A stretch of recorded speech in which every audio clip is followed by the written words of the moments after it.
So if you were to bring the black share of wealth at least to the black share of the population, it would require an additional at least $10 trillion.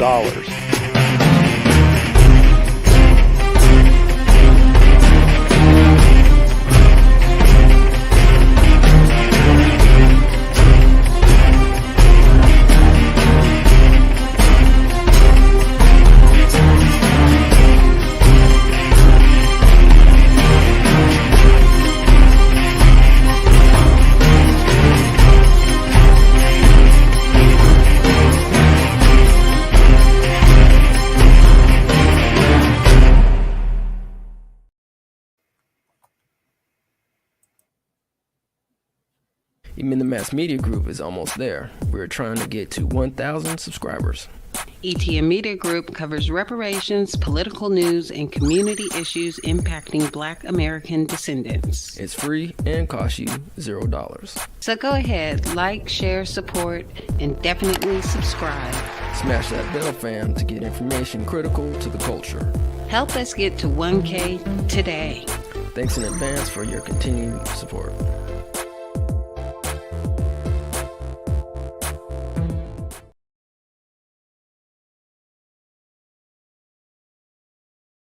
And reestablish themselves with their indigenous families. The debate may continue, but there is one thing that I'm very clear about. Those who are descendants of slaves had and have the impact of that system living in them and either driving and altering their aspirations. Those who were free during that time frame also may be able to should be able to make their case about themselves, because so often, if you lived here in the 1800s or the 1700s and you were free, you still had the impact of slavery on your life. The ability to move, the ability to own property was often taken away. Many of you have seen the movie 12 Years as a Slave. If you were free, you had to validate your existence every day, and someone could take your identity card and tear it up, and you immediately became a slave.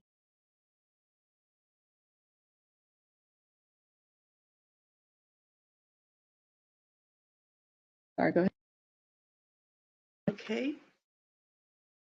The original motion. Okay. I'm going to call the roll for the original motion as stated at the top of the page. Chair Moore. Aye.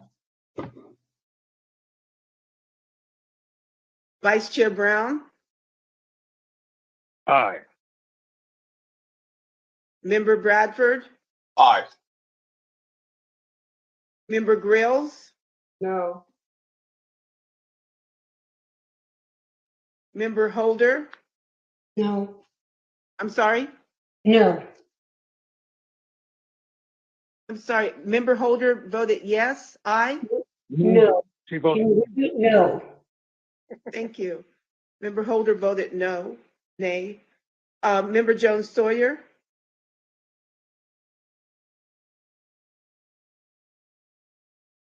Member Jones Sawyer. No. I'm sorry. The paper is hiding you all, so I can't see if you can speak. Said no. Thank you. Member Lewis. I'm sorry. Member Jones Sawyer voted no. Member Lewis. Aye. Member Lewis voted aye. Member Tamaki. No. Member Tamaki voted nay. Member Montgomery Stepp. Aye. Member Montgomery Stepp voted aye. Madam Chair, there were 9 members voting. 5 members voted aye, and 4 members voted nay. Thank you. There are 9 members voting, 5 members voted aye, 4 members voted nay. The ayes have it, and the motion carries.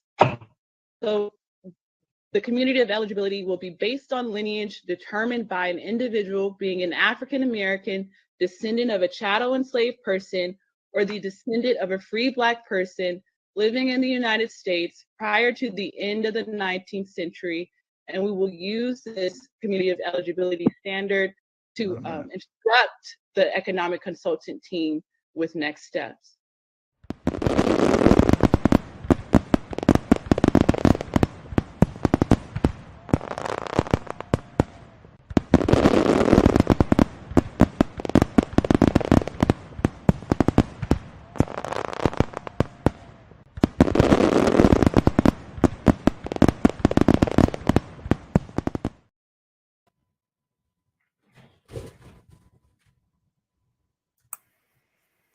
Well, there you have it. The ayes have it. The motion moves forward. The ayes have it. Good morning, everyone. Good morning. What's up, family? What's going on? Good morning, Grand Rising. Yes, indeed, Grand Rising. It's a beautiful morning. Grand Rising. Yeah, yesterday was an eventful event, to say the least. Bro, it was so much drama. It was so much back and forth, so much manipulation, so much it was truly exciting. It was truly exciting. I would say that. Yeah, and some of the spaces they were talking about it, saying it was the Super Bowl of politics. It really was. Yeah, so as you can see, the task force members on there. Let's start to let's do a quick analysis, a quick sports politics analysis, shall we? All right, so we had Jovan Scott Lewis. Wow, Jovan Scott Lewis, the fellow Jamaican, came through, man. I think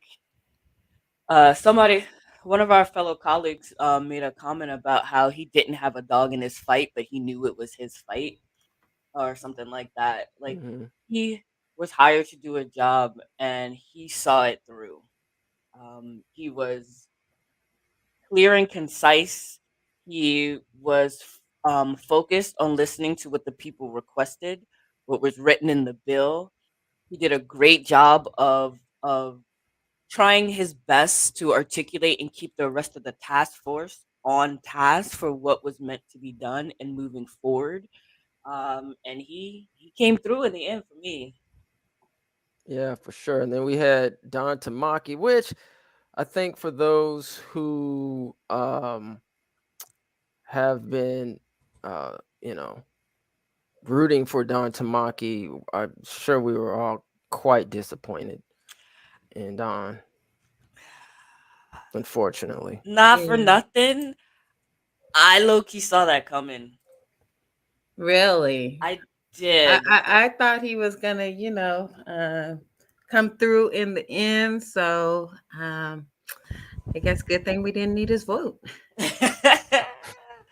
I'm glad the team CJAC did their rallying, educated the people, went out and was talking to congressmen, talking to everyone on the task force to push them forward. So shout out to CJAC for doing the work, and for pushing this and making sure we had the votes.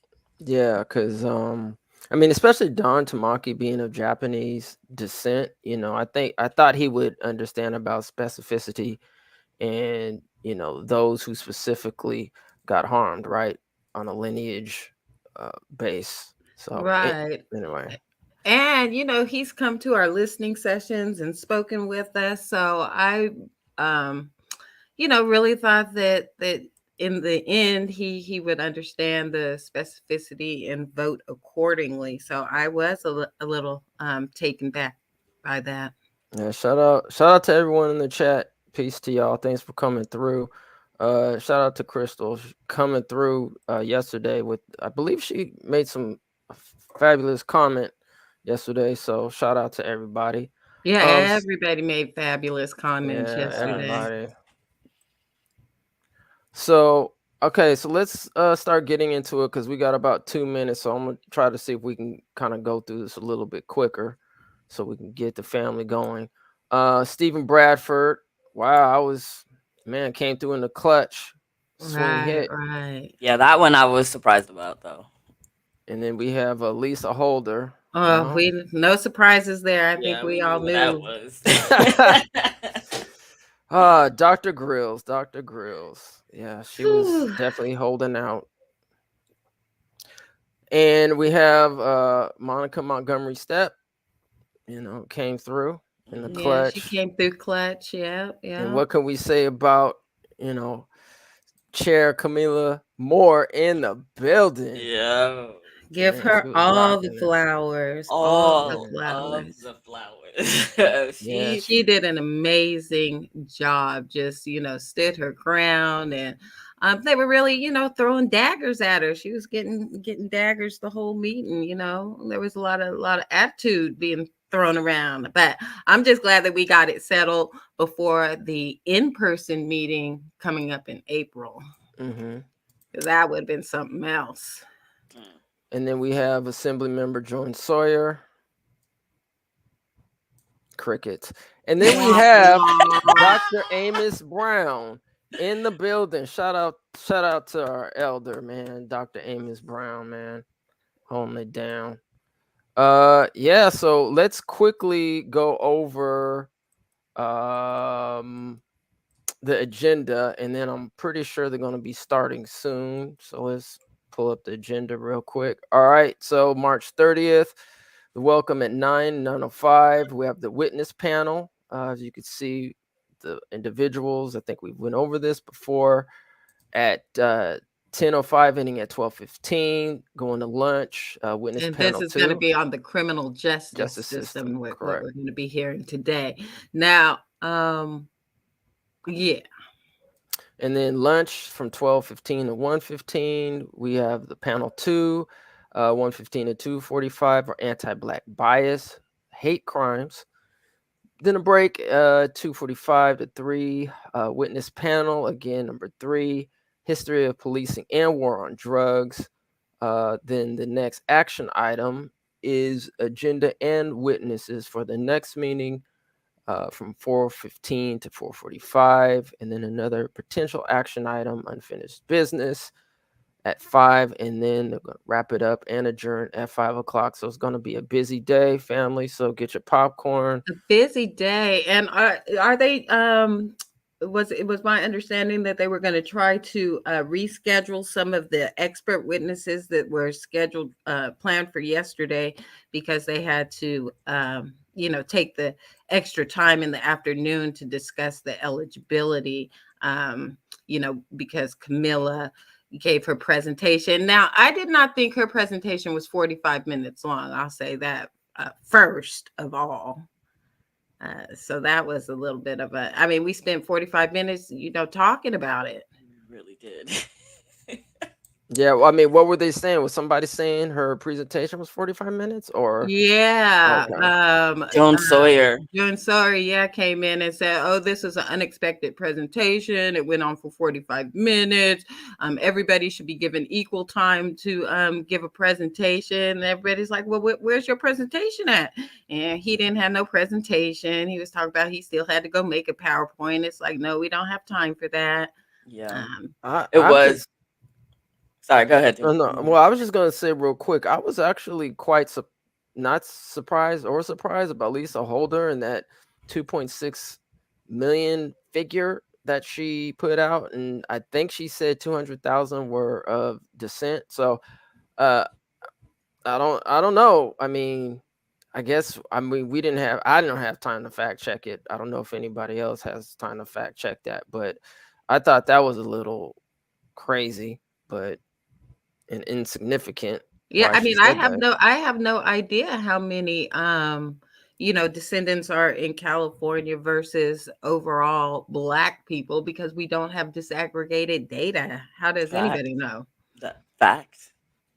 Yeah, and she's a lawyer on top of it, right? So I'm like, where is she? Come on, sis. I hope you're not lying under oath. Like I'm just, if that figure is accurate, then great, we have that figure. I just where are the receipts? Dang, where are you coming with this information? So Okay, that's hilarious.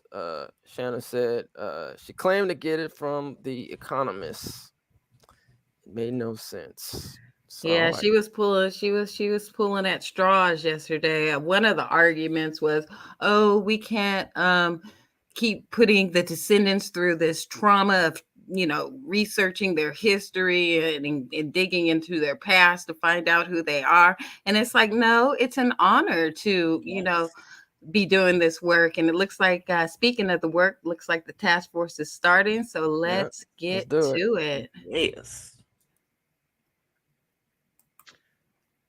Hello, welcome, members of the public and esteemed task force members, to day 2 of the California Reparations Task Force March hearing. I'll start the meeting by sharing some remarks. So in December 2013, the UN General Assembly adopted Resolution 68-237, by which it proclaimed 2015 to 2024 to be the International Decade for People of African Descent, with the theme People of African Descent, Recognition, Justice, and Development. Yesterday, the California Reparations Task Force voted on the community of eligibility to be defined by lineage, as characterized as an African American descendant of chattel slaves or a free Black person living in the United States prior to the 19th century. I believe that the task force made the right decision in alignment with the International Decade for People of African Descent, and that we reaffirmed the human right to self-determination, particularly for descendants of free and enslaved Black people in the United States. And I hope that the decision that we made today sparks a global reparatory justice movement for people of African descent. So now I'll turn to the next item on the agenda, which is a public comment period. Ms. Aisha Martin. Oh, yes. Madam Chair, I will need to establish a quorum by calling the roll. Parliamentarian Johnson, please establish the quorum, please. Thank you. Good morning, task force members. I will begin by starting with the chair. Chair Moore.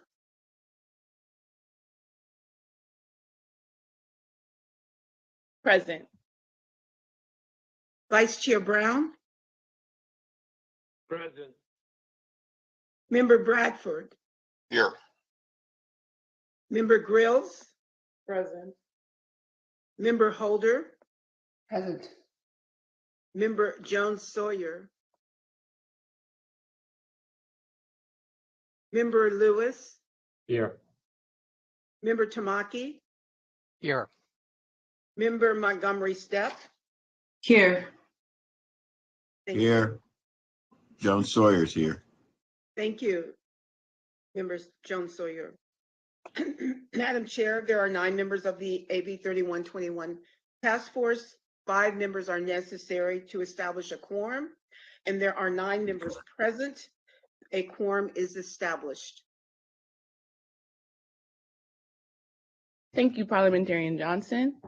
Now to Ms. Aisha Martin Walton for public comment. Good morning. Good morning, Chair Moore, task force members, and members of the public. My name is Aisha Martin Walton, and I am with the Department of Justice, and the task force would like to hear your public comments today.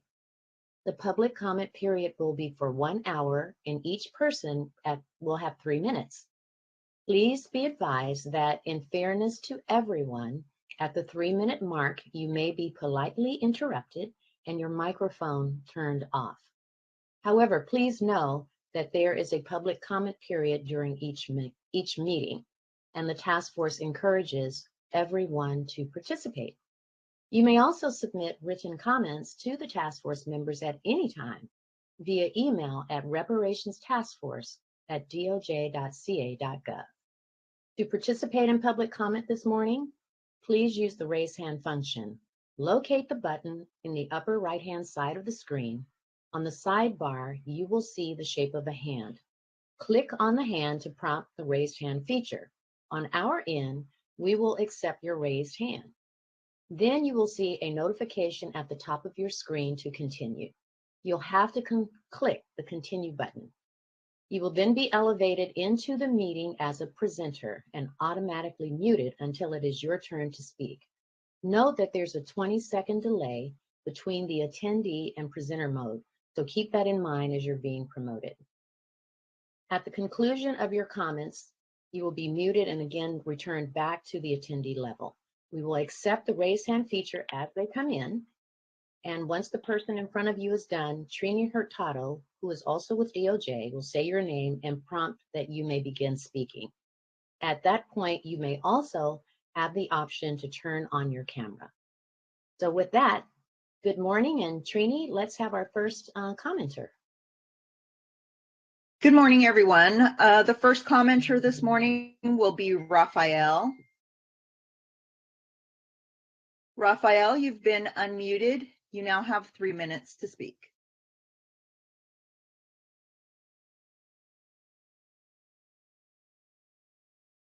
Good morning. Yes. Oh, great. Good morning, Chair Moore, Vice Chair Brown, and task force members.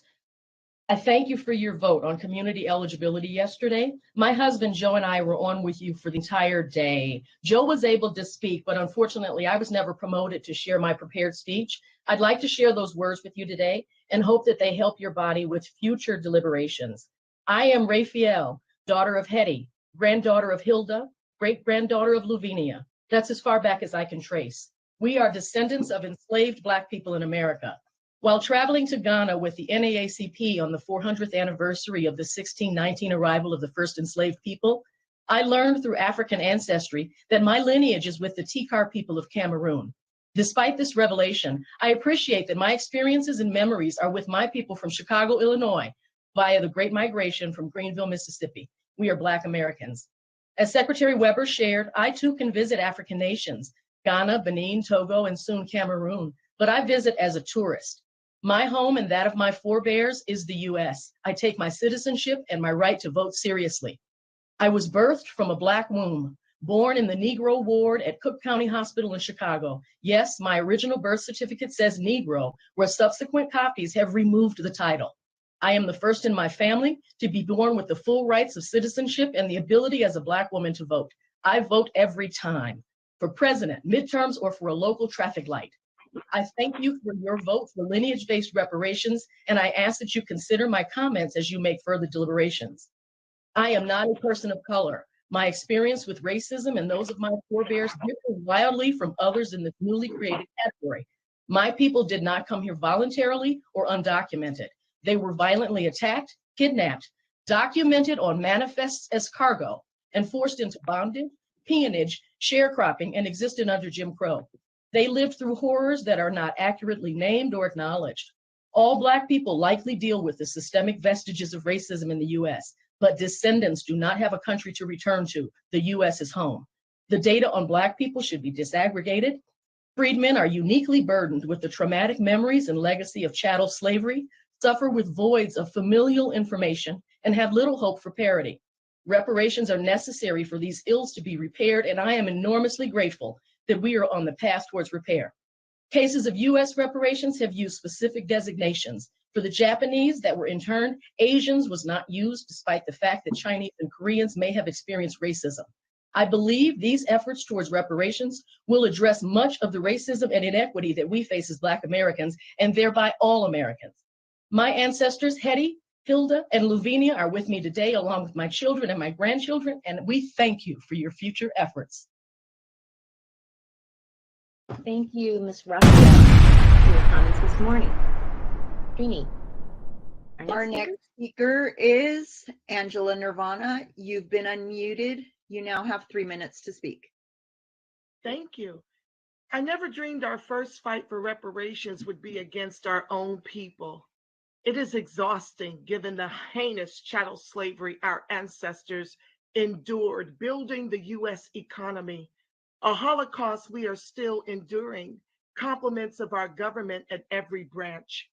For those of you who opted for race-based reparations for Black immigrants who chose to migrate to this racist country, who per the data by scholars are far more wealthy than freedmen.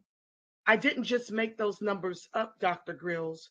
Dr. Darity contributed to the 2016 Color of Wealth LA report, which shows Africans' total assets were $152,000 to US Black $30,000, and their median income was $115,000 to our $53,500. I doubt, given the data, that Black immigrants proportionately suffer from the highest rates of state-sanctioned executions by the race soldiers of unarmed Black men, women, and children, medical apartheid, incarceration of nonviolent offenders, abortion, single motherhood, children in foster care, detention centers, the preschool to prison pipeline, homelessness, redlining, living in environmentally racist communities and tenement housing that we're now being gentrified out of, unemployment, underemployment, denial of home and business loans, the war on drugs, and now poverty. This is anti-freedmen racist sentiment that class-based policies nor race-based reparations can fix those of us who are owed everything. Freedmen. In closing, I'd like to give a few flowers. Chair Moore, you have made the ancestors and your people prouder than a peacock. You were graced under fire. I saw them coming for you, sis. And all I can say is God knew who to choose. Dr. Jovan Scott Lewis, you need to give classes on what a true ally is. Thank you for seeing freedmen's plight with your eyes wide open. Vice Chair Brown, the way you multitask from DC to stand up for our lineage and invoke reason in the exchange on eligibility was well received by my 775 viewers watching live. Senator Bradford, you turned my frown upside down with your yes vote because I was hotter than fish grease when you delayed the vote last month. We wouldn't be in lineage-based reparations had you not stood up and with the voice of our lineage and Dr. Weber's intent. You will be remembered at the polls. Member Steph, you're our silent shero. You really came through for the lineage with your yes vote, sis. Contemporary grassroots reparationists all over the country who help us when we sound the alarm, especially CJEC and NASDLA, who do a lot of the heavy lifting.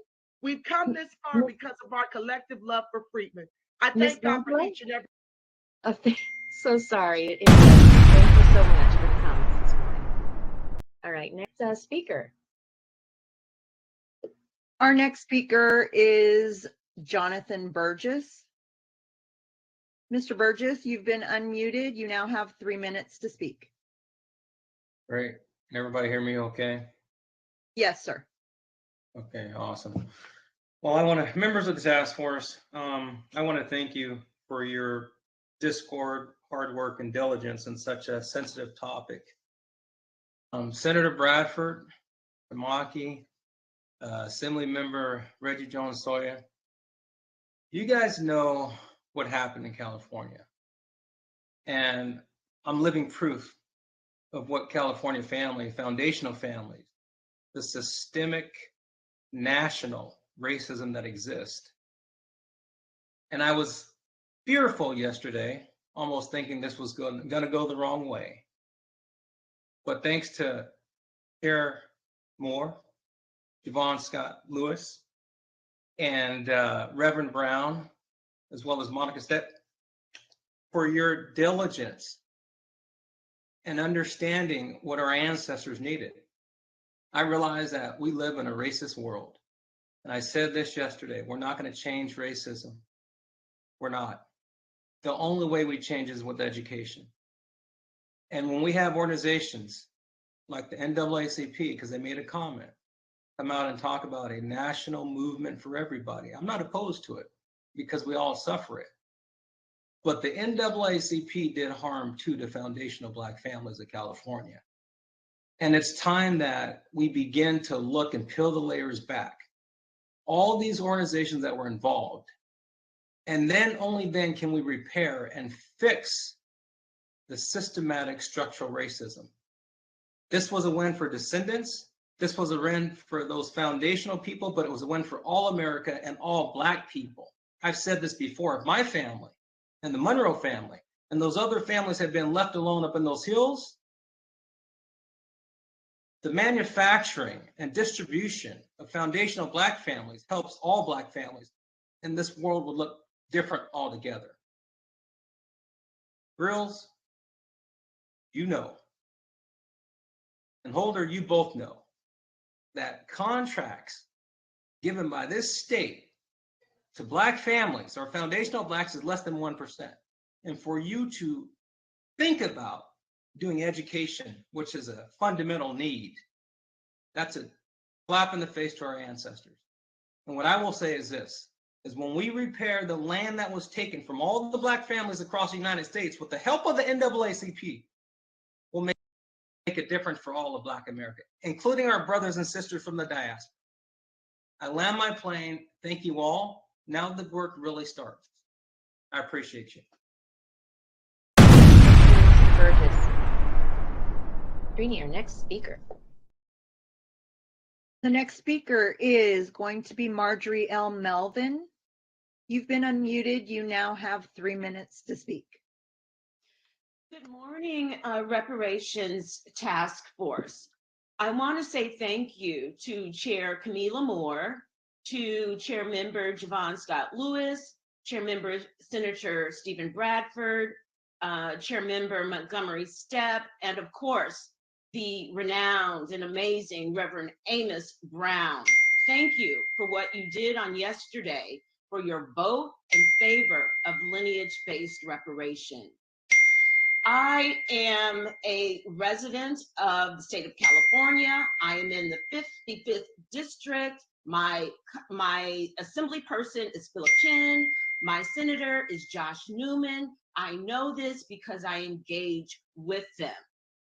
I never realized how important it is for us as Californians to be engaged in the political process than I did on yesterday. I realized that we need to have the representatives that we want to see that will advocate for us, like Stephen Bradford did on yesterday, and like the hopefully one day Senator Camila Moore will be. I have not revealed anything, hopefully, that she did not want revealed. But my point is that we need to push and advocate for the type of people we want to see. When I was a little girl growing up in South Los Angeles, I worked for the campaign of Yvonne Brathwaite Burke. Was not really sure of what I was doing or why it was important, but I knew that I wanted to see this woman elevated.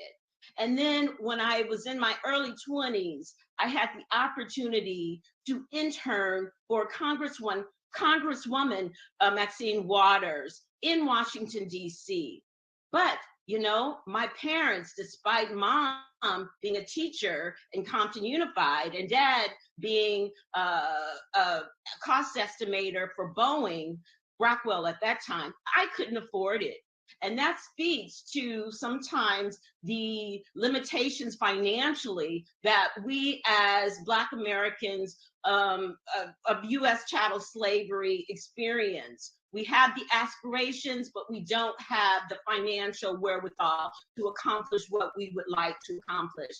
Again, you know what? You guys are taking us to the next level and taking us to a place where we will be made whole. I foresee reparations happening. And again, I want to thank you for your advocacy, Stephen Bradford and Camila Moore, especially because you all will be you are our legislator and will be our future legislator. Thank you.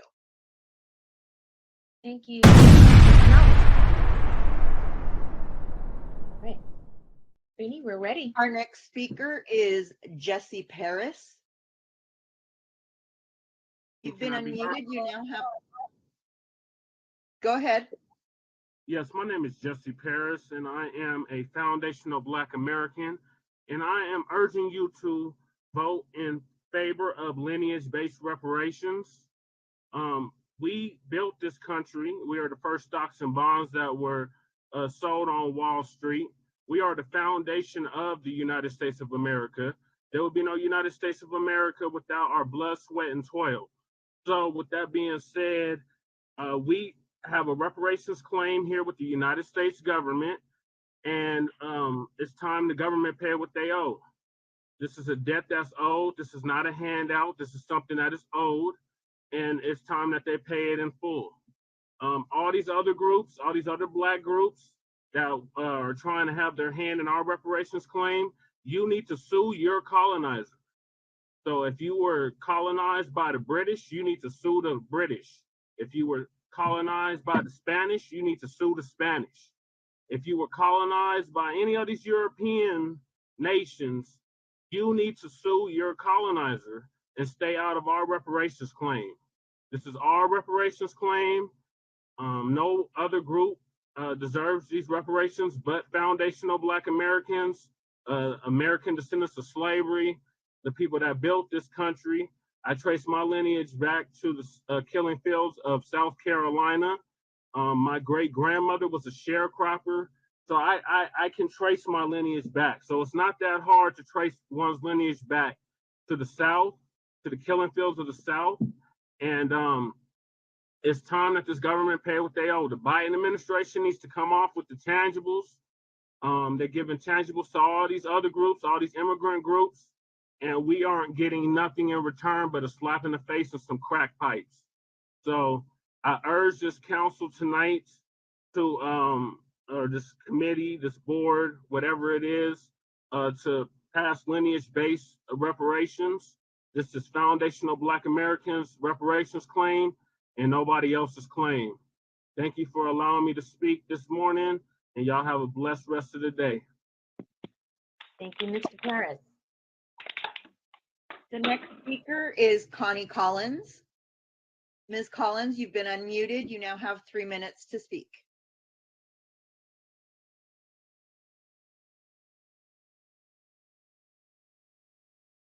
Connie Collins. Okay, we'll come back to Connie Collins. The next speaker will be Sister Ella. You've been unmuted. You now have 3 minutes. Hello, can you all hear me?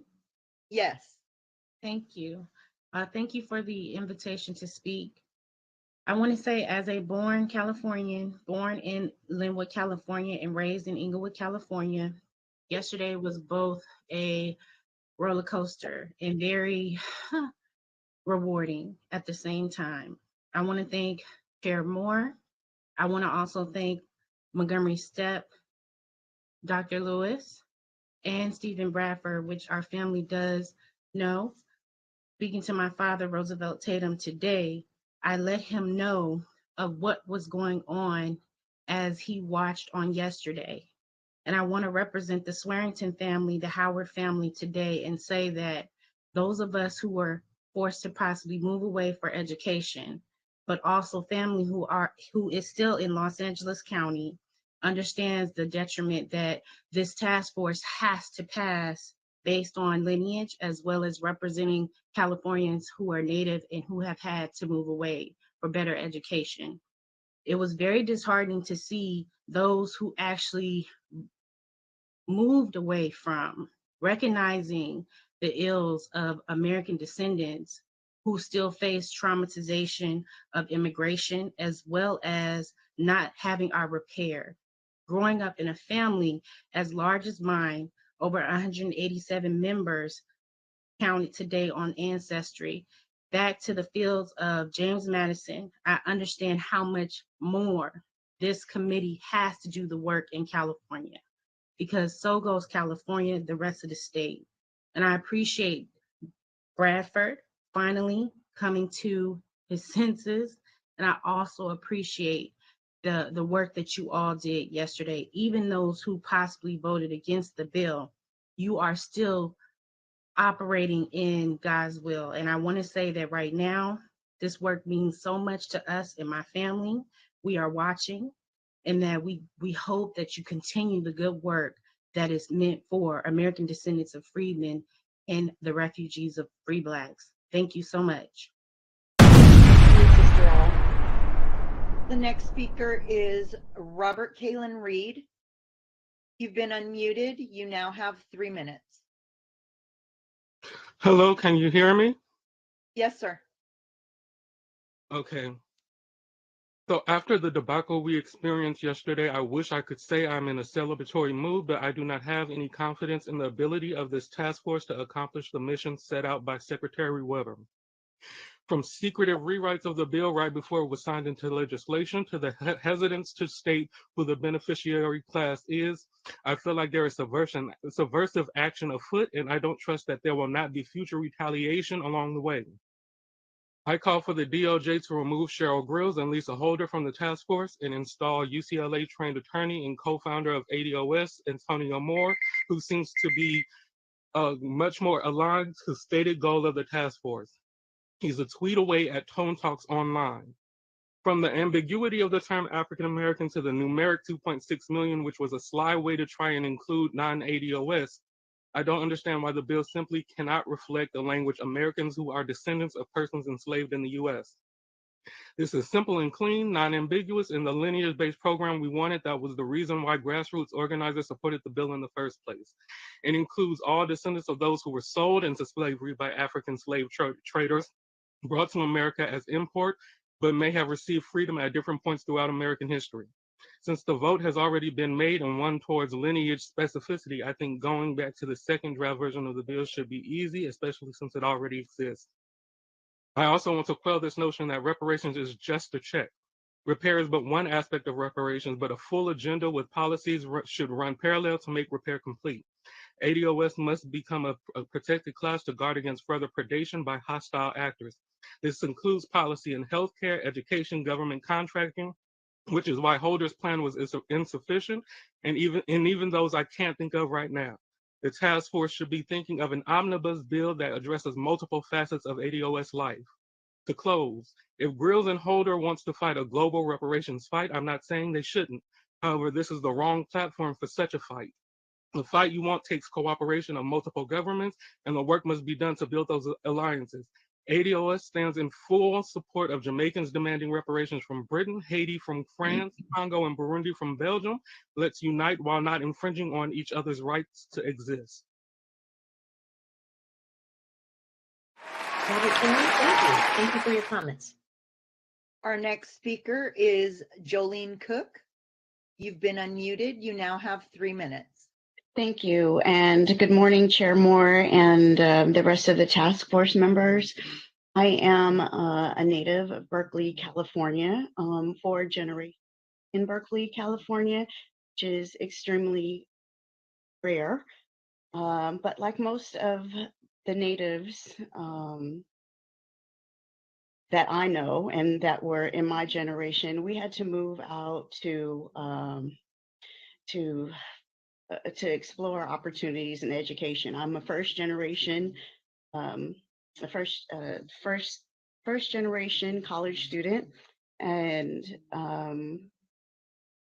returning to California last year because of COVID and all of the pressures that I sustained.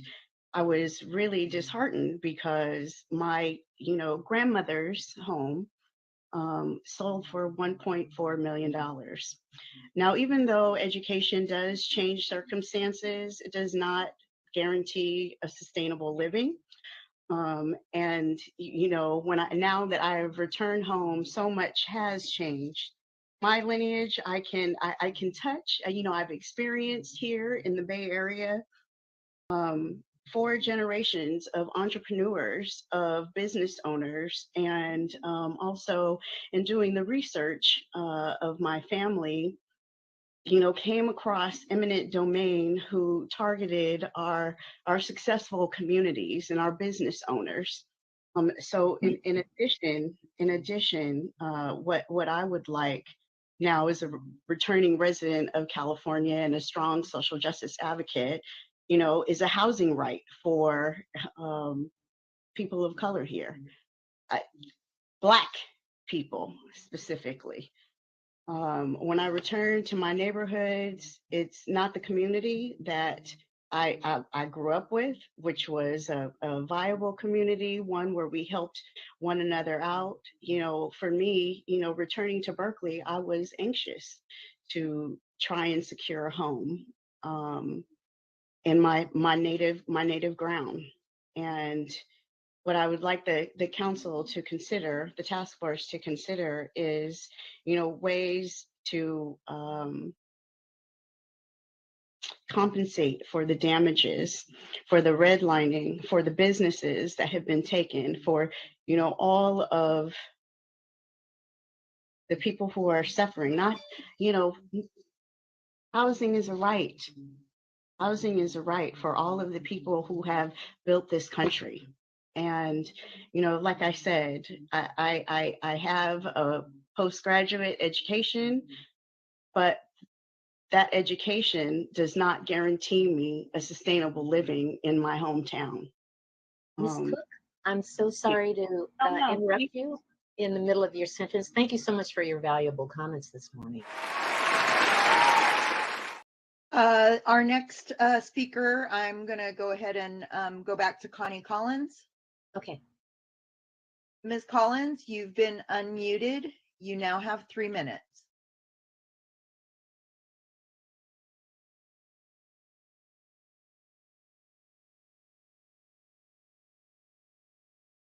And we cannot hear you.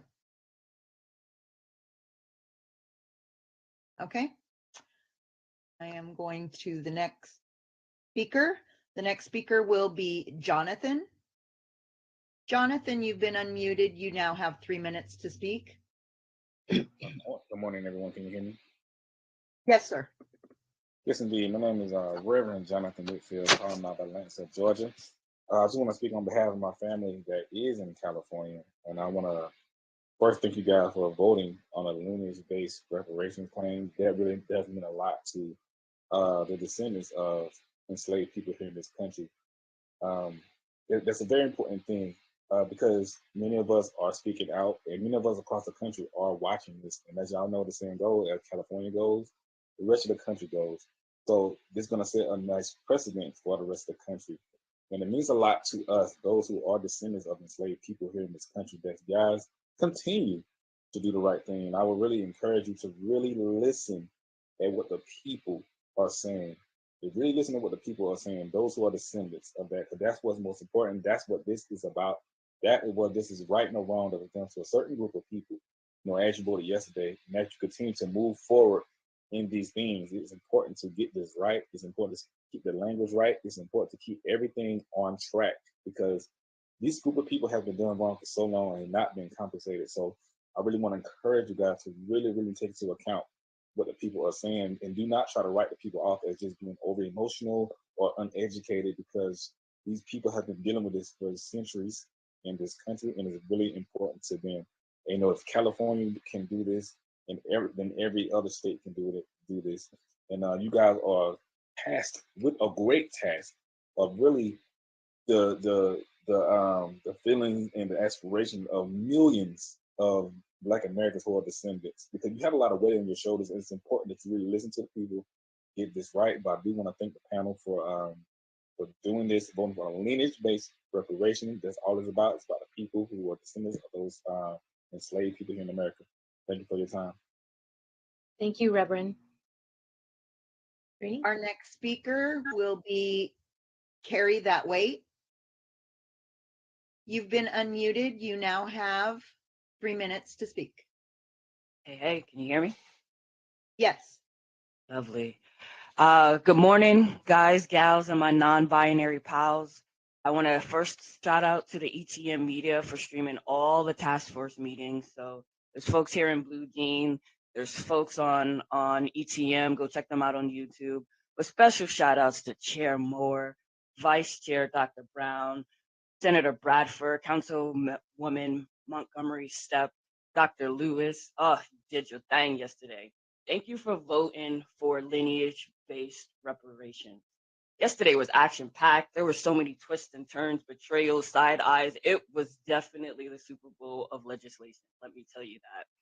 I want y'all to know that on both sides of my family, both matriarch and patriarch, I hail from lines of people who were enslaved in the U.S., aka American freedmen. My family was sold into slavery. My family was raped, beaten, dehumanized, and bred here on U.S. soil. My family was deemed 3/4 of a human being by the U.S. Constitution. My family was taken by white slave owners from Louisiana to Texas so that their slave owner could go fight in the Civil War. I think we know for which side. And when the Civil War did not go in their favor, they kept my family enslaved past the Emancipation Proclamation. When my family was able to fight to break free from that and begin sharecropping, all they did was were taken advantage by white folks in that area to help keep them in those enslaved conditions. My family had to fight off the KKK, not only for their lives, but also for others in their community. It was often my family or their friends who were that strange fruit swinging from trees. Okay?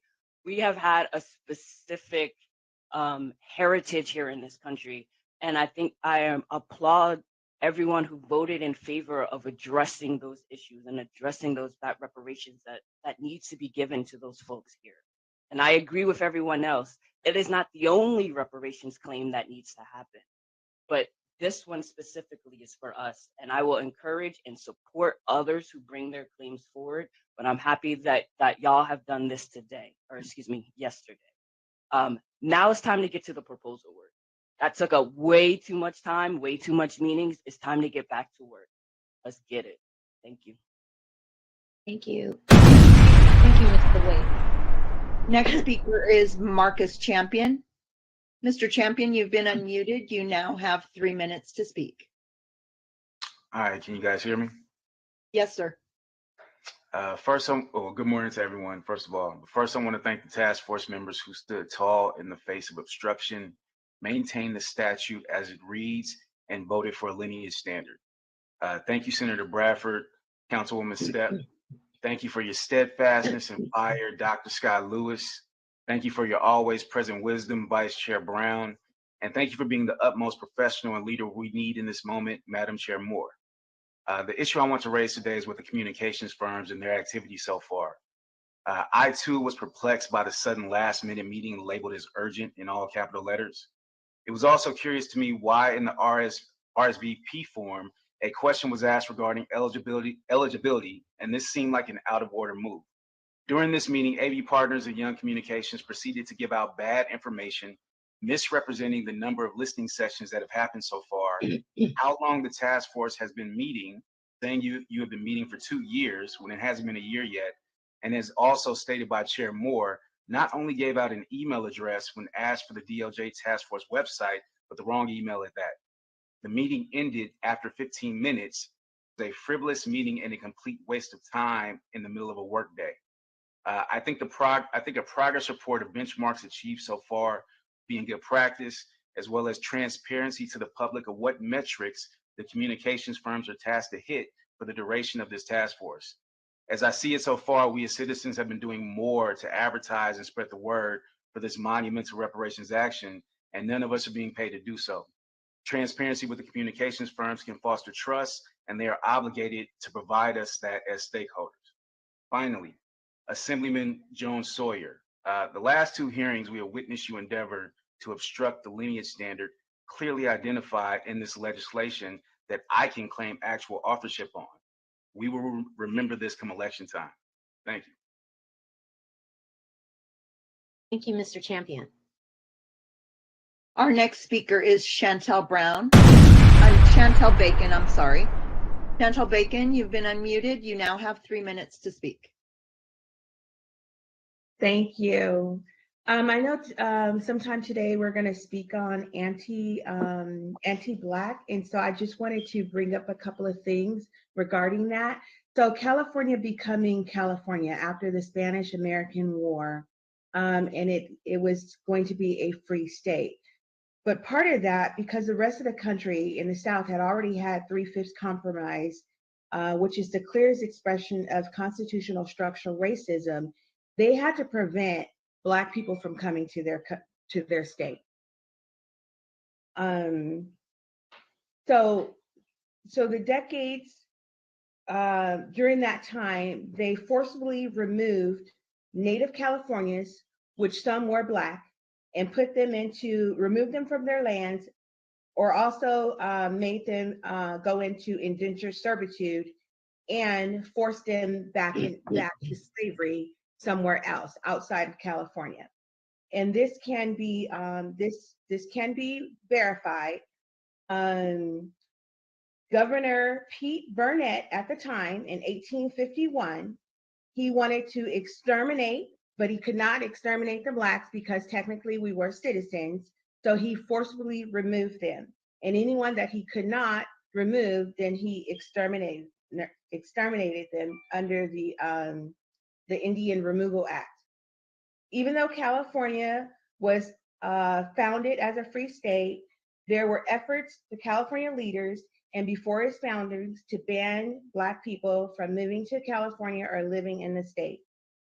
The California passed its own fugitive slave law, which declared that any Black person who came to California as an enslaved person prior to California becoming a state was nonetheless to be considered legal property of that slaveholder. The fugitive slave law, which led to forced deportation, and they call it deportation, but it was not deportation because we didn't migrate here, but it was forced return back to the South into slavery. I also wanted to look at, because California had their anti-Blackness laws on the books when they passed the Rumford Fair Housing Act. I know you guys are going to get into that, so please look into the Fair Housing Rumford Act that was passed in 1963. Yesterday, I told you that my grandparents came here in the 1950s. So renting property, buying property was very challenging for them. Also, when you consider anti-Blackness, consider in 1963, Santa Monica Freeway in the city of Los Angeles was built through the center of Sugar Hill neighborhood, destroying dozens of mansions owned by African Americans. It was a thriving, predominantly Black community. Also, they had the Belmont Park area in Santa Monica, also Inkwell. I don't want to leave out our desert communities. John Nobles, please look up John Nobles. He had a thriving community, and the city of Indio basically demolished his town. Ms. Bacon, I'm so sorry to cut you off in the middle of your sentence. Thank you so much for your comments this morning. All right, thank you. Trini, our next speaker. Our next speaker will be Ann Reeves. Ann Reeves, you've been unmuted. You now have 3 minutes.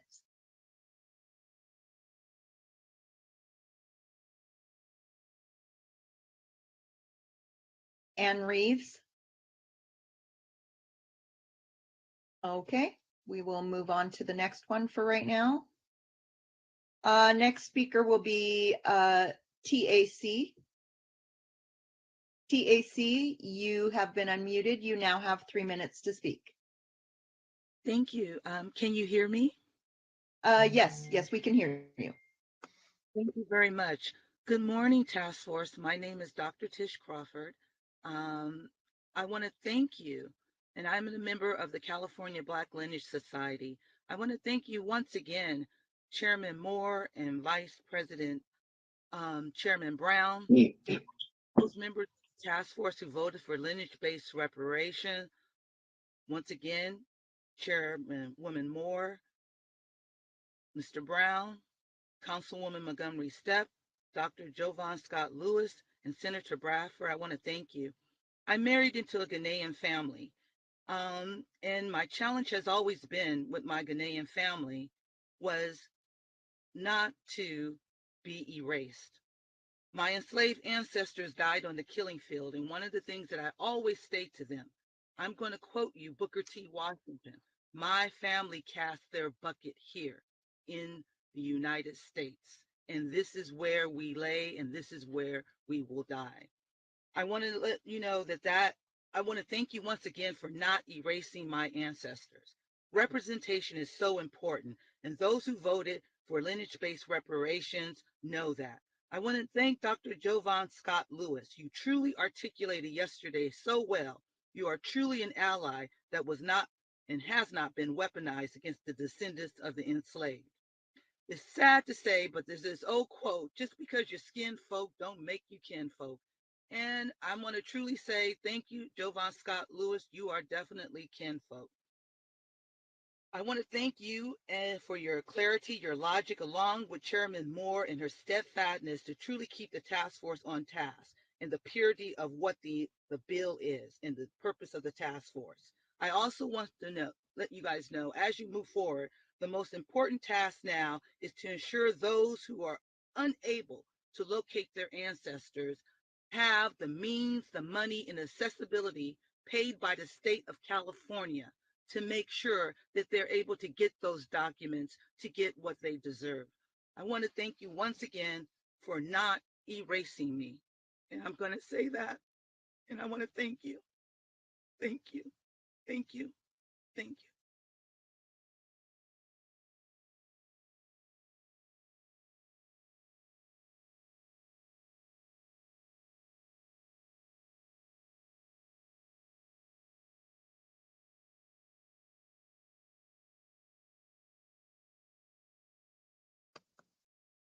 Our next speaker is going to be Quanta. Quanta, you've been muted. You now have 3 minutes to speak. All right. I want to say thank you to all that voted in favor of lineage-based reparations. Javon Lewis, thank you. This is really showing that all the diaspora is not against us getting our justice claim. A lot of you guys are with us, and we have been having you guys on Twitter saying, hey, we're here with you. I even had my ex-husband, who is Chinese American, call me from Hawaii and said, I'm standing with y'all. And it made me feel good because a lot of non-foundational Black Americans and those who not even share our struggle, period, don't really care, don't mind sabotaging our justice claim like we're dogs or something, and don't mind taking it away and laughing at us like Sawyer did yesterday, thinking it was funny. I moved back home to Missouri a couple of years ago from Hawaii to come back to be with my family as well. I'm glad I did. Stephen Bradford, thank you. We need you to stand in this gap. Not only you, it's more of our lineage, our folks that carry the same lineage. We need you guys. We're getting stumped for nothing. We have not did anything wrong but stand up and say, hey, this is who we are. We come to get our check, like Martin said. We come to get our justice claim, like Martin said. And then to see the people that carry our lineage, like, I'm sorry, I'm worried about how they feel. What do you mean? I'm telling you, we're dying. I'm telling you, our wealth is under those who come here yesterday. With what they say, with two quarters. How is it they came here with 2 quarters? In the same day, supposedly they got a house, car, loans, grants, and we're begging. We're begging them to give us the same thing. You know what they told me? Ma'am, you can get a what they say, a signature loan for $300. We're not afforded the same things that others are afforded, and we built this place. They disrespect us so bad for nothing. We have not did anything wrong. And then they call us divisive for standing up for ourselves. I'm not divisive when I'm ready to fight for non-FBA, for immigrants. I'm at the border telling my heck, yeah, who wants to see somebody harm or die? I'm with the Jamaicans and the diaspora and everything else. We're ready to ride. We've always been riders. Foundational Americans always been riders. But when it's time to ride for us, it's like, yeah, let me out the car. What do you mean let you out the car? But anyway, I'm not gonna go into all that. Thank you guys. Thank you so much. And Tamaki, come on now. We're gonna need you to, we're gonna need a little bit more action from you now. Miss Quanta? There you go again, Miss Walton. Okay, I know, I'm out of here. Thank you. I'm Thank sorry. you. It's okay. Thank you guys. for your comments. Our next speaker will be, I'm going to try Connie Collins right now. She, hopefully we've resolved her technical difficulties. Connie Collins, you've been unmuted. You have 3 minutes to speak.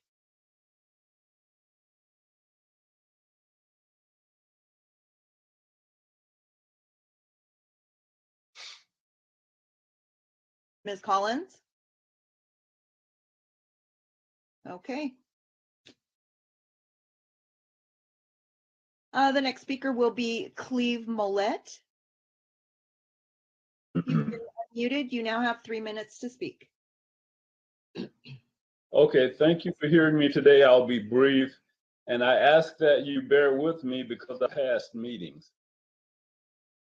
First, as to lineage-based reparations, I hope that you guys will consider the fact that our ancestors had no hand in creating or maintaining the documents. So just sort of give that consideration as we go forward. But I want to provide input on the form, the length, and the amount of reparations. I think that the form should be not just education, not just medical, but should cover everything, including cash. We shouldn't be forced to accept education only, then have to go out and earn money to repair the other medical and legal portion. And so I think it should be cash, everything, all the way across the board. Our ancestors had everything taken from them. Therefore, to fully repair everything, we need reparations to include everything. Also, reparations should be tax-free.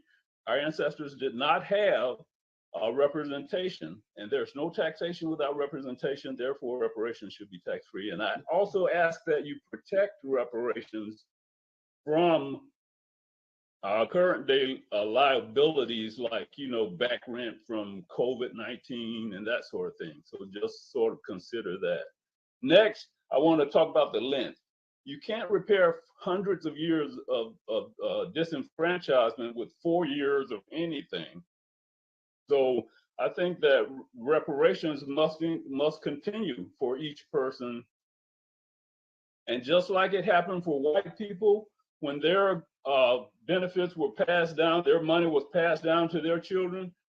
When a person dies under reparations, their benefits should continue and be passed on to their children or anyone they appoint. Okay, so I ask that you consider that. Next is the amount. The amount can be monthly or annually, and if the cash portion should be above poverty level, in my opinion. And it should also be based on what it takes to survive today, not based on what it would have been worth back during slavery, because if we base it on what the amount was back then, we lose all of those years to grow our money. We won't have the benefit of any interest that we could gain over 400 years. So it has to be based on today's prices. And that is all I had. I said I would be brief, and thank you for hearing me. Thank you, Mr. Mollett. Trini, let's do a check-in. Chair Moore, it looks like it's 9:56. If we are ending at 10:05, then that's about maybe 2 people. Trini, how many people do we have in the queue? Right now we have 2 people. Chair Moore? We'll just take those 2? Is that fine? Okay. We have several more waiting, but we have 2 people moved over that are ready. All right. Our next speaker will be Ernest. Ernest, you've been unmuted. You now have 3 minutes to speak. Yep. Good morning, Task Force members. My name is Ernest Russell, and like I've said over previous calls, I want to commend you guys for the efforts that you have put in so far as it relates to the Black American justice claim. Yesterday, I think we see what it will take to truly change America or to change this nation. And that's going to require that people who are advocating in the interests of the descendant of slave community, they would need to take steps that are bold and are not just a repeat of what we've seen over the last 60 to 80 years when we look at the failures of the civil rights movement. And so I did want to commend you all to let you know that by you passing the lineage standards, you took steps that kind of built upon what was laid out by the radical Republicans when they sought to create an actual America that was equal. And I feel like with you guys defining eligibility, you can now take the other steps that are going to be needed to ensure that we can secure prosperity and progress and even repair for the actual descendant community that was harmed. And so, with that being said, I did want to also, request that the task force consider, consider the testimony given by our economists as it relates to some of the compensation proposals that are going to be proposed. I think, again, we'll see a lot of challenges there. There may be this heavy need or reliance upon education, but as to what one of the earlier speakers said, education doesn't always provide you employment security. And so you definitely navigating through those remedies, I would say, is going to be one of the next difficult tasks. But outside of that, my last comments is going to be related to affirmative action. As we've seen, affirmative action was a program initially designed for Black Americans to address the historical wrongs of slavery. But what happened was it became a program for all minorities. And that ultimately was at the detriment for Black Americans, because as we fast forward 80 years, we can see that affirmative action is now being challenged by the very minorities who were given access to it. And then in addition, it has also benefited white women at a disproportionate rate. Now, with that being the case, you guys, as you're, crafting proposals and future policies or recommendations for what those policies should look like, I would just, urge you guys to review what occurred during the affirmative action, I guess the initial hearings related to that, and then also, continue to be bold as you move forward. And with that, I'll say peace, love, and reparations. Thank you, Mr. Russell. All right, we will turn to our last speaker of the morning. Trini? Our last speaker today will be Kaelin. You've been unmuted. You now have 3 minutes to speak. Hello, can you hear me? Yes, sir. Okay, yeah. Good day. My name is Osric Pratt, founder of OPP Presents LLC here in California, as well as campaign manager for U.S. congressional candidate Greg Marcel Dixon, and the grandson-in-law of the first Black freedman police chief in the history of LA County. Now, I'm born and raised in Northern California and a descendant of American freedmen from the Eskridge and Pratt Plantation in Mississippi and the Tate Plantation in Alabama. The Tate family owned the biggest plantation in central and northern Alabama, in particular Wilcox County. Their family archives are documented in the Auburn University Library. Another point of reference is Geronimo Pratt, Tupac's godfather. Our ancestors are from the same plantation. So with that said, we are truly happy there was a resolution yesterday that supported the author's intention and focus for lineage-based descendants of slaves in America. And we know the fight is not over, but the people have recognized leadership in this group. Attorney Moore, God bless you as God has anointed you with the leadership in this journey. Dr. Lewis, love is kind, love is patient, love rejoices with the truth. You exemplified those words of God and showed true leadership. I salute you. Dr. Brown, thank you for calming the chaos. Your wisdom continuously sets the tone. Thank you for your leadership. Bradford and Montgomery, thank you. Today's a new day, and through this leadership, we can begin to repair Black America to fix America through the leadership of freedmen. That is U.S. congressional candidate Greg Marcel Dixon's slogan as he journeys into Congress with this legislation. MarcelForCongress.com, peace and love to the freedmen. And that's it. Thank you. Thank you, Mr. Pratt, and thank you, all the commenters. Wait, so there's still time for one more because it's 10:02 and the period ends at 10:05. Fine. Sounds good. Trini, can you promote one more person?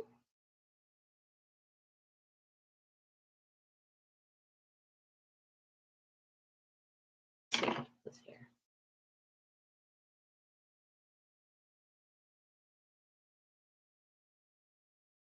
Trini? Yes, I'm waiting for them to click continue. Okay. Whoever clicks first will be the last speaker. Okay. The last speaker is LaDonna. LaDonna, you have been unmuted. You now have 3 minutes to speak. Yes, good morning, Task Force. Can you hear me? Yes, ma'am. Yes, good morning. First of all, I want to say, please, moving forward, can you get an effective webinar system where there is effective communication? We constantly had to deal with the blips and the computer sounds and being knocked off the system, not only through trying to engage effectively with you on this, but as a previous speaker mentioned, the lack of communication and engagement on the community boots ground level, where many of us miss those very important meetings and opportunities to engage. I believe Chair Moore mentioned somewhere close to $1 million being spent on that. Please find a new system. This had been such a hair-pulling experience just to even hear you all clearly. But I want to say thank you, thank you, thank you on behalf of my ancestors who were literally bought and sold, and we have receipts to show how they were mistreated, treated as less than humans. The vote that you took yesterday have restored that faith in us that we have a new day coming and we are due our fair share. I want to go through each one, but we only have 3 minutes to just get all this out. But I want to say, Dr. Jovan, you are in our area. You operated like a quiet assassin, and we love you. You are truly an ally that you could share and teach Mr. Tamaki what it means to be a real ally for those who have been harmed. Ms. Moore, thank you for holding it down while our elder tried to bully you and you held your ground. Thank you, thank you. Senator Bradford, I watched you through the CARB, California Air Resources Board process. You came in there like a warrior for the unheard, for the disadvantaged communities whose resources in the millions have been taken right from under them. You came in and called out that agency as poverty pimps. At one point, you made me really question your commitment to the disadvantaged, which is our lineage. That's where we're starting. But at the end, you voted in the right way, and you showed that you are that warrior, although we're going to hold you accountable. For Grills and Holder and Tamaki, I ask that you remove yourself from this process because I have no confidence at all that you will do the right thing. I feel like the other caller, that you will sabotage this process. Let those come in who are committed to righting the wrongs that have happened to our people. My ancestors who were from Virginia, from Oklahoma, from Texas, that had to literally run for their lives and get to California only to be further discriminated against, I know for a fact they are turning over in their grave, although I actually believe in the resurrection. But these processes here have literally forced us into a depressive mood, watching us being sabotaged by our own through these processes. So we're asking, as we move through this, money should be at the top of the list. Ms. LaDonna? No other interests who have Ms. had. LaDonna, I'm so sorry to cut you off. Thank you so much for all of your comments this morning. We appreciate the fact that you came out and made comments. Thank you. Have a great day. All right. Hear more. That concludes the public comments today. Thank you, everyone. We've reached the allotted time. And if you are not able to provide public comment, we invite you to attend future meetings or submit written comments or testimony via email, again at reparationstaskforce@doj.ca.gov. I'll now turn it back over to Chair Moore, and thank you, Trini. Thank you. So we'll now turn to agenda item 15, which was a former agenda item number 11. But before we do that, I want to turn to Damon, who will talk about the modified agenda. Thank you, Madam Chair. If DOJ staff could put up the modified agenda. Good morning, members of the task force. Yesterday, pursuant to your request, we continued item number 11, which was the discussion of scope of work, to the first item of business this morning. And so you'll see that that is the next agenda item that we will transition to. Thankfully, we were able to get the availability of the experts who are able to accommodate this change. And so we will spend the next 2 hours having that discussion. That will be followed by the criminal justice system panel. Unfortunately, we had to dig into your lunch period in order to try to keep things within the day's time frame. So at some point, as Dr. Grills mentioned yesterday, you may have to grab a snack to continue to proceed through the agenda. That will be followed, if you could scroll down just a little bit. That'll be followed by a short break. Panel 2 will be next on anti-Black bias and hate crimes. That panel is about an hour after it was originally scheduled, and we've reached out to the panelists to let them know of the changed times. And then the final panel, which is about 30 minutes off schedule, will be the last panel on the history of policing and the war on drugs. At the conclusion of those 3 panels, we will continue with the agenda as previously noticed, with the unfinished business, the future meetings schedule, and during that time, you can take up some of the items that were tabled from yesterday. So I just wanted to preview that for you today. We are scheduled to end at 5:30 as opposed to 5 o'clock. And that is how we'll proceed. Madam Chair, I'll turn it back over to you. Thank you so much. So the next item on the agenda is agenda item number 15, former agenda item number 11, potential action item, discussion on the scope of work. The task force will discuss the scope of work and provide guidance to the witnesses. So at this time, is the economic consultant team available and ready to present? Yes, we are. Okay. Hi, Professor Campbell. You may begin when you're ready. Hi, good morning, everyone. Will the presentation pop up, or do I share my screen? How does it work? The DOJ should be able to assist. Can the DOJ share the presentation on their end or assist her in how to share her screen? We'll put up the materials just momentarily. Thank you.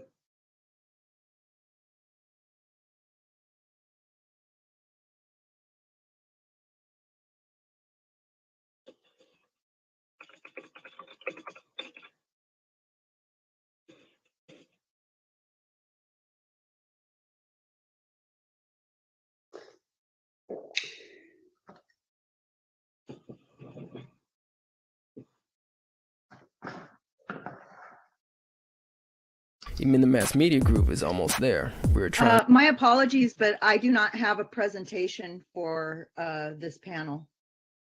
Ms. Campbell, if you can share your screen, it's there should be some sharing options on the right-hand side of your screen. Got it, not a problem.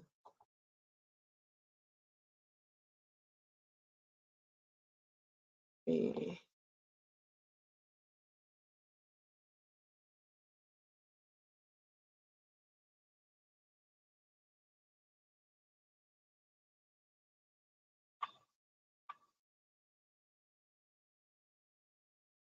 Not the most intuitive. If you share just the window, stop sharing and then go back, open your presentation in the presentation mode. And then if you Alt tab back to Blue Jeans, you can share just the window and it won't show your entire desktop.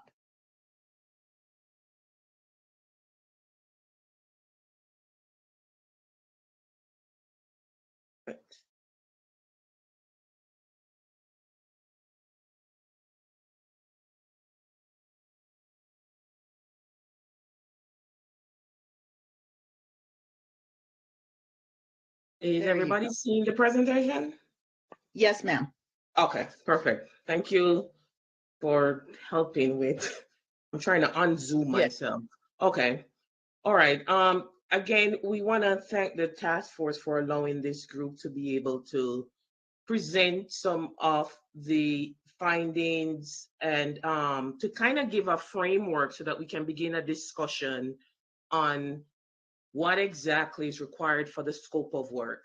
I will preface what we're about to say by alluding to the fact that last night's vote will affect some of the models and the calculations and the schemas that we kind of present here, and will affect some of what we will do moving forward based on the framework that the task force will give us some directions on. The members of the task force are listed here: Casey Campbell, Thomas Kramer, William Dardy, Hurston Mullen, and William Spriggs. What you see here is what we have collectively come up with, having met and determined that this was one way we wanted to begin some of the discussions as we watch the proceedings related to this very important work. The first thing is, when we met and we had our initial discussion, we had two frameworks that we identified as the expert group. And we wanted to outline these two frameworks and provide some issues and some conditions and some calculations to begin the discussion associated with what is required for the calculations of reparations based on what the task force will give us directions on to pursue. The first model that we discussed at length, we're calling the National Reparations Framework. And I'll kind of go through what exactly this is, but this particular framework is, more often than not, when people hear reparations, this is usually what comes to mind in terms of a national reparations framework. Now, there's one particular caveat that all of us agree on with our meeting is, even though we are presenting this national reparations framework, the group itself, the economist group, that the members that we just outlined, are stating here that financial calculations based on this national model, where we partition reparations and calculations state by state, we know this is not methodologically sound. So even though we will present this because it helps to inform decisions and it begins a discussion, we wanted to kind of state that. Now, what exactly this national reparations framework? In a nutshell, it pretty much identifies an aggrieved population that merits compensation, and then there is a calculation that's done, and then it's divided across this eligible population. And oftentimes it's operationalized as the elimination of the wealth gap.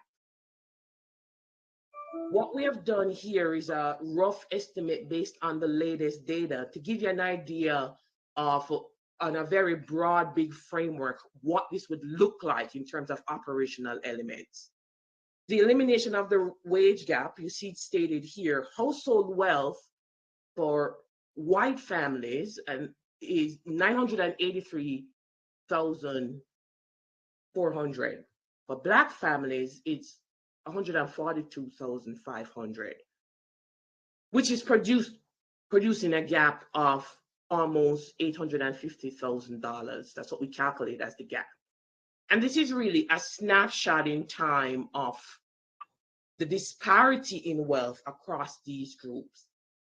And when we say snapshot, we want it to be clear that we know, and all of us know, that discrimination is continuous and plays over a life cycle of generations. But if at a particular point in time we wanted to get a sense of the racial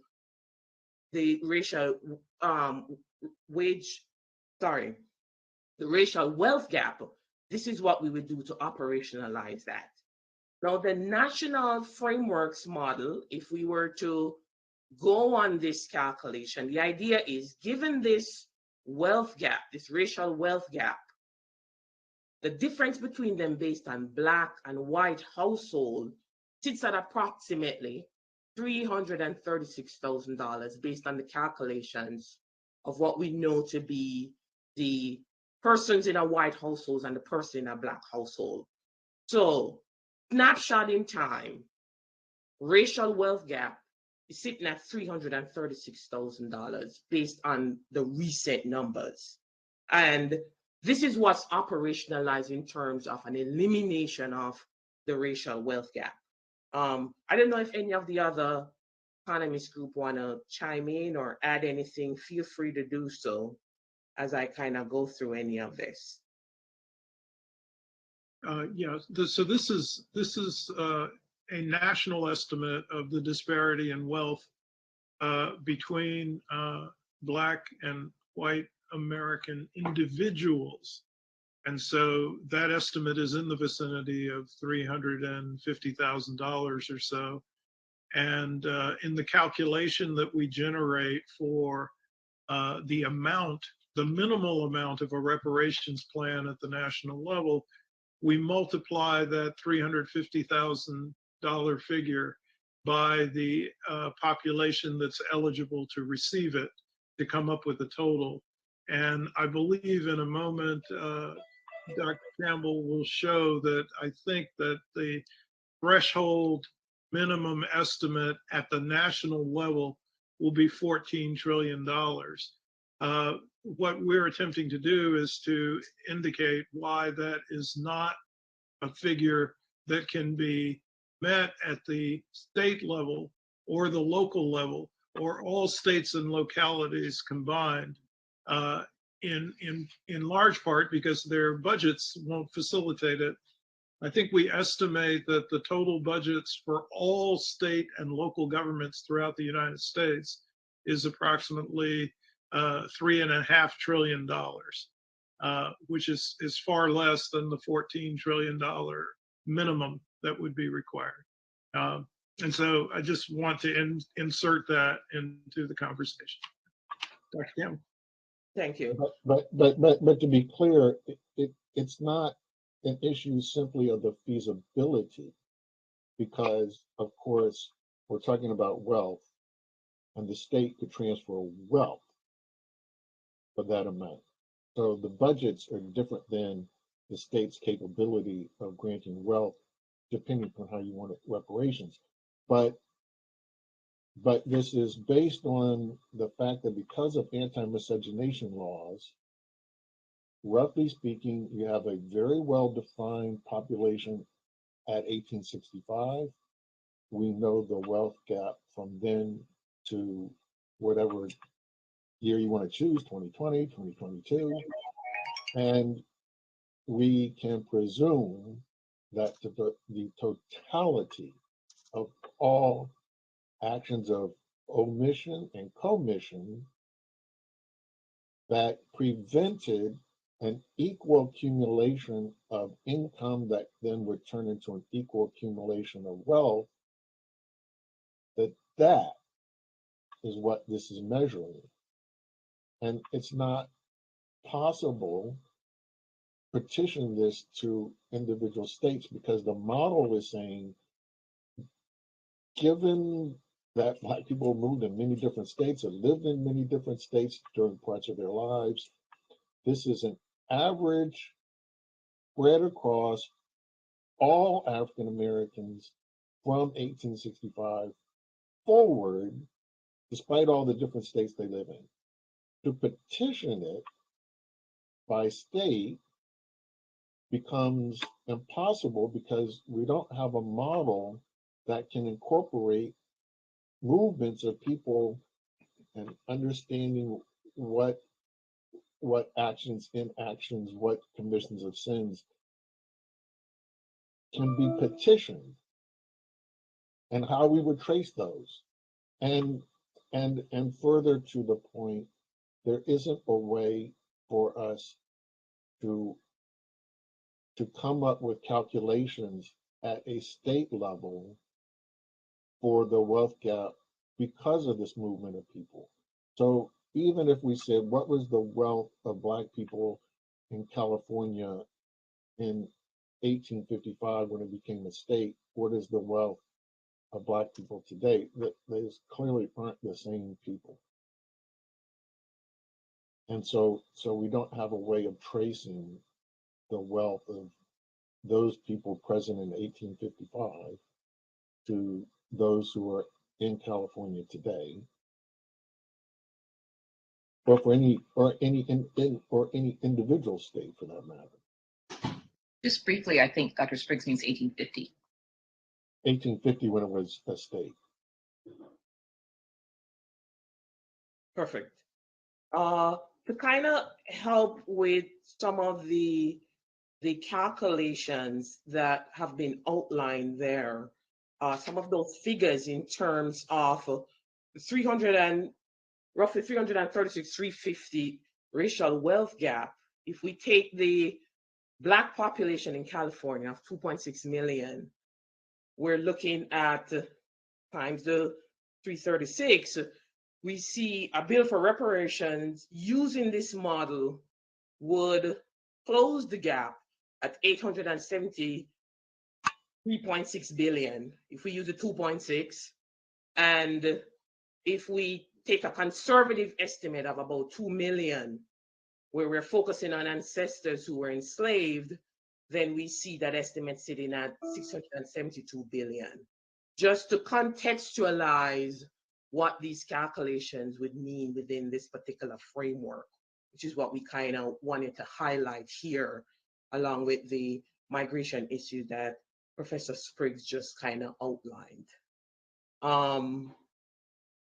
So that's the national reparations framework. And at a very high level, what the process requires in terms of calculations and the elimination of the racial wealth gap and particular issues with calculation and its use at the state level is what we wanted to highlight here.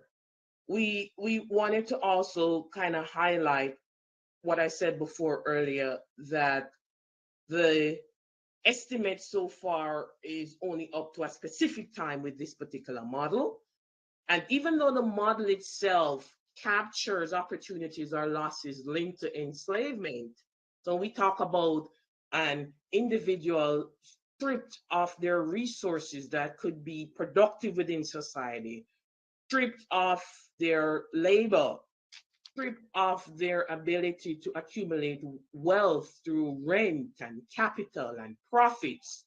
This model captures that very well, but its applicability at the state level would have problems in terms of what we outlined with issues associated with migration and using those estimates for the calculation of reparations.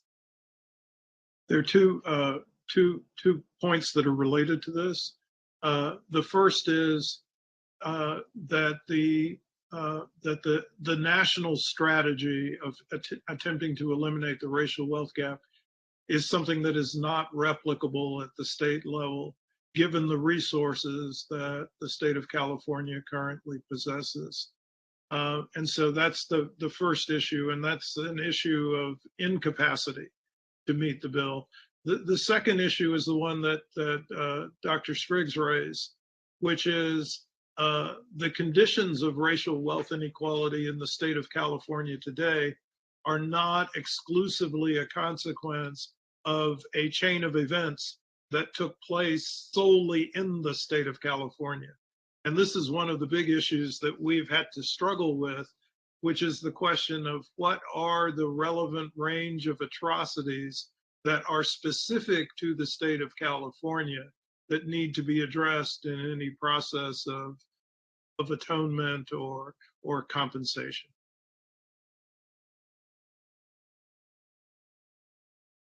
Which segues perfectly into model number 2 that we're referring to as the state-specific harms, or we call it the atrocities framework. And the task force, of course, will give us some direction and tell us what areas to pursue so that we could use this framework to figure out a procedure, to have calculations that would allow us to identify specific atrocities or harms for which California should compensate. To give you an idea of what the economist group met and looked at, the idea here is based on what Dr. Dardy just outlined, we would, from the input of the task force and with direction of the task force, look at a list of harms that would be prioritized to be linked with some specificity to California. And what we have here are just some categories that the task force can start to think about. This list is in no way finite. It can be expanded, it can be shrunk, but we wanted to give an idea of these particular buckets, these particular atrocities, as they're identified, and the task force directs us as to what we should be looking at. We would have under each of these particular categories calculations associated with reparations, calculations associated with harms and atrocities that are specific to California. Just to give you an idea, we have categories such as unjust property takings by eminent domain, intellectual property deprivation, houselessness, unwarranted police violence, segregated education, non-representative estate commissions, housing discrimination, labor discrimination, environmental harm, mass incarceration and sentencing, health harms, transgenerational effects, and other related potential harms. Just to give you an idea of these particular atrocities, we would present calculations under each of these categories that will provide a link to a total calculations of reparations based on the population that is identified and these lists of atrocities or harms within this particular framework. Did I capture everything from the group? Again, feel free to pop in. I think we mean not necessarily a total calculation, but that the task force would have a threshold that they would declare this action warrants compensation. And we would let you know what our best calculation would be for that. And then the task force would lay out how would the claimants present themselves to get the compensation. So if I had been imprisoned and the task force determined, this is the task force determined that in fact mass incarceration was an act with animus towards people who were the descendants of slaves, then if I had been incarcerated, here is how I would file to be compensated. And the task force would lay out the process by which I would file, and we would have provided for that task force what the compensation would be. We will need from the task force a tremendous amount of advice and guidance about which of these types of harms genuinely are specific to California. We certainly are under the impression that when you start talking about the use of eminent domain practices to unjustly seize people's property, that's something that is very specific to California. On the other hand, if we're talking about discrimination in housing markets that might be linked to the practices of redlining, redlining was a national policy that was a consequence of a public-private partnership between the Federal Housing Administration and local banks. That took place all across the country. And so it becomes somewhat difficult to determine to what extent that is something that was specific to California.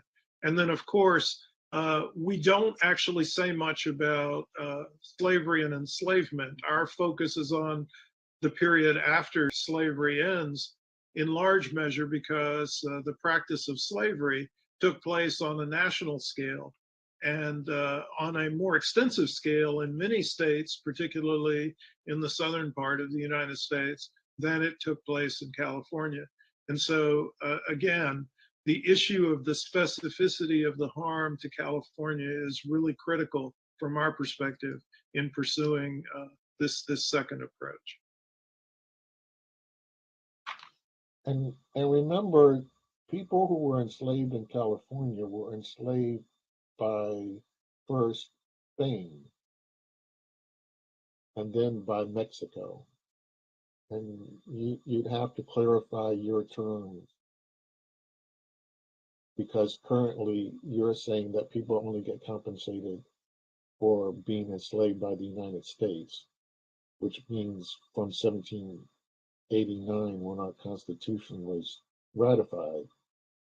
If you mean people in compensation before then it appears, and this is the part that my colleague at Howard, Greg Carr, was raising, when there was no United States, then it appears you are arguing for those who were enslaved by the British in those places that became the United States. If you start to get into an argument about compensating people who were enslaved by Spain, then you're getting a field from what you appear to have agreed to. So I think Dr. Spriggs is referring to enslaved people who were present in California before 1850. Totally. Yeah, and our assumption is that well, we don't know. I mean, the task force will have to tell us, but we have been assuming that 1850 is essentially the start date for considering any of these atrocities that are relevant to compensation by the state of California. I have a question, if I could, or I could wait until the end. Okay, I think I addressed this in our advisory committee meeting, but for instance, one of the first people we heard from to give testimony was Jonathan Burgess, and his great-great-grandfather first came to California from New Orleans in 1849, and he was initially brought to California as a slave to mine for gold. So I think I asked this in our advisory committee, like, how, if at all, are we accounting for people like Burgess, if they can find that they were actually, their ancestors were enslaved in California? Would there be a distinction between those who were enslaved in California versus other states? So I just kind of wanted to put that out into the ether as something I'm still wrestling with, but I think maybe because he first came in 1849 and not 1850, then that's out of the scope. Is that what I'm hearing you're saying? The task force can set whichever scope you wish. Right. But the challenge is one of what are you saying? Is the current state of California responsible for things that did not happen in California or that California had a role in? Is something you, as the task force, must define. Yeah, and that's part of the framing questions when it comes to figuring out the scope of work. That time period allotment will come from the task force. Residency requirements, again, is direction from the task force. The years of determining the beginning of harm, different starting points associated with different atrocity categories are framing questions that have to come from the task force. And the last one with last night's vote kind of gives us some direction. So the particular, what we need as the economist group in terms of how we proceed with calculations, the input into the models for time periods and residency requirements and what categories and so on will come directly from the task force. One thing that we pointed out, given the difference with model number 2, the atrocities framework, one thing that we discussed was an idea of how to operationalize this in California.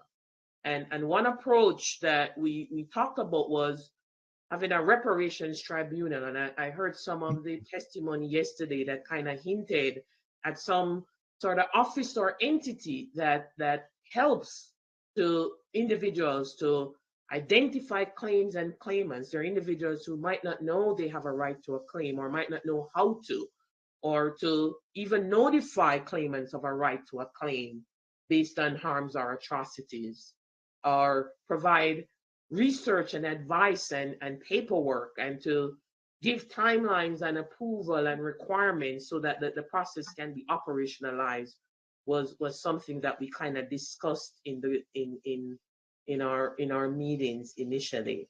But as it relates to what we need, those very important inputs that you, especially like what you just brought up, Chair Moore, are inputs that would come directly from the task force. So for instance, if we were talking about a specific highway that went through a Black neighborhood, then we envision that the task force could recommend that there be an office that would help me in identifying that, yes, my parents owned a home in the path of that highway. Yes, my parents lost their home. Now, then the task force has to make an additional set of decisions. California's lost Black population. Does that mean that if, as a result of losing our home, our family subsequently moved from California, is the task force going to allow people who have moved to be compensated? Or must I have remained in California? If the task force agrees that there needs to be a reparations tribunal over mass incarceration, same question. Can I document can you help me document when I was incarcerated, the years I was incarcerated? Can I have access to the benefits that are calculated that I should have received? And again, suppose I moved from California. Am I entitled to be repaired, made whole by the state of California for something California did, even though I no longer live in California? Right? These are fundamental problems that arise with state level, quote unquote, reparations, which is, doesn't make your task easy. But that's the assignment. I would add there are data issues involved here. For much of what we would want to do, as an example, if you wanted us as economists to say, well, we want economic evidence to add to our evidentiary evidence when it comes to what's the calculation for the harm done, let's say by mass incarceration. Are you asking us to find data that can separate those who are mass incarcerated who are only descendants of slaves from other Black people? And if we estimate what was the harm done for Blacks of being mass incarcerated, you want us to come up with a calculation that would compare only the descendants of slaves to other people being the other group. In which case, you understand we would be including some Black people who are mass incarcerated as not being harmed. And therefore, we would be diminishing, we would be diluting a comparison between a racial effect from an animus effect aimed only at the descendants of slaves.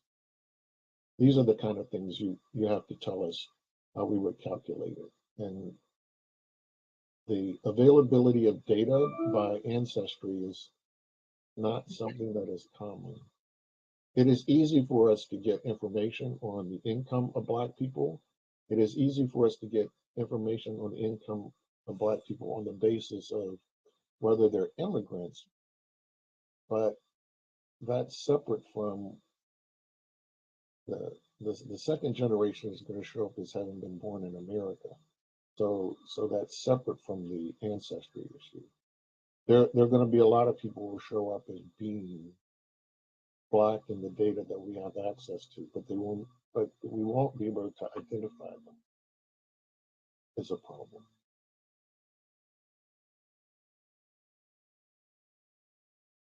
So we need to reckon. We would need to reckon from you on that. Well, I believe the state has just passed a law that folks refer to as one that would disaggregate not only the Black population, but also other highly aggregated groups like Hispanics or Asians.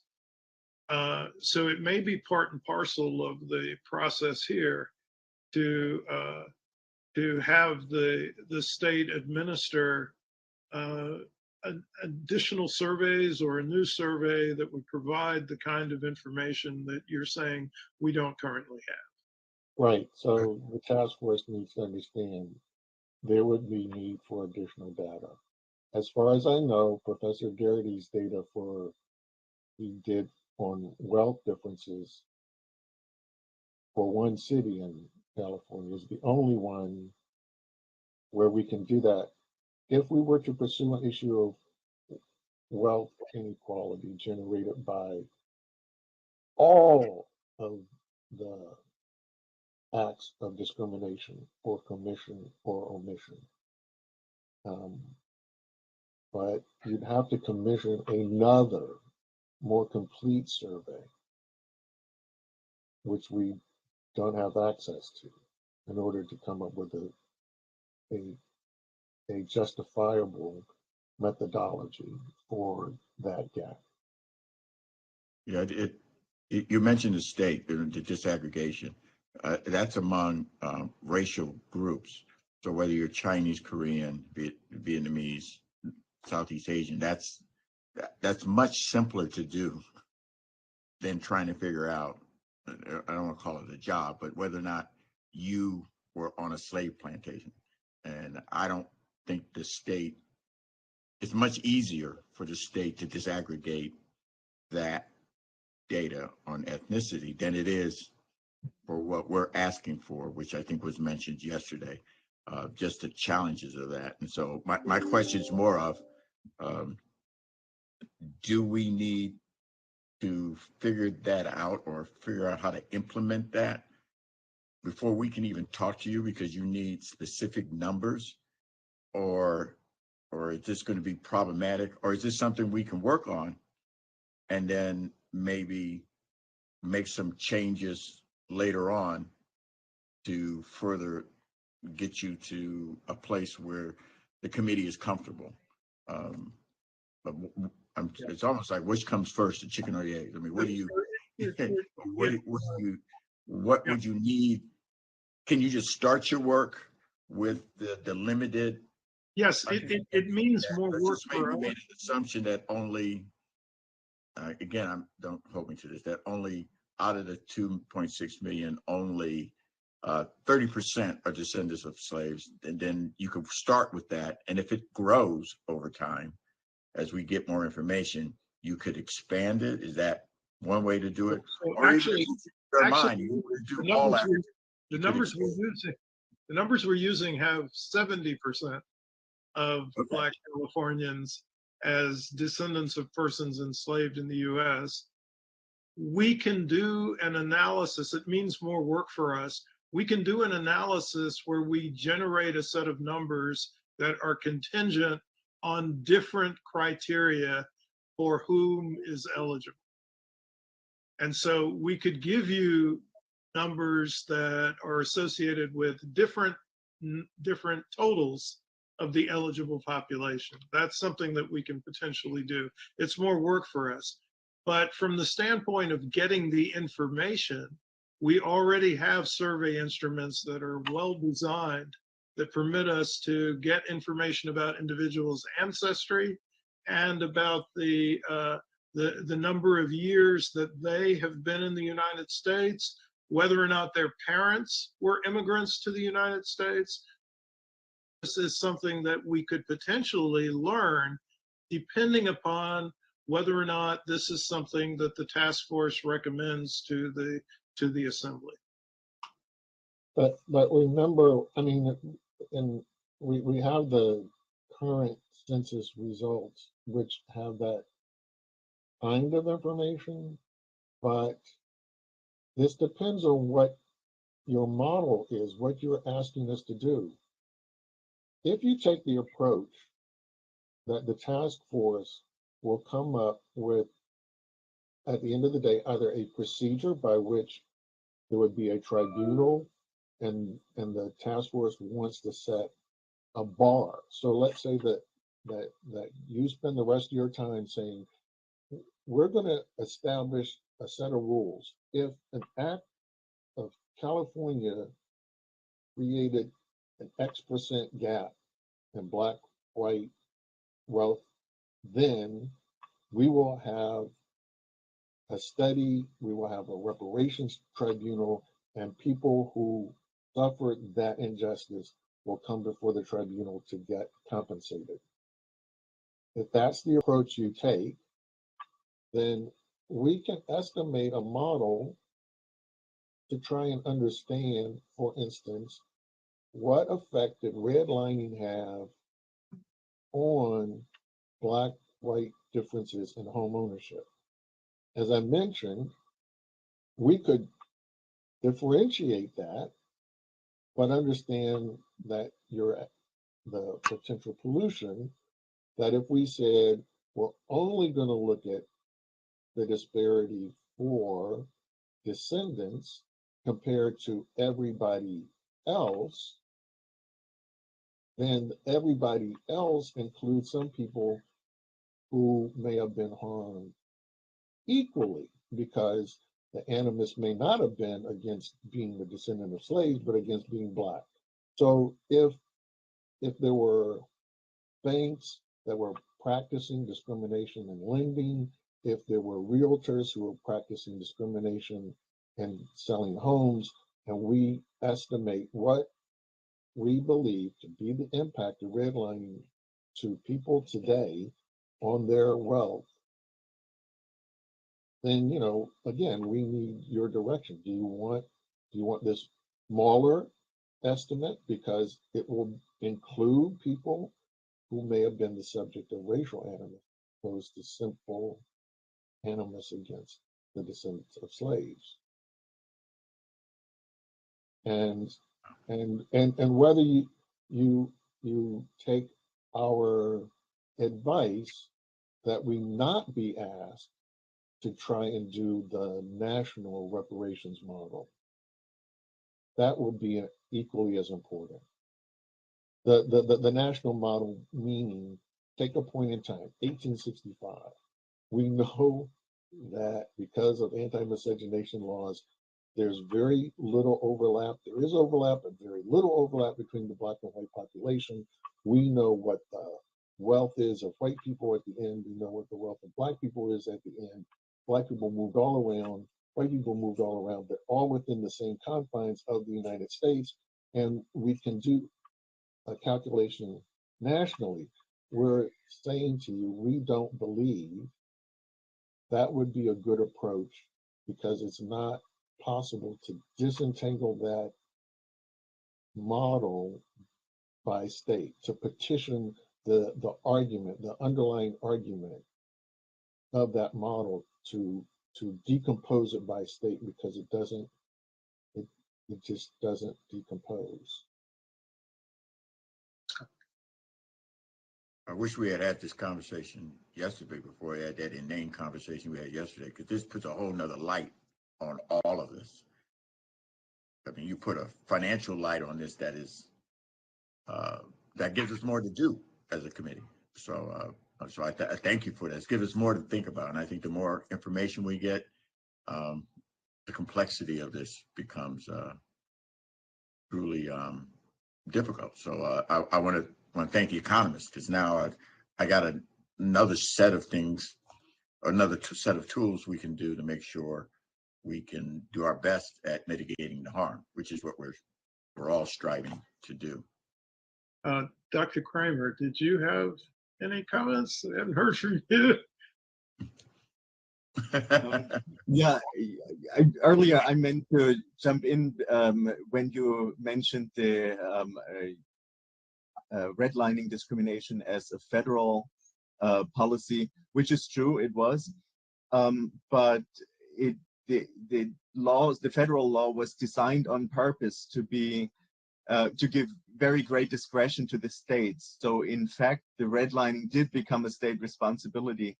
So I think we can take redlining into consideration as a state-specific injustice.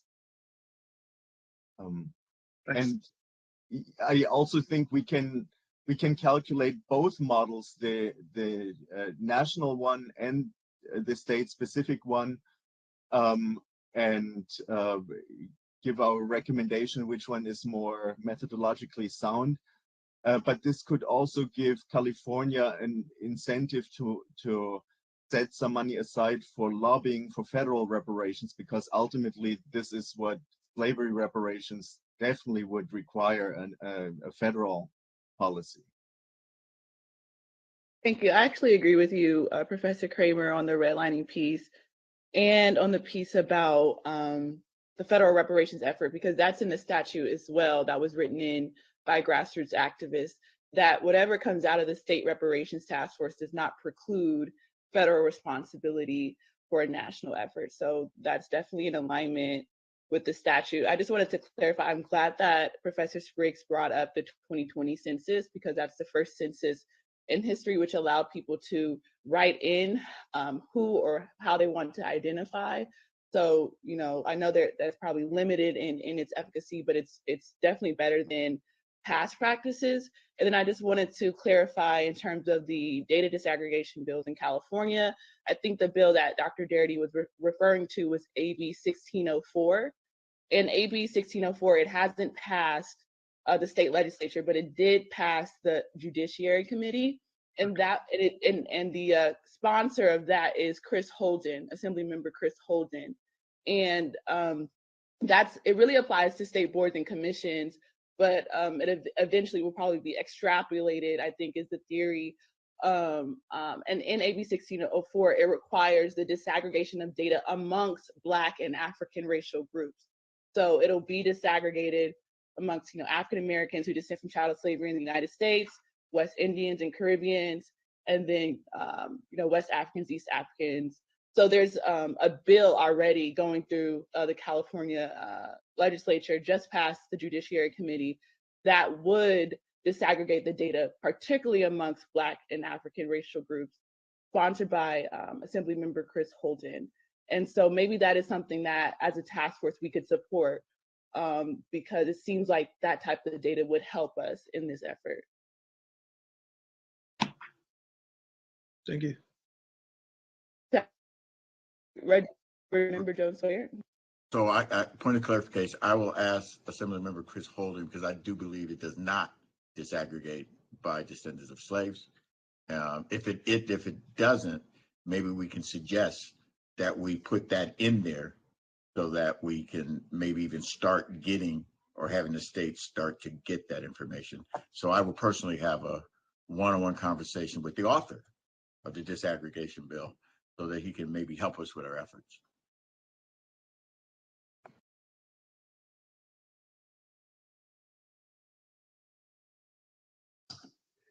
This is Lisa Holder. I have my hand raised. I have a question for Dr. Spriggs. I wanted to follow up on the analysis that you gave about, you know, the lack of disaggregated data that we have now. So in terms of the status quo data, there's an absence of data disaggregated by lineage.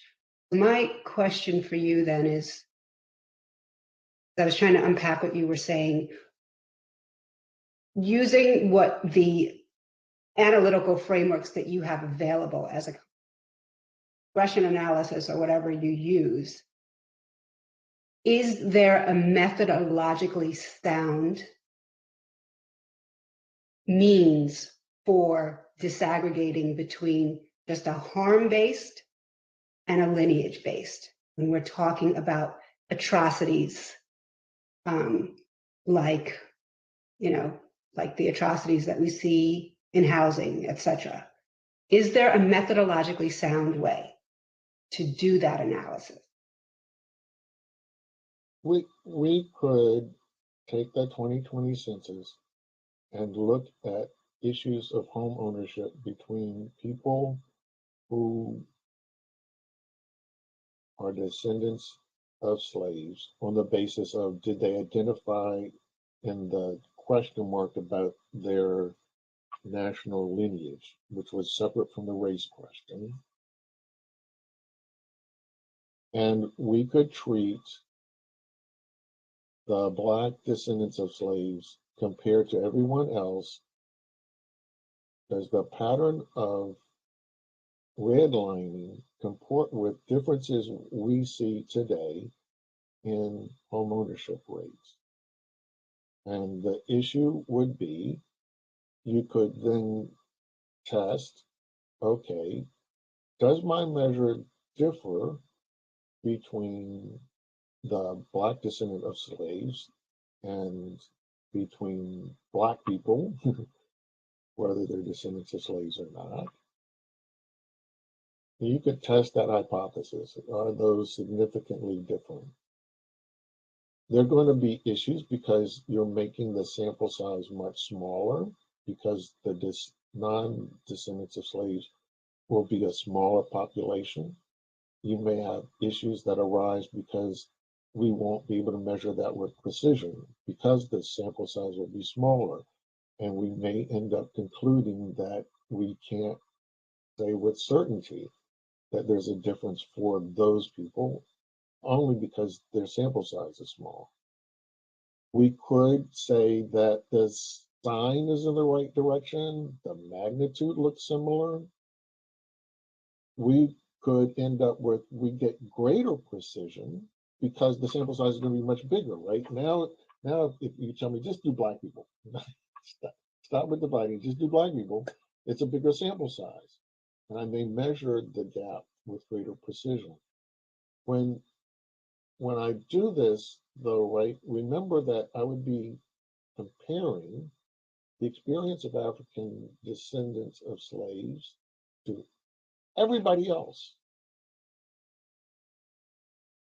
And if the animus was, in fact, the realtors and the bankers and all were conspiring because someone was Black, then I'm going to be including people in the everybody else who face the same discrimination. And therefore, my estimate is going to be smaller than it would be. And we could report that to you. We could report, look, if you do this as Black, this is a really big effect. If we do it as only African descendants, it's slightly smaller. We may not be able to say that there's any significance because the sample size is going to be very small for the people who aren't the descendants of slaves. I think there's and that may be what I'll come back to you with. There's a subtle issue here, though, because I believe that what the task force approved yesterday was not a criteria for eligibility that exclusively involved Black Americans whose ancestors were enslaved in the United States, but also included the descendants of free Blacks who were present in California prior to 1900. And so the distinction that you're drawing, Bill, is perhaps not really relevant to this conversation insofar as the more recent immigrant population is largely a community that has come to the United States after the 1960s. I agree, yeah. Right, yes, but if you ask me to measure what's the penalty, what is the legacy of redlining? And we know, we have studies that point to the redlining has current and persistent effects on current home ownership. You're going to have included in that people who have come here since 1960. And so, if you ask me, about looking at estimate, the effects on the current population. Okay. yeah. Yeah. So if you ask me, estimate for the current population in California, what is the legacy of this impact that we are enduring today because of those decisions that were made in the 1940s? And we know that there are lasting and enduring effects for people living today, buying homes today. Yeah, my argument is that the more recent immigrant population was not subjected to redlining.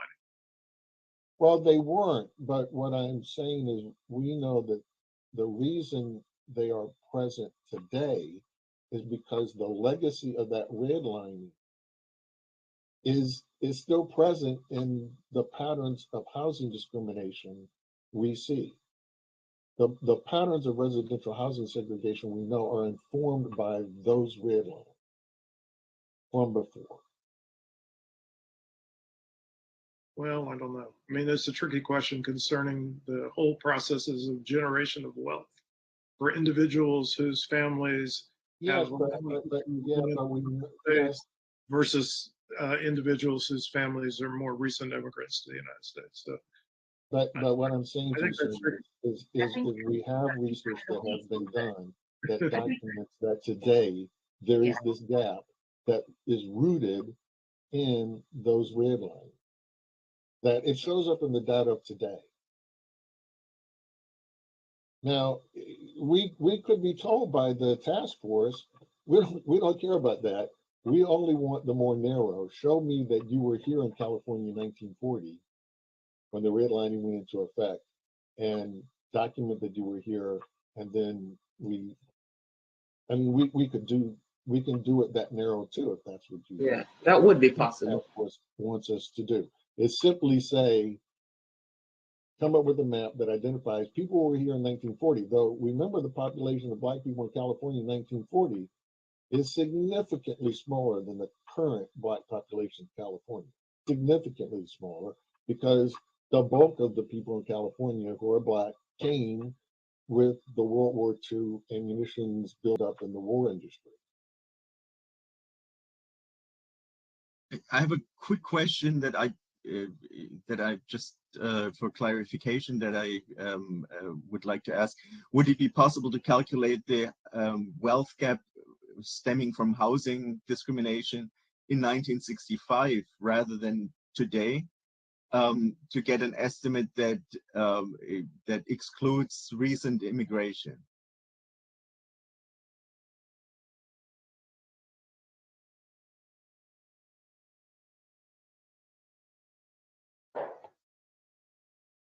That definitely would be possible. Certainly, yeah. Yeah, that could be done. I think that snapshot in time does, Thomas. I think it does. I think that snapshot in time with the 1965 date does. A lot of the inputs and framework with time periods as determined by the task force will in fact kind of allow for an intrinsic disaggregation. Once we're given those time periods and we already know what the vote said yesterday, I think even with these kind of salient dates, we will kind of have intrinsic lineage-based calculations that will be produced for these atrocities. So I don't think it's a matter of we calculate and then we need to disaggregate the population again. I think the inputs with the time period would allow for some of what we need to see in terms of the disaggregation. No, but before I would agree to that, I have to be clear on what is Thomas's point. Are you saying you want to compensate people who were in California in 1960 on the basis of what was housing discrimination in 1960? Or are you saying I want to use discrimination in housing patterns as of 1960 to project forward what is the lasting impact of that? And what I was saying to you before is that depends. Because the lasting impact, what is the residue, is I would take Black people today and look at that housing pattern and look at their home ownership pattern, and I would try to trace back this correlation to what we know happened then. So my initial thing is that we already know that redlining, the red lines that were drawn back by FHA at the origin.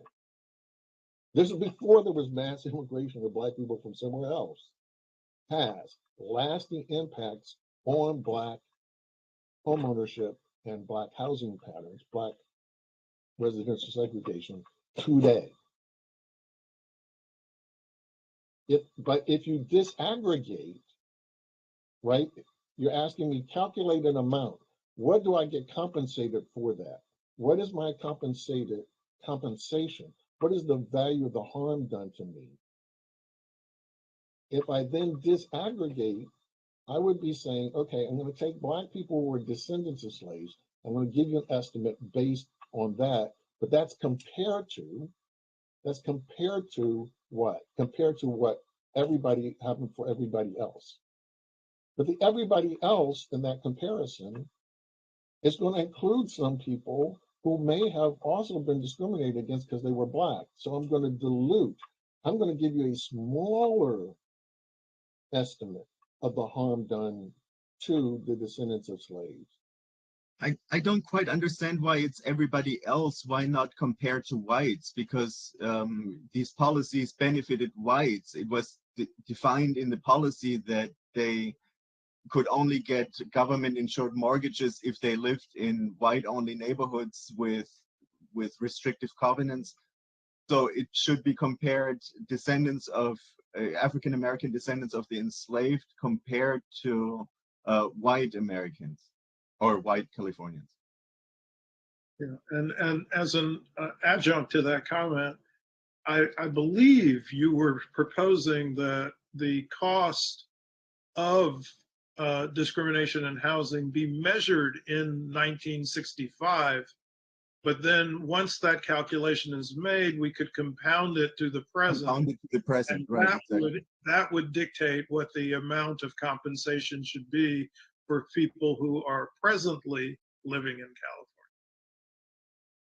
California. That's what the idea was.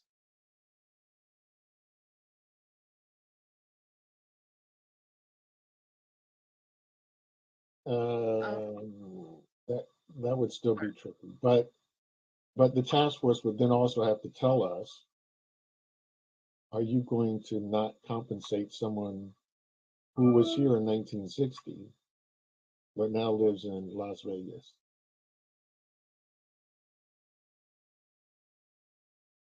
Well, I think that's a question that we need to know the timeframes of the atrocities and the residence criteria. During what timeframes do people have to show residence of either themselves or their ancestors in California? So that's guidance from the task force. Yeah, because remember when we showed the harm of current residential segregation patterns on today's population and the effect of the ongoing discrimination in housing, that's different than what Thomas and Professor Garrity were just saying, which is, okay, we're going to find a finite population of Black people who lived in 1965, and what's the difference in their home value today? That's a different calculation.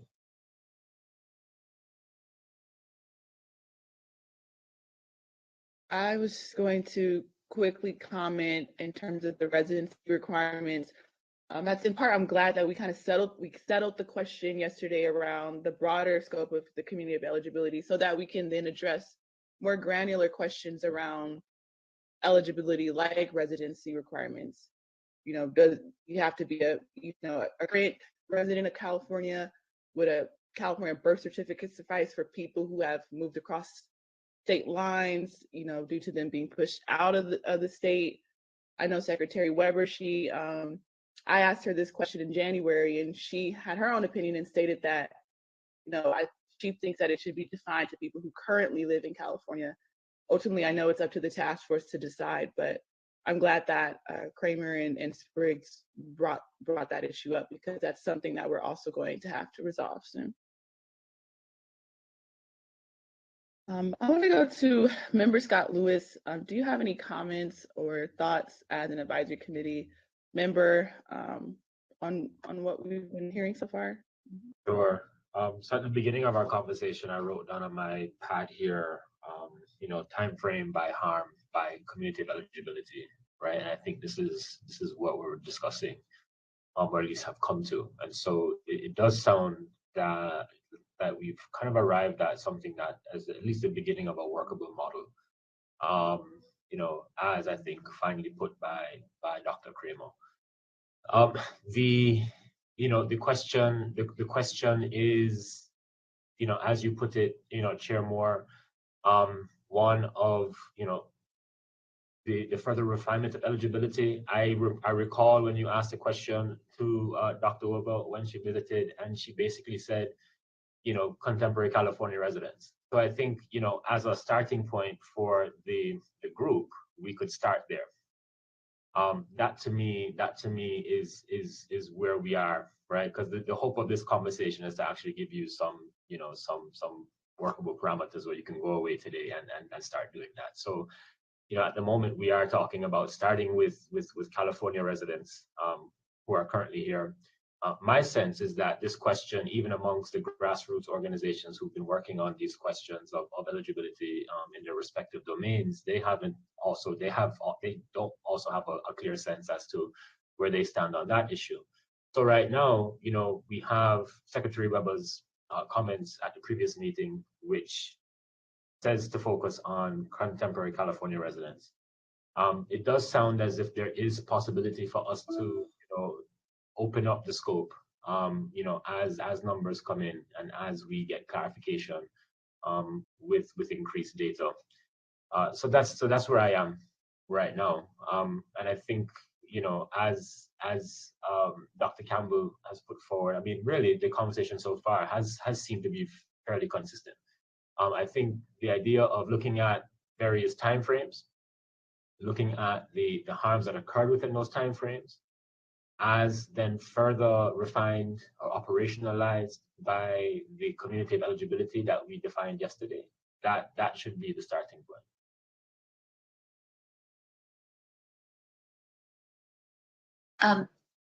I want to jump in. I mean, we don't know, is there a legal standard for residency already in California, which you might be constrained to use, or maybe you can come up with another definition. I don't know. As this body, but it's probably relevant. Certainly, somebody can't move to California today and overnight be eligible. So, what is the residency standard? That's something you all have to decide. Resolve. But one thing you might consider is, once you determine how long an individual would have been in residence in the state, I think maybe Member Lewis even proposed at one time, setting up Venn diagrams, sort of circles of, sort of shared attributes. And after you get, your series of circles, putting all these individuals in the circles, then you could rank them and determine, that would be another way to determine what the compensation would be. Yeah, do you want to say people who were resident at the time this legislation passed to prevent people from moving to California, to say, now that you've resolved it all, I want my whatever, 3,000 or whatever to my home ownership? Yeah, I was thinking that. I just Googled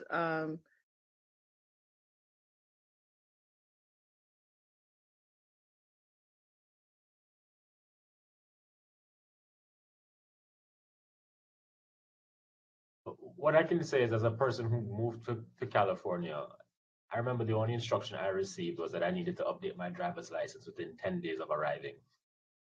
And this is why I asked this question actually several meetings ago, when we first broached the topic of eligibility. I was very interested in what the California residency requirement was. And I asked, do you need a birth certificate? Do you need to have, a driver's license? What is it? And so I was very keen to hear what Secretary Weber would say once that question was posed to her a couple of meetings ago.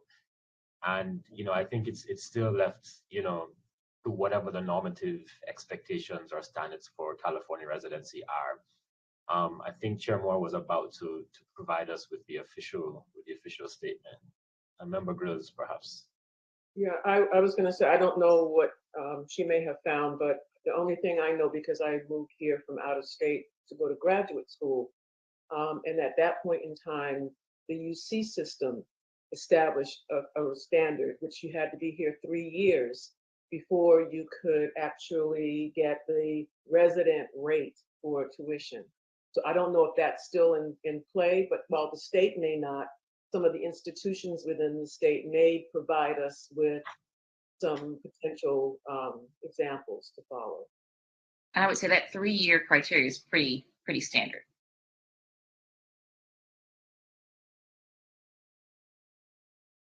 Sorry, Member Tamaki, you're recognized.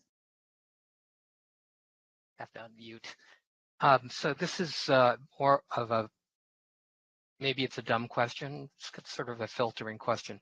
Because we don't have the disaggregated data, are we using the 1965 as a sort of de facto filter? Because most of the immigrants coming from Africa or the Caribbean are post-1965. The date of the Immigration and Nationality Act, Reform Act, Immigration Reform Act of 1965.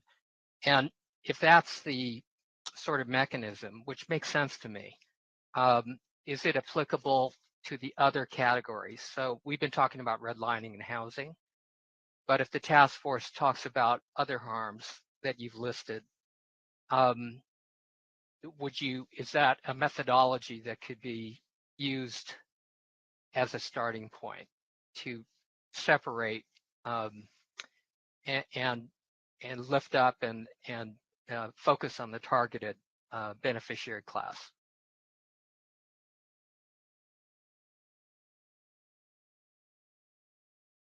Does that question make any sense? Well, I'm the holdout here in understanding what was offered by 1965.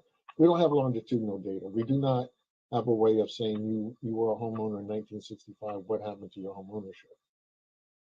We don't have data to do that on scale. And we can't recreate the existing longitudinal data sets. So we have what we have. So I'm not sure. If it's the issue of mass incarceration, we know mass incarceration became far more intense way after 1965. And so were we asked to model what is the impact of that mass incarceration, we would have to be looking at a population in California that's more recent than 1965 in order to model what do we think was the lost income. The other question, Professor Spriggs, related to housing is ownership versus renting.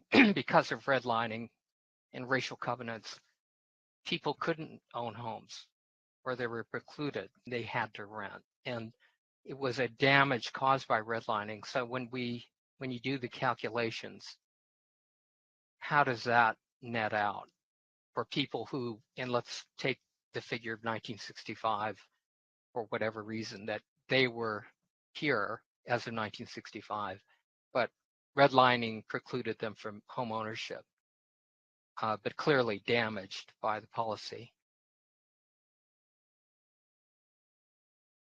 The studies I was referring to look at maps of redlining in cities and then showed how that impacted the current population and the gap in home ownership and the effect that had on current residential segregation.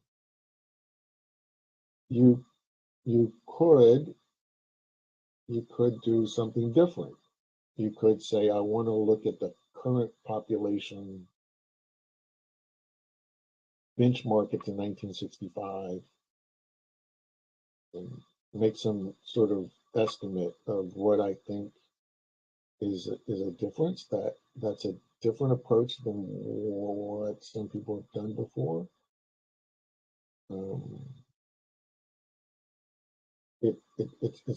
it's not. I'll let the others who raised this possibility explain what they think their methodology. I'm suggesting that it's the difference in the current population's effect, which would get me a number of what I think home ownership would have been and what I think the wealth gap is because of the difference in the home ownership and the lingering effects of differences in values because of that. I'm not sure what others have in mind.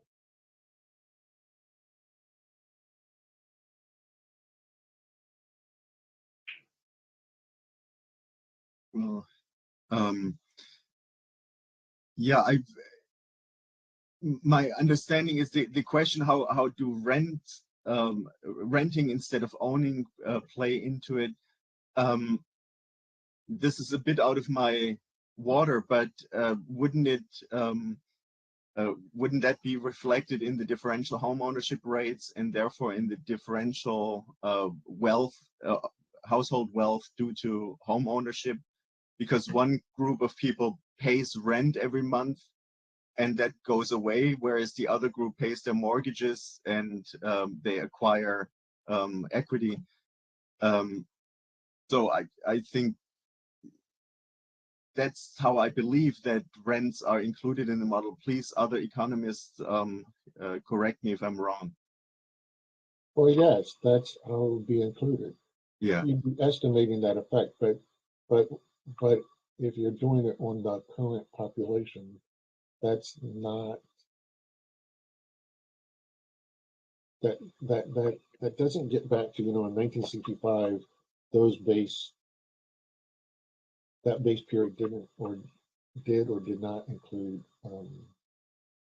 people who were descendants of slaves. I threw out the idea of 1965 mainly to get around the recent immigration debate, and I haven't had time to think it through. So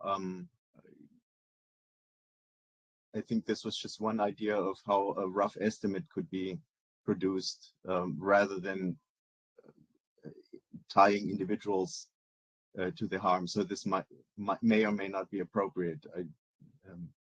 In my mind, when it comes to kind of dealing with these broader categories, each category will have a different framework, a different equation or estimator. Yeah.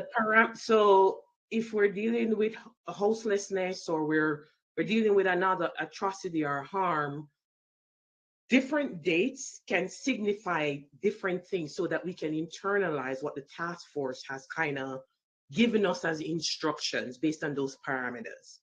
We have a community of eligibility. If we are given these different atrocities categories by the task force to calculate this, and this, each of these will require a different equation because each of them are measuring different atrocities or harms. And I think once we get into figuring out what exactly the task force wants us to look at from that long list that I gave, plus what they want to add or subtract, we're going to take each of those atrocities and given those parameters, we'll give an equation or an estimate that's shown. You might tell us, focus on 1965 here. You might tell us, focus on the 1800s here, so on and so on. So I think trying to frame all the atrocities in one is a little bit difficult right now because each of those categories will have different calculations. And then the idea is once an individual from this community of eligibility that the task force has identified and voted on kind of raises their hand and they check whatever categories applies to them, one, all, some, then these different calculations kick in. So an example I was given in our meeting, let's say, for example, direct descendant of slavery, I'll name them Casey Campbell, okay, even though I'm not, so I wouldn't be in the group, but let's say this person identifies whatever the body has put in place in terms of residency, whether or not they can make a claim, they will determine what exactly this person needs to present to make that claim. This person is then saying houselessness, mass incarceration, whatever the atrocities are. It's then our job to figure out if these particular elements are checked, what are the damages, whether it's a range or a fixed amount associated with these categories for that individual. And those calculations will depend on different dates, they'll depend on different parameters, and they'll depend on different models. So I think where we are right now is trying to get a framework in place to say, one, what are the categories you want us to focus on from the task force? What are the residency requirements, as task force member Lewis kind of highlighted earlier, which is very important. And then as it relates to each of the categories that you give us, what are the dates that we need to figure out in terms of damage periods? And if these dates allow us to kind of intrinsically disaggregate the data, we can. If they don't, then we'll kind of come back to say, if you chose, for example, 1964, 1965, then you might be getting a broader model that includes some noise. But if you choose this, then you might be getting a model that focuses more specifically on the population.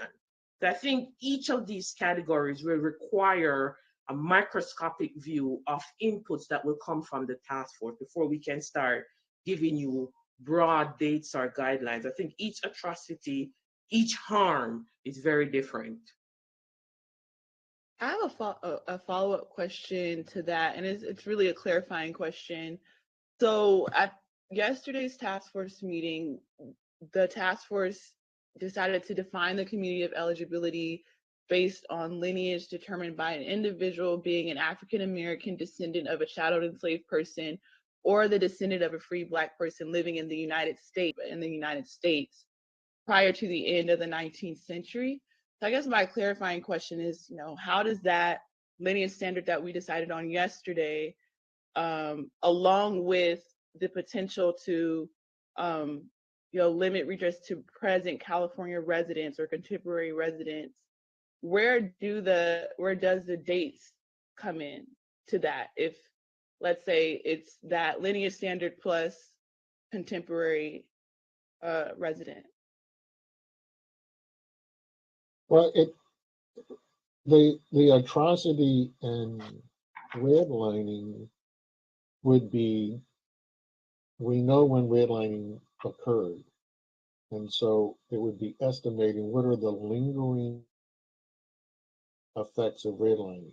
If you tell us mass incarceration and you want an estimate of what we think the effects would be, then you might tell us a year that you believe penal code changes or enforcement changes in California dictate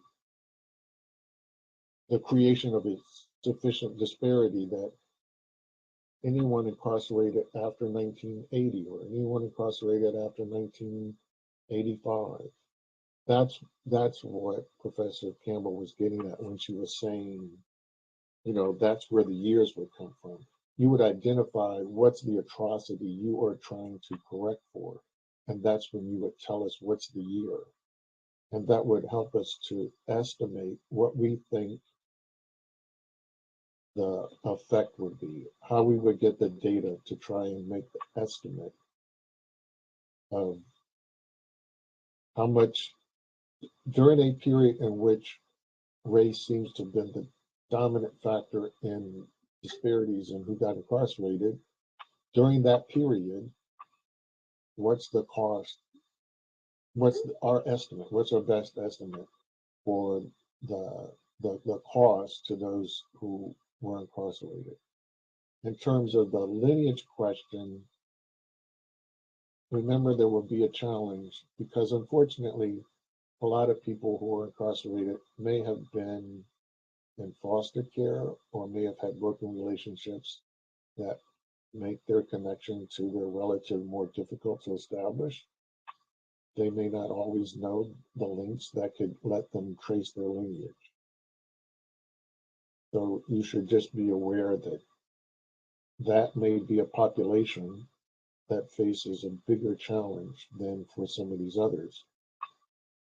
Thank you. So what I think I'm hearing is that given what we decided yesterday, along with, you know, the potential residency requirement of being a current resident, it seems as if there might be a tier system where it's all for descendants of enslaved people, but, you know, depending on if you were in the state of California longer, you probably experienced more harms. And so, you know, if you're a California resident for 20, 30, 40, 50 years, you'll probably be eligible for more than someone who came to California and is still a descendant of slaves later on in the timeline. You may not be eligible because when you declare when the task force says this is the incident for which we think the constitutes the atrocity, yeah, you may not have been in California then. Great. Yes, member Scott Lewis.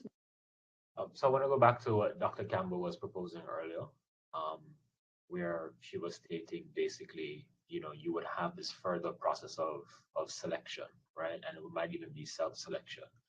And so what we can do is we keep the qualification of California residency stable across each of those moments.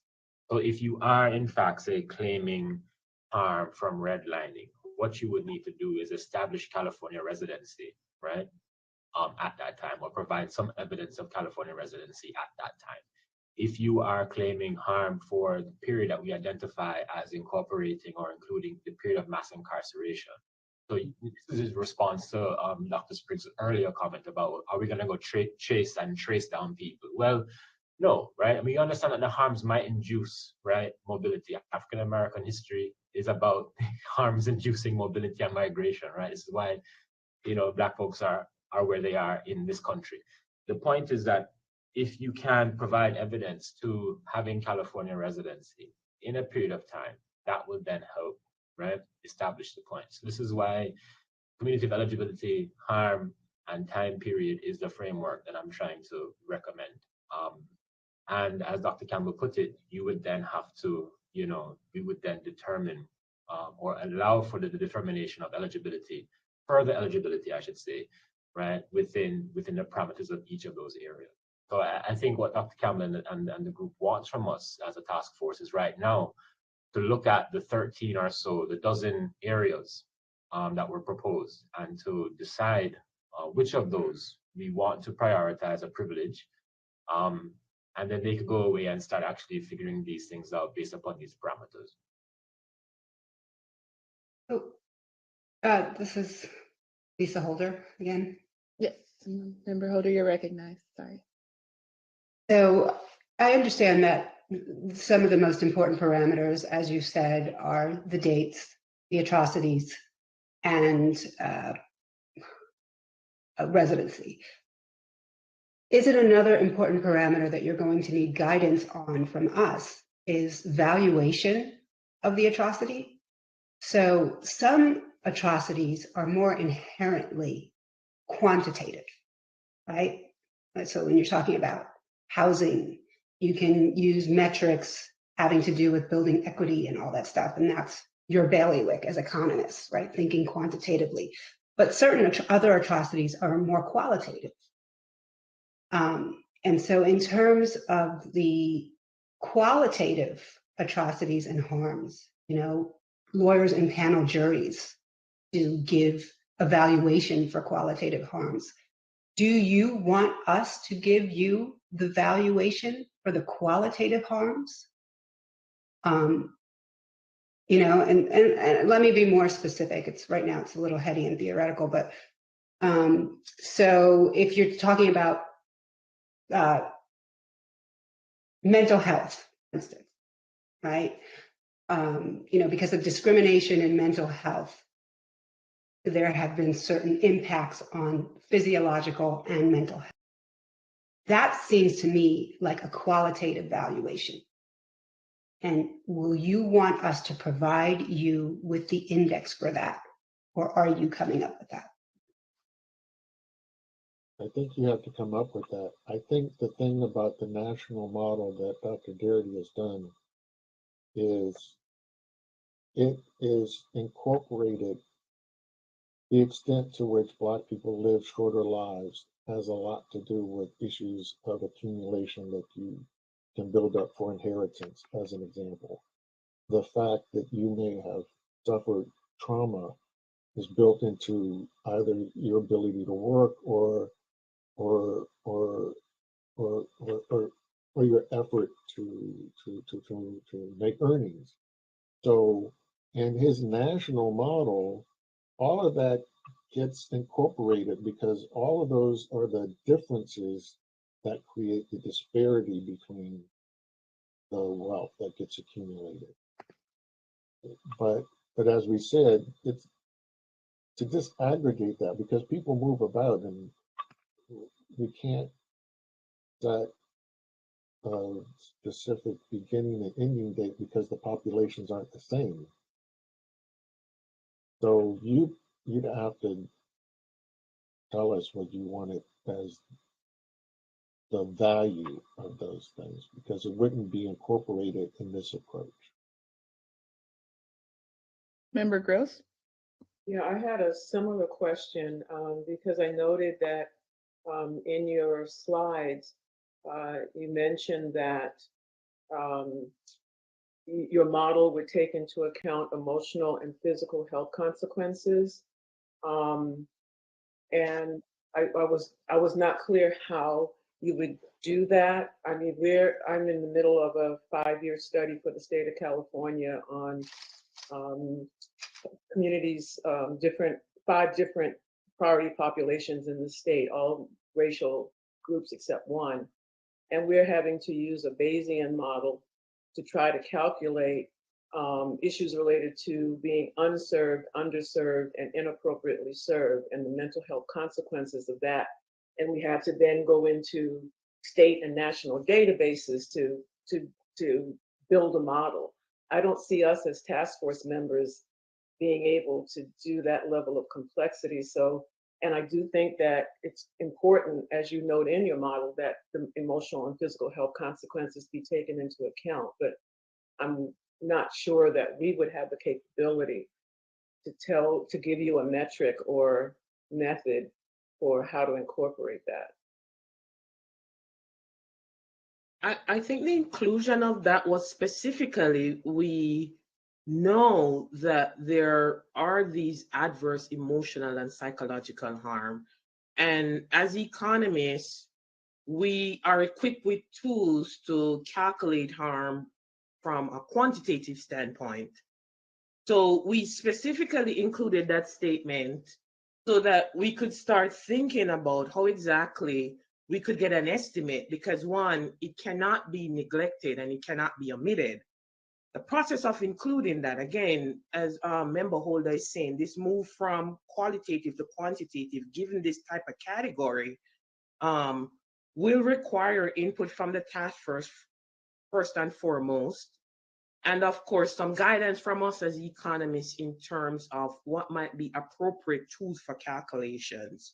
What that looks like right now in terms of the actual calculation is a matter that will pop up many times for discussion. We might have ideas about how we can capture this, but I think these ideas will have to be refined and outlined by the task force. It's almost equivalent, and this is not a good representation, but almost like when you have a lawsuit and there's an estimate for pain and suffering, and somebody would say, how exactly what do you mean pain and suffering? And it differs by individual, it's very personal, it differs by harm category. I think there's a further discussion and a back and forth with the task force about how exactly will we capture these qualitative elements associated with emotional harm and distress from a system that has been so extractive and so damaging. I think that's further discussion, but we purposefully included that statement because we know it has to be included. But we haven't refined this. We will need input from the task force as we dig down deeper into these categories. And there might even be precedent for pain and suffering in other cases. It might have some similarity to this that could be taken as a rough guideline of what the descendants of the enslaved in the U.S. could be, in California, could be asking for. Thank you. That's a good point. There's definitely some international models folks we can look into, but I want to do a time check. It's 11:43, and we have about 15 more minutes for this discussion and potential action items. So I want to go to member Scott Lewis. Thank you. I so see it would you, be helpful- Mullen. Can you hear me? Yes? Yeah, I see Mullen had her hand raised. I don't know if you want to defer to her or. Go ahead. Go ahead. Hey, Ms. Mullen? Just a quick thought. You know, when you are looking at the categories of harms, it's essential that we have, you know, as Professor Campbell said, these are what we're talking about are snapshots. You know, looking at a moment in time. So it's essential that we have end times, you know, end time points from which to make the calculations. But if you choose, you could pick 2 or 3, hopefully not more than that, you know, potential endpoints from which we could derive calculations. So you could see, you know, what do the numbers look like if the endpoint is 1960, if it's 2000, if it's 2020, for example. Which is another way to give you more data and also to get a sense of, you know, what the pattern of the harms looks like across time. Thank you. Member Scott Lewis? Thank you, Chair Moore. Yeah, I was hoping that we could maybe use some of these remaining minutes to provide some, you know, confirmation to the economics group on what areas we want them to focus on. So there were about a dozen, I think, that were provided in the PowerPoint presentation. You know, I would note that the area of the kind of health harms, you know, maybe encompasses the questions around the psychological trauma, etc., that 2 of the members brought up earlier. You know, so I think what we need is just to confirm for the group where we want them to focus. Okay, so we can start the discussion. We can the DOJ or Ms. Professor Campbell pull up your screen again, the particular side where those categories of harm were listed. Thank you. Not a problem. While they do that, may I ask a question? Yes, Member Gross, you're recognized. I want to be really concrete so that it's really clear what it is we need to provide. So I've kind of created my own running list.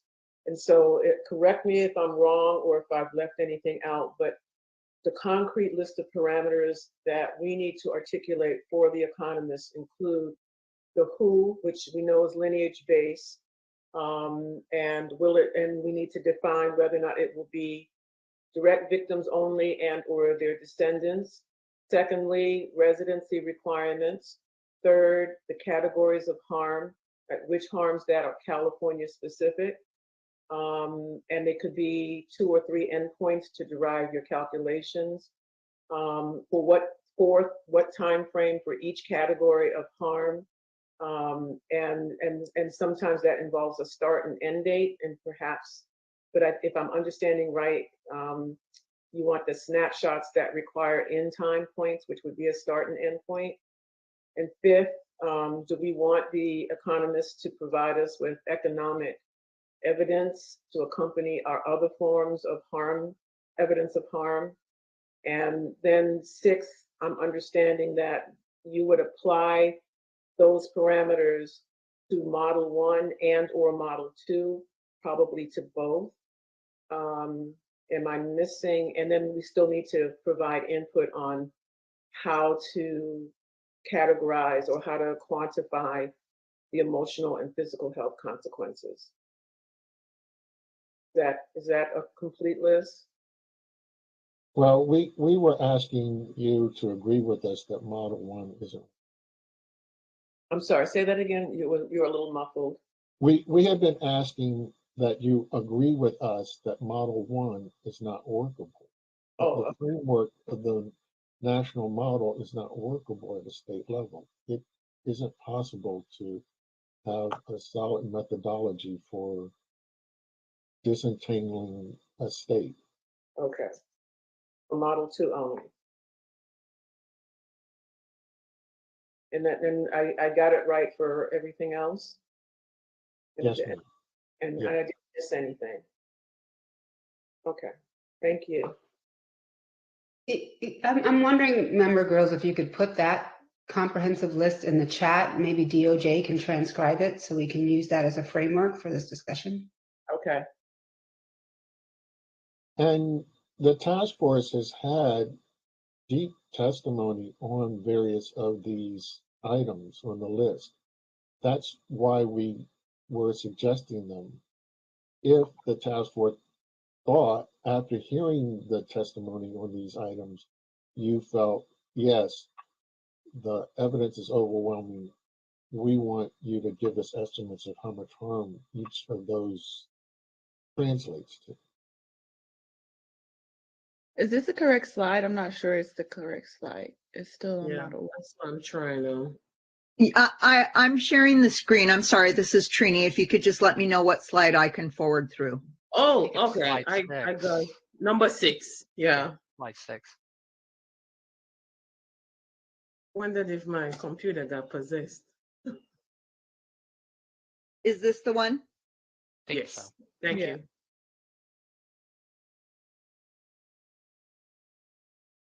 Member Scott Lewis, as an advisory committee member, I want to defer to you on this portion, and then also keep in mind that we have 10 minutes left for this section. So I'm not sure if we're going to be able to come to a decision on which categories we want to prioritize, but then again, I'll defer to you in terms of how to proceed.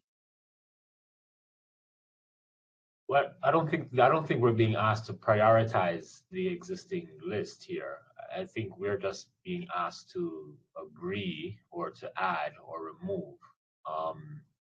So in other words, do we have a problem with eminent domain being an area? Yes or no? Intellectual property deprivation? Yes or no? That's all I think we're being asked to do. The rest of the discussion, I think, is clarified a large part of what the scope of work needs to be. Dr. Spriggs, has just asked us, whether the national framework will work. I think we have effectively said, no, we are going with the second model, which is why we're discussing these areas right now. So all we need is the task force to just say, yes, these harms qualify for what we're talking about, or there are others that do not show up on this list that we want to have included. Thank you. Okay, so in the interest of time, I will list out the categories.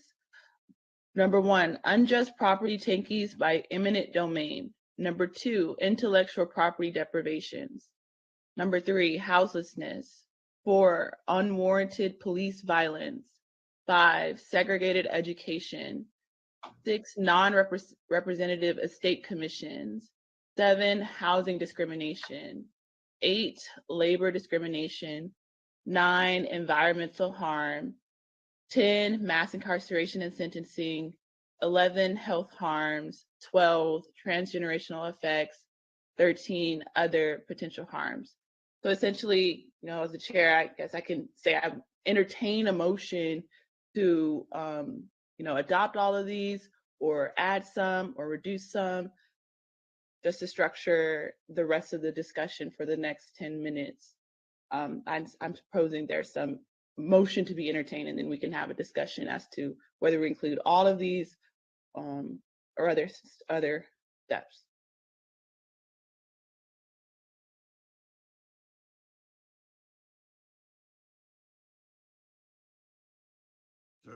Madam Chair, Member Jones, you're recognized.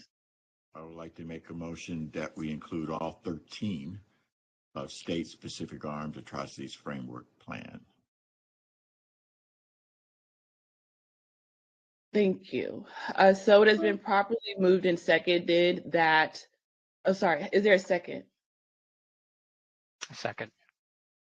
So it has been properly moved and seconded that the task force adopt Model 2, the state-specific harms atrocities framework, which includes all 13 harms as presented. Is there any discussion on the matter? This is a just point of clarification or procedural. But if we want to add, I think there's a lot that needs to be added. Do we do that in the next motion, or do we ask to, or how do we get that done? Maybe I'm wrong, but Go ahead. number 13, other potential harms might gather that, but I could be wrong. I would agree with that. Yeah. And then after the motion, I guess we can do another motion to add specific additional harms. Okay. Does that answer the question? Okay, sorry.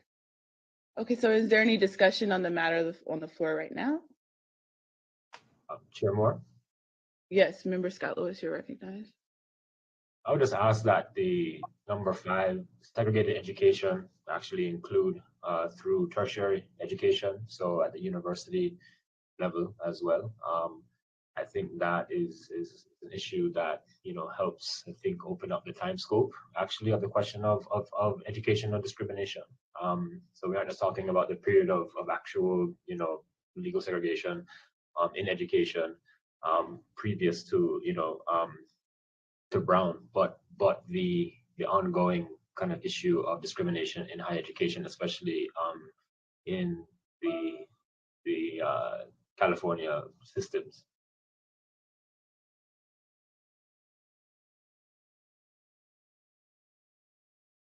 Thank you.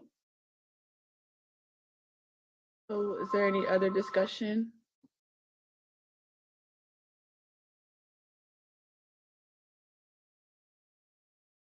Okay, hearing no further discussion, I'll cue Parliamentarian Johnson for a roll call vote. And again, to restate the motion, for the task force to adopt Model 2, state-specific harms atrocities framework, which includes all 13 of the categories. And in our discussion, we noted that segregation education would also include tertiary education. Parliamentarian Johnson? Yes, thank you, Madam Chair. I will begin by asking Chair Moore for her vote. Chair Moore votes aye. Vice Chair Brown?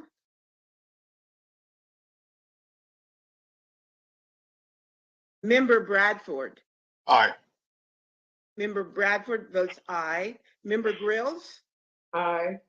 Member Grills votes aye. Member Holder? Aye.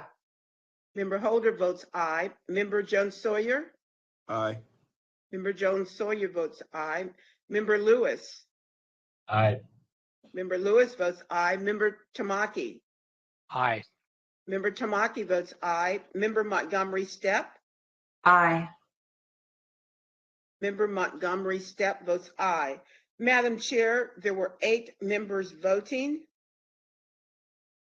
and there were 8 ayes and 0 nays.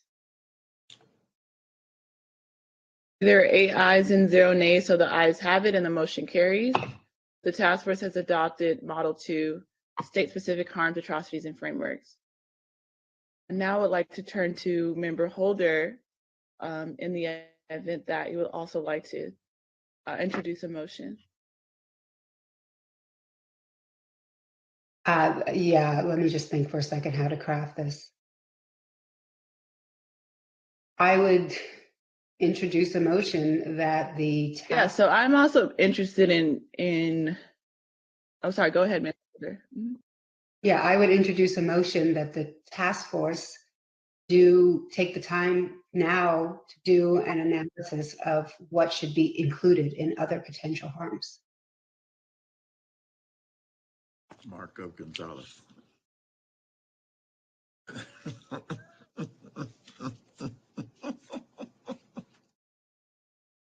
You tell me I should be fine, except. Assembly member, I think you're unmuted. You're not muted.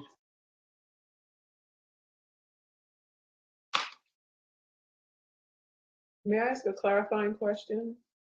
Yes, member Gross, you're recognized. Because we are still compiling the harms, this is not going to be cast in concrete what we decide today. So there would be an opportunity to elaborate on whatever it is that we've identified today. Is that correct? Correct. Really, even at our April meeting, potentially. But to member Holder's point, sorry, I got disconnected. I think this would be a good time to list out any potential harms that the task force members think needs to be included. And then, you know, at the advisory committee, Jovan and I can, you know, take notes and so with the economists and come back for the April meeting so that we can keep this as a continuous agenda item. So one potential harm that I just want to put in on the record that is, I think, California specific in some ways is the war on drugs, or the crack cocaine epidemic, the epicenters, you know, in Los Angeles and whatnot. So I would say, and to Grill's point, we're still uncovering that, right? We're going to learn more about the war on drugs literally later this afternoon. So I'm just putting that on our radar in terms of a potential and distinct harm.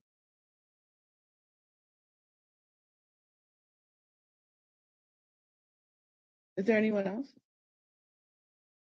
Yeah, I think that a distinct harm or distinct atrocity is slavery that existed in California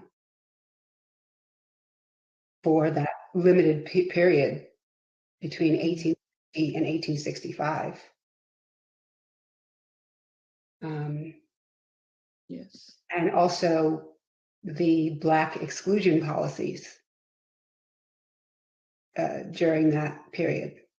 So policies that excluded escaped enslaved people from coming into the state, etc.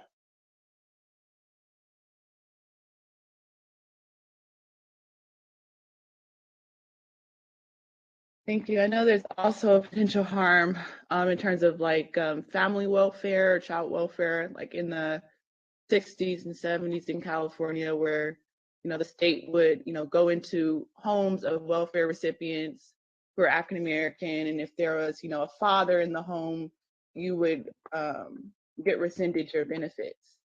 And there's actually a movie about that. I think it's called Claudine. That was put out in the 70s. So still trying to figure out the right way to articulate what that harm is necessarily, but it's around the kind of discriminatory family welfare practices practiced in the state, particularly in the 50s, 60s, and 70s. I'm wondering if Dr. Grills can also articulate a harm around foster care and placement and removal, because there's been a lot of atrocities on that issue, and I know that you have a lot of expertise there. And it's in terms of the foster care system, it's the disproportionate involvement of Black children in the child welfare system in California. The rates are ridiculously high, but that's also coupled with the mass incarceration issue, because the numbers of Black children in the child welfare system was also associated with the increase of Black parents, especially Black women, being incarcerated. The other part, in terms of our children, is the issue of the overrepresentation of Black children in the juvenile justice system in California, and the many harms that they experienced, including loss of educational attainment, employment, and the issue of transition-aged youth, who, if you were in the child welfare system or in the juvenile justice system and Black, the likelihood of achieving gainful employment is very, very low, but the likelihood of incarceration and homelessness is extremely high. The other thing that I'll add to that is the issue of homelessness, the harm associated with the overrepresentation of Black folks in this state who are unhoused. Thank you. Are there any other contributions? I believe homelessness was the second harm listed on the presentation. Are there any other contributions? Keeping note of time that we're 2 minutes over this period. You know, we're probably going to learn a little bit more about this from the experts today, but I would say as an adjunct to what Professor Grill said, sort of pertaining to youth is gang prevention. You know, the way that gang prevention was implemented in such a biased manner that destabilized so many youth in California over the last 50 years. So I would add that. Okay, so I just want to thank the economic consultant team for your hard work and for this presentation, and the advisory committee, which consists of Jovan Scott Lewis and myself, will take into account all of the contributions from our esteemed task force members, and we'll hopefully put this on the agenda for April so that we can continue our conversation. So thank you. Thank you so much. So the next item on our agenda is item 16, witness panel number 1, which will run from noon to 2 p.m. on the criminal justice system. And we have some amazing panelists that I'll now introduce, and each person has 10 minutes to speak, and I'll be keeping time. So our first panelist is Professor Rachel Barkow. Professor Barkow is a Charles Delegacian Professor of Law and the Faculty Director of the Zimroff Center on the Administration of Criminal Law at NYU. Then we'll hear from Dr. James Pitts. Dr. James Pitts is an assistant professor in the Department of Criminology at Fresno State University. Thomas Harvey is the Executive Director of the Children's Defense Fund and National Litigation Strategist.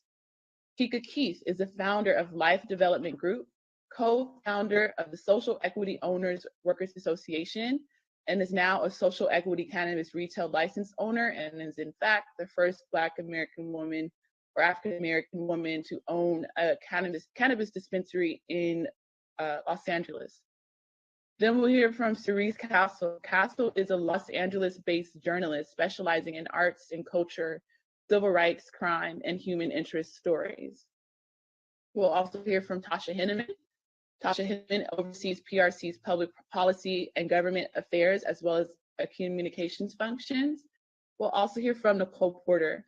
Porter manages the Sentencing Project, state and local advocacy efforts on sentencing reform, voting rights, and elimination of racial disparities in the criminal justice system. And our last two panelists will be Brendan Woods, who has more than 15 years of experience in criminal defense litigation and has responsibility within the Alameda County Public Defender's Office, and he was appointed public defender in December 2012. And then last but certainly not least, we'll hear from Susan Burton. Susan Burton is the founder of A New Way of Life, a nonprofit organization that provides housing and other support to formerly incarcerated women. So without further ado, Professor Barkow, you may begin your expert testimony when you're ready. Thank you again for joining us. Thank you very much for having me. It's an honor to be here. And I want to just apologize in advance because of the time change of the hearing. I'll have to leave at 1:20 because I have another meeting that I couldn't move, but happy to take any questions or follow-ups that people have via email or any other method. What I would like to do is share some of the ways that the operation of criminal law enforcement and punishment discriminates against Black people in America. And I'm not going to cover it all in the time that I have, but I'm going to give you an overview. And I know that you have other witnesses who are going to cover other aspects of how bias in housing and transportation, education, and the like exist, and they intersect with criminal law because they do help explain why a disproportionate number of people of color are committing crimes relative to their proportions in the population. So when you see statistics that might show homicides or robberies are being disproportionately committed by Black people, there are these structural biases that put them at a disadvantage in terms of other opportunities that help account for that. And so you can imagine if you don't have jobs or educational opportunities, turning to criminal behaviors is sometimes the only option. And I'm not going to focus on those. What I want to focus on for you today is the widespread evidence of bias within the administration of criminal law itself. So we have these other forms of bias that may lead people to commit crimes, but I want to show you the ways in which how we enforce criminal law biases people, has biases against people of color. So if we could go 2 more slides forward to set the stage, thank you. What I'm going to do is just first give you a quick kind of bird's eye view that the United States incarcerates way more people than any other country in the world by orders of magnitude. Next slide. You're going to see how those people are allocated, mostly in state prisons. It's about 2 million people that are incarcerated, but some in local jails, and most of those are there pre-trial. And then if you look at the next slide, you're going to see that that's really the tip of the iceberg, because we have millions more people who find themselves under a system of correctional control with parole, probation, and other forms of supervision. At the next slide, will give you an indication of what drives this, which is mostly state decisions. If this is not the federal government, it's mostly states making decisions to use incarceration this way. And that is true of California, which is the second largest number of people in prison in the United States are in California. So it has been a leader in terms of total number of people. And then if you look at the slide after this one, you will see that it's a disproportionately large number of people who are incarcerated are people of color. So this is the overall number of 60% in America. In California, it's even worse. More than 72% of the people who are incarcerated in California are Black or Hispanic. And we see similar dynamics in terms of disparities for people under criminal justice supervision. Just a huge proportion of them are people of color. Now, as I said that at the outset, some of this is because we have a disproportionate number of people of color committing crimes, again, because of a variety of structural disadvantages. But what I want to show you now is the way in which this number, this large number of people who are incarcerated or under criminal justice supervision, the way in which that is because of the way criminal law operates and disproportionately targets them. So if we go to the next slide, I'm going to begin by talking to you a little bit about policing. And I'm only going to just give you a select sampling of studies. There are tons, but this will give you an idea. So the next slide shows you what we see in terms of traffic stops. So the police are not pulling everyone in America over at equal rates. Instead, they are disproportionately pulling over Black drivers as opposed to white drivers. And there's a really interesting study that shows that these differences dissipate as it gets darker during the daytime, when as we get towards dusk and evening, when police officers cannot see the skin color of the driver, these differences start to go away. So the darker the sky, the less pronounced the disparity, which is to say, or put it a different way, is when police officers can see the color of the skin of the driver, they are disproportionately pulling over people who are Black. The next slide will show you that the people who are pulled over, so they're disproportionately Black people in the first instance. And we also know that they're more likely to be searched when they're pulled over. And interestingly, and this, by the way, is from an LAPD study in particular, when they are searched, when drivers are searched, the Black drivers are far less likely to actually have contraband on them. So they're being pulled over at higher rates, but when they are pulled over, they're less likely to have done anything wrong. So you can see that basically the police aren't pulling them over because they're actually engaged in wrongful behaviors, which is evidenced by the fact that they don't actually have anything on them when they're being pulled over. The next slide gives you a meta-analysis of 20 million traffic stops and what we've learned from them across the country. So what we learn is Black people are almost twice as likely to be pulled over as white people. They're more likely to be searched after they've been stopped. And so just by getting in a car, a Black driver has twice the odds of being pulled over, 4 times the odds of being searched. And when they are searched, they're less likely to have any kind of contraband. So another way you could put this one is to say that when fewer white people are being stopped, and when they are, they're less likely to be searched. And yet when they are searched, the white people are more likely to have contraband. The next slide will show you that the Black people who are stopped are often, it's not explicable in terms of them having done anything wrong. Studies have tried to figure out, can you understand this in terms of gang affiliation, prior arrest records, crime rates, any of those things? Is that's what explaining why we're seeing a disproportionately large number of people being stopped who are Black?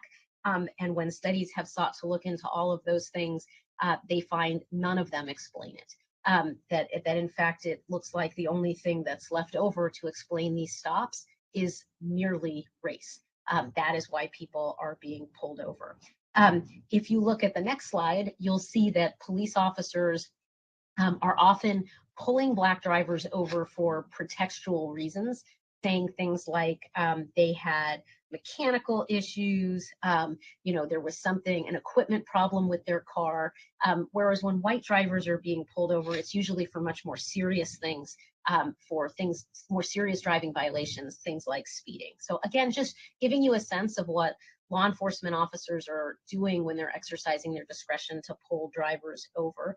The next slide just gives you more detail on the reasons given for these kinds of stops. And now the next slide after this one, although I know California is much more of a driving state than a pedestrian state, this is just to show you that we see the same dynamic when officers are stopping people who are walking for pedestrians. So this data comes from Jacksonville, but it's indicative of data nationwide.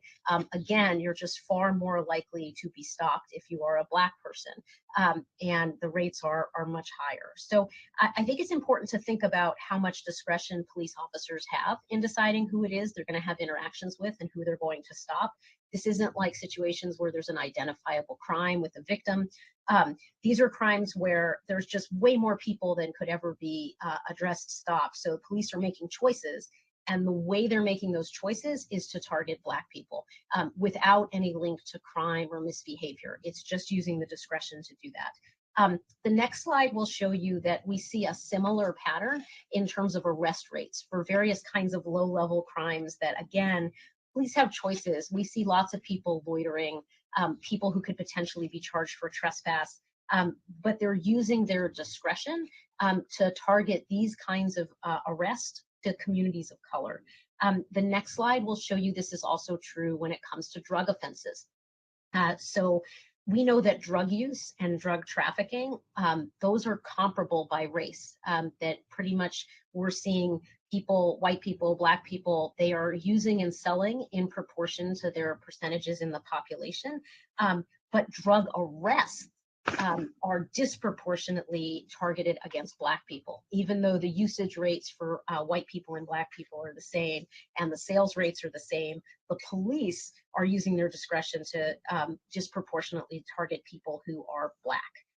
The next slide will show you this starkly with marijuana. Again, the use rates are comparable, but it's Black people who are getting arrested for possessing pot, not white people. And then the next slide will show you that this bias isn't just about these questions of who gets stopped and who gets arrested. We also see bias in police use of force and the kind of force that's used in police interactions where it's disproportionately used against people of color, and in particular, as you see here, against Black people. The next slide will show you that the police are more than twice as likely to use force against people of color. And remember, they're stopping more people of color in the first place. And so you're twice as likely to then use force in these interactions. The next slide is sadly the most extreme use of force resulting in the police killing somebody. And again, you are far more likely to be killed by the police if you are a Black person in America. So the slide after this one will explain that this is not because Black people are more likely to be armed than white people. So if we're trying to understand why are these police use of force interactions taking place, it's not because of a differential in terms of Black people versus white people being armed. If you're a Black person and you're unarmed, you are 3.5 times more likely to be shot by the police than if you're a white person who is unarmed. And what we find when we study this is that what seems to be instances of inequality in the communities where Black people are suffering this kind of police use of force. So it's not tied to the use of force by the person who has it used against them by the police. So the next slide is to just explain the horrible tragedy of all this, is that we're seeing all this excessive policing, all this policing that is disproportionately targeting Black people and communities of color, and it's doing a terrible job at actually solving serious crimes. And it's particularly bad, the police are particularly bad at solving crimes with Black victims. So another way in which criminal law enforcement discriminates is by solving fewer cases that involve Black victims.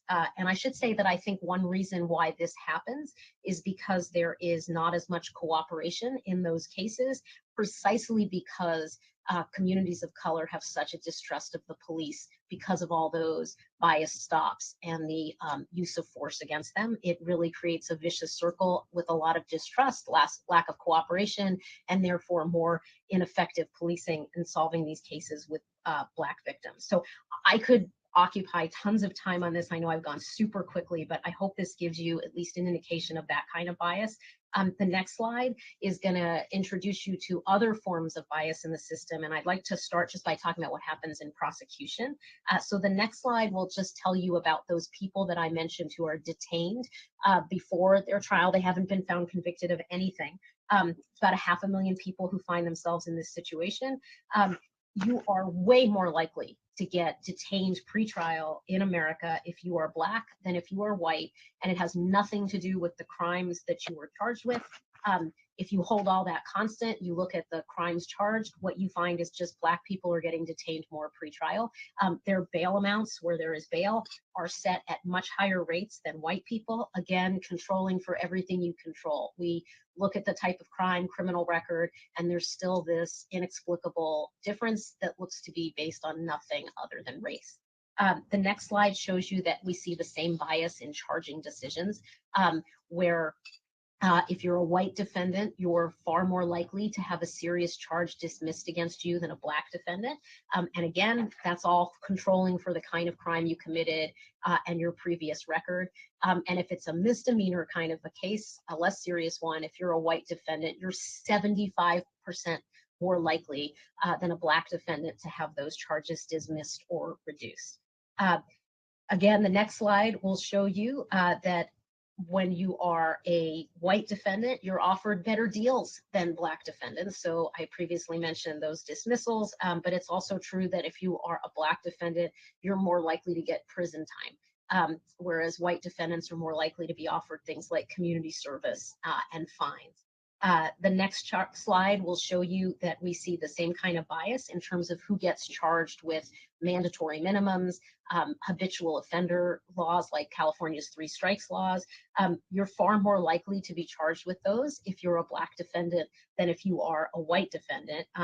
And you know, I will tell you in California, that's true of 3 strikes decisions as well. There's a study by Elsa Chen that found racial disparities in 3 strike sentences, and she finds they're greatest in cases of property and drug crimes as opposed to violent crimes, and that if you're an African-American defendant, you're significantly more likely to get a 3rd strike sentence.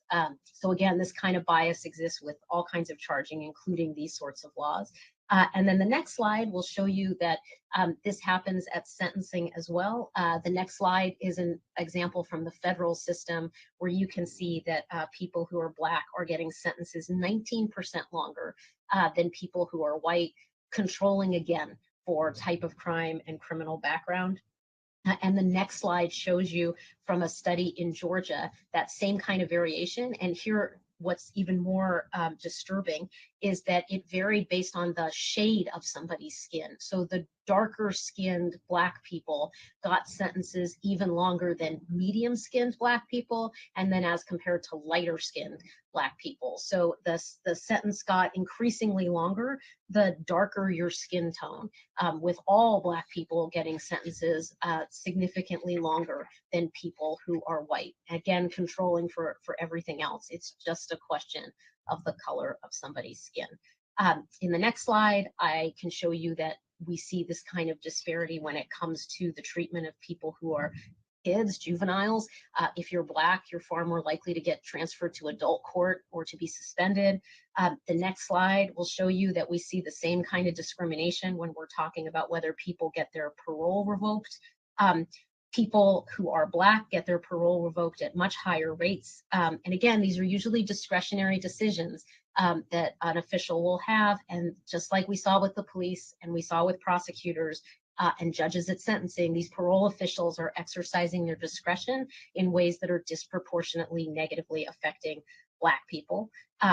Next slide will show you that by now you can probably anticipate that we see the same bias when we're talking about parole and clemency, where you're just far more likely to get it if you're white than if you're Black.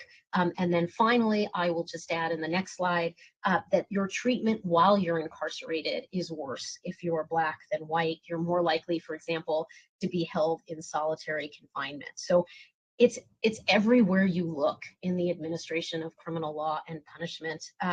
It's stopping by the police. It's what you're arrested for. It's what you're charged with. It's whether your charges get dismissed. It's the plea that you're offered. It's the sentence you're given. It's whether your parole is revoked. We have study after study after study, and they're validated, excellent, peer-reviewed studies that are all replicating these same findings. And it doesn't end there, because even after you have been through this process and you've been convicted and you've served your sentence, you're going to have collateral consequences that affect your life. You're going to be denied housing opportunities, both public and private, with landlord restrictions on people with convictions, denied licenses, drivers and occupational. It snowballs so that all these discriminatory decisions end up having this disproportionate effect through someone's entire lifetime, even after they've served their sentence. So that's the overview that I wanted to give you, just to give you a hint of the kind of evidence that's out there on bias in the criminal legal system in America and in California in particular. And I will stay till 1:20 and answer questions if you have them by then. And if not, please reach out. I'd be happy to help you in any way that I can. Wow, thank you so much, Professor Barco, for that excellent presentation. And for folks who want to follow along and with those slides and with the other presentations, you can go to our website at oag.ca.gov/AB3121, and the meeting materials for this month, which are 600 pages long, which includes all of these amazing presentations, are available for you all to look at and follow along. So thank you again, Professor Barco. We'll now hear from Dr. James Pitts. And Dr. James Pitts, welcome, and you can begin your expert testimony when you're ready. Well, good morning, everyone. I am Dr. James Pitts from California State University of Fresno. And today I'll be discussing how the justice system can be used to justify reparations as it pertains to slavery and contemporary slavery. Unfortunately, Black Americans continue to endure persistent inequalities resulting from slavery, and in some ways continue to be subjected to involuntary servitude, much like slaves. The evidence of this is found in substantial racial disparities, both legally and socioeconomically. Across the board, Blacks are more disadvantaged than other groups. In terms of income, we tend to earn about half on average of that of our white counterparts. In terms of wealth, we have less assets to pass down to our future generations. In terms of unemployment, we tend to find ourselves being unemployed at twice the rate of white Americans. And even in terms of inheritance, we don't have as much to offer to our future generations of children. So Blacks more often live in communities of poverty. And because of this, criminological theory justifies the over-policing of Black people by arguing that areas of poverty are more likely to have crime. Thus, the economic disadvantages that contribute to the over-policing of Black communities and results in an increased rate of police encounters for us as Blacks. These encounters lead to more disparities in terms of traffic stops, like those you just heard from our previous presenter, greater chances of automobiles being searched, more arrests, a greater likelihood of police use of force, police misconduct, and even more often we are killed by police. Thus, in terms of police brutality, Blacks are victimized at much greater rates while often being unarmed, right? Often while in police custody, we are brutalized by police while being handcuffed and even face down in prone positions despite being compliant with officer commands. Such excessive force and or unnecessary lethal force often results from verbal exchanges or in the aftermath of nonviolent misdemeanor offenses like the failure to pay one's child support, as in the case of Walter Scott, the failure to appear for minor traffic violation, as in the case of Dante Wright, or for being suspected of passing a counterfeit $20 bill, as in the case of George Floyd.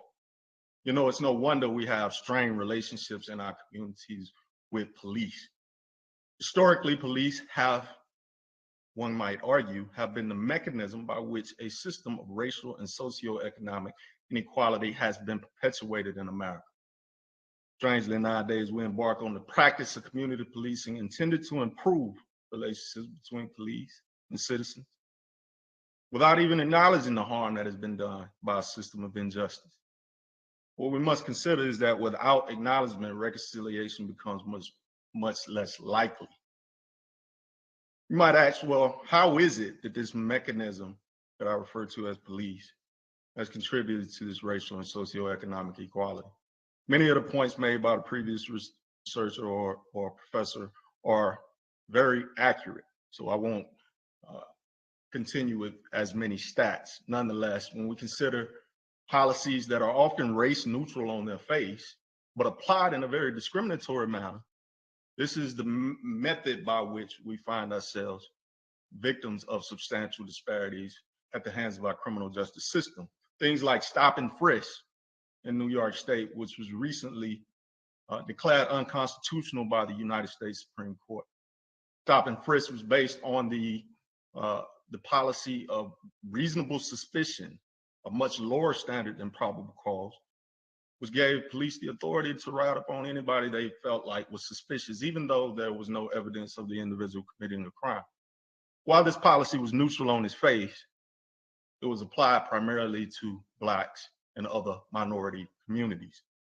Similarly, the war on drugs has been noted as a process by which we have ensured that Blacks are disadvantaged. And the war on drugs has primarily been fought in Black communities. Things like the crack cocaine disparity that led to disparities in sentencing between crack cocaine and powder cocaine, where roughly 5 grams of crack cocaine would get you a life sentence, whereas 500 grams of cocaine, powder cocaine, would be necessary for the same sentence. The reason this is important is because crack is a drug that is primarily pushed in poverty-stricken communities. Powder cocaine is a drug that is more often attributed to people of wealth. And so when we see this sort of substantial disparity, despite the fact that crack is an impure substance, often cut with other substances like baking powder, considering that it's impure substance, it's strange that we criminalize that particular drug more heavily. Furthermore, through the practice of qualified immunity, in the aftermath of police violence and police misconduct, often our police officers are not held accountable to the same degree as the rest of us citizens. Often they are able to get their cases dismissed in court through summary judgment if that particular incident has not been one that has been adjudicated on similar circumstances in the past. And when I say similar circumstances, I mean almost identical. So in this regard, considering the atrocities that we just discussed, police in many ways constitute the gatekeepers to a system that unjustly and systematically subjects a disproportionate number of Black Americans to injustice. This over-policing leads to even more legal disparities for Black Americans, as our previous presenter just stated. Due to lower socioeconomic status, Blacks are less likely to be successful in court. We're less likely to be able to afford cash bail, less likely to be able to afford a private attorney. And to the extent that you can't post bail, research indicates there's much greater chance of you receiving a harsher sentence. To the extent that you must rely on the services of a public defender rather than a private attorney, it becomes much more likely that an individual will receive incarceration in the aftermath of their court case. Thus, this greater likelihood of incarceration contributes to the disadvantage that we as Black Americans experience in court, thereby leading to a system of mass incarceration. Jeffrey Ryman entitled his book, The Rich Get Richer and the Poor Get Prison. Michelle Alexander entitled her book, New Jim Crow. Each of these describing the American penal system in similar yet graphic detail. Angela Davis, many decades ago, famously coined the phrase prison industrial complex to describe the marriage between prison and industry that characterizes contemporary corrections. What we need to be mindful of is that mass incarceration is reminiscent of slavery. Inmates can be forced to work for free. In fact, many states make inmate labor mandatory. The 13th Amendment, while it was supposed to abolish slavery, says that neither slavery nor involuntary servitude, except for a crime, except as punishment, for a crime, will exist in the United States. The key phrase here is except as punishment for a crime. In fact, it is customary to refer to an inmate as a slave of the state.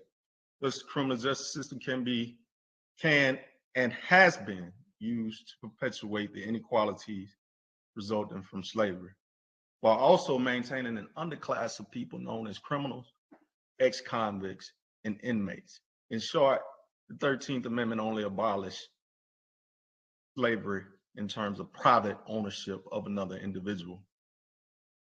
Essentially, we still have slavery, simply by another name.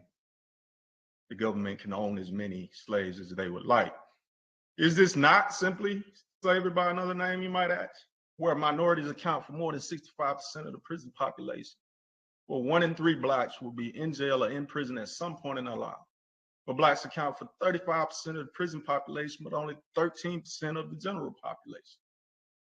Well, we as Blacks are more than 3 times more likely to be incarcerated than our white counterparts.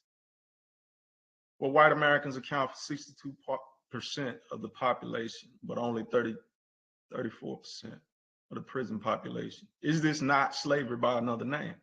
Every day, Blacks are still living the struggle, still trying to catch up in a race where many other people seem to have a head start, in a race where other races or races often have been given better equipment, come from better neighborhoods that provide better training, in a race where other races of people come from a lineage that has not been cut off from their history or their heritage or their legacy.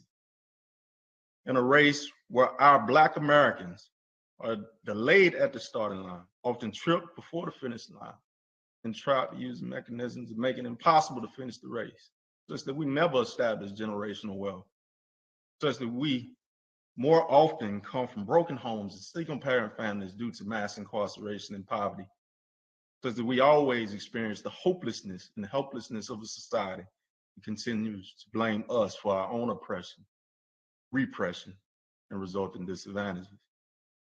Thank you for allowing me to participate in this inquiry. Thank you so much, Professor Pitts, for that incredibly moving expert testimony. So we'll now turn to our next expert witness, which is Thomas Harvey. Dr. Thomas Harvey, you may begin. Great. Thank you so much for the opportunity to testify before the California Reparations Task Force. This body has a historic opportunity to create a national model for reparations, and I am honored to play a small role in its deliberations. I'm currently the executive director of the Children's Defense Fund in the California office. The Children's Defense Fund fights for the largest, most diverse generation in America, the 73 million children and youth under the age of 18, and the 30 million young adults under the age of 25, with particular attention to those living in poverty and Black youth. We know that the legacy of enslavement drives child poverty, especially in California, where we have among the highest poverty levels in the nation. Black people have been systematically deprived of housing, quality of health care, ample nutritious food, equitable education, safe neighborhoods, and access to resources and opportunities. I'm here today to testify about the expansive harm of enslavement, which includes the broad range of harmful legal regimes that grow out of it, including the Black Codes, convict leasing, Jim Crow laws, the drug war, and the overall disproportionate treatment of Black people in the criminal legal system. My testimony today largely draws from my experience as the executive director of Arch City Defenders from 2009 to 2017. Arch City Defenders is a holistic legal advocacy organization combating the criminalization of poverty and state violence, especially among Black people and poor people in the St. Louis region. We provided direct legal representation in civil and criminal cases of people experiencing homelessness and helped them obtain the social services critical to obtaining and maintaining housing. Our clients face mostly low-level municipal charges, ranging from things like expired license plates to manner of walking, all of which were designed to police race and poverty in the series of small towns in the region.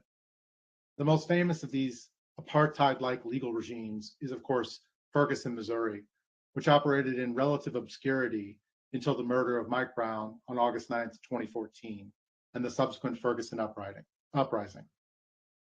Enslavement's past and present merged in at least two important ways during the uprising. The murder of Mike Brown by a white Ferguson cop echoed the dehumanization of Black people inherent to enslavement.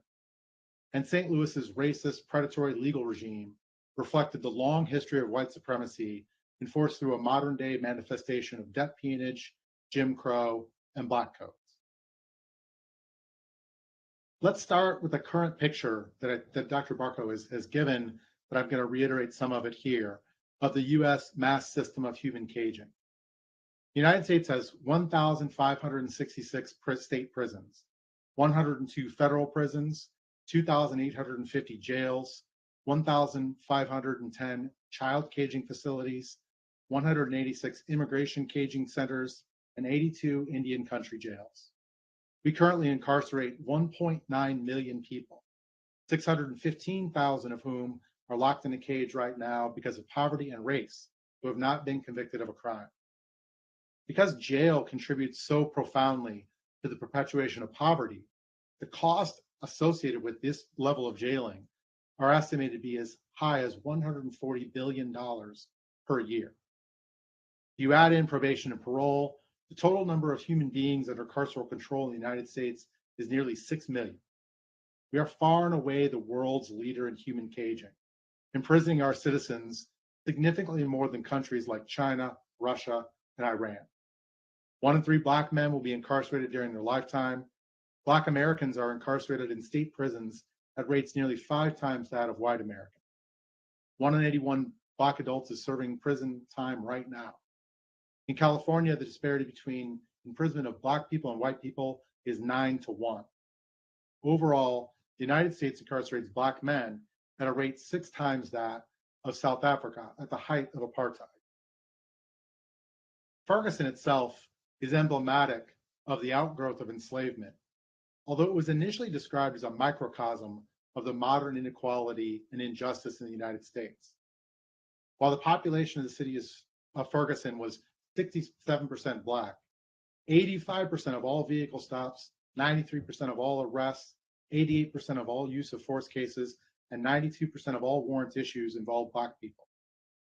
In St. Louis County, where Ferguson was located, Ferguson was simply one of dozens of virtually identical racist, predatory, local criminalized legal systems, all of which routinely and disproportionately stopped, charged, fined, arrested, and caged poor and Black people.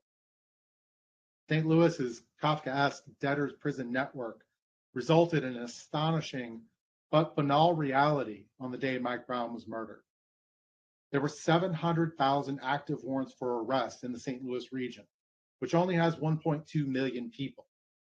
Let that sink in for a moment. That's roughly 1 out of every 2 people in St. Louis had a warrant for their arrest. In Ferguson alone, there were 32,000 active arrest warrants in a city of 21,000 people. Secondly, Mike Brown's killing is situated within a long history of cops and white people killing unarmed Black people. These killings follow predictable patterns, the most damning of which is the inevitable dehumanization of the victim.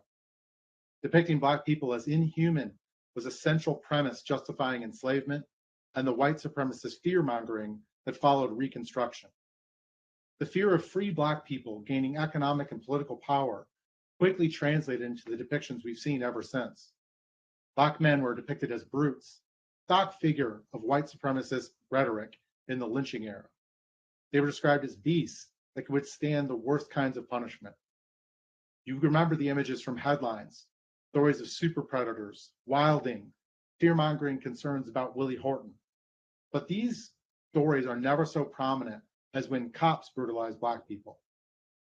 Like Freddie Gray and Trayvon Martin, Rodney King was described as someone to fear, a monster, a Tasmanian devil, a man with, quote, Hulk-like strength.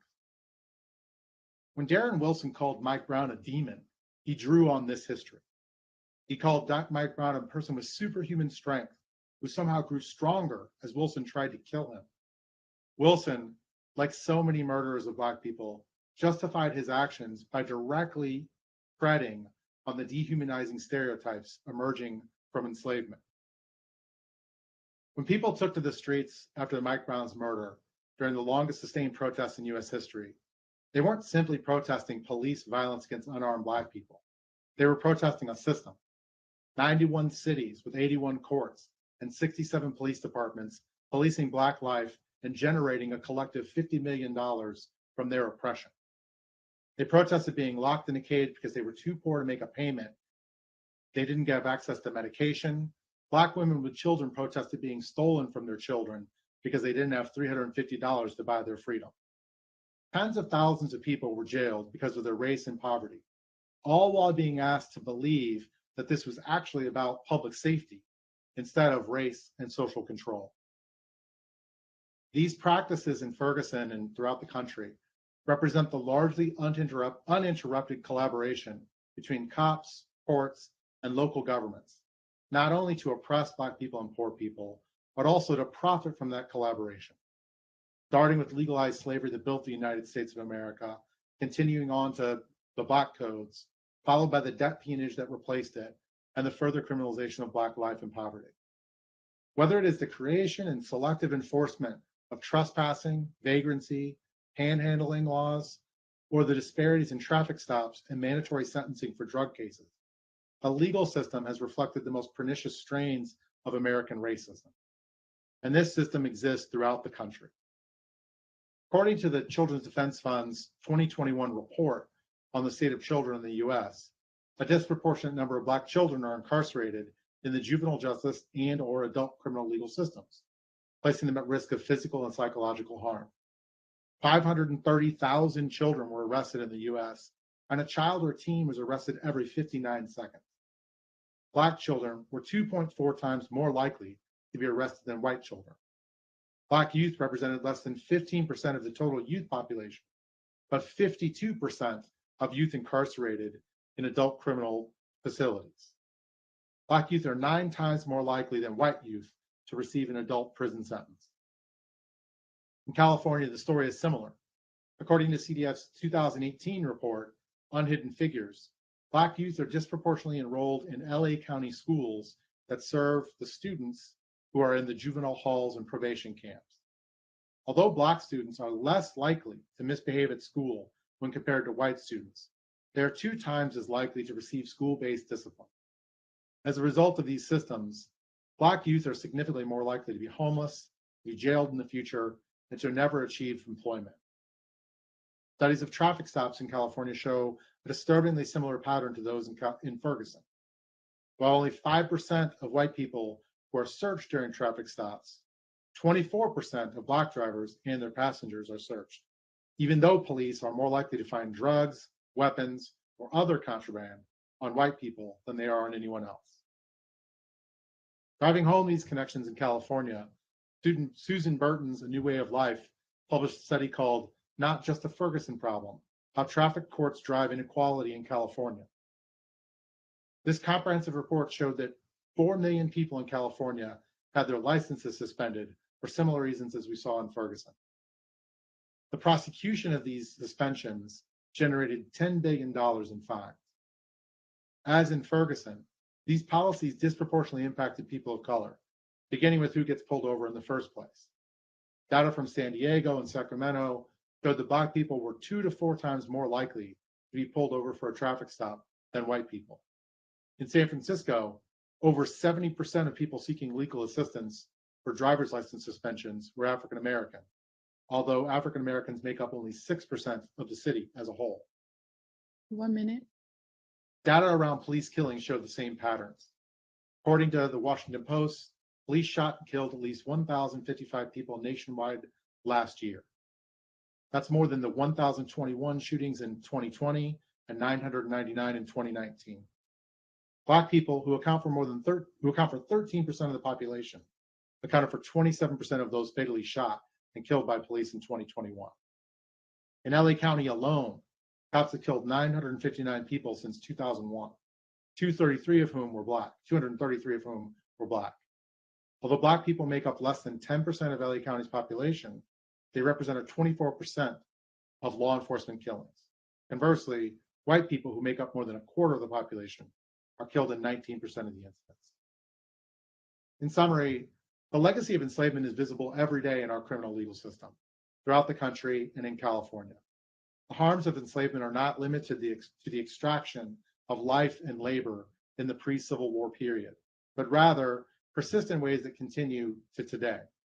These ongoing harms bleed over into other areas, including housing, employment, child welfare systems, houselessness, education, and the accumulation of intergenerational wealth. The remedy for such harms have to be comprehensive. When we were litigating against St. Louis's criminal legal system, we sought multiple victories: direct cash payments to people who survived the harm, massive systems change to end that harm in the future, and the creation of systems that would continue to offset these historical harms. Given the pervasive, ongoing nature of these harms, the people we represented, who have been experiencing intergenerational harm by these systems, knew that none of these incomes individually provided sufficient reparations. I hope the task force will consider this as it determines a slate of remedies to address these historic wrongs in California. Thank you very much. Thank you so much, Dr. Harvey, for your incredible expert testimony. We'll now turn to Kika Keith. Kika Keith, you may begin your testimony when you're ready. Thank you. Thank you. Good afternoon, esteemed task force. My name is Kika Keith, and I'm appreciative of this opportunity to contribute to the Department of Justice's work on reparations. There are distinct parallels between the institution of slavery that was constitutionally and statutorily sanctioned by the United States and the history of the war on drugs that is marred by racism and was enforced with racist motivations. I stand here before you today as a drug war survivor. Prior to 2017, when I learned about the legalization of recreational cannabis in Los Angeles, drug war survivor wasn't even a term that I would have used to describe myself. I was a proud owner of a beverage manufacturing company with a first-to-market drink, Gorilla Life, in Whole Foods, Bristol Farms, and Gelson's, a single mother of 3 beautiful daughters from South Central LA, who was taught by my parents to fight for justice and to be a voice to the voiceless. And though I never heard or used the term drug war survivor, I knew I was raised my whole life in impoverished neighborhoods. South Central Los Angeles was indicative of Black communities across this country that were destroyed by the systematic declaration of war from the infiltration of drugs on the streets of our inner cities. Across the US, Black men on average were 8 times more likely to be arrested and convicted for cannabis than white men. The collateral damage is reprehensible. The fabric of the Black family was broken into the prison system, the foster care system, and the graveyards. We must consider that it wasn't just a question of arresting criminals. It was a question of criminalizing a whole community and inflicting upon them mental health issues that led to psychological warfare on the whole African American community, the Black family. And when we speak of reparations, we must consider the legacy of the war against our people that had been waged from the days that we were kidnapped and brought to these shores. Our very beginning speaks to traumatic stress passed down from generations of protracted war that has been visited upon us not only by civil society, but by government policy as well. Harry J. Anslinger, the father of the war on drugs, was a notorious racist who didn't keep his overtly racist comments and propaganda behind closed doors. And similar racist motive drove the expansion of the war on drugs during the presidency of Richard Nixon, with the signing of the Controlled Substance Act into law, which remains intact today. John Ehrlichman, Nixon's aide on domestic affairs, gave us great insight on the government's intentional, immoral, and inhumane acts against Black people, as he revealed in an interview following his time at the White House, and he stated, the Nixon campaign in 1968, the Nixon White House after that had two enemies, the anti-war left and Black people. We knew we couldn't make it illegal to be either against the Vietnam War or Black people, but by getting public to associate the hippies with marijuana and Blacks with heroin, and then criminalizing both heavily, we could disrupt those communities. He went on to say, we could arrest their leaders, raid their homes, break their meetings, vilify them night after night on the evening news. Did we know we were lying about the drugs? Of course we did. Marijuana criminalization is a textbook case for how structural racism and white supremacy are deeply embedded across laws and policies in the United States. Its economy was built off of and benefited from enslavement. These infamous drug laws have continued the long American history of appealing to white people by promising to punish Black people. Today, mass incarceration has led to nearly 3 million children to live in homes where one or more parent is incarcerated. And so when I say drug war survivor, the numbers make it real. 1 in 9 Black children are in foster care, compared to 1 in 57 white children. Throughout the 1980s and into the 2000s, ad campaigns like the infamous "This Is Your Brain on Drug" commercials flooded airways across classrooms all across America. Black people in particular have borne the brunt of arrests and incarcerations, despite similar and even some reports greater rates of use by white people. And while anti-marijuana messaging pushed cannabis as a gateway drug, it was more accurately a gateway to the carceral system. Case in point, in Los Angeles, Black people represent 8% of the population, and yet an astonishing 40% of the arrests. In Oakland, African Americans consisted of 70% of the arrests, but only made up 30% of the population. And in our state capital, African Americans consisted 43% of the arrests, while making up only 15% of Sacramento's population. In just a few years, cannabis has transformed from an illicit product to the 5th most valuable crop in the United States, a multi-million-dollar industry. This economic success, however, is not benefiting the Black communities targeted by the war on drugs. The capital-intensive cannabis market is dominated by white-owned businesses, a direct consequence of the wealth disparities that Black communities experience because of cannabis criminalization. A growing recondition of this hypocrisy is developing, leading state legislators and municipal governments to develop cannabis equity programs. And these programs seek to remediate harms of past criminalization through expungement, through creating cannabis equity licenses for communities harmed by prohibition. But unfortunately, these efforts often fall short of achieving their goals, largely because these programs don't specifically list Black communities as the most impacted by the war on drugs. Despite the overwhelming evidence that the war on drugs was created and enforced to oppress Black community, equity programs almost always shy away from using race-conscious measures or minority business designations. Ironically, this timidness is traced back to the 14th Amendment, a post-Civil War amendment passed to stop states from denying the rights granted to recently freed slaves. The Equal Protection Clause of the 14th Amendment mandates that government treat similarly situated persons equally under the law. And in interpreting the 14th Amendment, the Supreme Court of the United States takes a colorblind approach to race, taking this position that all race-conscious classifications are inherently suspect when the objective is helping minority populations experiencing racial discrimination. And I've witnessed this firsthand, the damning effects of this colorblind approach in Los Angeles, as the city established a social equity program to repair the grave injustice of the people most harmed by the war on drugs, but instead was plagued by delays, scandal, bureaucratic blunders, costing intended beneficiaries, a handful of Black people, hundreds of thousands of dollars in losses. Less than 20% of the 200 retail licenses on track to receive a license through the program are Black owned. Once again, our Black community, most disproportionately targeted by marijuana arrests, is again facing discrimination. In 2017, when I learned about the LA's program and how to create a pathway I knew that it was for families like mine who was traumatized by my stepfather, who served 7 years in jail for selling a dime bag of weed, $10 worth of weed. We were sold a dream, hope from our local, state, and politicians like Council President Herb Weston, who positioned the future of legal cannabis as a chance to close the wealth gap between Black and white families, to atone for the damage of the war on drugs, and maybe provide some small recompense for the entire sordid history of racism in the United States.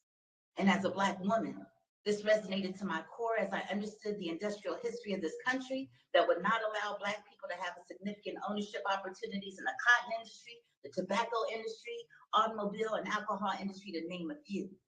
By 2018, we quickly realized that social equity program was designed to fail. No budget, no technical assistance, no education, no access to capital. The requirement to have a property to apply, my location on Crenshaw Boulevard, was $12,000 a month.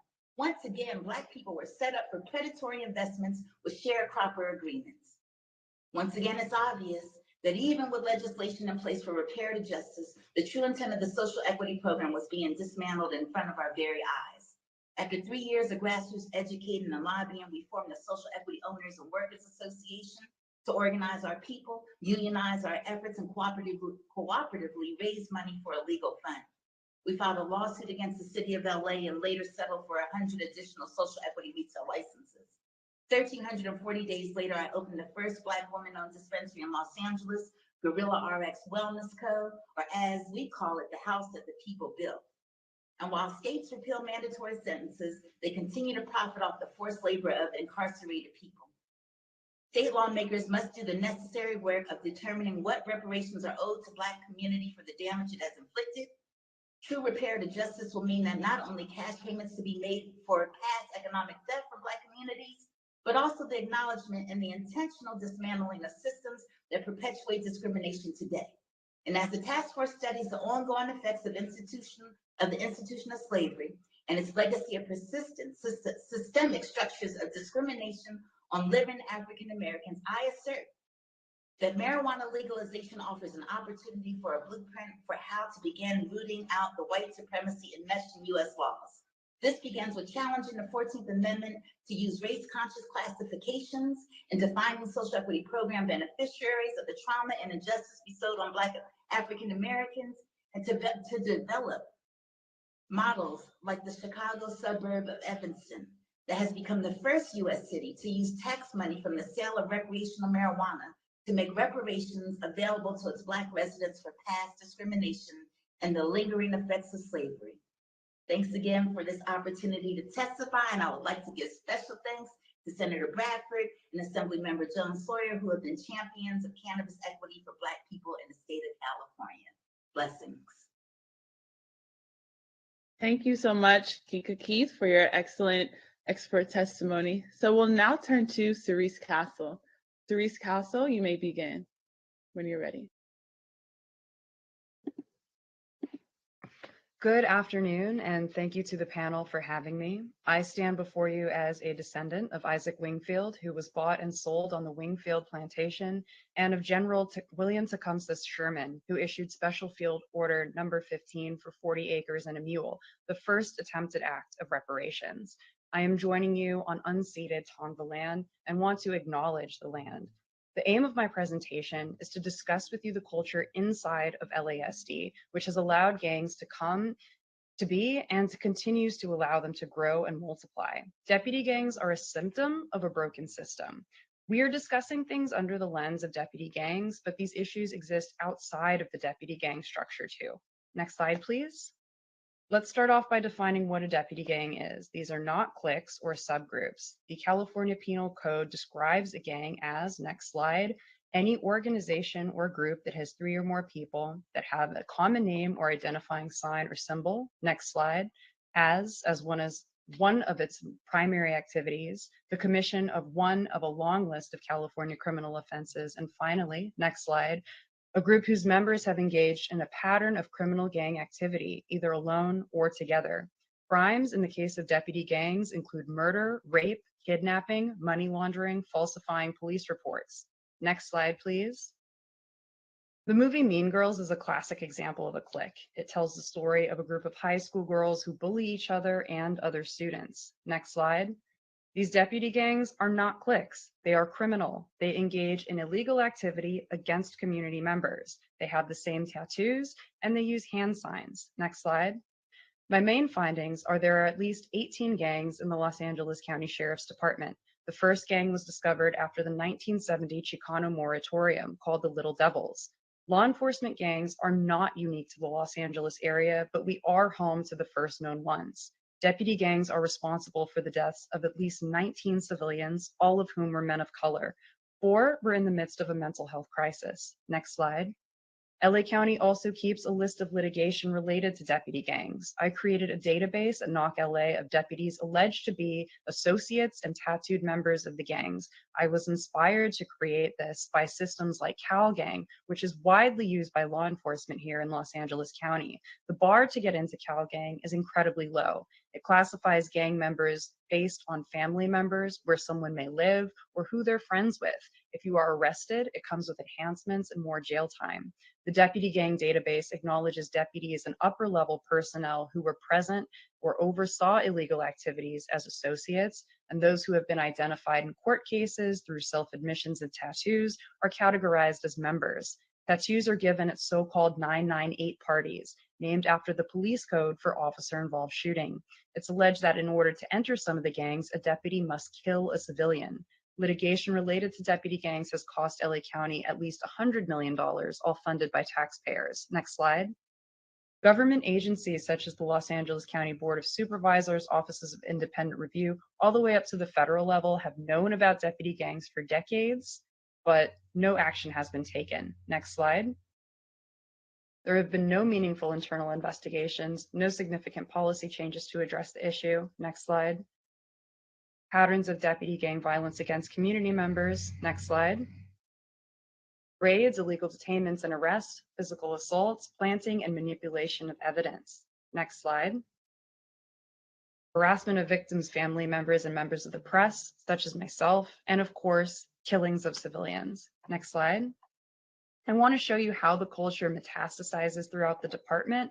So I've put together a case study, but I want to give a bit of background first. Once deputies graduate from the academy, they move on to the jails where they do the next part of their training. Then they move on to patrol at a station. There are at least 4 known gangs inside of the Los Angeles County jail system. The most popular one styles themselves as the 3000 Boys. Deputy violence inside the jails looks like beatings, sometimes to the point of death, rape. Next slide. Tasers to the genitalia, OC spray or pepper spray to the genitalia and eyes. Next slide. There have been patterns also of deputy violence and harassment of other LASD personnel. That looks like mockery on social media, falsifying reports, denying promotions, threatening murder, and even committing drive-bys on their homes. Next slide. This is an example of mockery that was posted on social media regarding a whistleblower who attempted to draw attention to a deputy gang called the Banditos. It's captioned, "Wanted to be a bandito, but I'll settle for Rat Crew King." Underneath it, you'll see a dead rat that was placed on this deputy's personal property. Next slide.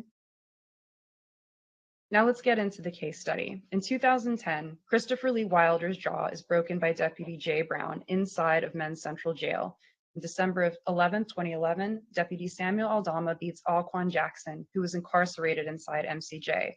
Both of these deputies are alleged 3000 Boys associates. Next slide. 2015, Brian Piquet is killed by deputies Renee Berrigan, Ryan Rothrock, and others. All are alleged to be Spartan associates. April 10th, 2015, Tayshawn Gaither is shot by Jay Brown and others. All are alleged to be Spartans associates. Next slide. January 15th, 2016, Samuel Aldama and Mizran Orrego beat and falsely imprison Sheldon Lockett. Both deputies are tattooed executioners, as you can see on the left. Next slide. March 16th, 2016, Christian Medina is shot and killed by Renee Berrigan, who killed Brian Pickett and Jay Brown, and who shot Tayshawn Gaither. Both deputies are alleged to be Spartans associates. Next slide. August 25th, 2016, Samuel Aldama and Mizran Orrego shoot and kill Dante Taylor. August 16th, 2017, Kenneth Lewis is killed by Ryan Rothrock, who also killed Brian Pickett. Next slide.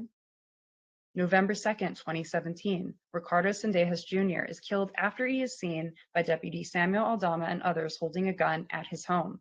Aldama again is a tattooed executioner. All others are alleged Spartan associates. Next slide. In total, that's 3 assaults, 1 non-fatal shooting, and 5 deaths across 3 deputy gangs. All of the deputies that I've spoken to you about appear to be still employed by the Los Angeles County Sheriff's Department, and some have even been promoted. Next slide.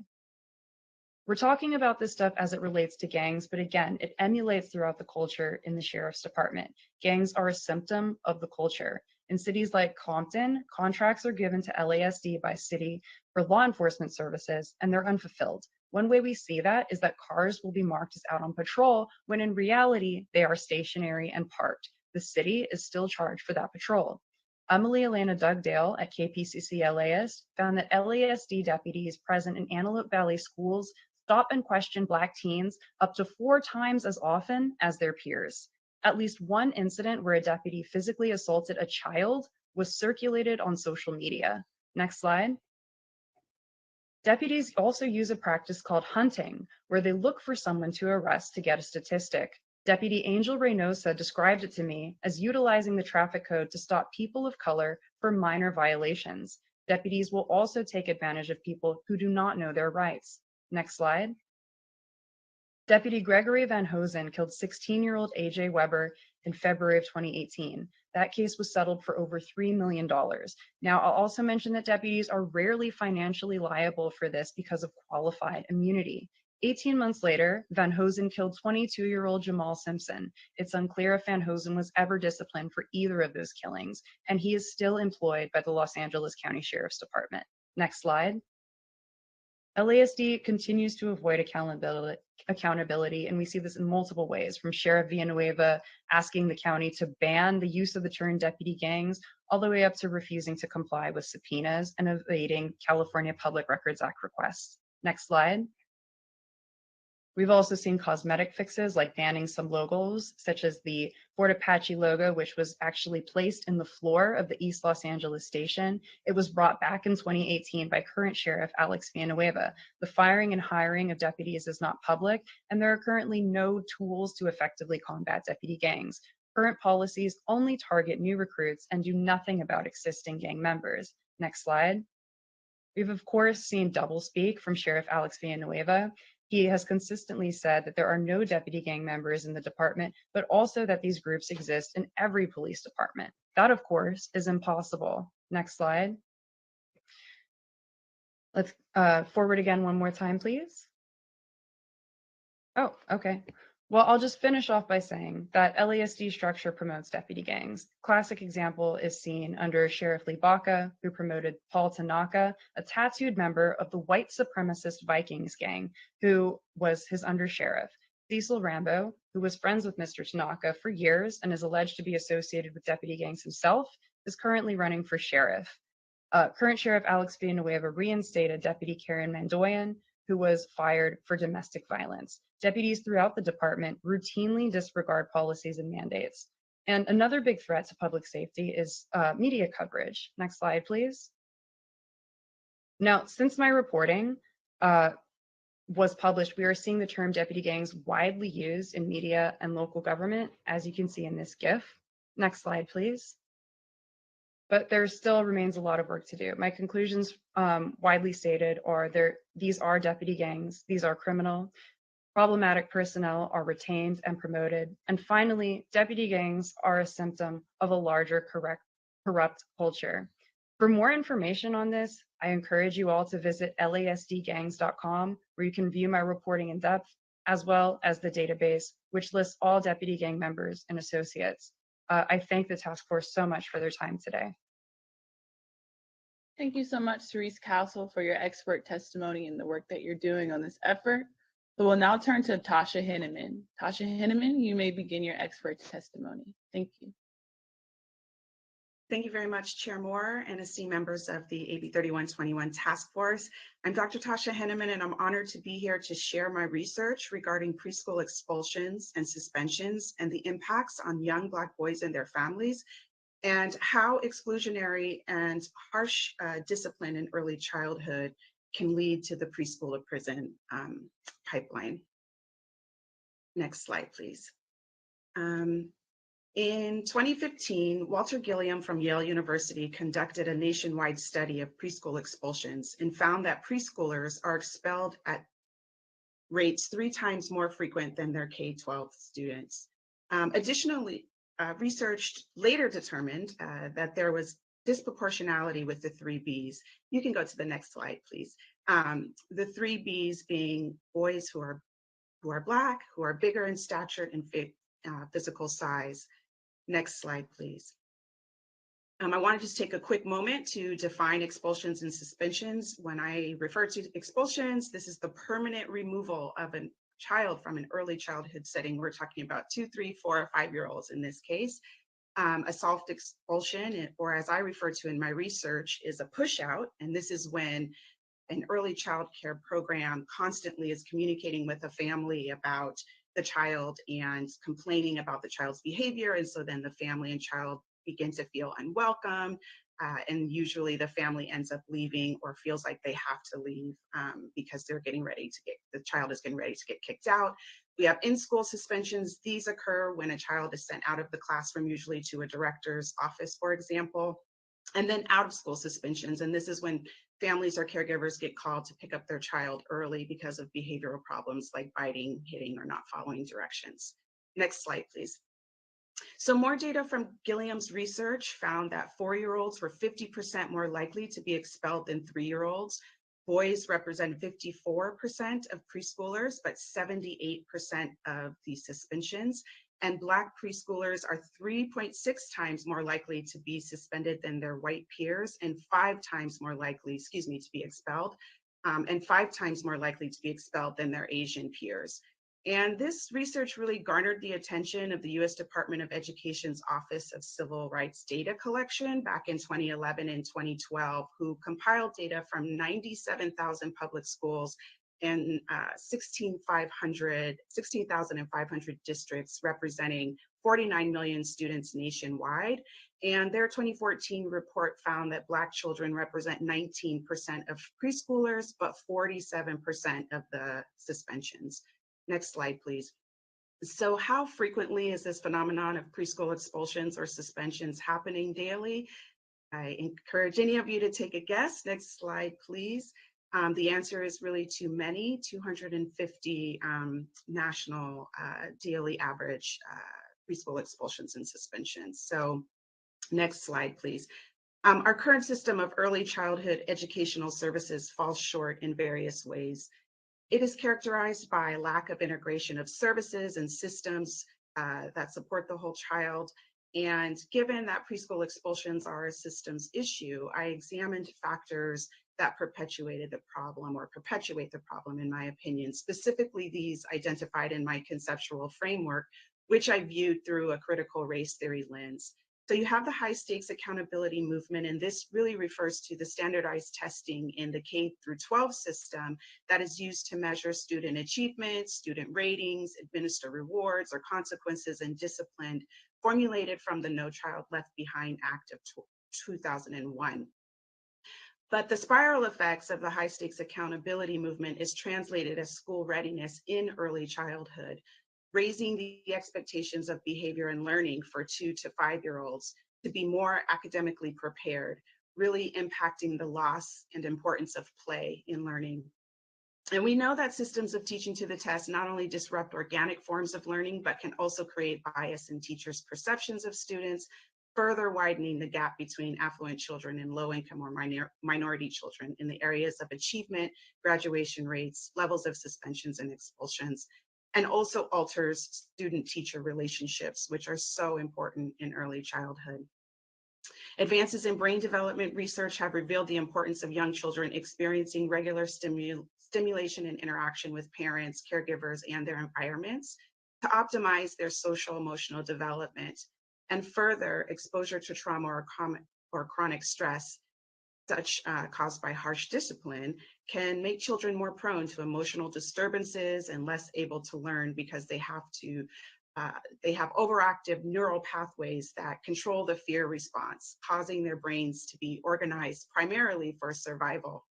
And when emotions are poorly regulated, they can interfere with attention and decision-making, ultimately affecting behavior. The ECE workforce is not comparable to the K-12 workforce. Wage parity, health insurance benefits, and other mental health supports for ECE educators is lacking. Additional important deep-rooted issues of culture, race, values, beliefs, and attitudes are not prioritized in training. And these inequities contribute to high turnover rates in the field, which really affect the importance of the continuity of care in early childhood education. Lastly, there are many factors that can contribute to home life challenges for young children. We heard many of them today from previous experts. Homelessness, these types of issues are often not considered in early education policy development. One being that of incarcerated parents. An estimated 90,000 children in California have a parent or caregiver incarcerated. And of the nearly 2 million minor children in the United States with currently incarcerated fathers, the majority are under the age of 12. And these children inherit the trauma of systemic oppression. And studies show that Black students are hurt most by parental incarceration, with estimates suggesting that cumulatively 1 in 25 white children and 1 in 4 Black children that were born in 1990 had experienced parental imprisonment by their 14th birthday. And on any given school day, approximately 10% of Black school children have a parent who is in jail or in prison. Next slide, please. So most of us can recall our early childhood experiences. Pre-kindergarten, we were probably in 1 or 2 different settings. And this is a snapshot of some of the young boys who were in my research study. And as you can see, some of them experienced being in 9 programs in 4 years, 10 programs in less than 5 years. And these young boys were expelled or pushed out for several reasons, including talking back, not talking nicely, not sharing, being overly emotional, being too hyper or too loud, hitting, not napping with the group, or problems sleeping, explosive behavior, not listening, not standing in line, not sitting properly to eat lunch, moving around too much, not sitting still in circle time, screaming, being difficult to soothe, using bad language, or the inability to get along with others, and reasons that were unclear to the parents. And the consequences to their behavior resulted in isolation, exclusion, their names being put on the board repeatedly, policing of their bodies, as I refer to it too, in quotes, not being able to sit crisscross applesauce or stay on the square rug, sent to other areas of the room. They were shamed and negatively labeled. Next slide, please. And just to give one example of this, one of the boys, Sultan, this isn't his real name, but at 4 years old, he was in a center where he was having, the program was having a lot of problems with his high energy. And Sultan was adopted from Ethiopia around the time when he was 8 months. He was abandoned previously. He was adopted, he was brought to this country, and he had a lot of developmental delays physically. And he made a lot of great strides in the first, 3 to 4 years of his life, but he did have high energy. And we know that some of his behavioral issues stemmed from the trauma that he experienced when he was younger.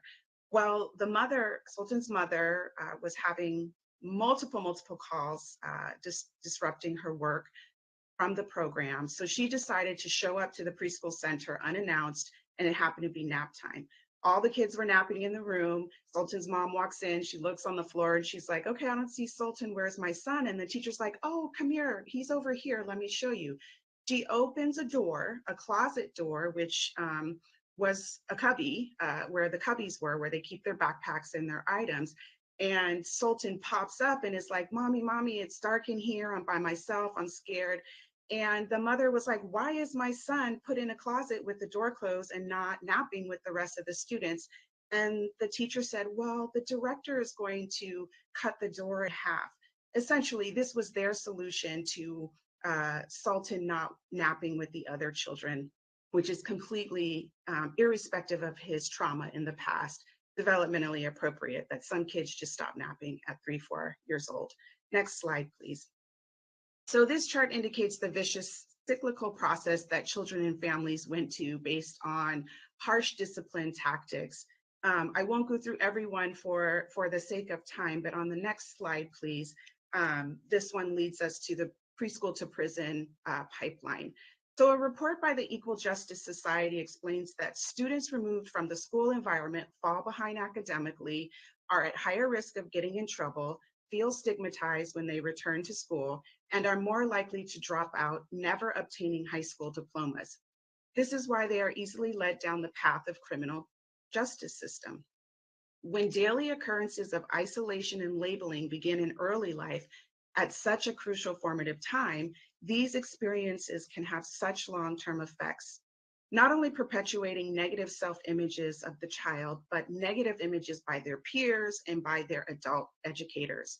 And labeling theory research supports that early labeling has the potential to stay with the children as they move into higher grades and within their higher education experiences, substantially increasing the chances of going to jail. So many of the boys in my research referred to themselves as the bad child, and the parents reported this negative self and deficit language occurring all the time. And so parents were constantly having to repair that deficit language.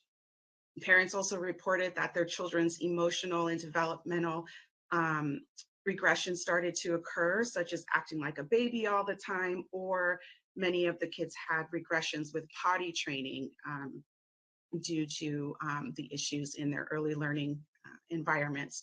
And consequently, this also led to a shift in the boys' attitude about going to childcare, which started off very positive and shifted to negative. As one parent described, after really liking going to school, my son hated going to school every day and he would cry. And according to the US Department of Education's National Center for Education Statistics, the three common criteria often used for school readiness are student academic skill, development, attitude, and behavior. So with all of those being disrupted by this vicious, harsh discipline, next slide, please, we must consider alterations to One dismiss. minute. There is a history behind any social challenge of today, and given the time, I won't go into each of these, but I will say that prior to 1860 and even long after, education had been haphazard and a matter of life and death for Black folks, as provisions for education were not strongly enforced for all children. My father, who grew up in New Orleans, had to write fictitious notes as a young child from Miss Ann in order to check out books from the library. This was only 70 years ago.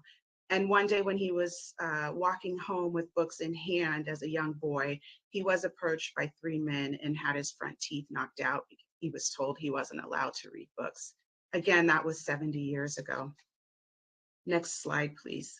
So although we've seen progress, we still have a long way to go. And I would like to acknowledge that California has made some progress. In 2014, AB 420 mandated that students between kindergarten and third grade could not be suspended for willful defiance. That legislation was enacted through 2018. And then at that point, the legislature and the governor extended the ban, the K through 3 ban permanently, which in 2019, Senator Skinner through SB 419 also extended that willful defiance, eliminating suspensions for low offenses like willful defiance through 8th grade. And then in 2017, AB 752 by Rubio was one of the first preschool discipline bills, which really prohibited schools from expelling or unenrolling children without due process, without really supporting families in finding new location or referrals for new location. I'll also shout the California Commission on Teaching Credentialing in 2016 as they started to revise their statewide standards for teachers and administrators to promote students' social and emotional growth and development, and really look at restorative justice, conflict resolution practices, and culturally responsive pedagogical approaches.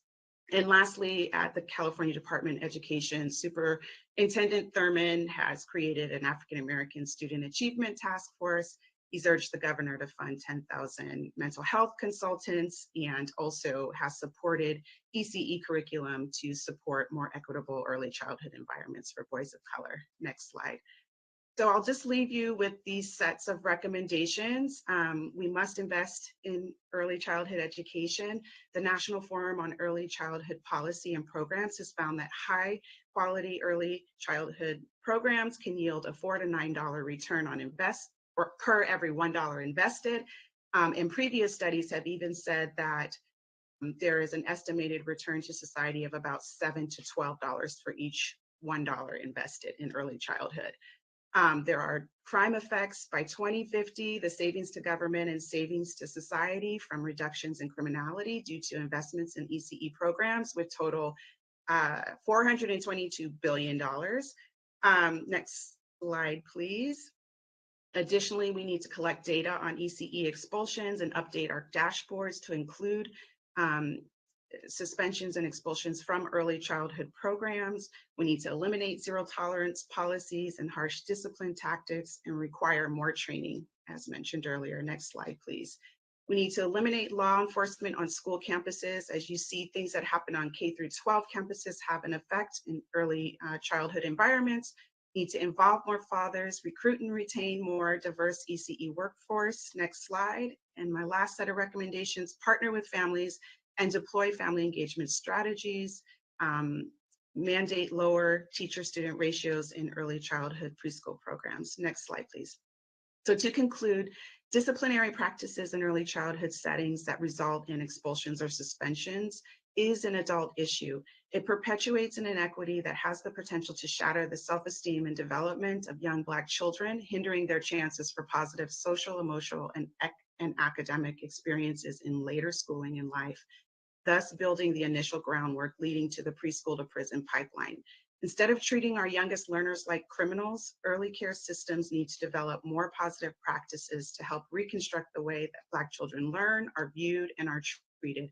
We need to focus on strengthening student-teacher relationships and trust while prioritizing inclusive, equitable, and quality early learning environments.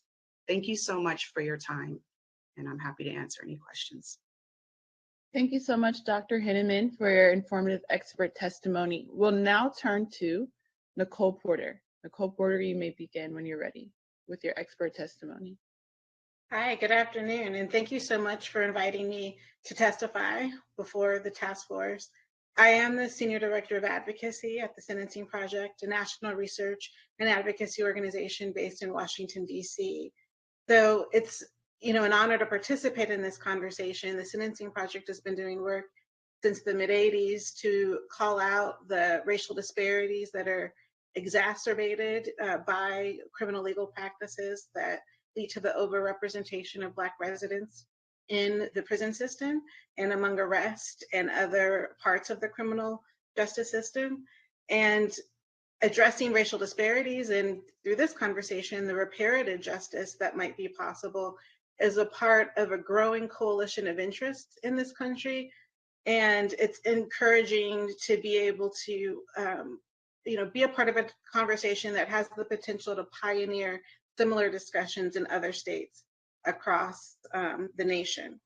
So as a research organization, the Sentencing Project deals in data. Behind each statistic are persons directly impacted by the intersection of race and justice in the US. Behind each percentage point is a Black man disappeared behind the walls. Behind each number is a Black child who will visit their mother in a prison visitation room. And behind each data set is a neighborhood like the $1 Million Blocks in Los Angeles and Oakland, where incarceration can almost be a normative experience for its Black residents. The prison population in the United States has declined by 11% in the past 10 years after reaching an all-time high in 2009. But that modest reduction follows a nearly 700% increase in the prison population between 1972 and 2009. As of year-end 2019, 1.4 million persons were in US prisons, an imprisonment rate unmatched worldwide. And you've seen how the US compares in some of the earlier presentations this afternoon. At the recent pace of decarceration, it will take nearly 6 decades to cut the US prison population in half. Now, despite those modest reductions, California is among 9 states that have reduced their prison population by 30% since it peaked in the mid-2000s. And yet the persistence of extremely punitive sentencing laws and policies, not increases in crime, sustain California and the nation's comparatively high prison rates.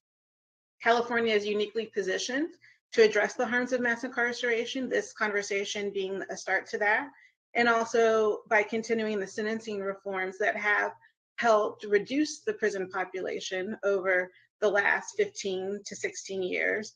That's leading to a current conversation around decommissioning prisons and directing public monies to community reinvestment that could be thought of as a reparative justice framework. That those monies could be redirected into social services targeted to reduce contact with the criminal legal system in the first place. Today, the descendants of the enslaved, who are in a very engaged conversation in the chat that I've been witnessing and monitoring over the last hour or so, the descendants of the enslaved are fighting for justice in a multiracial coalition to challenge the anti-Black policies and practices that reinforce mass incarceration more than 150 years after the abolition of slavery. In fact, as some of my previous panelists mentioned, slavery was never fully abolished, and a clause in the United States Constitution has allowed the criminal legal system to develop in a way that continues to marginalize and disappear Black residents who are often not seen as fully human by criminal legal practitioners, from the police to parole board members, many of whom have too much power over people's lives. Shortly after the Civil War, slavery evolved into the Black codes that criminalized certain behavior with the pretext of disappearing Black residents to work the same plantations they were liberated from. Those systems of oppression evolved into Jim Crow, where additional legal and social norms reinforced the nation's racial caste system. Today, fighting against being disappeared by mass incarceration and against punitive policing that can result in extrajudicial killings is about fighting to be seen as fully human by the state. If criminal wasn't a proxy for Black in the United States, solutions to crime and violence might have expanded social welfare rather than build more prisons. Violent crime did increase in the United States in the 1960s and 1970s, but it also increased in Germany and Finland. While the United States spent millions at the federal and state level on our carceral Marshall Plan to build more human warehouses, Germany and Finland expanded access to early childhood education and other social services to prevent contact with the criminal legal system in the first place. California has done some work recently to address the racial disparities in its prison system. Black Americans are incarcerated in state prisons across the country at nearly 5 times the rate of whites. Racial disparities in California's criminal legal system go beyond differences in criminal offending and stem from implicit bias in arrest, rates of conviction, and sentencing. As was mentioned earlier, the Black-white disparity in California's prisons are more than 9-to-1 and is one of the highest in the nation. While racial disparities in arrest have decreased, they still persist statewide. Racial disparities in California arrest peaked in 1992 when the African American arrest rate, the number of arrests per 100,000 African Americans, was 3.6 times greater than the white arrest rate. Although these disparities have narrowed, in 2016, the African American arrest rate was 3 times as higher than the white arrest rate. And Black people in California comprise 6% of the general population, but 29% of the prison population. The efforts to address the systemic racism in the California's criminal legal system can be found in the 2020 Racial Justice Act, which prohibits prosecutors from seeking, obtaining, or imposing criminal convictions or sentences on the basis of race, ethnicity, or national origin.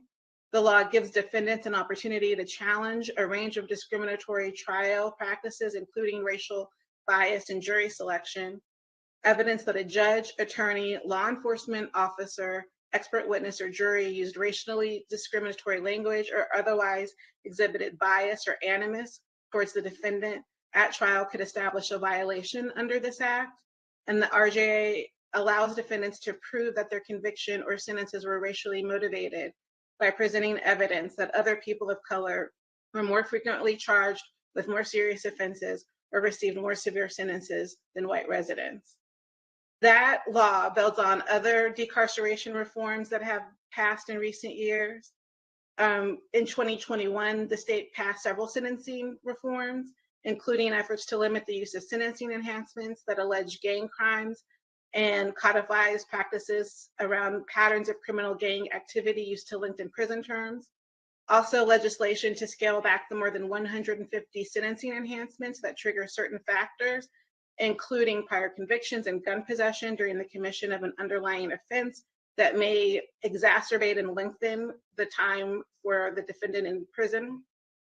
Last year's legislative changes built on years of policy reforms. Previously, California approved ballot initiatives to curb the state's notoriously broad three strikes and you're outlaw, and reclassified several property and drug offenses, allowing for the resentencing and release of a substantial number of incarcerated persons, reclassifying felonies to misdemeanor, not just having implications for time served, but also collateral consequences following a conviction.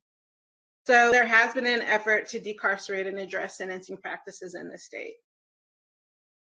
And that has contributed to decarceration. While the prison population growth has slowed in recent years or even reversed in most states in the past 10 years due to sentencing reforms and early release mechanisms, California has not decommissioned prisons at the pace of other states experiencing similar population reductions. Although California is among states with comparatively high rates of decarceration, state officials announced unexecuted prison closures while opening new prisons and converting older prisons for new correctional uses. The California Rehabilitation Center, with a design capacity of over 2,400, was scheduled to close in fiscal year 2015 through 2016 due to age and high operation costs, but it remains open today.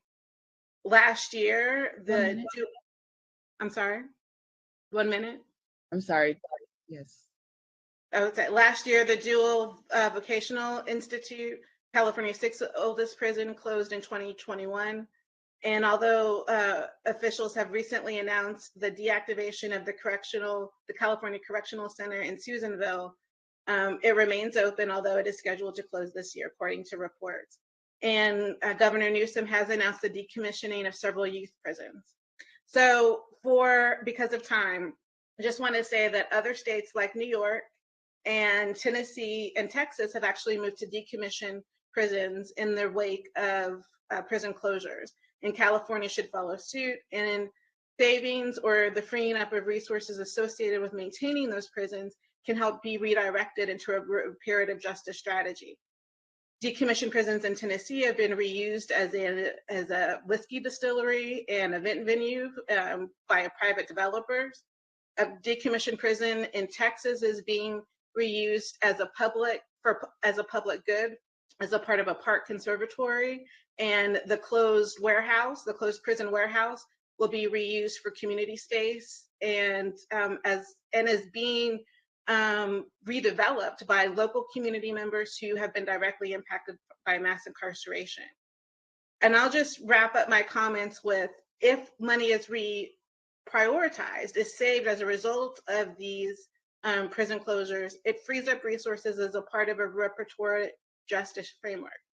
So many of the previous panelists have focused on individual payments associated with a reparation strategy. There could be a community-based reparatory justice strategy as well.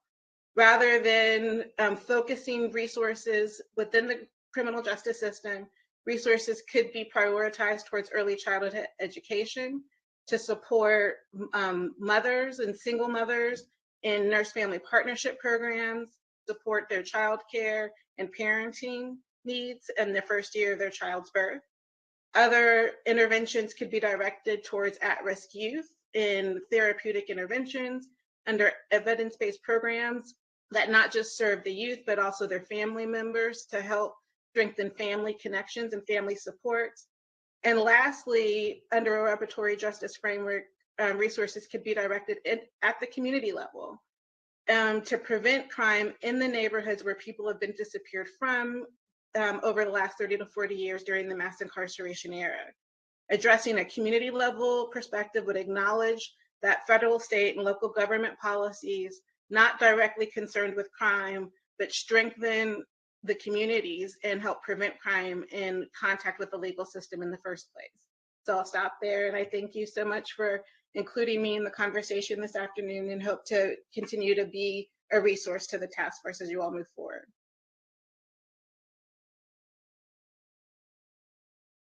Thank you so much, Dr. Porter, for that incredible expert testimony and your recommendations. The Woods for his expert testimony. Brendan Woods, you may begin when you're ready. Great, thank you. Can you see me? Great, okay. I can't see myself, but thank you. Thank you for having me today and allowing me to testify. So I am simply here today to bear witness to what I see every day as a public defender, to what I've seen as a Black man, and to why I do this work. I am the public defender of Alameda County. It is one of the oldest public defender offices in the nation. We were created in 1927, over 30 years before the Supreme Court case of Gideon versus Wainwright was decided. There have been 8 public defenders before me. I am the 9th. I am the first person of color to hold this position, the first Black person to hold this position. Now that is appalling, considering it's Alameda County, Berkeley, Oakland, home of the Black Panthers, one of the most liberal parts of the nation, and it wasn't until 2012. That is appalling. And so for about 5 years, up until October of last year, I was the only chief Black public defender in the state of California. Let that sit with you for a second. California has 58 counties. There are approximately 39 million people in California. 250,000 of them are lawyers, and there are only 2 Black chief public defenders. It's absolutely shameful, especially when you consider the population we serve. But it is not shocking considering the history of America. So I do this work. I became a public defender because of my upbringing, because of what happened to me, because of what I saw happen to my community. So real quickly, my mom was a single parent. She was very young. She was in high school. I personally have been stopped and harassed by the police more times than I can remember. One of my cousins was severely beaten by the police in New York. When he was in college, he suffered a traumatic brain injury. He never graduated, ended up on federal parole. Another cousin suffered from mental health issues. He began to self-medicate with meth and crack. He was deeply involved in the criminal legal system, and he ended up dead shortly after I became chief public defender.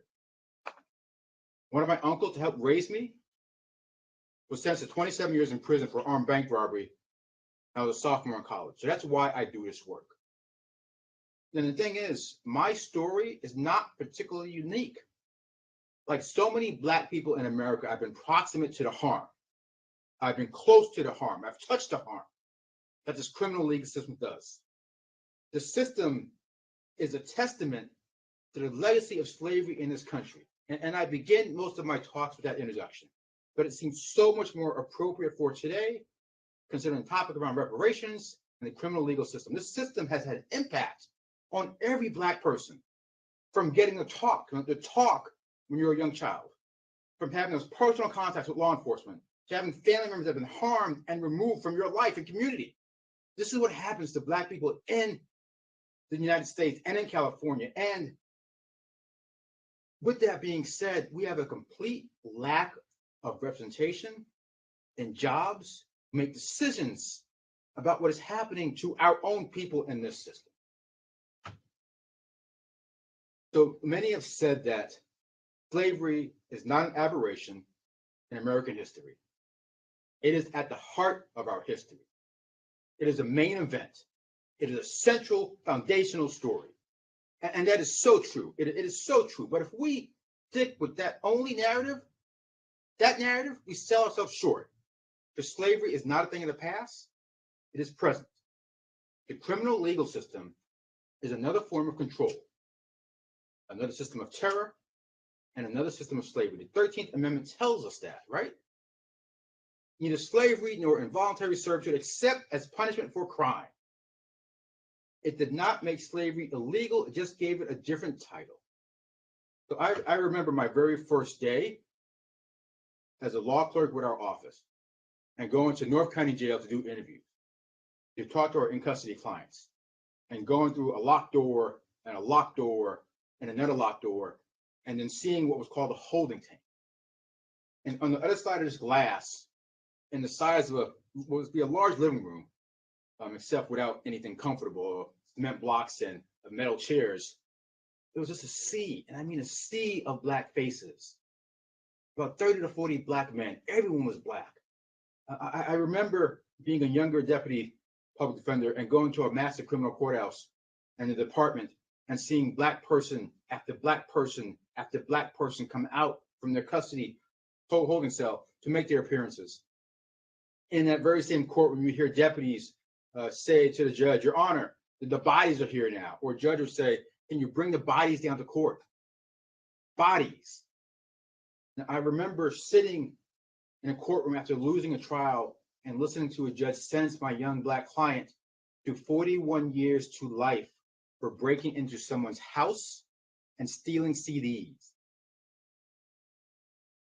Sitting in a holding cell, talking to an 18-year-old young Black man who really has a child because he was 5'6" and about 135 pounds, talking to him about taking a plea bargain for 30 years state prison instead of risking going to trial, spending the rest of his life in prison.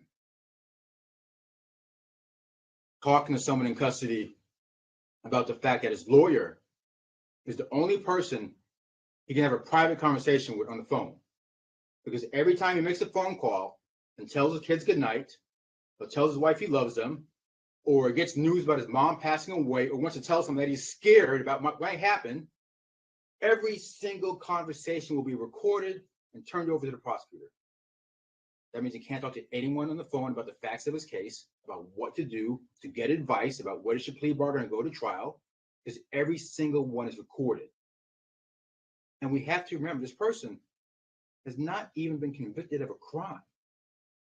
The only reason they're in this situation is because they're too poor to afford bail. Sitting in a courtroom about to start a trial with a young Black man, and you see the 70 prospective jurors walk into the courtroom, and you begin to scan the room and count how many Black people are there, and you see 3 potential Black jurors, like, okay, I've got 3, and then 2 are removed for hardships, but they can't afford to be in jury service. Then you have 1 left. You have to tell your client, I'm sorry, that there's going to be no one on this jury that looks like you. Not a single person. And there's a chance that this jury could be all white. And that is a terrifying, and I mean terrifying feeling. Innocent people, mostly Black and brown, in nearly every county across the state are taking plea deals because they are too poor or don't have the money to afford bail. Innocent people who are Black and brown are taking plea bargains to avoid spending the rest of their lives in prison. Young Black kids everywhere today are being lied to by police right now in order to get them to confess to a crime they did not commit. And I can go on and on and on about what we see, but the driving force behind almost everything we see is racism and class. And you've heard the stats. 1 minute. You've heard stats about how many Black people are incarcerated, about Black men receiving sentences that are 20% longer than the average white man, and 1 to 3 men go to prison. You've heard all the stats, and I'm not going to repeat them. But particularly when it comes to Alameda County, in my backyard, there's a stat you haven't heard. And one that I'll tell you is that our jail, Santa Rita Jail, is humongous. It's the 3rd largest jail in California. It's the 5th largest jail in the nation. It holds almost 4,000 people. It is 48% Black. Alameda County is 11% Black. So, I've been asked to not be all negative in my comments, to tell you about some successes. We've made some strides. We've made things better. There have been some laws that have been passed. And I have to tell you, it's important to have public defenders and community-based organizations at the discussions, because they're essential.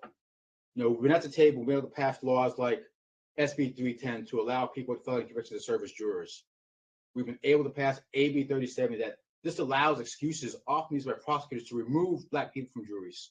We've been helpful to pass AB 2542, Racial Justice Act. There's so much more that has to be done. I'm talking about bail reform, ending 3 strikes, ending LWOP, ending juvenile strikes, eliminating the trial tax, getting rid of the death penalty, increasing diversity on juries so Black people have a say in the outcome of criminal trials.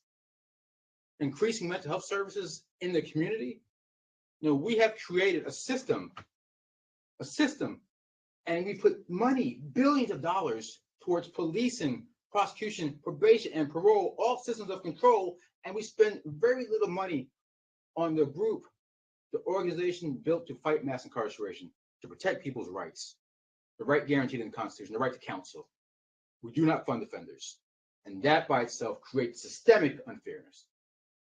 So I am possibly the only public defender you'll hear from over the course of these hearings, and I'm obligated to tell you this part, and I'll tell you over and over again, the criminal legal system today is racist. It is built on a legacy of white supremacy. There's nothing just about it. It is not fair. It is not colorblind, and it does not treat people equally. It does not.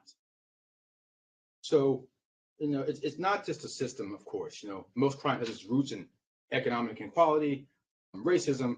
That means in order to affect the criminal legal system, we have to start outside that system before people end up in that system. We have to fund schools, fund social services, raise wages, fund childcare, and so much more. But any path forward towards true liberation of Black people in America, for true reparations, we must include a critical evaluation of our criminal legal system and the will to completely tear it down, restructure it, reimagine it, so that prison, incarceration, retribution, class, racism are not central to its design. So Thank you. Many have said that slavery defined our nation before the Civil War, and mass incarceration defines our nation today. But we public defenders spent our lifetime fighting for our clients, fighting against mass incarceration, fighting racism, and we're an essential part of the solution. Funding us would be revolutionary. Reimagining our legal system would be revolutionary. Reparations would be revolutionary. So thank you for allowing me to make these comments Thank today. you. Thank you so much, Brendan Woods. I apologize for being so pressed for time, but thank you so much for your incredibly informative expert testimony. So last but not least, we'll go to Susan Burton for her expert testimony. Susan, you may begin.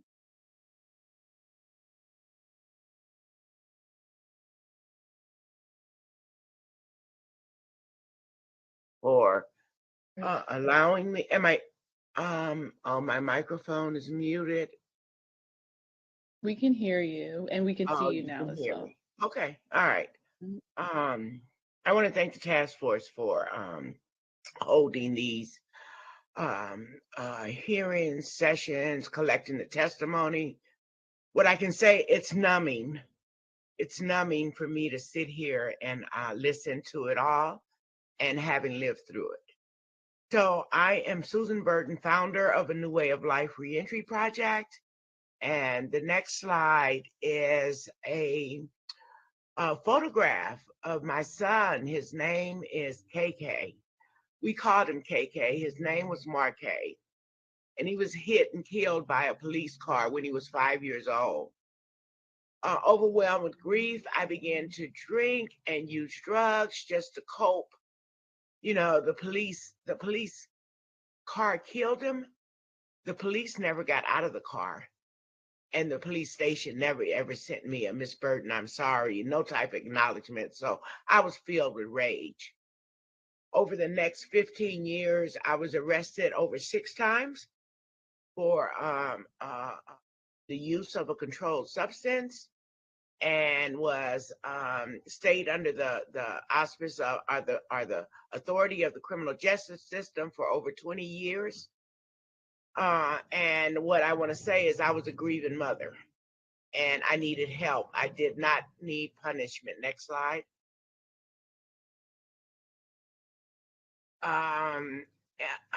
In 1996, I learned that the justice system responded differently to Black people, Black women. I found a treatment center in Santa Monica, California, after them 6 prison sentences, and there I got sober. My sobriety date is October 4th, 1997, and I saw people, get court cards and get community service and get deferred to treatment and what have you, but that did not happen in South LA. Next slide. So after being in treatment for 100 days, I was able to pick up my bed and walk. I started a New Way of Life reentry project 1 year after leaving treatment.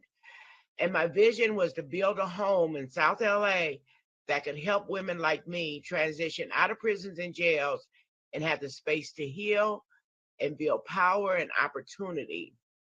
I first started going down to the downtown bus station in Skid Row, where all of us get off the bus with what they call gate money, $200, the same $200 they've been giving to people since the 50s. And we would try to make a life from there. But I would go there and I would tell my friends that I had a place for them to live, and that started a new way of life. Today, you know, we have not only 10, we actually have 11 safe houses across LA County, and we've helped over 1,400 women come back into the community after incarceration. Next slide. You know, I realized that, you know, we needed to build support for people as they were leaving incarceration. That all the money, our state money, our federal money, all our county resources was put on incarceration and punishing people. So with the help of a friend, Dorsey Nunn, you know, we started organizing, we started leadership development with the help of Professor Saul Sarabia. We created a legal clinic and has established a family reunification department within a new way of life. Next slide.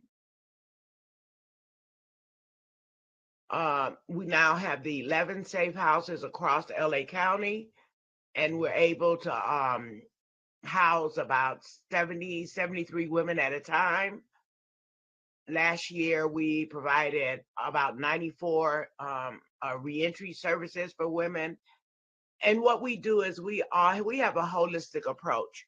First of all, we provide safe housing, leadership development, legal services, employment services, family reunification services, just a whole host of services, just, you know, real reintegration support back into the community. Next slide. And I just talked about the services, the pro bono legal services, the organizing, and we have actually 6 attorneys, 3 in post-conviction relief, and 3 that serve family reunification. That's another big area, the way in which while men are incarcerated, they actually lose their parental rights, and they never ever know it until they get home and they're trying to reunite with their children. Next slide. And then there's the reunification supports. In 2021, we assisted 127 parents, and with we're working to now bring those reunification clinics inside of the prison, inside of the jail, where people are able to keep their family rights intact while they're incarcerated. I think we've reunited about 400 women with their children total, the time span that we've been at a new way of life. Next slide. So we do advocacy and leadership development, policy development, voter registration, organizing, and then the leadership development.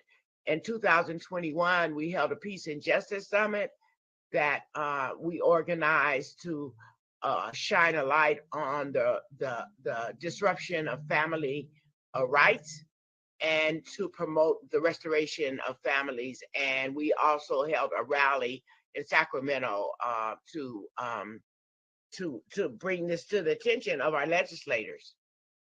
Next slide. We also tell stories. We have a Testify that allows people to tell their stories. I believe that our stories are really, really important for people to hear.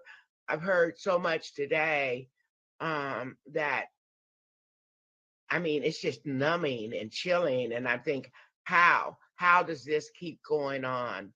But it continues to happen, and we're going to have to call. I hope this reparations task force will be able to call some of it on the rug. We'll be able to end some of it or all of it. Next slide. On the earlier slide, you saw the book that I published called Becoming Miss Burden: From Prison to Recovery to Leading the Fight for Incarcerated Women. When I published the book, so that I could tell the story of women, not just my story, but how we incarcerate so many women, and women being the fastest growing segment of the criminal justice system. And that book took me all around the nation, where I had the opportunity to go in prisons everywhere.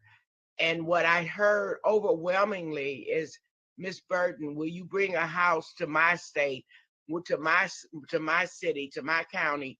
When we leave prison, we have nothing. No one looks out for us. No one tries to help us. And we end up getting back involved in the same stuff. We need a house like that here. So what I did was I developed the Safe Housing Network. It's a network of women, formerly incarcerated women all over the country, that are providing a replicate model of a new way of life. So thus far, we have 16 network members operating in 12 states. Last week, I just added 5 more members to the Safe Housing Network. We're also in a couple of countries, Kenya, Uganda, and of course in the USA. The members receive training, technical support, and I actually fund them to start opening up the first house. We've been really fortunate here at A New Way of Life that we've created a model and a brand that people are willing to support. And so I'm willing also to support other people to become leaders. None of us can do this alone, and it needs to happen everywhere. Next slide. Is there a next slide? These are ways that you can learn more about A New Way of Life or either get involved. I think that we are a really robust and cutting edge model. And I say cutting edge because our services are for the community and they're supported by the community. I've had the opportunity in my 20 years to understand different types of resources, from county resources, city resources, state resources, federal resources. And what I've learned is that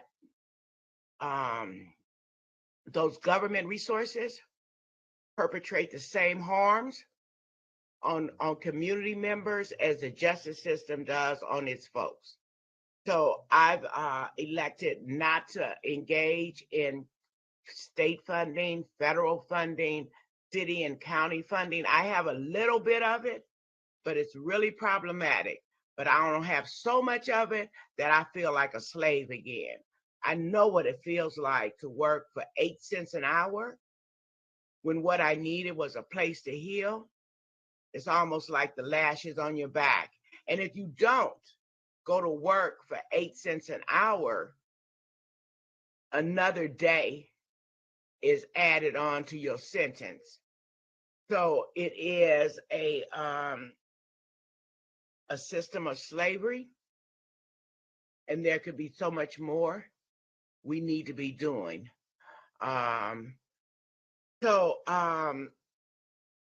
You know, again, I'm thankful to be here testifying. I think our model is a model that works, that, you know, I say all the time, is freedom work. It allows people to become the best that they can be and be supported and valued.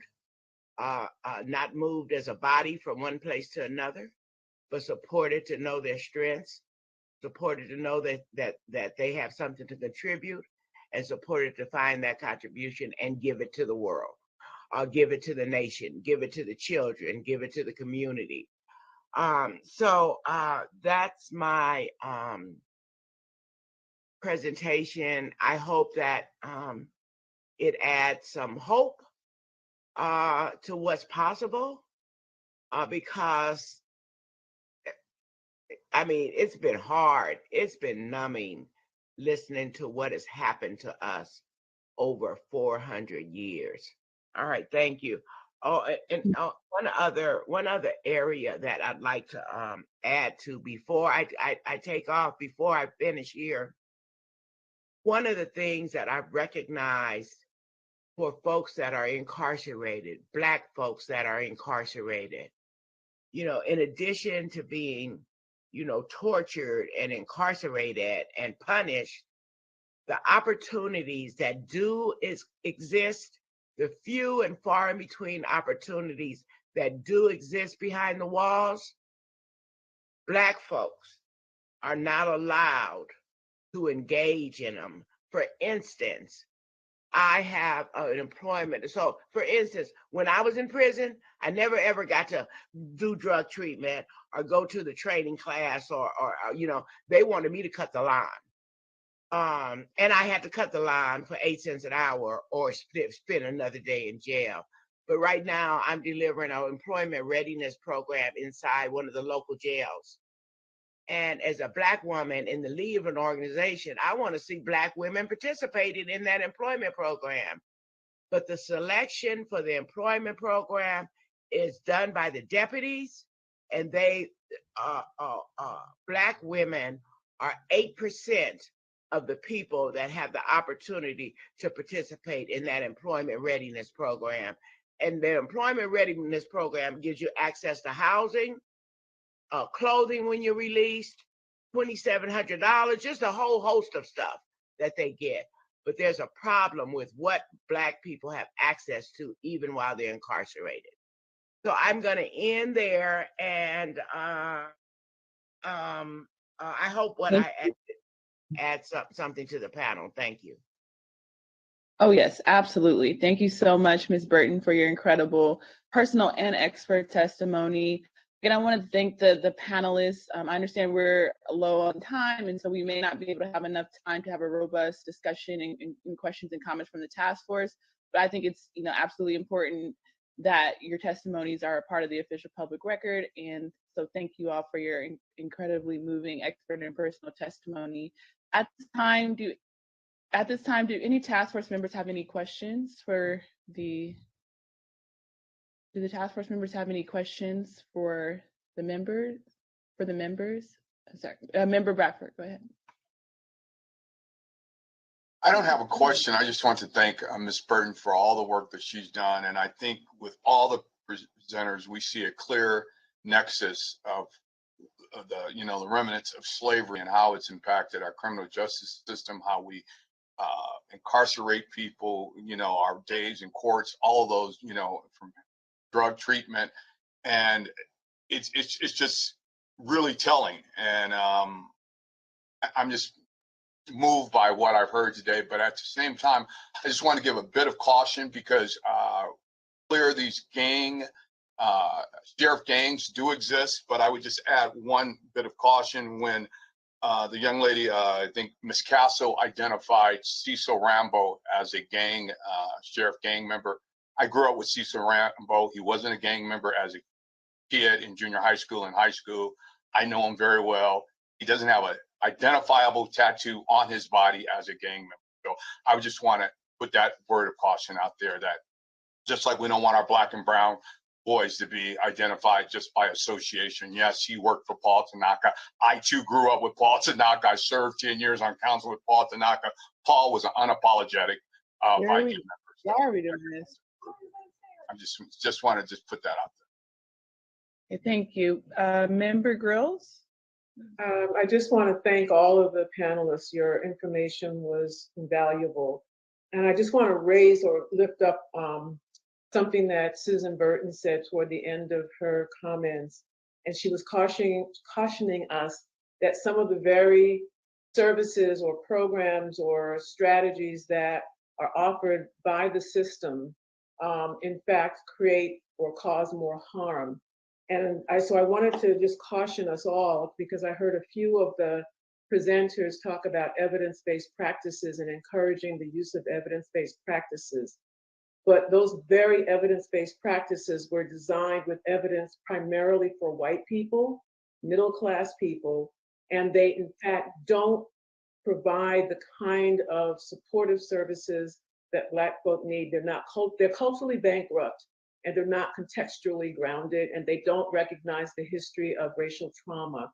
And so we need to be thinking more along the lines of community-defined evidence practices, which are things that our community organizations are able to offer. Otherwise, we end up with legislation that, like what Danny Davis put forward on the federal level for juvenile justice, where our community-based organizations are totally shut out of being able to provide services because they don't meet the litmus test of an evidence-based practice. Thank you. Thank you. I guess the last question I'll ask to any of the panelists who weren't able to impart maybe some preliminary recommendations. If you'd like, if any of the panelists would like to impart any preliminary recommendations that they weren't able to impart in their testimony, particularly around guarantees of non-repetition.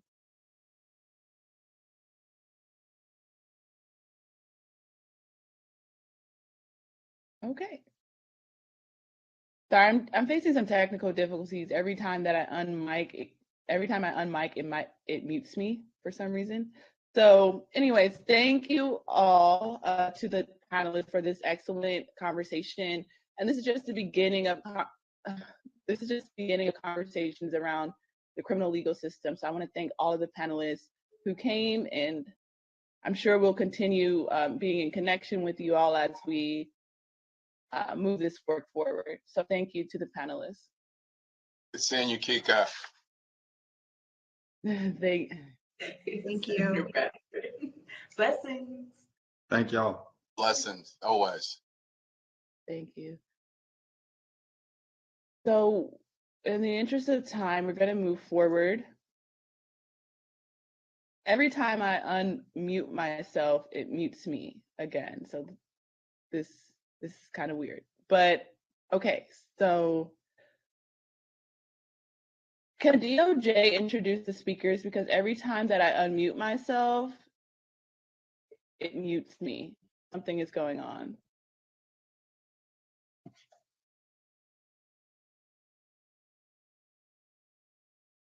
Okay, I'm going to try to introduce the next speakers.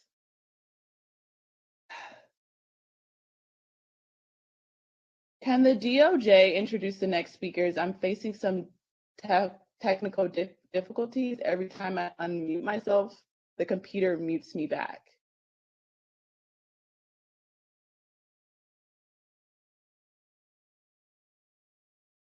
Chair Moore, I'm just pulling up the bios. Just give us 1 second, please.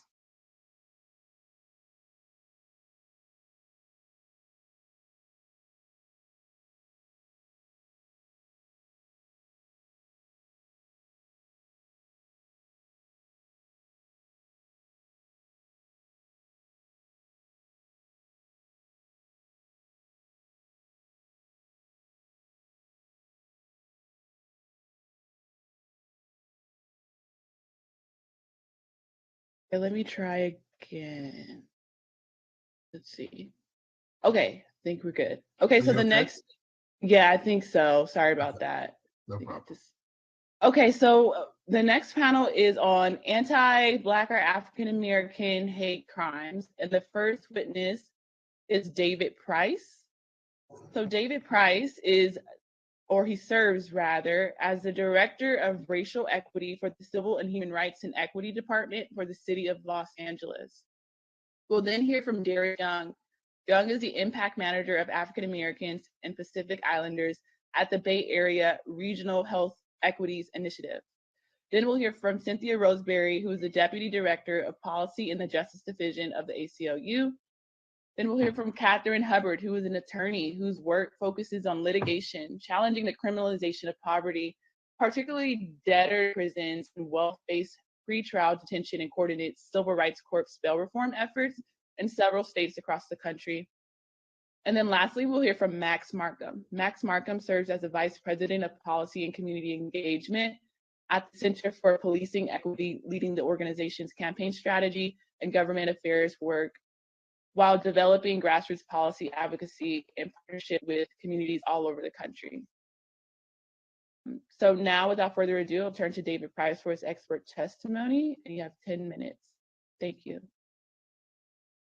Great, thank you. Can you all hear me? Yes, sir. No, hold on a second. Can you hear me now?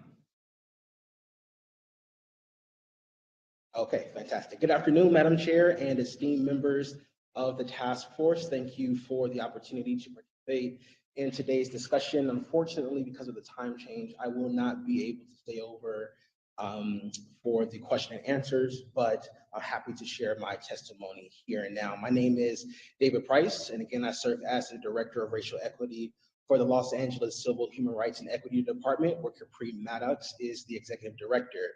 Our department's mission is to maintain and strengthen the city's diversity, equity, and accountability. We are focused on reducing bias and injustices while also leveling the playing field through community engagement, through equity initiatives, and upward mobility programming.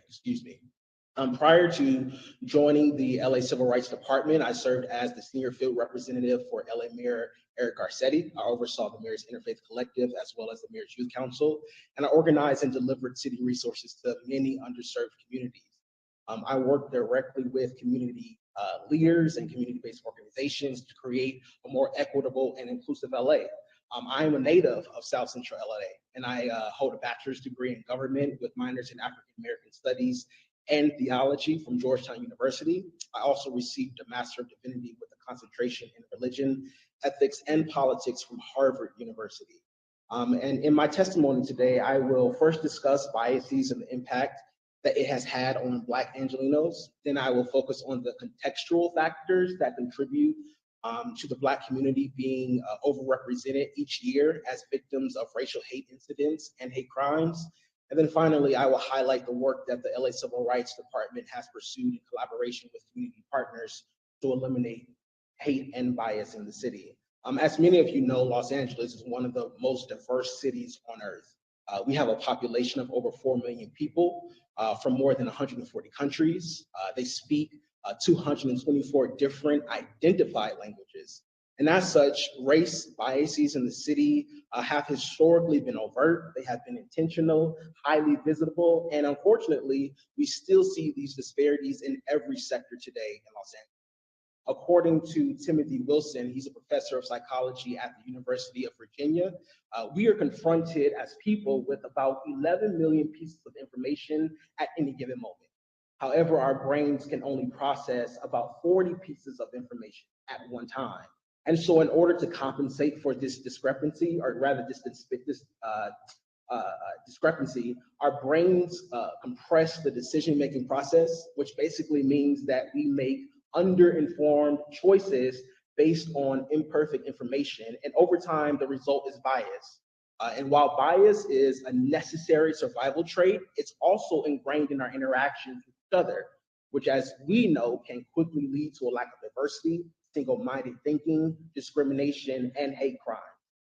Today, we see the lingering negative effects of bias and discrimination against Black communities in many of these sectors, including education.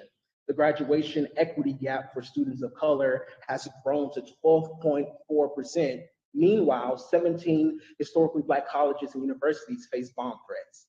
In the media, Black creators have to constantly fight for visibility and credit while they witness their non-Black counterparts skyrocket in popularity by copying their work. Even artificial intelligence software is labeling Black men as primates. When it comes to employment, Close to 70% of Black workers who lost their job during the pandemic have yet to be called back to work, and 90% of Black women surveyed reported that their employers were inflexible when it came to accommodating their at-home needs. The unhoused youth in our communities are more likely to be Black, and although government agencies do not collect demographic data on people when they're forced from their homes, what we have seen in our research is that nearly 2/3 of housing displacement, that's as a result of government-approved construction projects, 2/3 of those housing displacements are disproportionately affect Black families. In June 2021, the California Department of Justice released data showing that California hate crimes reached their highest level in a decade. 1,300 hate crimes were reported in 2020. Hate crimes rose against many communities, in fact, including Asian American and Pacific Islanders, Latinos, and transgender Californians. However, by far and away, hate crimes against Black Californians were the highest, increasing 87.7% in 2020 to 456 crimes targeting Black folks. Data out of Los Angeles mirrors this state trend. A recent report by the California State University San Bernardino showed Los Angeles reported the most hate crimes among large US cities in 2021. Black Angelenos were the most targeted group, rising 91% from 2021 to over 2020, which was already a record high in 2020. And so this amounts to 148 hate crimes in 2021 against the Black community in LA, which is triple their share of the population. Attorney General Rob Bonta was correct when he called hate crime a crisis across the state of California. In Los Angeles, we are fighting this crisis using a multi-layered, victim, community-centered approach, which includes education, outreach, prevention, and resilience. And so the LA Civil Rights Department, we launched the LA for All campaign in 2021 to promote resources for reporting hate and the values of inclusion, belonging, and solidarity. This campaign is the largest in LA's history, running in 18 languages and over 42 ad spaces across the city. And just last week, we welcomed LA Unified School District into the campaign with 70 banners at their schools. Hate crime reporting options included law enforcement and non-law enforcement options. As part of this campaign, we are working with the city's 311 call center, as well as the county's 211 call center to begin intaking hate crime and hate incident reports. Historically, 311 is used by residents to report potholes, debris, and other issues that the city can handle. But now you can call 311 to report a hate act in multiple languages, choose whether or not you want to report to law enforcement, and be contacted with culturally appropriate services from partner organizations like the NAACP of Los Angeles. And family, this is essential for better tracking of hate in LA, as well as greater access to resources from the public. And as I draw near my time, I just want to leave us with these three thoughts. Because the work of this task force is essential in the development of a racial reparations program that addresses hate and hate crimes. And so this task force, I believe, must repair the harms of past biases against the Black community through a reparations program, reshape the public's perception and consciousness through education, prevention, and response that centers the victim and targeted community, and lastly, recruit community partners to align resources and programs to begin peace building and healing.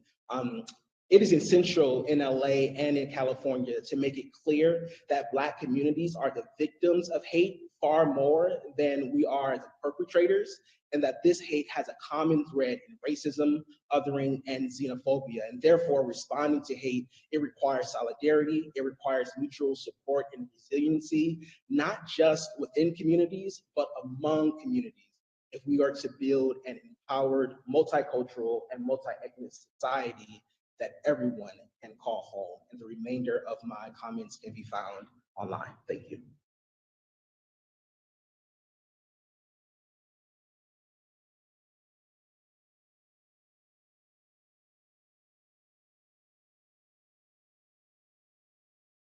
Thank you so much, David Price, for your incredible expert testimony. So we'll now turn to Darius Young. for his personal testimony. Darius Young? Yes, I don't know, can you see me or not? However, I'm here. My name is Darius Young, and I am employed by the BARHI, which stands for Bay Area Regional Health Inequity Initiative. However, I'm not here today not only represent my organization, but I'm representing myself and every other African-American man and woman who has ever been incarcerated. I spent more than 17 years incarcerated in the California State Prison System.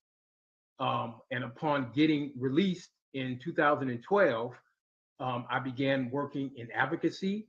I started off with the Ella Baker Center for Human Rights, where I worked intently on criminal justice reform, not only in Alameda County, but both at the state and federal levels. I then transitioned to another Bay Area organization called the Urban Strategies Council, which was set up by Angela Glover Blackwell. And I was the facilitator of the Alameda County Boards of Men of Color table. I also worked for the campaign, the National Campaign for Black Male Achievement. And while at the Urban Strategies Council, we won the My Brother's Keepers Award. And so those are all the things that I have did that has led me here. And I'll touch more on my background at the end. So what I do want to say is this. I was supposed to be testifying under the school to prison pipeline and mass incarceration, but I'm got placed in this group. So therefore, I'm not going to go over a lot of things that have already been presented, but I will touch on them. So what we do know is that when you talk about mass incarceration, and mass incarceration was actually developed under the 13th Amendment, and I think people have already heard that. And from the 13th Amendment, you know, it states that citizens cannot be enslaved unless convicted of a crime. Intentionally targeted new emancipated Black people as a means of surveilling them and exploiting their labor. In 1865 through 1866, you know, Confederate states, they quickly enacted a new set of laws known as Black Codes. However, I want to point out this because it's relevant. Northern states also turned to the criminal justice system to exert social control over free Black Americans. Policymakers in the North, while they did not legally target Black Americans as explicitly as did their Southern counterparts, they did, you know, have various laws against suspicious characters, disorderly conduct, keeping and visiting disorderly houses, drunkenness, violations of city ordinances, and that made possible new forms of everyday surveillance and punishment in the lives of Black people. And I think Alameda County Public Defender Brendan Woods, who has been instrumental in mentoring me, touched on that well. Next slide. You can go one more. So I just want to point out some statistics that's already been pointed out, but for us, you know, we know that Black men comprise, what, 13% of the US male population, but nearly 35% of all men who are under state or federal jurisdiction with a sentence of more than 1 year. 1 in 3 Black men born in 2001 can expect to be incarcerated in his lifetime, compared to 1 in 6 Latino men and 1 in 17 white men. Black people are incarcerated in state prisons at a rate of 5.1 times greater than all of white people. Next slide.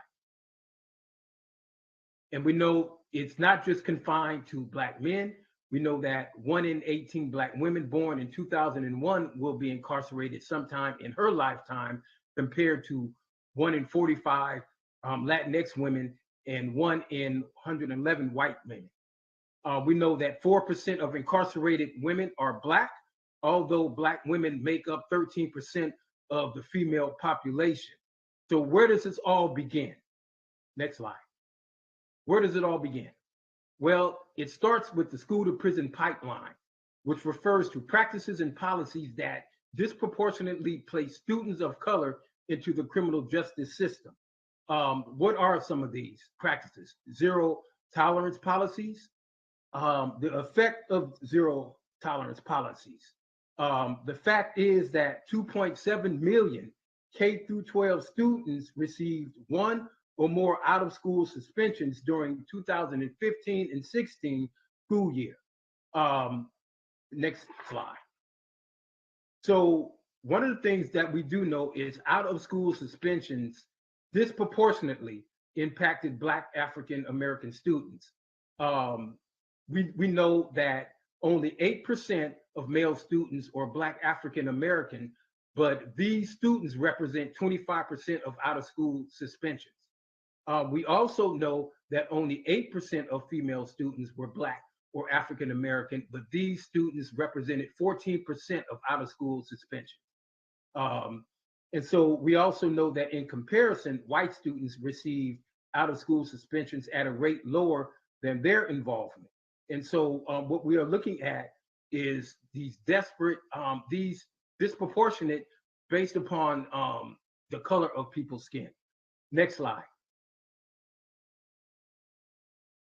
So we also know that 290,600 students were referred to law enforcement agencies were arrested during 2015 school year, and only 15% of students were Black or African American, but these students represented 31% of law enforcement referrals and arrests. 49% of students were white, but these students represented only 36% of law enforcement referrals. And for the sake of time, I'm going to move forward on my slides. Next slide. So what do we know? Students who fail to complete high school are more likely to be in prison. And this is something right here that everyone needs to pay attention to. Among men born between 1975 and 1979, an African American high school dropout, that's nearly they have nearly 70% of a chance of being in prison by their mid 30s, and that's really high. But what we also need to know is this, that in California, right, the number is 90%. 90% of African American males who do not complete high school or drop out, and it's mostly caused by these policies and practices that have happened behind the school to prison pipeline. They have a 90% chance of ending up in incarceration. The other fact that we need to know is this: 21% of African Americans with a high school diploma or GED will also go to prison in their lifetime.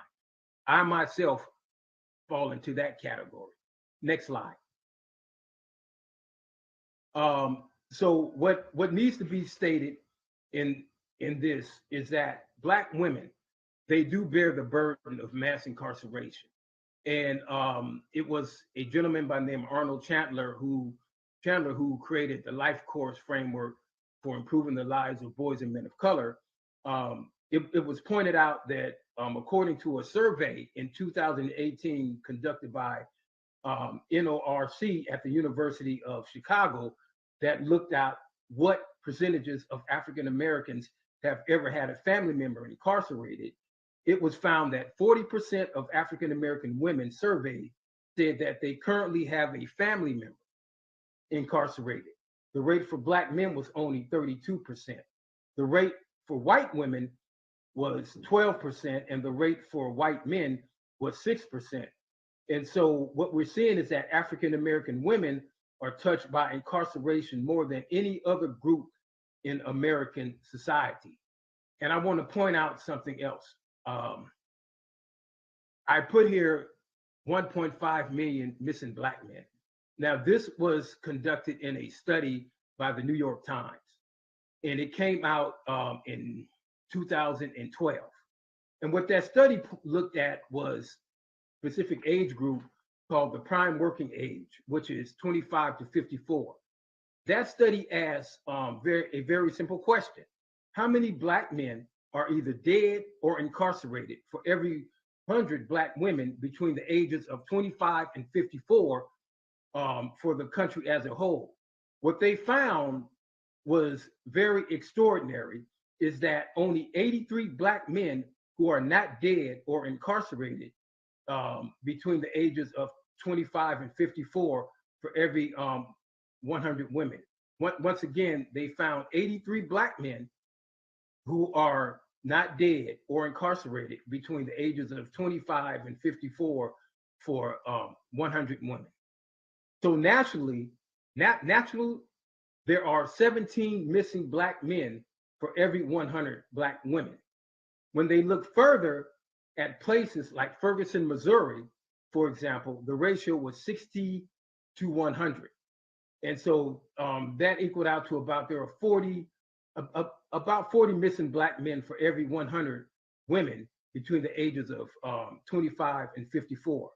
Now, one of the things that I pointed out, Mr. Arnold Chandler, who developed this life course framework for improving the lives of boys and men of color, he did his own study. And he crunched the numbers for certain neighborhoods in the Bay Area, such as East Oakland, West Oakland, Visitation Point in San Francisco, and also Hunters Point. And what he found was that the ratio in those neighborhoods is 50 Black men to 100 Black women that are missing. And he found there are only 50 Black men between the ages of 25 to 54 for every 100 Black women. So putting this all into perspective, and I think this is important, and it's important to the, having strong, vibrant, and healthy neighborhoods. It's literally impossible to have two-parent families when you look at those numbers. And then the effect of incarceration, we know that it lies within the school systems. And let me say that the school systems today, even though we sought to correct some of the things, they're still using measures that really, really harm our children. And I can point to a local school this month that brought the National Guard or some form of military on campus to search their students. And that was, unacceptable. So even though we have made great strides or tried to limit the impact of mass incarceration through our schools, the school to prison pipeline, they are still sending reinforcing messages that we need to be corralled when they see us. So I want to talk a little bit about my testimony. As I said, I'm falling into one of those that did graduate from high school. As a matter of fact, I went on to college. I spent 2 years in community college and then went to Washington State University where I spent 2 years. But I came home. And at that time, I was interested in going into law enforcement. In 1985, I was hired by the Richmond, California Police Department. And I was hired because Richmond at that time, they had a string of shootings and they were doing things that were comparable today. They got sued and they were under a consent decree and they had to hire more minorities. Well, I was one of the first classes that got hired under that. I went to the police academy at Los Medanos College, 40 recruit class, and I was the vice president of my academy class.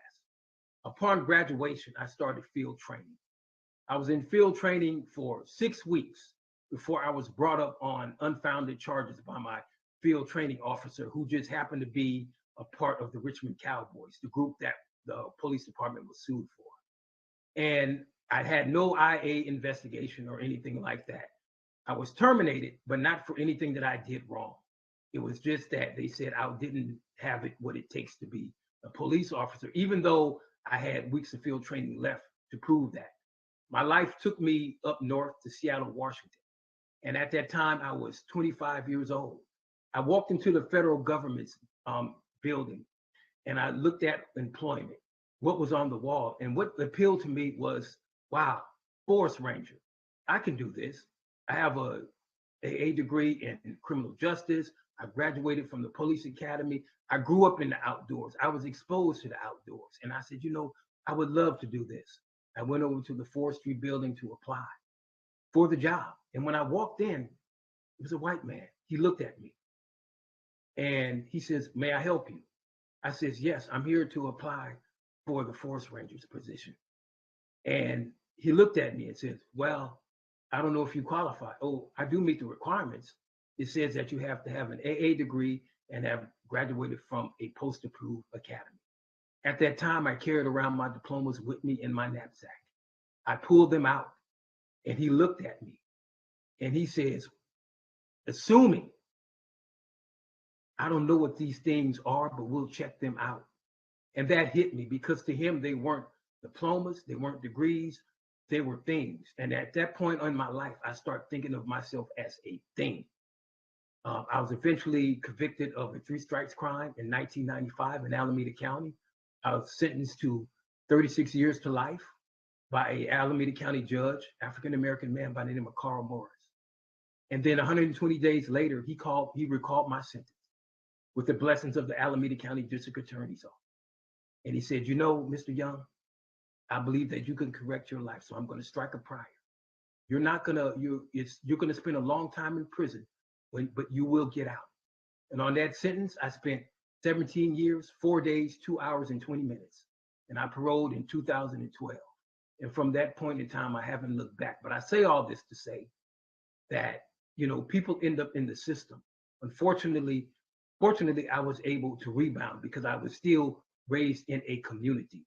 I was raised in neighborhoods, but unfortunately, our kids today, we aren't raised in neighborhoods. We're only raised in hoods. And those things have been destroyed and dismantled by the war on drugs, dumping guns, crack cocaine, and everything else imaginable to destroy Black boys, Black girls, so that they can't become productive citizens in society.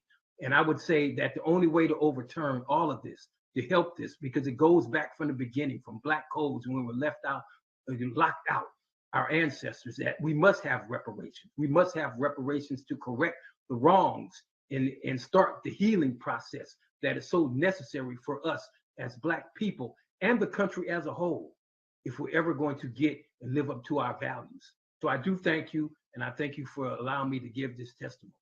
Thank you very much. Thank you so much, Jairus Young, for your incredibly moving and thorough, expert and personal testimony. Thank you so much. We'll now turn to Cynthia Roseberry. Dr. Cynthia Roseberry, you may begin your testimony. Much, Chair and members of this committee, for inviting me to speak here today on this important issue. I come to you with a background of 2 decades of work as a criminal defense lawyer for indigent people in federal and state courts in Georgia and Illinois.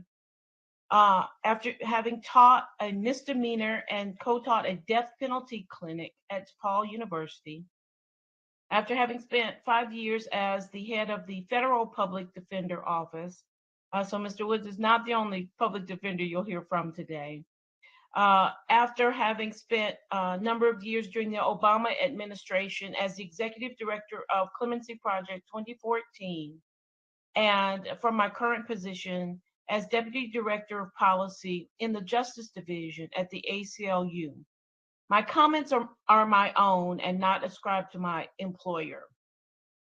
I chose to use the Ahmaud Arbery murder as the lens through which I would give my comments today, because they reflect that murder and the subsequent actions of the government reflect America's anti-Black bias. I know you asked me to speak on hate crimes, and generally when we think of hate crimes, we think of people perpetrating crimes against another person based on their race.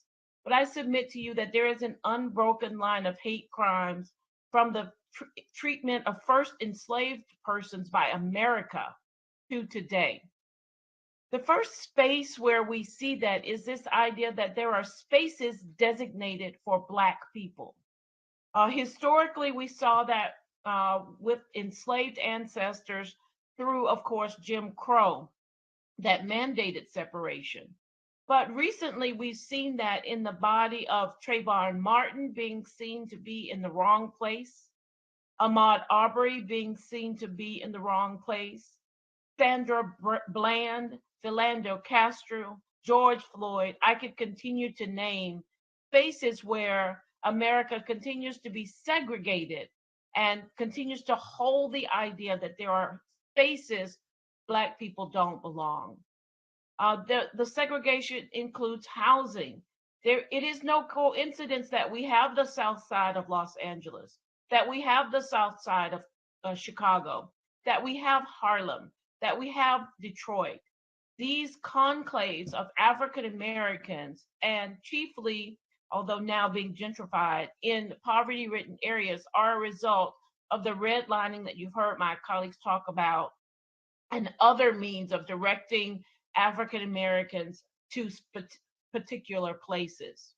There continues to be segregation in employment. In my field, in the legal field, there was just a report the other day from my hometown of Atlanta, Georgia, where the Coca-Cola company has now abandoned its efforts to fully integrate its cadre of lawyers because there is a dearth of Black lawyers who work in firms.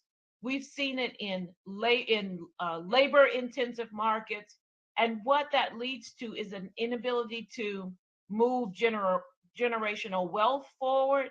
And we've also seen it in the Veterans Administration, where employment and loans, for example, were given to white veterans, but not to Black veterans to move generational wealth forward.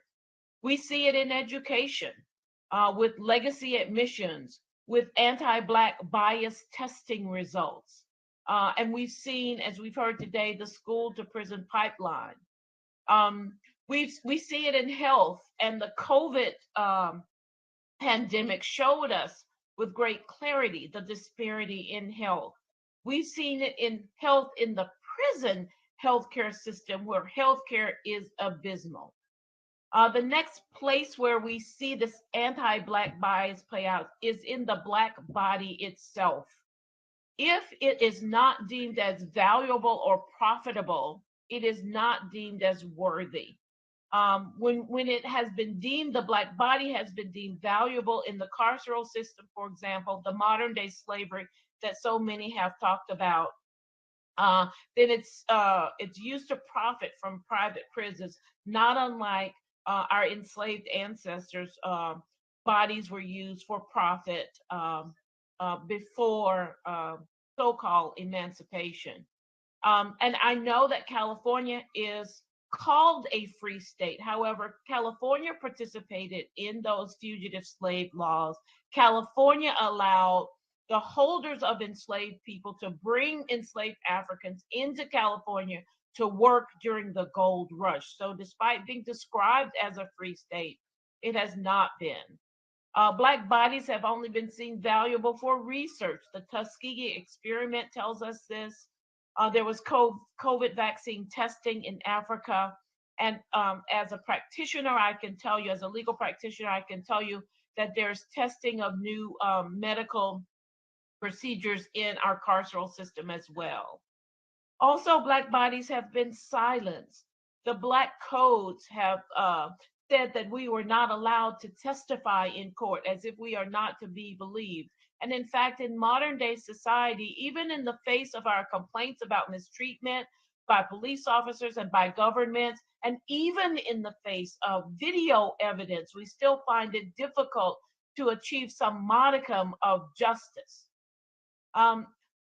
We also see the anti-Black crimes against the descendants of Africans in the spirit of impunity. Impunity for Ahmaud Arbery's killers had it not been for the release of a videotape. The killers would not have been charged.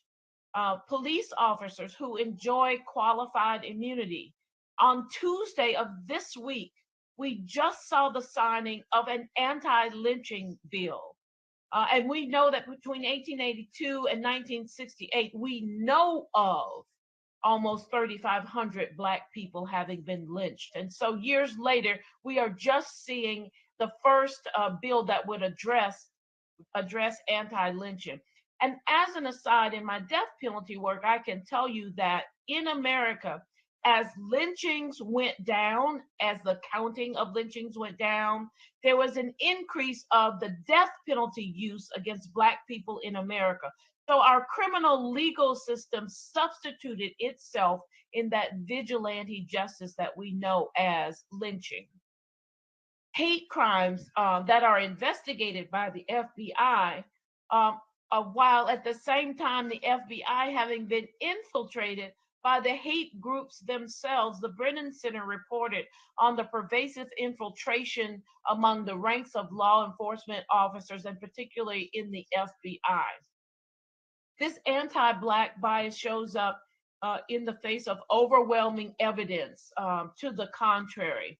And then, of course, the carceral system has collateral consequences. The disenfranchisement of Black people, the inability to vote or to serve as peers on a jury. The next area that I'd like to just mention to you is the dog whistle, which I see as an anti-Black, or hate crime perpetrated by many members of the American political system and legal system and otherwise. We've talked today about Nixon's aide Ehrlichman, who admitted that the war on drugs was fabricated to disrupt Black communities.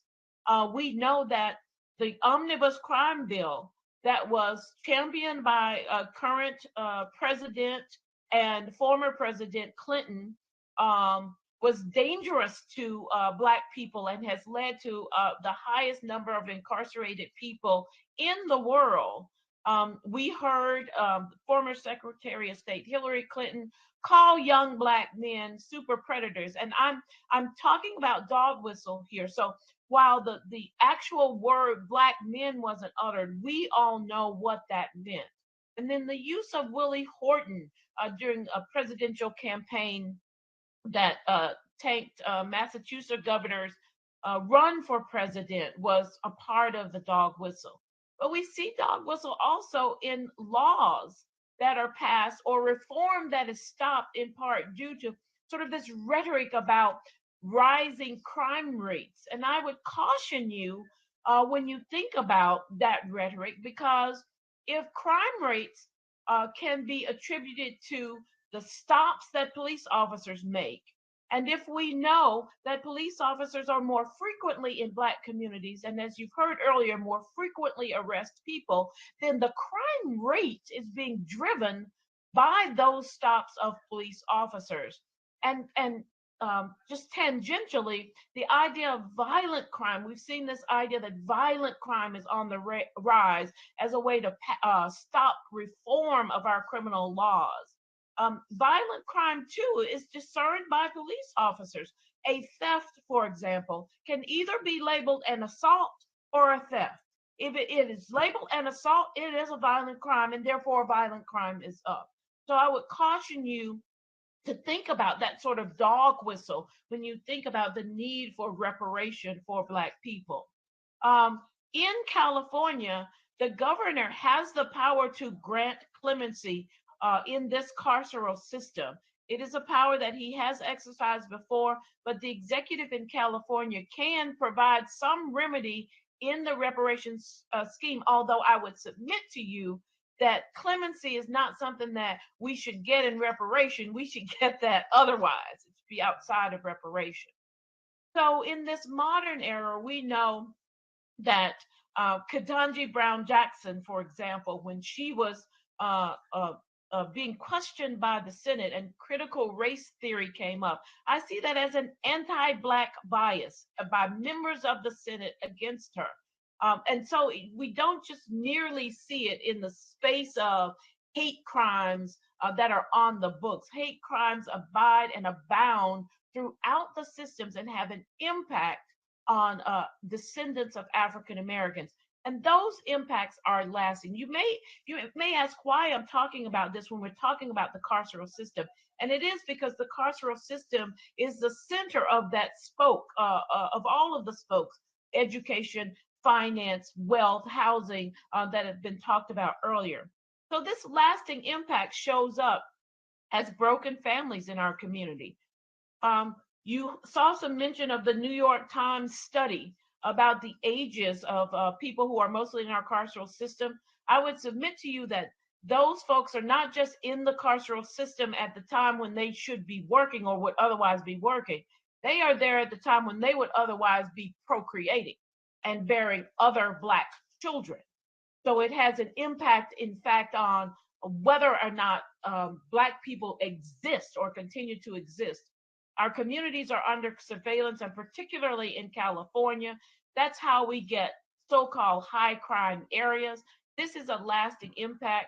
I had the pleasure of co-chairing a committee with the National Association of Criminal Defense Lawyers that looked at predictive policing and surveillance. The study is called Garbage In, Gospel Out, that showed that Black people and Black communities are under constant surveillance, and that has an impact on us as a community. It harkens to the COINTELPRO era of surveillance of our people, and currently there's a focus on organizations like Black Lives Matter and similar organizations.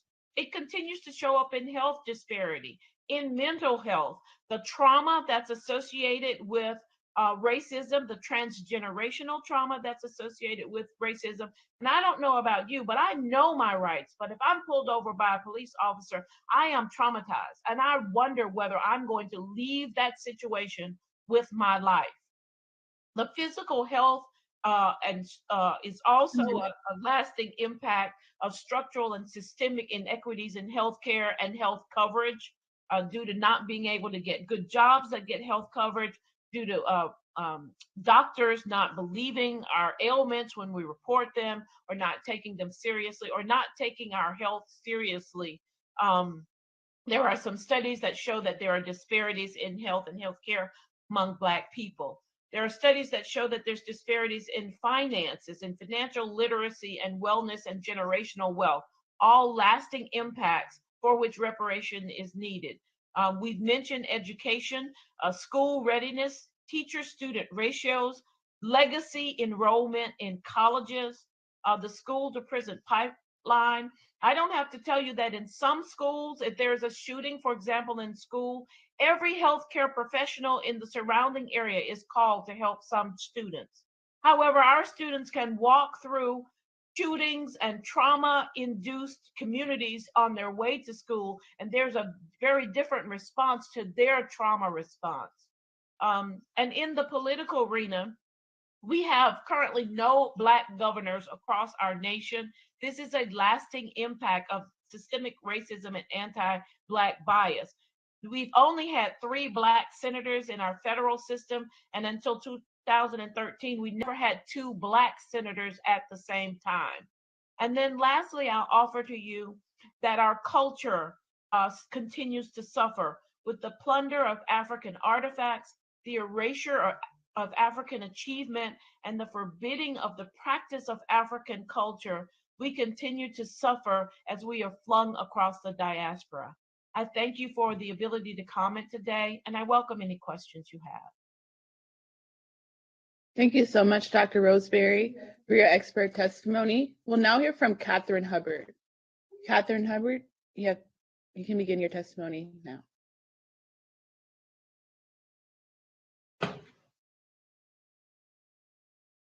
Good afternoon. Thank you for inviting me to participate in this historic and important hearing. My name is Catherine Hubbard. I am a senior attorney at Civil Rights Corps, a nonprofit organization dedicated to challenging systemic injustice in the United States legal system, a system built on white supremacy and economic inequality. Today, I will be discussing the disproportionate financial costs that the criminal legal system has inflicted on Black Californians and why these harms should be included in the conversation about reparation. A point I hope to make clear is that the costs that the criminal legal system imposes on Black families are not hypothetical or indeterminate. Many are readily identifiable and quantifiable. Factoring these costs into a calculation of reparations owed is therefore feasible and necessary. Next slide. In 2017, working with the San Francisco Public Defender's Office, I filed a habeas petition in California's first appellate district seeking the release of Kenneth Humphrey from unconstitutional pretrial detention. Mr. Humphrey was a 63-year-old Black man, a retired shipyard laborer, and a lifelong resident of San Francisco. He had been accused of stealing $7 and a bottle of cologne from his neighbor. Based on these allegations, he was charged with burglary and robbery, and a judge set his bail at $600,000, far outside his ability to pay. Ultimately, Mr. Humphrey would spend nearly a year locked in a cage while presumptively innocent solely because of his inability to pay money bail. Next slide. Mr. Humphrey's case was typical of how San Francisco's bail system operated at the time. While Black adults represented only 6% of the adult population of San Francisco, they represented 40% of people arrested and 44% of people booked in county jail. Black people also made up approximately 38% of individuals paying bail.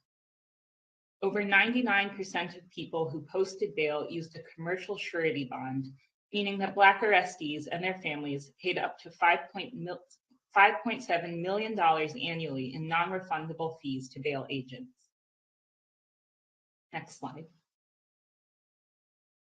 After the Court of Appeal granted his habeas petition, Mr. Humphrey was released from pretrial detention, and the charges against him were ultimately dismissed. His case resulted in a landmark decision by the California Supreme Court, striking down trial courts' pervasive practice of setting money bail without inquiry into an individual's ability to pay or consideration of alternative conditions of release. But although his case will now benefit thousands of indigent Californians every year, Mr. Humphrey is still suffering significant consequences of his unjust pretrial detention. While in jail, he was evicted from his apartment in a complex that provides affordable housing to seniors. Upon his release from a residential treatment program, he had no housing in San Francisco and no choice but to move in with family in the East Bay. Although he longs to return to San Francisco, he has been unable to do so because he cannot find affordable housing. The racially biased criminal legal system took his home from him. Next slide. Mr. Humphrey's story of unjust jailing and its devastating financial impact is all too familiar among Black families in the United States. Anti-Black racism pervades our criminal legal system. Black people continue to be caged and separated from their families and communities at rates far outpacing that of white people. Nationwide, Black people are incarcerated at nearly 5 times the rate of whites, including while they are awaiting trial and presumed innocent. Black men constitute about 13% of the US male population, but about 35% of those incarcerated. Discriminatory policies and practices pervade all stages of the criminal process. Black people are more likely to be stopped by police, detained pre-trial, charged with more serious crimes, convicted, and sentenced more harshly than white people. Next slide. These national trends are also reflected in California's criminal legal system, both historically and today. In the 2010s, California adopted a series of justice reforms that have substantially reduced mass incarceration. But while incarceration declined nearly across the board, by the end of the 2010s, men and women of color continued to be incarcerated at higher rates than white men and women, and some racial disparities actually widened. The likelihood that men of color were incarcerated at the state level compared to white men generally increased during the 2010s. In 2019, Black men made up 28% of men incarcerated by the state, nearly 5 times higher than their share of all men in California, and Black women made up 26% of women incarcerated by the state, more than 4 times higher than their share of all women in California. Additionally, when Black Californians are subjected to traffic stops, they are at least twice as likely to be asked to step out of a vehicle, to be handcuffed, or to experience a stop involving an officer's weapon. They are twice as likely to be booked into jail, despite the fact that searches of Black people are less likely to result in the officer finding contraband. Next slide.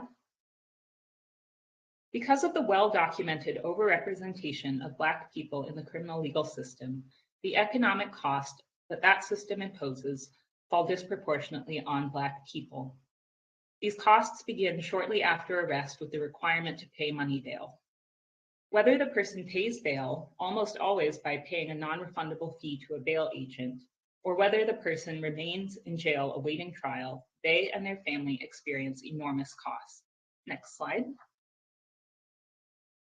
Money bail amounts in California are extraordinarily high.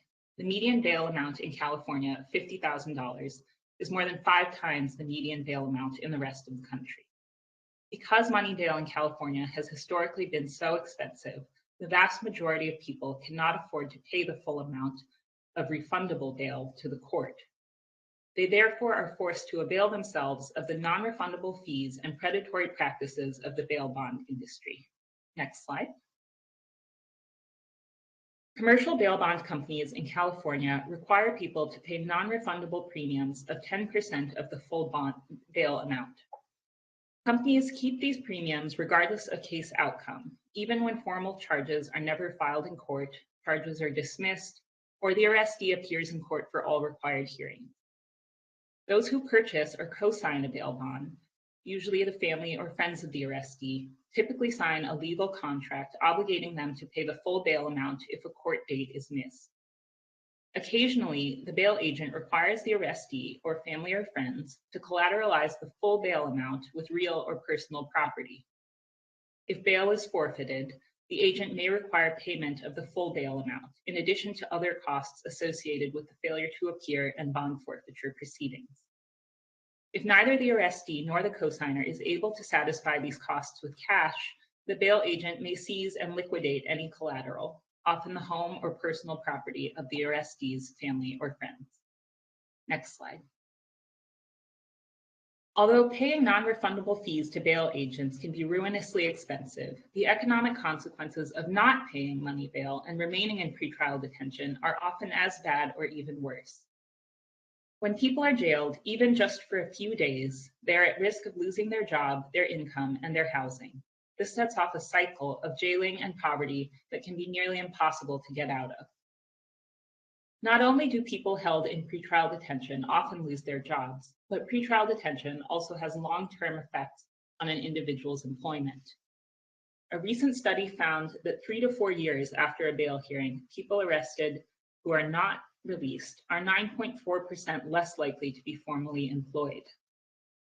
People held in pretrial detention often lose their housing due to inability to pay rent. Income loss can also push individuals deeper into debt through missed payments to creditors, leading to a cycle of economic harms as vehicles and items needed for work are repossessed. Pretrial detention also puts enormous pressure on individuals to plead guilty.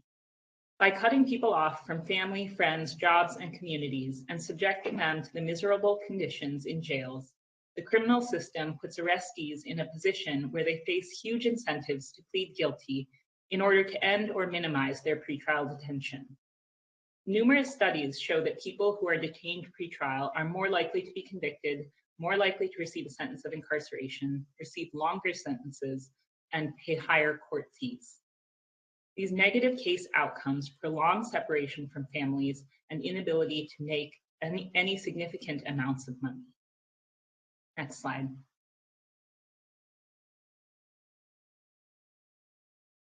Next slide.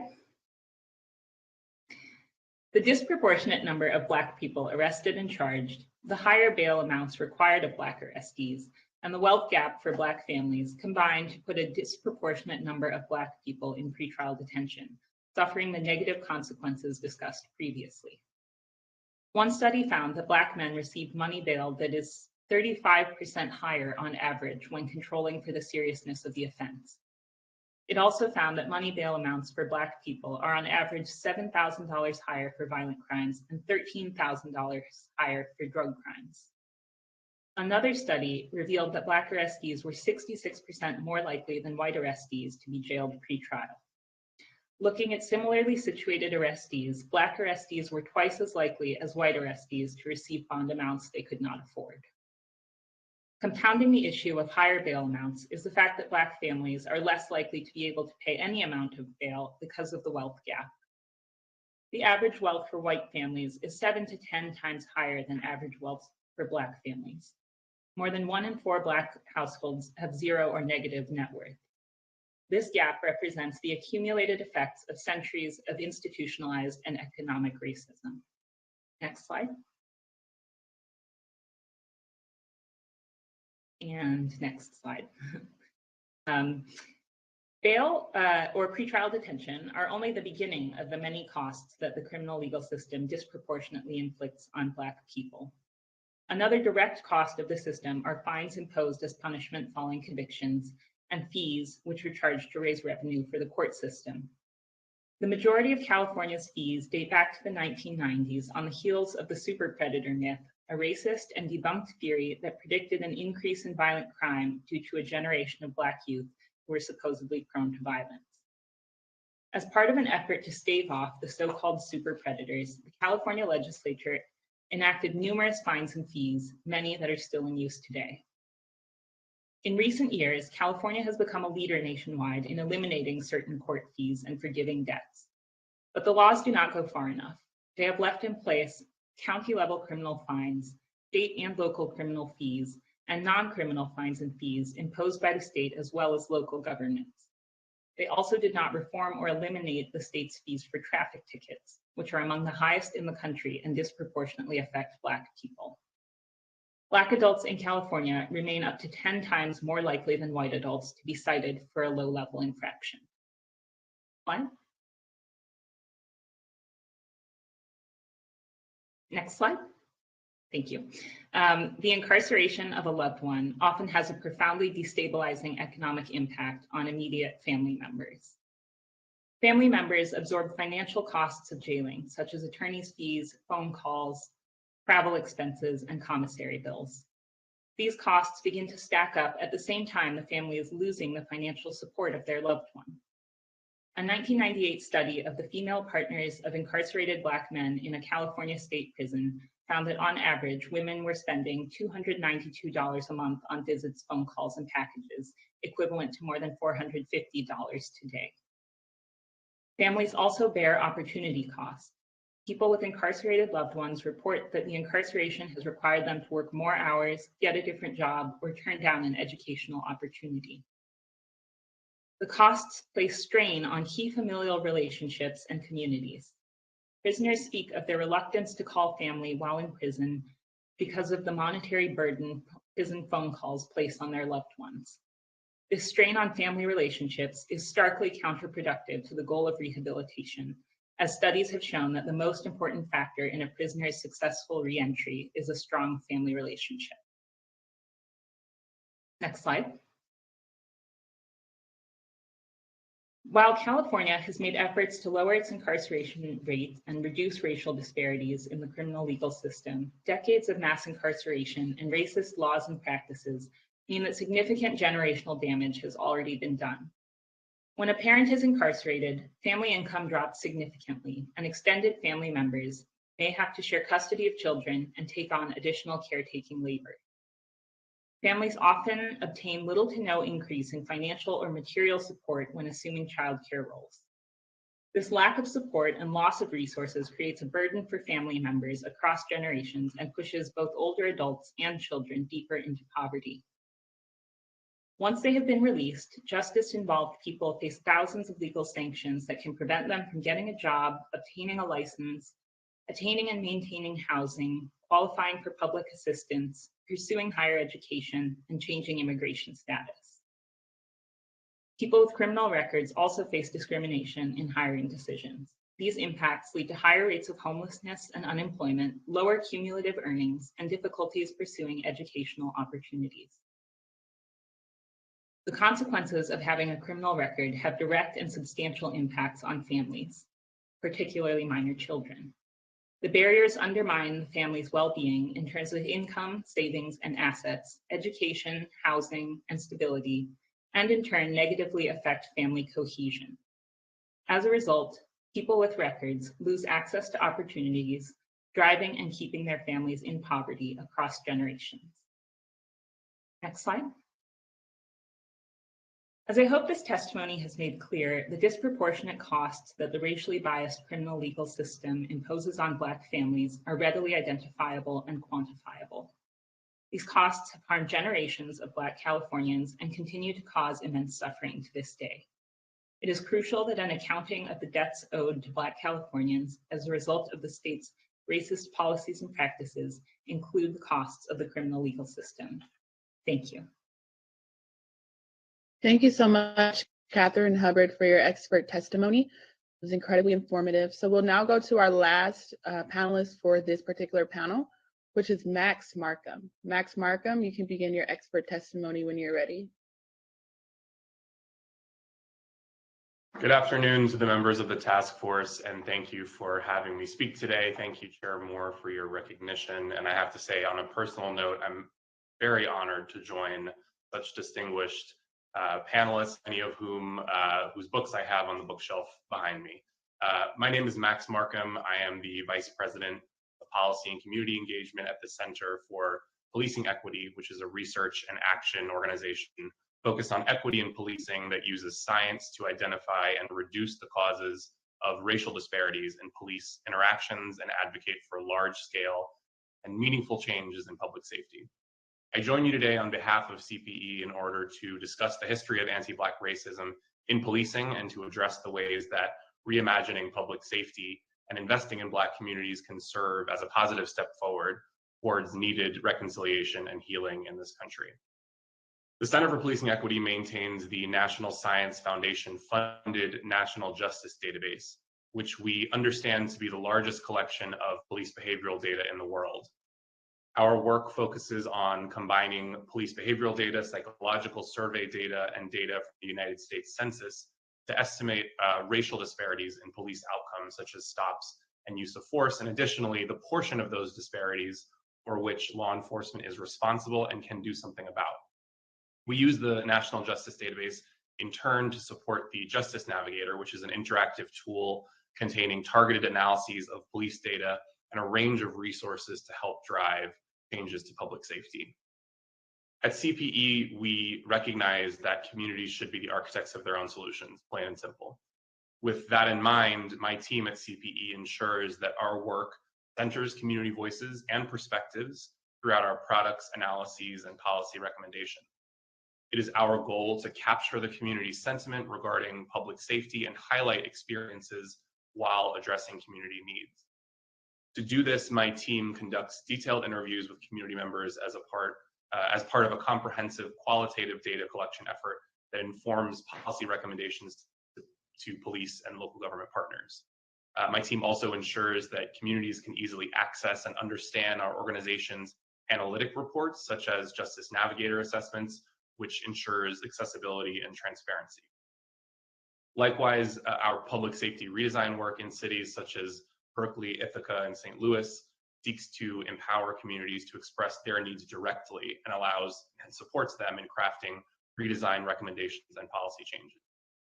I'll begin my testimony with a quick overview of policing, with the understanding this is surely not new information to members of the panel, but hopefully serves to contextualize our policy recommendations with also the understanding that there's limited time today. And then I'll turn to anti-Black bias in historic and current instances of policing and some policy highlights. The first policing organizations in the United States originated in the early 1700s as slave patrols, or vigilante-style groups of white men who enforced the practice of enslavement. They were selected and compensated by local governments, and they used systemic surveillance, terror, and violence to capture and return people who had fled slavery and deter uprising. In the following century, formal municipal police departments began in major cities such as New York and Chicago. These departments lacked training or standards, they were frequently corrupt, and they focused on controlling disorder along with crime. In the early 1900s, police departments were restructured and their goals were redefined to more closely resemble the police departments that we see today. By then, technology had made it easier for members of the public to contact the police directly, which effectively allowed officers to distance themselves from the communities that they worked in. By the 20th century, policing had evolved significantly, though the roots of racism in policing were not eradicated. After the Civil War, police departments throughout the South enforced oppressive Reconstruction-era Black codes, as we've heard already, which dictated how and where newly freed people could work, travel, and even live. In the 20th century, predominantly white male police officers in the South enforced Jim Crow laws. They ignored lynchings and they used violence in response to civil rights-era protests. In the 1980s and 1990s, an increased focus on targeting minor crimes through foot patrol and the war on drugs resulted in an increased number of officers on the street, especially in non-white communities. And likewise, sweeping penalization measures such as the Violent Crime Control and Law Enforcement Act of 1994, better known as the '94 Crime Bill, set the stage for mass incarceration and disparities in sentencing, many of which remain persistent sources of inequity today. And after the September 11th terrorist attacks, there was a further increase in local police budgets, militarization tactics, and surveillance authority in Black, Brown, and Muslim communities. Because of these policing tactics, as well as other changes to the criminal justice system, there was a fourfold increase in the number of people incarcerated and imprisoned between 1980 and 2009. Today, there are more than 1.1 million people employed as police across approximately 18,000 law enforcement agencies nationwide. However, while local police agencies in cities have officers patrolling the street and are tasked with maintaining order and enforcing the law, serious crime is typically not a large driver of community calls for service or of police activity. In one analysis of police departments' work, it was found that 4% of officer time was spent on serious crime. And depending on what resources exist in communities, police are often tasked with a wide range of other duties, from mental health crises to responding to weather emergencies. In California, like many other states, redlining and discriminatory mortgage and lending practices deprived Black Americans of access to neighborhood capital, healthcare, social services, and quality education systems, underscored by the belief that Black people would bring crime and undesirable activity into neighborhoods. As many of your other expert witnesses have testified, and far more eloquently than I, the legacy of these racist housing and economic policies has resulted in stark racial disparities in wealth, in home ownership, and health, and education outcomes that are all visible in many California communities and frequently deepened by infrastructural and environmental disinvestment. These same communities who have felt the historic impact of disinvestment also tend to be the most heavily policed and overly subject to punitive criminal policies, which in turn spurs a cycle of distrust of government and lack of participation in government. Thus, the unique needs of these communities are frequently underrecorded, and the power and strength of the community goes underutilized. The American public, and Black Americans in particular, have very low trust in police. Nearly 50% of Black Americans have little to no confidence that local police treat Black and white Americans equally, and for good reason. Black people are disproportionately more likely to be stopped by the police, more likely to have police use force against them, and are more likely to be killed by police, especially when unarmed, as previous witnesses have indicated as well. And it should surprise no one to hear that an increased risk of police violence can and frequently does result in individual and collective trauma, which exacerbates all of the aforementioned community disadvantages. And likewise in California, anti-Black racism is a root cause of mistrust between law enforcement agencies and the communities that they're sworn to protect and serve. A routine traffic stop of two Black teenage brothers in the neighborhood of Watts in Los Angeles in 1965 erupted into a fight between the community and police and led to 34 deaths and thousands of injuries and arrests. As they were known, the Watts riots drew attention to the fact that a white police force patrolling the neighborhood was not representative of the community that it served, in addition to the brutal tactics of the militarized Los Angeles Police Department. Less than 30 years later, the culture of brutality and racism was brought again to the forefront of the public eye after the acquittal of 4 officers caught on tape brutally beating Rodney King in the course of an arrest. Technological advances and the highly public nature of police use of force incidents over the past decade have once again called increased attention to the dangerous implications of biased policing for Black American safety. The 2009 execution of an unarmed Oscar Grant by a Bay Area rapid transit officer in Oakland led to uprisings in the Bay Area and served as a very important precursor to the movement in defense of Black lives and well-being. But to understand the factors that create inequitable policing, it's important to first understand how deeply ingrained cultural stereotypes can influence people's perceptions and behavior. Due to these stereotypes, people automatically associate Black people with criminality, with aggressiveness, and with danger.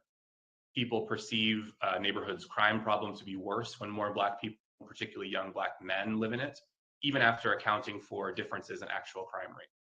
And people also view Black children as older and less innocent than white children of the same age. This is a concept known as adultification and anger bias, and can lead to Black children's emotional expressions to be misperceived as angry or aggressive, increasing the likelihood that Black children will be subject to harsher treatment by law enforcement and in schools. These stereotypes that I listed have consequences for encounters between police and members of the public. Stereotypes can lead people to interpret the same facial expressions or behaviors as more hostile or threatening when looking at a Black person as compared to a white person, and can affect how people perceive another person's speed and motion. Racial bias can also influence how accurately and quickly people identify the presence of weapons, making people more likely to shoot unarmed Black people than unarmed white people in simulations, especially when they're new to shooting. However, police departments can play an integral role in reimagining public safety and shifting the narrative away from overly punitive or deadly measures that can lead to disinvestment in Black communities. When departments understand the factors that increase risk of disparate policing, they can in turn take steps to address them. For example, setting and enforcing clear, unambiguous expectations of officer behavior is one important way for departments to promote equity. Creating clear norms of expected behavior can make officers more likely to treat people fairly. Officers working under more restricted use of force policies, for example, have been shown to use force less readily than officers working under less restrictive policies.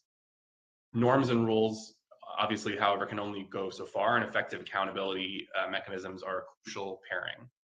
For an example of the effect of accountability, we can turn to New York, where the New York Police Department requirement to document all stops appears to have limited unnecessary stops because it increased officers' perceptions that their decisions were under increased scrutiny and had a higher risk of sanction.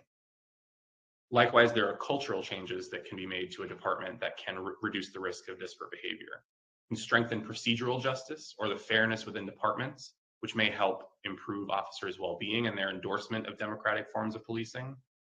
Organizational changes such as shift length policies and schedule changes can go a long way to reduce the risk of cognitive depletion of officers. And similarly, internal policies that promote de-escalation tactics can help reduce feelings of time pressure and threats during encounters with community members. There's a growing body of literature that suggests that diverse representation within police forces is associated with lower hate crime rates. Police officers reflecting the communities they patrol create space for value alignment and can have positive implications on public safety. But centering Black communities in these conversations related to public safety and past harm is one of the most crucial ways that can lead to empowerment and solution building, and may also facilitate greater trust between law enforcement and those they seek to protect. But looking to the future, there is a clear appreciation for the systems that have not worked and an appetite for public safety redesign writ large. Nationwide demonstrations against police violence have created unprecedented conversations around the allocation of public safety resources in American cities. As communities chart paths towards new models of public safety, many communities and government decision makers are asking questions about how to do so without risking violence, without aggravating racial disparities, or producing other unintended consequences that don't serve communities calling for change. Communities can and should feel empowered to assess what resources, police or otherwise, are required to fill their community's needs while identifying neighborhoods most in need of additional investment. In order to reduce police footprints in communities, inefficiencies in policing should be measured and mapped. Likewise, investments can be targeted to communities that have been overburdened by crime or policing.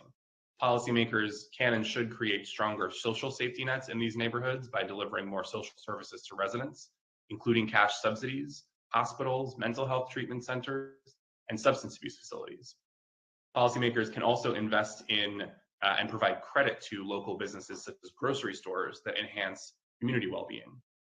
Community input must be broadly sought throughout community surveys to help quantify the exact kinds of services needed and not oversaturate communities with services that they're not asking for and do not need. Policymakers should create spaces for conversations, physical conversations, in-person conversations with community members to obtain their input on public safety services and policy. But in order to prevent violence and create safer communities with smaller law enforcement footprint, we can use and invest in community resources. Community-led violence intervention programs, for example, like Life Camp in New York, and community-led crisis intervention teams like the CAHOOTS program started in Eugene, Oregon. CAHOOTS stands for Crisis Assistance Helping Out on the Streets, CAHOOTS in Eugene, Oregon, show promise as low-cost, community-centered, and nonviolent alternative responses. Similarly, community navigator model like the one in Minneapolis allows trained city employees instead of police to respond to victims of crime, of homelessness, or other concerns where there is not an immediate threat of violence. Similar community-centered response models exist around the country and the globe. And just as a last example, there are targeted cash subsidies that can mitigate these risk factors.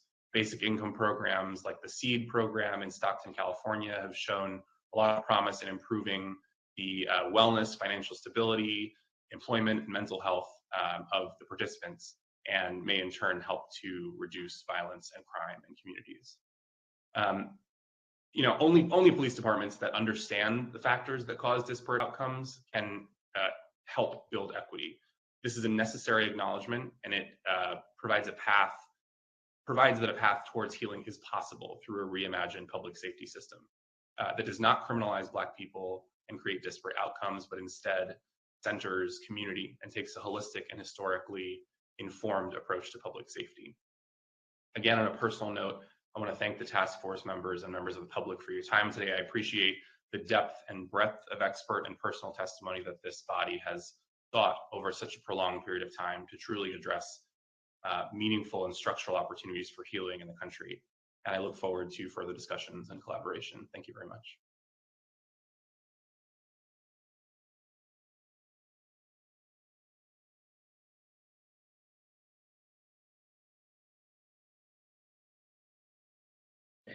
Thank you. Thank you so much, Mr. Markham, for your excellent expert testimony. At this time, I would like to turn to the task force in the event that they have any comments or questions for the panelists.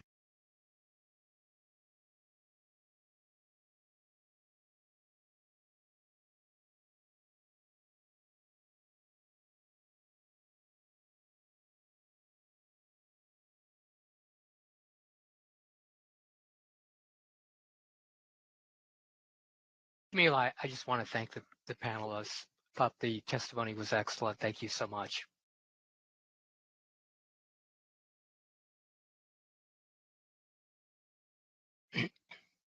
Task force. I just have a quick question for Dr. Roseberry and anyone else who would like to respond. Can you speak about any potential redress recommendations as it relates to systemic changes and guarantees of non-repetition? I'm sorry, I heard you say systemic changes. I didn't hear the last part of your question. And then I guess you could say comparing systemic changes to the idea of guarantees of non-repetition. Yeah, I think your question was systemic change in the area of non-representation as in indigent cases. Or non-repetition. So essentially preventing future harms in terms of like your remarks, in terms of like African-American bias and hate crimes and stuff like that. Thank you. And not just the personal, but the institutional, if that makes sense. Yeah, I think that the biggest way to prevent repetition is to rein in the discretion that actors in the system have. I spoke a little bit about the qualified immunity that police officers have. Prosecutors too have a great deal of discretion in their charging, and judges have some discretion as well in the sentences that they give. And this discretion is largely unchecked. We need to be able to have these servants of the people be held accountable. And so commensurate with this idea of checking discretion is transparency. We need to know what's going on inside our prisons. We need to know how prosecutors are making the decisions they make. We need to know about the disciplinary procedures or lack for police officers. We need to know what's happening with police officers in our schools. So, throughout the entire system, since we are paying for it, we need to know what is happening. I will note that I have a good friend who's British who was incensed to find out that until 2015, her tax dollars were paying for reparations to slave owners in Great Britain. Had there been some transparency around that, I imagine she would have pushed back against that. And so we need more transparency and accountability in our system. Their panelists like to answer that question or follow up with what she said?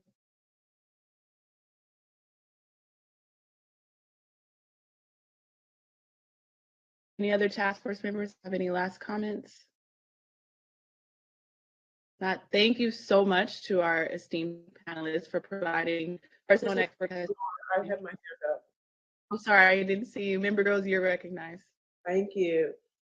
This question is perhaps primarily for Max Markham, but actually for any of the panelists. And first and foremost, thank you for the information that you shared. It's been very helpful.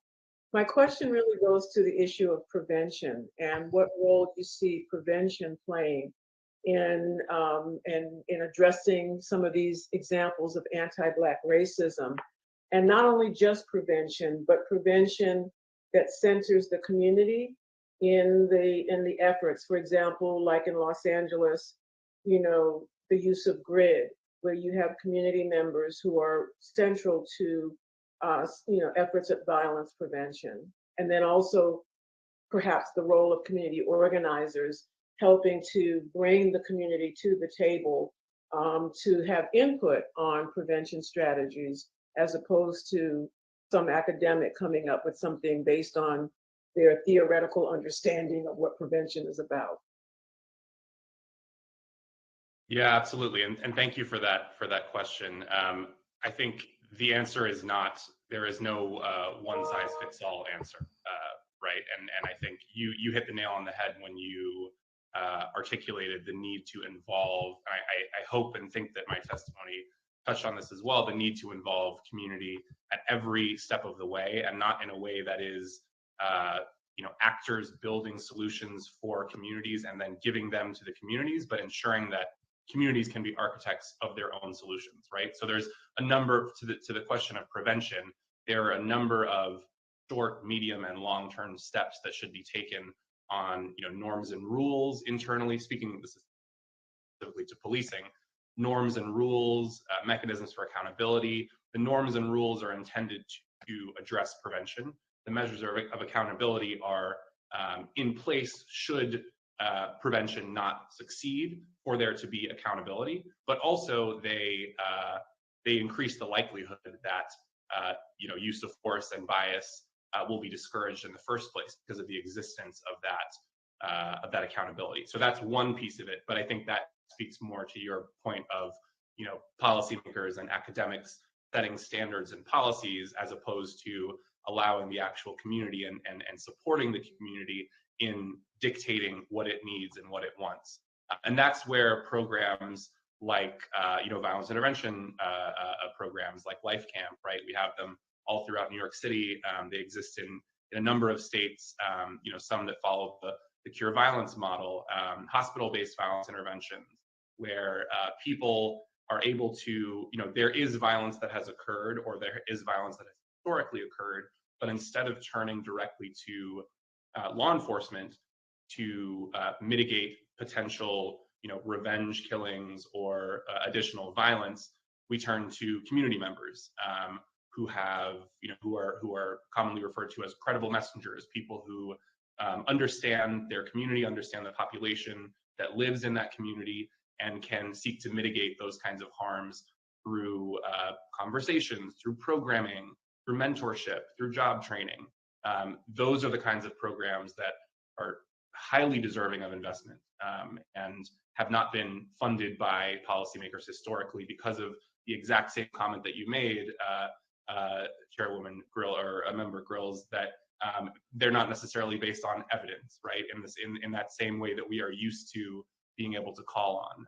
So that's something that needs to change, and something that communities really should feel empowered to participate in, despite cycles and histories of disinvestment. Thank you. And could I ask one other quick question?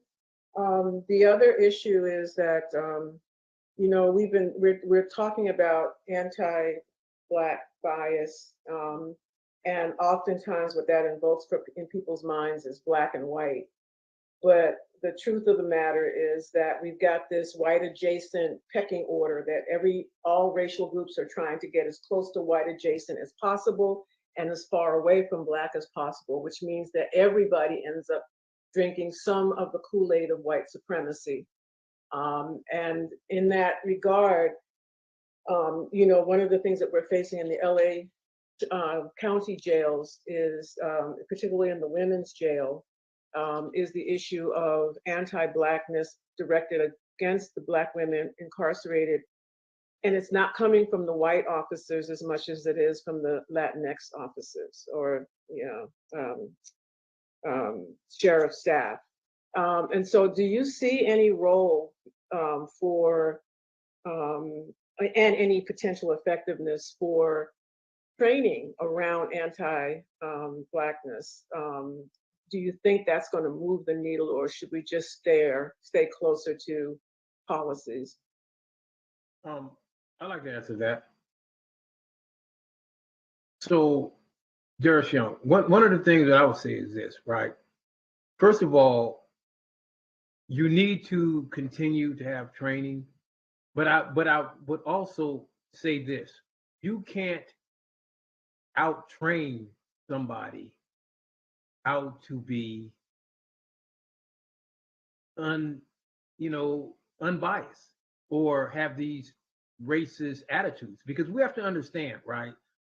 This was laid out, for people, white people, Latinx people, whoever you want to call it, years and years ago, when they came out with these theories on Black inferiority. So let's make that, and so when you talk about training, you can't out-train a person's heart. So in that regard, you keep on doing the training, but the other thing is to hold people accountable. And if people are held accountable, they have to be held accountable.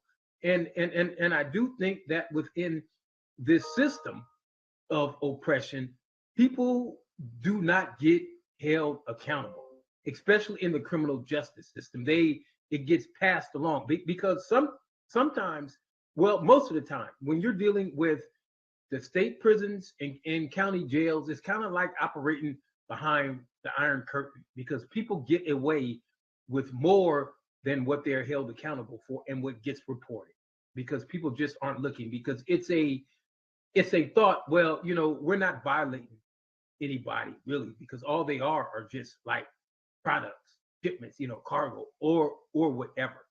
And so it takes somebody to have to stumble over something real atrocious in order for us to be investigations, in order for people to truly be held accountable. Thank you.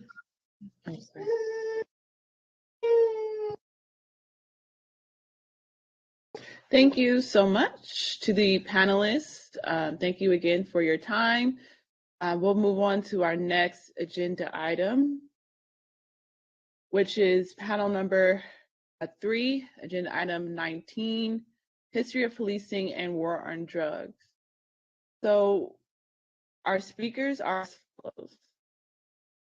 Aaron Harvey, Aaron Harvey is unable to participate today, so we have DeAndre. So DeAndre Brooks, sorry. Could someone mute? Before I introduce the speakers, do we have Congresswoman Maxine Waters? Is she here?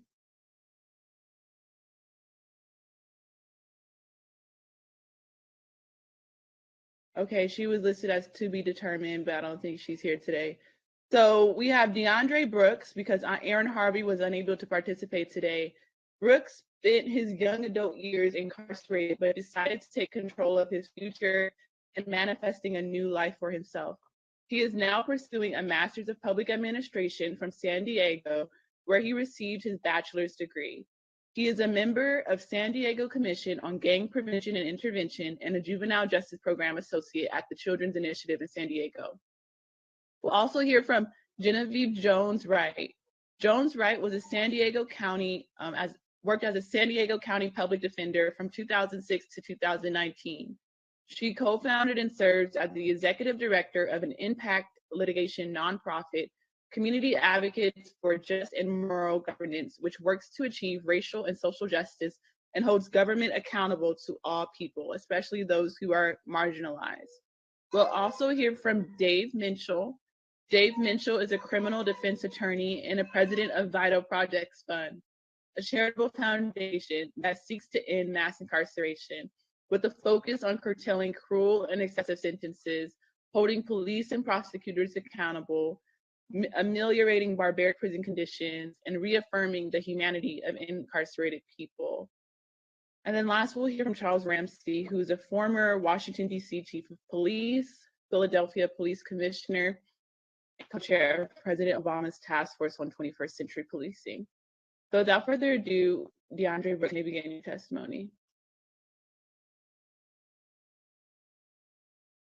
Good afternoon, everyone. My name is DeAndre Brooks, and I am honored to be here today. I wanted to speak to policing and the war on drugs and the effect and impacts it's had on myself and my community alike.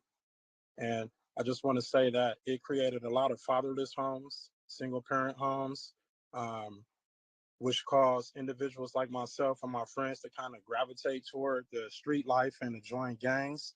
A lot of heavy presence of police in our communities and just stripping us of our male role models in general. Personally, after I joined gangs, I got involved in some bad situations, but unfortunately I went to prison for 10 years for a crime that I did not commit, just being involved in and being around gang members. So I served 10 years in prison for something that I didn't do and a crime I didn't commit, and I've come home to try to get my life on track and still have to interact with law enforcement and be treated as less than. Traffic stops on a regular basis for failure to stop at stop signs, things like that never occurred. Purchasing brand new cars and just being seen driving brand new cars, and the police just feel like they have the ability to pull you over and question you. And then once I start speaking, they want to let me go and no charges are ever filed. But just the fact that you have to go through that in your communities and that heavy presence is there, it makes the community not like law enforcement, and it kind of just continues to put the community in a position to where they feel as if we're just not supported all the way around. And I definitely appreciate you guys for having this panel and touching on these issues. I've been listening to a lot of the data that's come through. I just wanted to kind of like put real life experience and connect that with all the data and the information that has been here today. Absolutely. Thank you so much for your testimony, and thank you for being able to present on such short notice. So we'll now turn to, thank you. We'll now turn to Ms. Genevieve Jones-Wright. Welcome, and you can begin your testimony, expert testimony, when you're ready, Ms. Jones-Wright. Thank you. I am hoping that because my dear friend DeAndre Brooks did not take advantage of his allotted time, that I may be seated some of this time. I do not want to talk too fast, but I do have lots to say, and I wasn't made aware that we were going to be reduced down to 10 minutes. So I'm going to try to do the best that I can do and stay within the confines of time. But thank you. My name is Genevieve Jones-Wright, and I really want to thank you for this opportunity to present testimony on the history of policing in San Diego. As you all well know, we cannot divorce our current policing systems, or any system in this country for that matter, from their racist roots in white supremacy. Slavery existed in this country before it was a country, and the effects of slavery still persist in today's society. The biased policing we see in our communities is firmly rooted in the systematic mistreatment and dehumanization of Black people. It is easy to directly correlate what we see in our prisons, in our jails, as far as numbers, with what happens in our courts as judges sentence people to prison and jail. What I have seen in my law practice as a criminal defense and civil rights attorney, however, is how policing directly impacts what we see happen in our courtrooms. When a person has more contacts with law enforcement because they live in an over-policed neighborhood, or because their skin is seen as a threat to police officers or as probable cause, they will have more involvement with the criminal court system. As we have discussed earlier through earlier testimonies, after the Civil War, slave patrols were used to round up newly freed men and women. Their violation, walking around Black and free. And unfortunately, this violation still results in a disproportionate rate in which African Americans engage in the criminal legal system. In the overview of my testimony, I wrote that California's vagrancy and loitering laws were spawns of the Black codes and the Jim Crow laws that were prominent in Southern states. This by no means was meant to infer that these racist laws never made their way to California. They most certainly did. Segregation was firmly established in California in 1870. And what's not commonly known is that the California Supreme Court upheld a law mandating school segregation, holding that the 14th Amendment to the US Constitution did not bar segregation. 20 years before the United States Supreme Court adopted this rationale in its infamous Plessy versus Ferguson decision. So, although California entered the Union as a free state in 1850, prohibiting slavery in our Constitution, it enacted its own Jim Crow laws between 1850 and 1947. The criminalization of societal issues like homelessness are consistent with the early days of policing, where vagrancy and unemployment were policed formally through Black codes that we also heard about earlier that severely restricted the freedom of Black people living in the South. The defining feature of Black codes was broad vagrancy laws, which allowed local authorities to arrest freed people for minor infractions and commit them to involuntary labor. It is worth noting that homelessness is heavily criminalized in San Diego County, and that Black people make up 22% of people experiencing homelessness, despite only being 6% of the population. And that, as Voice of San Diego reported in 2020, African Americans were disproportionately impacted by the enforcement of rules relating to the COVID-19 pandemic, despite the overall number of arrests and tickets in San Diego falling dramatically after public health officials ordered people to stay home. A Voice of San Diego analysis of San Diego Police Department crime data found that 1 out of every 4 violations of various emergency orders went to a Black person. They went further and explained that it wasn't just in the category of public health where Black San Diegans were overrepresented. Indeed, the very history of California starts with anti-Blackness. California's first governor, Peter Burnett, in his first State of the State address remarked that after much reflection, he determined that keeping Black people out of California altogether would be the best policy. California's first governor pushed for a complete ban of Black people from entering the state as one of the first items of business for the newly formed state, and so did some of the men who wrote California's Constitution. It is with this backdrop of history that I offer my testimony on the history of policing in San Diego this afternoon. I will lift up the stories of 3 valiant Black men I believe are critical to understanding how policing in San Diego is directly tied to the need for white people, and particularly law enforcement actors, to maintain and exert control over Black bodies. I hope to help this important task force understand how policing practices, norms, cultures, and their detrimental effects, all rooted in white supremacy, continue to affect Black communities today, and why it is important to dismantle our criminal, legal, and policing institutions as they now exist. When the San Diego Police Department was established in 1889, one of the prerequisites for being a police officer was being a white male. It's no wonder that when the first Black officers joined SDPD, they were forbidden by their superiors to arrest lawbreakers if they were white. Now think about that. And how could a Black officer testify against a white offender when California's Jim Crow laws did not allow non-whites to testify against white people in a court of law? This brings me to the story of the grandfather of one of my oldest friends from childhood. Detective Johnny Williams joined the San Diego Police Department in 1952 as a quote unquote beat cop. He was one of the earliest African-American police detectives in San Diego, and he served with distinction 26 years until 1978.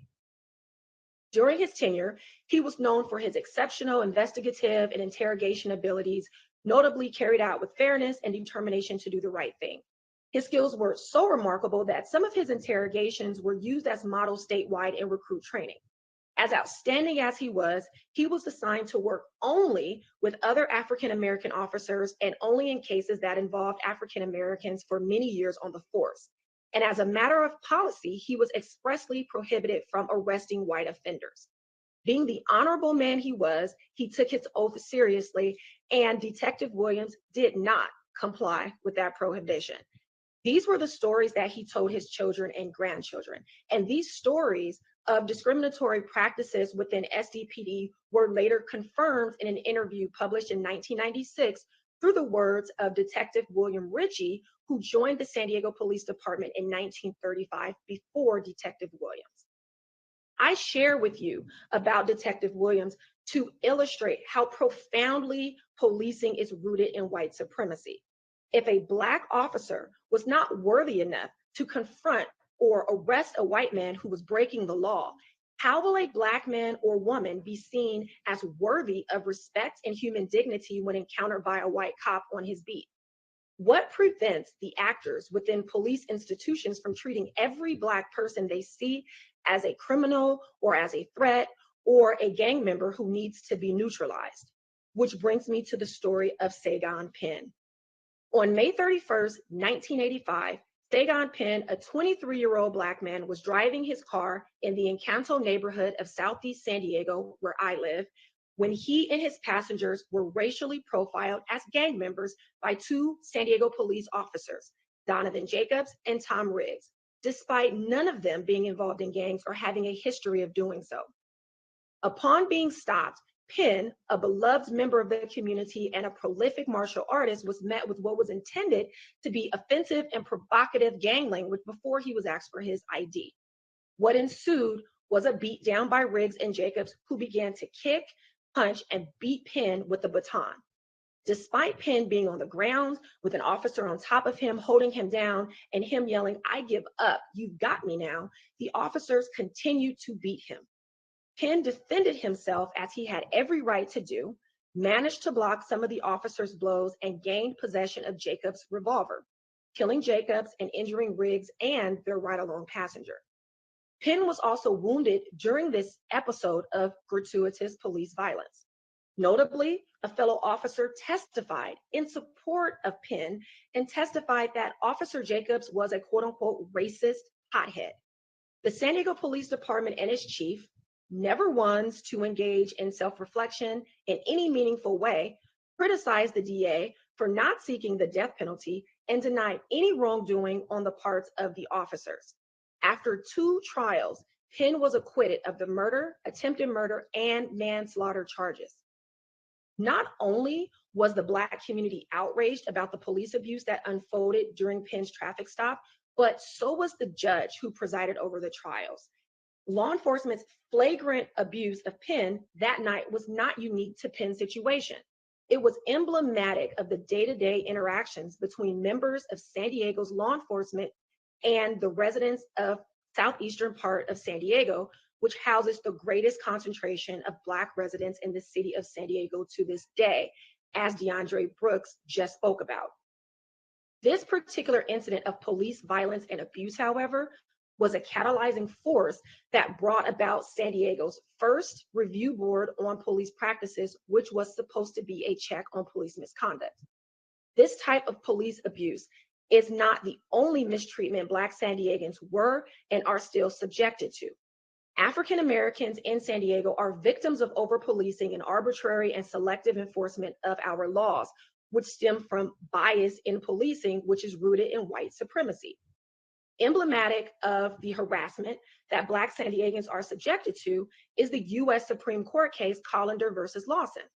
Edward Lawson was detained or arrested on about 15 occasions between March 1975 and January 1977, pursuant to California Penal Code Section 647E. At the time, this penal code section prohibited persons from loitering or wandering upon the streets or from place to place without apparent reason or business and refusing to identify themselves to account for their presence when requested by a peace officer to do so if the surrounding circumstances are such as to indicate to a reasonable man that the public safety demands such identification. I know, that was a lot. From the trial transcript, we learned that the stops of Mr. Lawson were arbitrary in nature. On the first occasion, Mr. Lawson, who was new to San Diego, was simply walking home from a party on what he called a beautiful San Diego day and was arrested for violating Penal Code Section 647E. And as he recalls, as he got out of jail for this first offense, he was cited again. It's important to note that Lawson had never been stopped by police for any reason apart from his 15 or so detentions under this law. In his own words, he would, quote unquote, just be going to the curb or leaving his residence while living in La Jolla when detained or arrested. And it shouldn't be lost on us that La Jolla is an affluent area known for its history of redlining and restrictive covenants keeping Black people out. Lawson found during conversations with his friends that these citations were commonplace for young Black people. He decided to fight his citations on constitutional grounds. No one would take Lawson's case, so he fought the citations representing himself all the way to the U.S. Supreme Court and won. The named defendant in Collender versus Lawson was Bill Collender, who was the chief of police of the San Diego Police Department at that time and who later became San Diego County's sheriff. True to form, the San Diego Police Department and its chief could not accept an adverse ruling and appealed the case all the way to the U.S. Supreme Court. Now, while striking down this statute really set an important precedent, the underlying facts that brought about this case in the first place are crucially important and deserve attention. So let's go back to the Black codes and Jim Crow laws.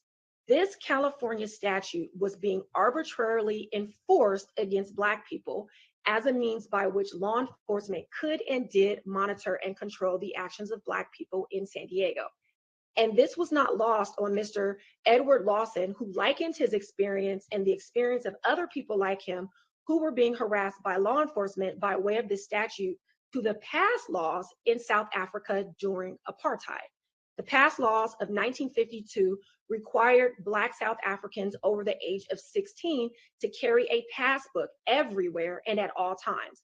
The past laws was a system used to control the movement of Black, Indian, and colored people in South Africa.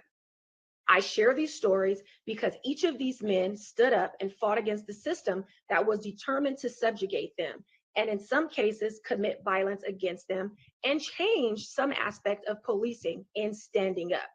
But while honoring their acts of bravery and courage and the honoring of their own manhood and humanity, one must not gloss over the traumatic experiences each man had to endure. Sagan Penn paid the ultimate price. In his case, he was never able to have peace. Despite his acquittals, he was a constant target of the San Diego District Attorney's Office and local police agencies. And for the next 17 years of his life, Sagan Penn endured their constant harassment and struggled with mental health and other issues as a result of the traumatic experience on the night of May 31st, 1985. Sagan would tell his friends and family that he couldn't have a life as a result of that fateful night. Sagan Penn was liberated from the constant harassment in this life on July 4th, 2002. Finally, in honoring their stories, we must also acknowledge not only that white supremacy underpins our policing institutions and systems, but also the need to rid ourselves of it. Although the data is clear that African Americans are policed differently in San Diego, the city attorney nor any of her representatives made any mention that San Diego's outdated seditious language laws were selectively enforced in a discriminating way against African Americans when they decided to repeal it back in 2020. And even after commissioning their own reports that confirmed that Black drivers are stopped and searched disproportionately, when compared to their white counterparts, both the San Diego police and sheriff departments have doubled down on their arguments that these quote unquote disparities don't equate to bias or discriminatory policing. We know that given the history of policing in this country and in this state, we cannot separate the fruits we see from the root of white supremacy and institutionalized racism. For this reason, I ask that this body consider proposals that will result in a complete reimagining of our criminal legal and policing systems and address collective trauma. I don't believe that we have two justice systems. I don't believe that this country is home to any justice systems. I also don't believe that our criminal legal system is broken. It is working the way it was intended. That being said, I thank this task force again for allowing me the opportunity to share a few thoughts and, of course, for undertaking this great work. Thank you so much, Ms. Jones-Wright, for that amazing expert testimony. Really appreciate you. So we'll now turn to Dave Mitchell for his expert testimony. And Dave Mitchell, you may begin when you're ready. Good afternoon. My name is David Menschel. As Ms. Moore mentioned, I'm a criminal defense attorney and president of Vital Projects Fund, a charitable foundation that gives grants to organizations that seek to end mass incarceration. To my mind, one of the clearest examples of reparations being implemented in recent years has been the social equity provisions enacted in a number of American states in the wake of marijuana legalization. While these provisions differ from place to place, they include things like 1, the expungement of old marijuana convictions, 2, special licensing regimes that provide economic opportunities to those previously convicted of marijuana offenses, and 3, public investment in communities that were disproportionately impacted by marijuana criminalization. These social equity provisions are worth examining because I think they might provide a useful model for reparations for individuals and communities that have been unjustly criminalized and over-sentenced in other contexts. Generally speaking, when we make changes to the criminal law, we don't provide reparations to those previously convicted and sentenced under the prior legal regime.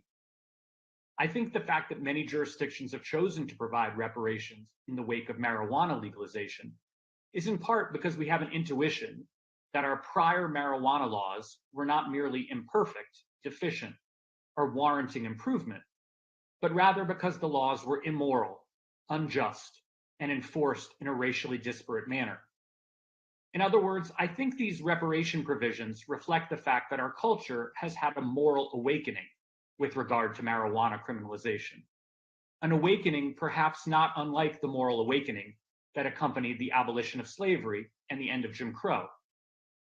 And we have a sense that that awakening creates an accompanying moral imperative: provide reparations to those who are victimized. I would further submit that if we look carefully at some of the other criminal justice reforms California has made in the past decade, there are other changes that might fall into this category, where we might say that the reforms reflect not merely an effort to fix deficient laws, but rather a deeper moral judgment that the prior laws were cruel, unjust, and racist. And like with marijuana, we should consider reparations to individuals and communities unfairly impacted by those laws. So what are some of the reforms that may fall into this category? Here are a few worth considering. Number 1, Proposition 36. In 2012, by a vote of 69% to 31%, Californians enacted Proposition 36 that amended California's draconian 3 strikes law. While other states had enacted these kinds of habitual offender laws during the 1990s, California's 3 strikes law was one of the broadest and harshest in the nation, providing for decades-long mandatory minimum sentences for a 3rd strike offense, even when that offense was nonviolent and exceedingly minor.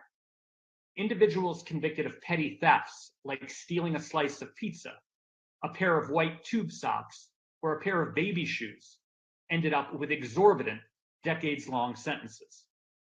Similarly, individuals convicted of possession of a single dose of heroin ended up with life sentences. In some instances, like a famous case where a man received a 50-year mandatory minimum for stealing 5 videotapes of children's movies. The third strike sentence for shoplifting was more than 6 times longer than the sentence that same individual would have received for rape. It is worth noting that California's 3 strikes law, enacted amidst a media-generated hysteria in the wake of the kidnapping and murder of 12-year-old Polly Klaas, has since been repudiated by Klaas's own sisters. They now call California's 3 strikes law a, quote, pervasive injustice. They recently told Elle magazine, quote, it's difficult to describe how strange it is to be connected to this legacy of mass incarceration, and then to carry the shame and the pain of that legacy. It's been heavy for us for a really long time. In short, even the people in whose name California passed its 3 strikes law have come to see it not just as a misguided policy, but as unjust and shameful. Number 2, SB 1010. In 2014, California enacted Senate Bill 1010, which eliminated the state's crack cocaine disparity. Prior to the reform, California provided harsher punishments for the sale of crack cocaine than powder cocaine, and it made it harder for those convicted of crack offenses to qualify for probation. Similarly, a far smaller amount of crack cocaine than powder cocaine triggered the forfeiture of property used in drug-related commerce. It is now widely acknowledged that there is, quote, no scientific basis, close quote, for treating crack and powder cocaine differently. Indeed, California's 2014 reform law contained a legislative finding that crack and powder cocaine are, quote, 2 different forms of the same drug. The prior law produced dramatic racial disparities. 77% of those imprisoned for crack offenses were Black, whereas less than 2% were white. Number 3, SB 1437. In 2018, California enacted Senate Bill 1437, which amended the archaic felony murder rule and the natural and probable consequences doctrine, dramatically narrowing the circumstances in which people who neither kill nor intend to kill can be convicted of murder as though they were the actual killer. The reform bill recognized the inherent unfairness of pre-existing law and provided retroactive relief to those who had been convicted prior to the reform's enactment. Prior to the reform law, merely agreeing to participate in certain felonies made one strictly liable for any death that occurred. Thus, a person could be charged with 1st or 2nd degree murder even for homicides that one did not commit, did not intend, and did not foresee, and even those about which one had no knowledge. So people like Nico Wilson could be prosecuted for 1st degree murder in connection with the deaths of a couple during a robbery in the Central Valley, even though prosecutors conceded that Wilson had merely helped to plan the robbery and was not physically present when the robbery or the deaths occurred. In short, prior to the reforms, California law allowed people who were peripheral to felonies, lookouts, getaway drivers, and other minor participants, to be prosecuted as though they were the trigger man in an intentional 1st degree murder. This law frequently ensnared people like women and youth who played a small role in the crimes of others. Indeed, 72% of the women serving a life sentence for homicide in California did not actually commit the homicide. England and other Commonwealth countries around the world that previously employed the felony murder rule have long since narrowed or abandoned it because it's archaic and produces unjust results. And indeed, the California Supreme Court itself has called the felony murder rule, quote, barbaric. In short, there is significant evidence that California's SB 1437 did not merely reform an imperfect law, but sought to end a pervasive injustice. Number 4, SB 394. In 2017, California ended JLWOP sentences, that is, life without the possibility of parole sentences for juveniles. Prior to its enactment, California had more than 300 children serving such sentences, and California was one of just 9 states that accounted for more than 80% of JLWOP sentences nationwide. Of the more than 3,000 counties in America, Los Angeles County was the 2nd most prolific user of such sentences. JLWOP sentences first became common during the 1990s at the height of what has now become known as the juvenile superpredator panic. The panic was initially fueled by Princeton professor John DiIulio, who then seized on by politicians and the media who opined that a new generation of youth that had, quote, no respect for human life was going to drive a crime wave unprecedented in US history. In the coming years, juvenile crime didn't rise. In fact, it plummeted. For his part, DiIulio has since admitted he was wrong, expressed remorse, and joined a brief to the US Supreme Court repudiating his own work. As many have subsequently noted, the juvenile superpredator panic specifically tapped into and amplified racial stereotypes, suggesting Black children,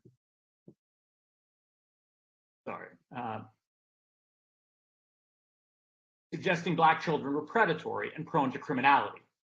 And in fact, among children arrested for homicide, Black kids were twice as likely to be sentenced to JLWOP as white kids. In California, Black youth were 18 times more likely to receive such a sentence than white youth.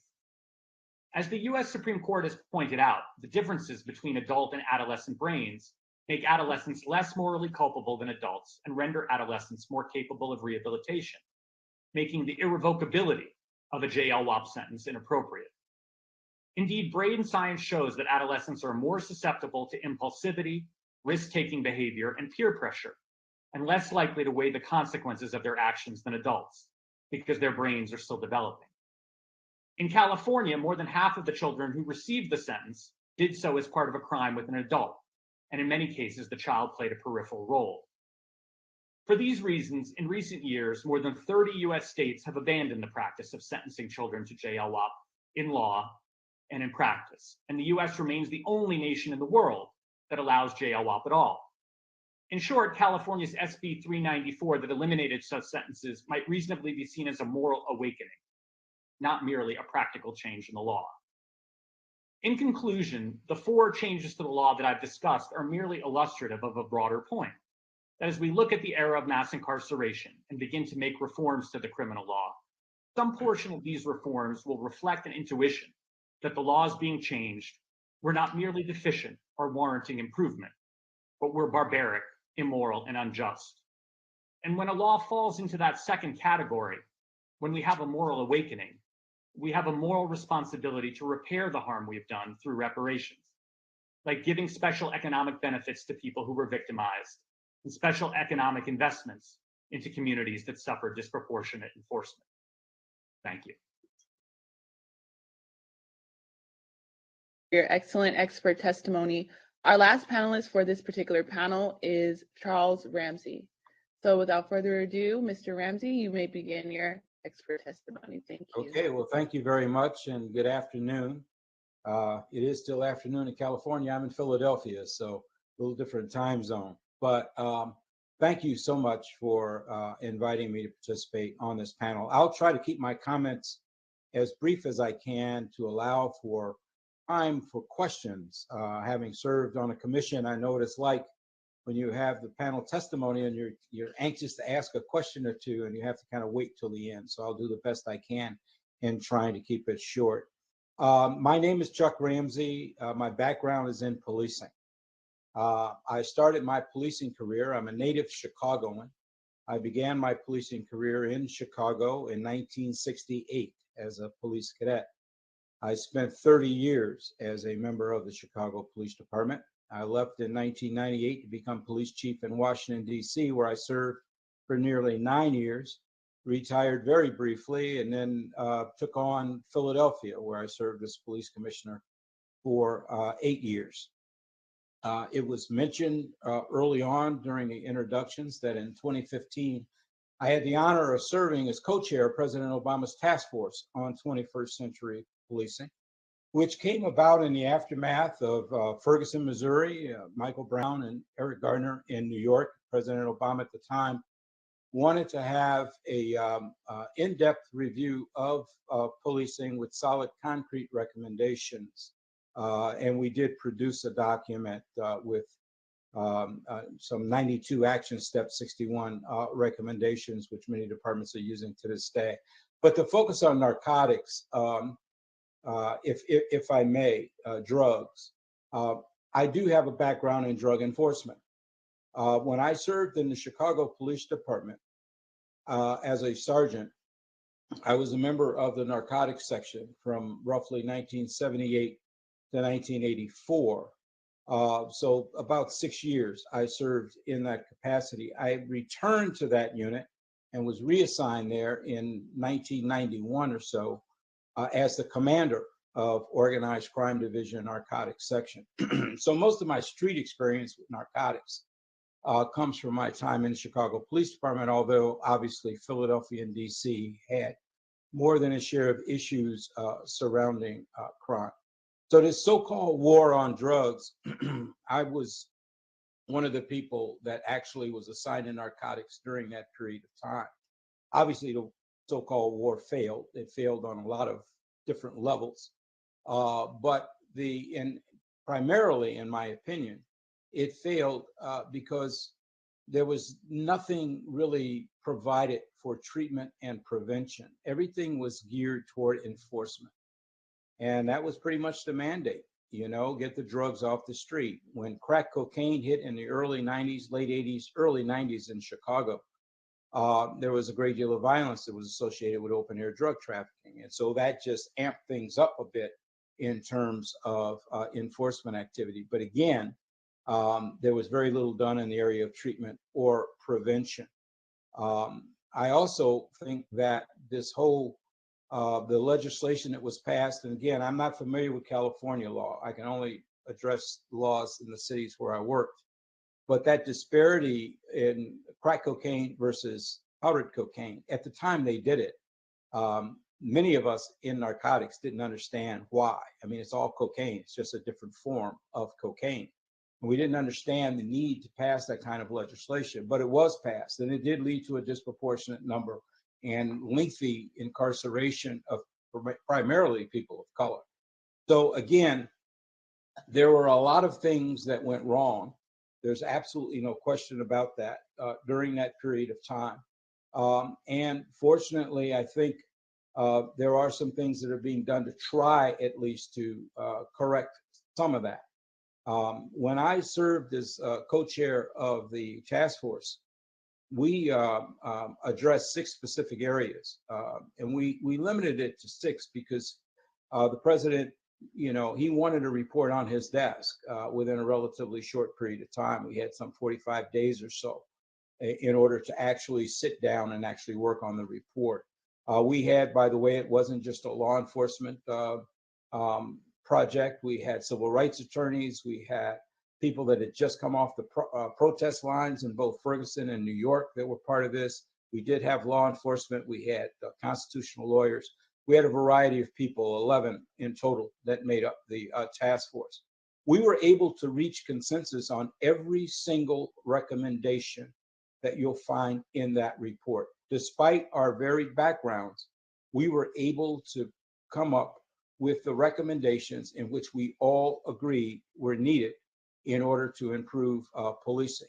The very first thing we tackled was building trust and legitimacy, and it was mentioned earlier when going through the history of policing.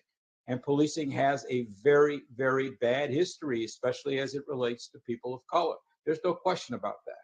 But the people we're hiring today weren't alive during some of that. I mean, I'm 72 years old. I remember the actual civil rights movement of the 60s and so forth. We aren't hiring 72-year-old cops. We're hiring 20 and 21-year-old cops. So it's very important that that history be incorporated in training, because people need to understand, officers need to understand in their specific cities, whether you're talking San Diego, Philadelphia, Chicago, or Washington, D.C., what's the history of policing in that particular city, especially as it relates to communities of color. And I think if we're going to make any progress moving forward, that's a very important part of what needs to be done.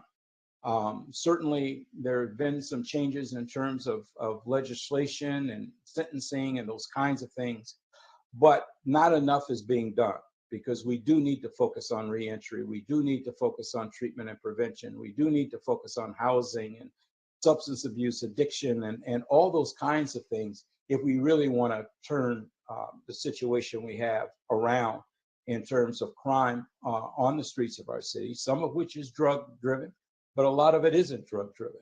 So we have a variety of areas that we need to really aggressively go after in the sense of trying to turn it around, trying to change people's lives.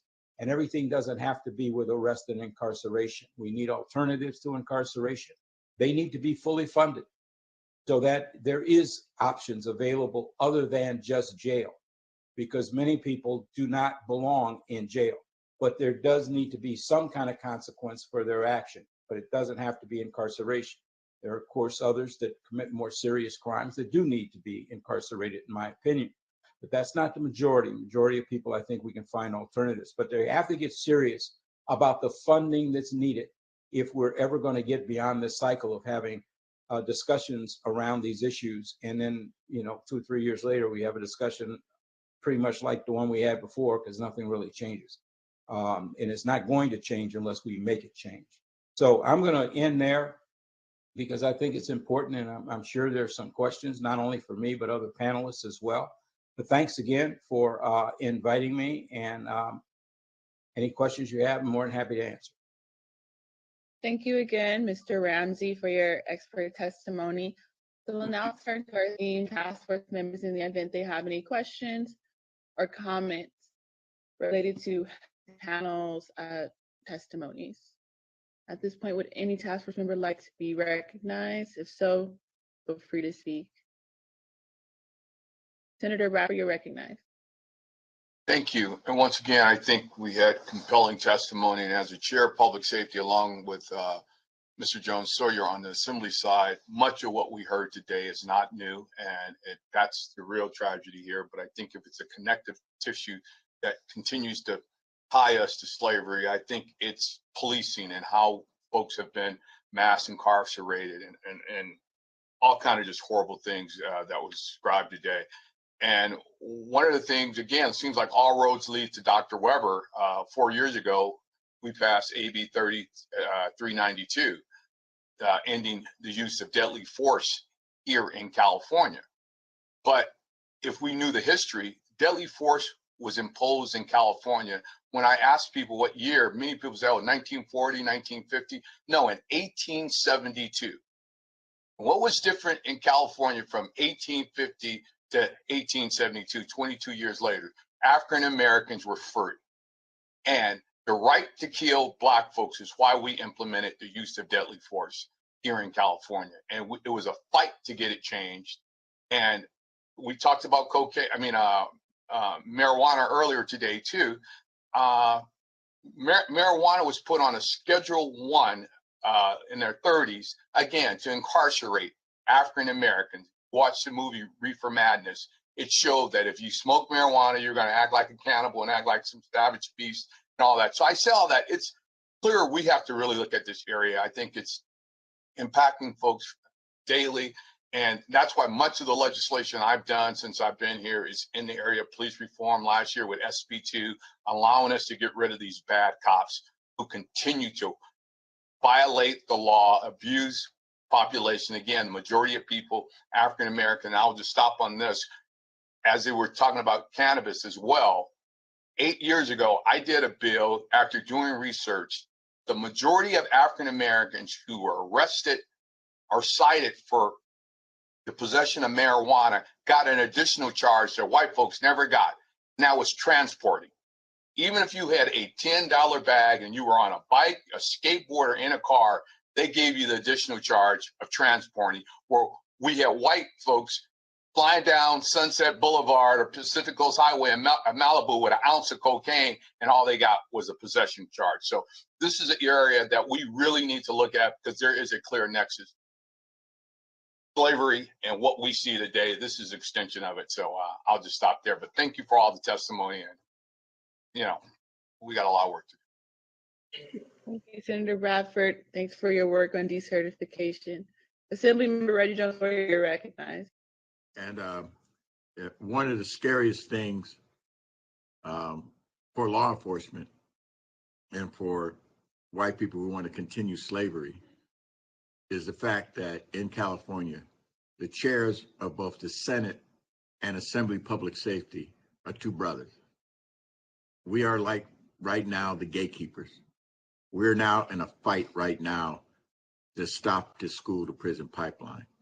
Mr. Bradford and I, yesterday, we missed part of the meeting yesterday because we were dealing with members of the Assembly and the Senate that are constantly bringing in bills to overturn Prop 47, to bring back 3 strikes, to do whatever they can to go back to the day when we were overcrowded in prisons. When I got here in 2012, we're like at 150,000. And because of the work of the Black Caucus and others, we're now down below 100,000, which means we need fewer prison guards. And with that, the prison guards came after me in 2020, spent $2 million to try to get me out of office because we were, as a group, we were going to close prisons. And we are closing prisons now. And that has never been done in the history of California. We build prisons like it's going out of style, but we do not close prisons. And right now we're in task to close at least 5 prisons right now. And that's never been done in the history of California. But that also means that people aren't recidivating, costing us $80,000 to $100,000 a year to incarcerate people that look like us. When we could spend the same amount, 4 years, they have a degree and they're working in society. But we're spending all this money for LWOP, for life without a possibility of parole, for life sentences, to keep Black people in jail because it feeds the prison industrial system. It's an insidious system that is worth billions and billions of jobs and billions of dollars. And to fuel that, law enforcement has to feed the dragon. And unfortunately, the way they feed that prison population is with us. That's what they do. They feed it with us. Right now in California, we're trying to cut that off, not only here, but I had meetings with the LA County, with our new chair of LA County, Holly Mitchell, and Sheila Kuehl. And all they want to do is programs that deal with healing and getting people back into society. And because they know that affects disproportionately, as you could see in the material you saw, the sheriff that we have in LA County is no joke. And if he has his way and gets reelected, he is going to not only put more Black and brown folk in jail.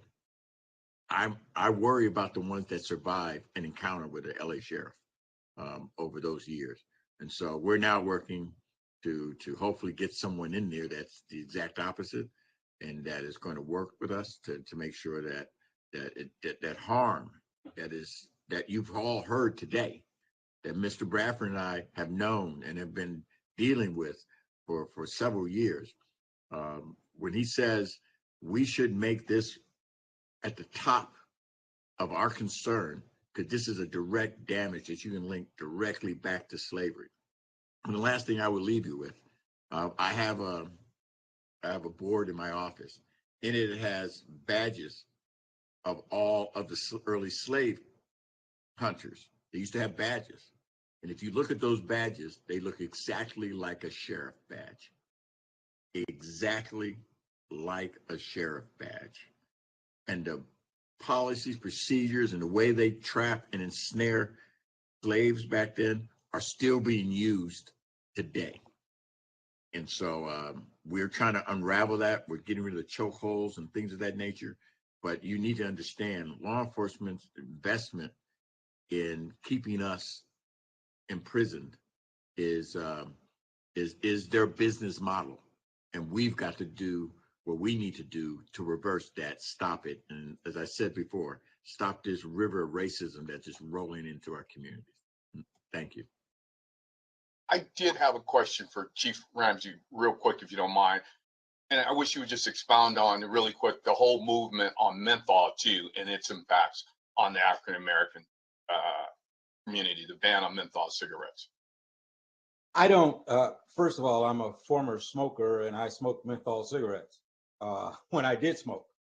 So I don't understand the sense in it. I think all smoking is bad, whether it's menthol or not. I stopped in 1985 because I knew it was damaging my health and I wanted to live a little longer.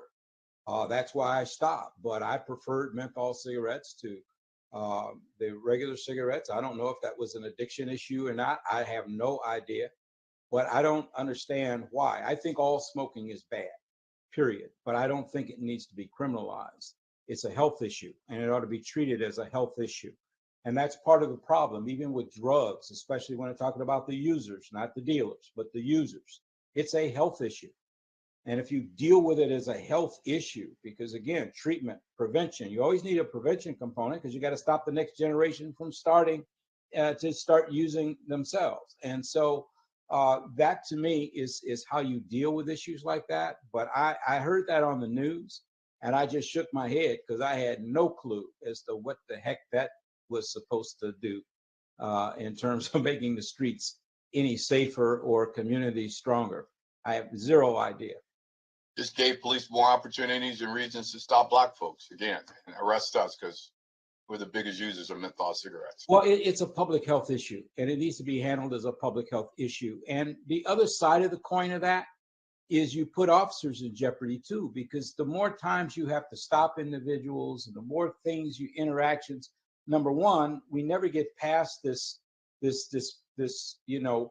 trust and legitimacy issue within Black and brown communities, because you're constantly doing stuff, minor stuff, whether it's enforcing cigarettes or whatever it might be, and that's, so it hurts the profession, it hurts everybody when things like that happen.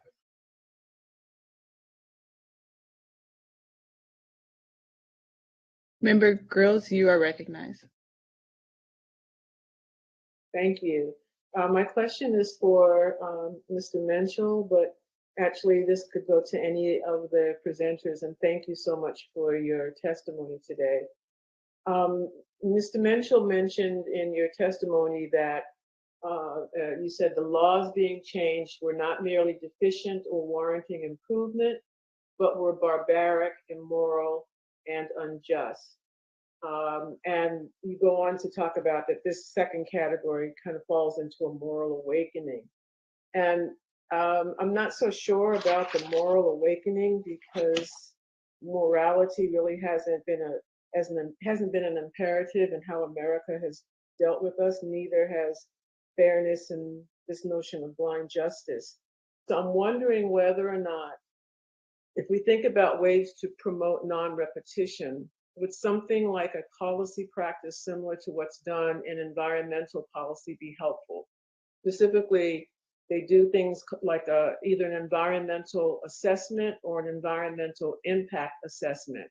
And what that means is that before a policy can go into effect, a policy, a plan, or a program or projects, there has to be an assessment to determine potential unintended consequences for certain groups of people or for the environment, etc.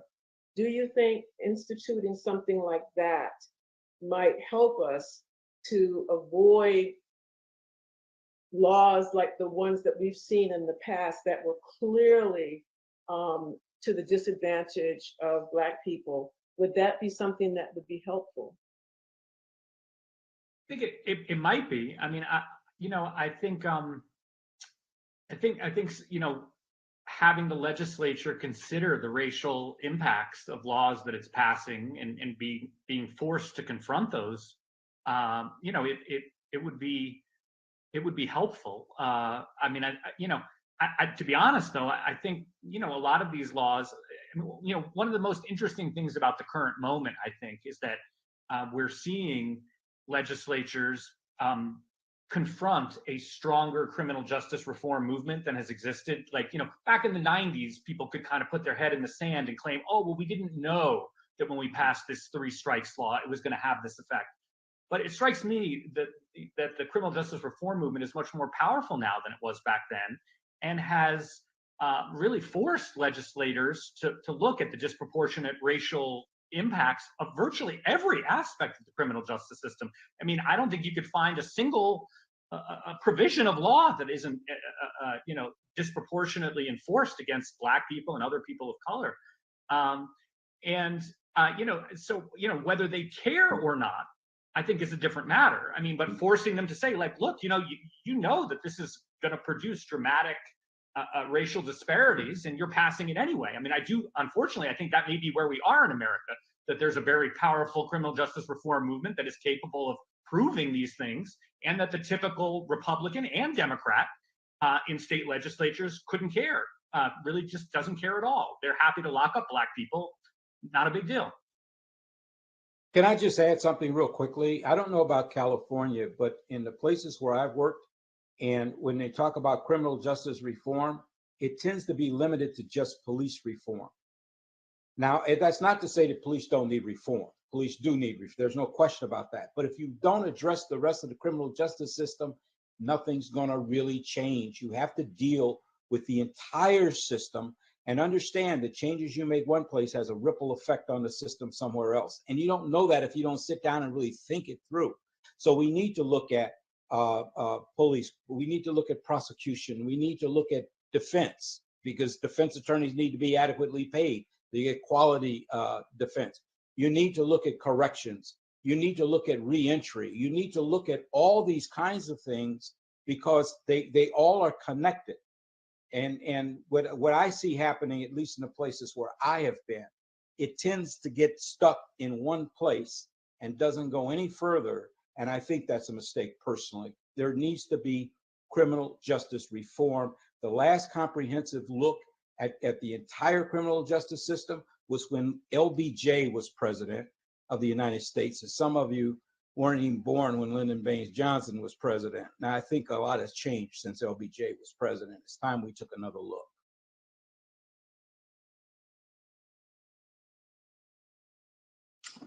This is Lisa Holder. I want to thank the panel. I wanted to direct my question to Chief Ramsey, but to anyone on the panel as well.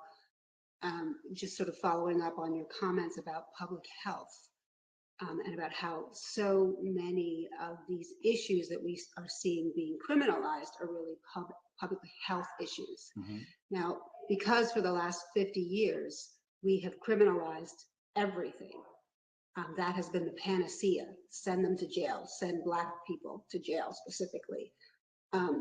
We haven't developed an infrastructure within the public health system to deal with these issues that are actually public health issues, right? Like alcoholism, mental health, homelessness, drug use. There's a whole panoply, right, of these public health issues that have been put into the criminal bucket, and we have not developed an infrastructure, a public health infrastructure to handle these issues. And one of the scholars who talked to us today indicated that 4% of police deployment is actually focused on serious crimes like murder and violent crime. 4% of police deployment. The vast majority of police deployment is dealing with these public health issues, and also really, focused on predictive policing and using technology in policing. And so you have this 96% that's not about serious crime. That really should be more in the public health bucket. So, how do we convince police officers and build consensus with this policing system to start moving resources to build a public health infrastructure and reduce the policing footprint? Well, if I may, it's not just about police. The police have that 96%, as you say, because cities have underfunded social services for decades. And the only people left are police. At 2 o'clock in the morning on a Friday night, you think you're going to get a mental health worker to come out if you've got a disturbance with a person who's undergoing a mental health crisis? No. They're going to call a police officer. So we put in some training, crisis intervention team training and so forth. I don't care what kind of training you give them. They'll never be as good as a professional in that particular field. And so until cities start to fund properly, and that doesn't mean you can just get that. If you think you'll only get it from defunding police for 1 year, it needs a whole lot more money than anything you can pull out of a police department. I mean, over time, you could shrink the size of a police department, but it's going to take time to hire up enough mental health workers. It's going to take time to hire up enough substance abuse folks that can actually be in the field, homeless outreach workers, all these kinds of folks. And so I'm not disagreeing with you, but legislators pass legislation that criminalize stuff. And what do police do? Enforce laws. So stop passing laws to criminalize all this stuff. That's one thing that can be done. And then cities need to properly fund these different social services and public health and all those kinds of things. When I think of safety, I no longer think of public safety. And I'll tell you why. When I think of public safety, it's because I'm old, I guess, I think of police, fire, emergency management, emergency medical, because traditionally that is what has been under the umbrella of public safety. I think about community safety now, because it's not just crime that makes people unsafe. You've got mental health issues. You do have homelessness. You got to deal with poverty. You got to deal with housing. You got to deal with all these things because it impacts quality of life in neighborhoods. And until we start really thinking in a different way and providing the resources to be able to come up with a real plan that can be sustained over time, you're not going to see much difference. And it's easy to just say, well, give it to the cops and give them more training. Well, they'll never be as good in these areas as anyone else, and that's not what they signed up to be. And so if you could shrink a police department by a third, a half, or whatever, because they're only focusing in limited areas and everybody else is properly funded and able to pick up the slack, I've not talked to a single police chief that objects to that. But the reality is cities do not follow up. They don't put their money where their mouth is. They say these things, but then they don't provide the funds on a regular basis. That's just a fact. I'm sorry if there's someone who gets offended, but it's just real.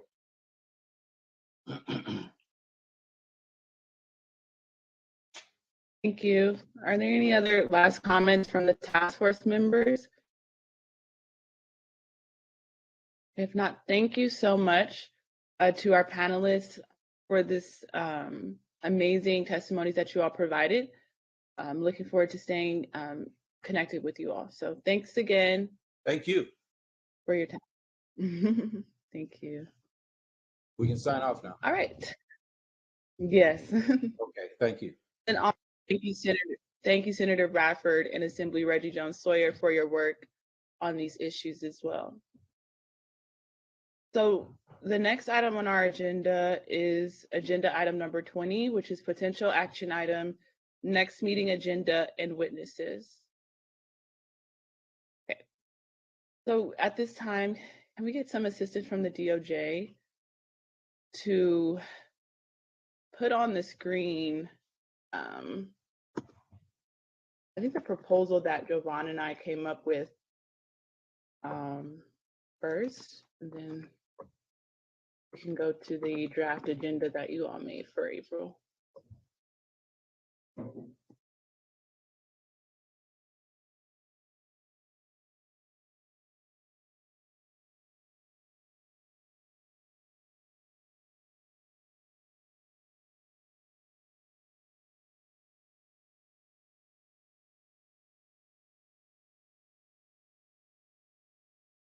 Madam Chair, we are currently loading up those documents. Will just be one moment.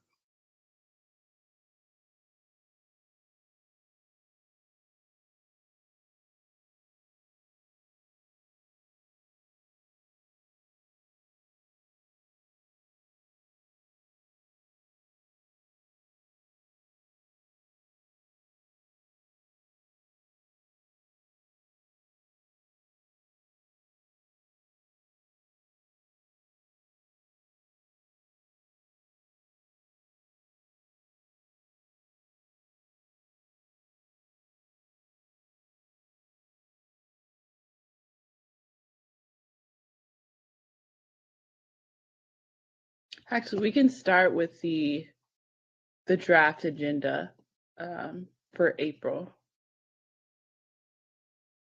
And I don't have a problem sharing my screen either. So, I mean, I'm patient, so it's fine, but I can also share my screen.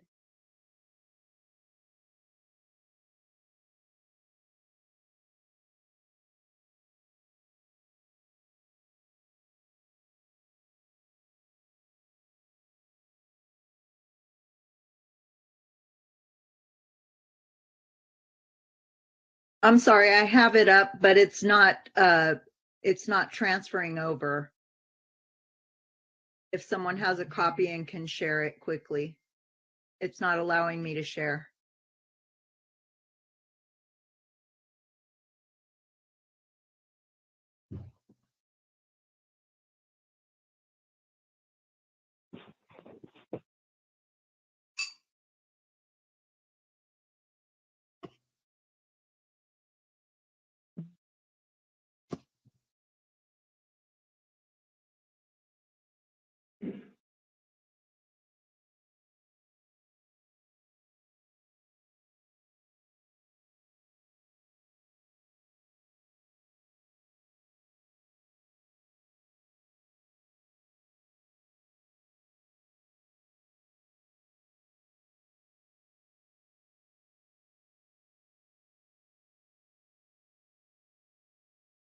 Oh. Hi, Dr. Brown. Now I'm trying to figure out how to share.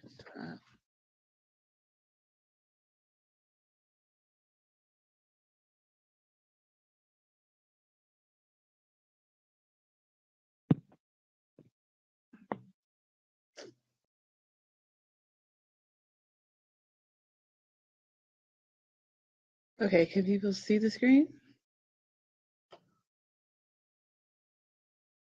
Yes, I can. Okay, thank you.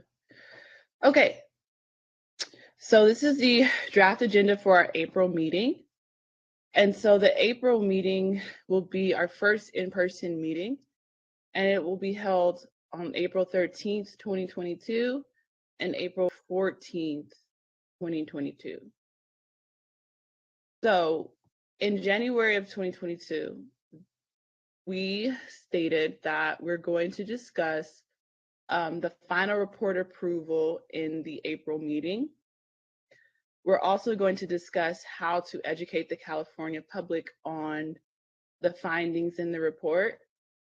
And in the February meeting, the task force also adopted that we would have some panels on educational disparities from pre-K to 12th grade to also tertiary education as well. We also said we would have an introduction to the communication firms and their communication strategy. So potential items for task force consideration. Does the task force have any feedback to share with staff on the potential witnesses for upcoming meetings? And then I'll show the potential witnesses listed below. Please note that the DOJ staff will rely on this list to reach out to potential witnesses.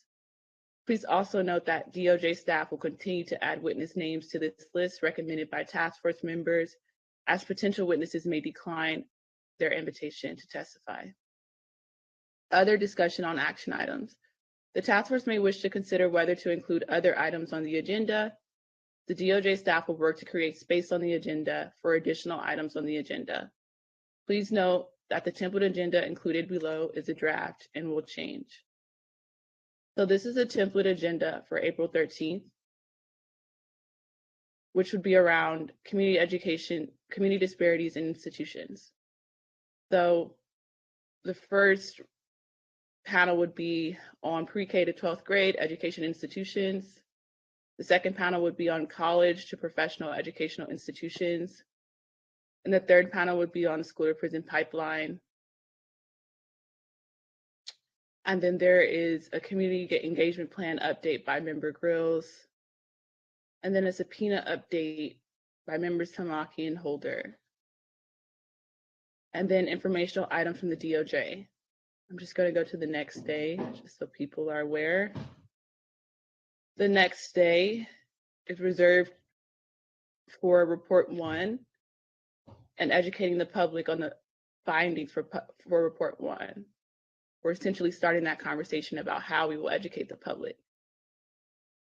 So really the first action item of that particular day would be a final discussion on Report 1 and vote on Report 1, led by Attorney Newman and Attorney Yang. And then we would hear from the communication firms to introduce themselves and discuss to present their communication strategies. And then we would also have some time with the economic consultant team again to further discuss and refine the scope of work. And then we'll present myself and Louis ideas before the task force for the schedule for future meetings to get your vote and approval. And then, yeah, we will set the agenda for the next meeting. So does anyone have any thoughts around the draft agenda? Do you see anything that's missing? Did you want to make known some of your potential witness recommendations? If so, this is a time to do so. And I'll stop sharing my screen for the moment. This is a question for Madam Attorney. Chair. Madam Chair. I heard sorry, Vice Chair Brown, I heard member Holder first, so I'm going to go to her and then I'll go to you, Vice Chair Brown. Thanks. Just a question for Attorney Brown. What is the deadline that you indicated for witnesses for the next meeting? That would be on Monday, April the 4th. Okay. And we just, again, want to remind folks that the task force will be meeting in person at Third Baptist Church in San Francisco. So any witnesses that are confirmed would have to be present in person to provide testimony. And do you anticipate that now that we're moving over to in-person meetings, it's going to be more difficult to confirm witnesses? So you would like us to provide you with maybe a longer list of witnesses, or do you not anticipate that? Certainly, you know, if travel is contemplated and could pose a potential barrier to an anticipating having a number of witnesses to choose from would be helpful. If members would also like to perhaps rank by priority the witnesses that they suggest for any particular panel, we can certainly, you know, make sure that our efforts are focused based on those priorities as well.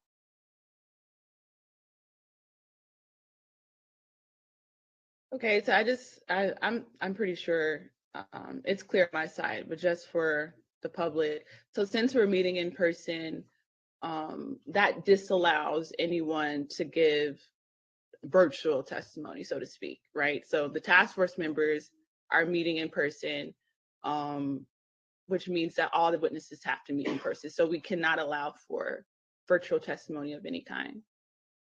That's correct. Help me understand. We're in the legislature and we're still taking virtual testimony every day, which extends our hearings for hours, and we can't take folks calling in and testifying remotely. I think we're doing a great disservice if we're going to ask somebody to travel to be able to testify. We're going to shut off public comment and input that way. We're taking it in the legislature. We've been taking it now for 2 years. People allow, even though we're back open, people are still allowed to phone in and testify. Senator Bradford, my understanding is that Sorry, Vice Chair Brown. We'll go to you and then return to Damon's. Attorney Brown, sorry. Vice Chair Brown? Oh, thank you, Madam Chair, and members of the task force. Again, I apologize that I was not able to be on at all times. You all know my situation is back here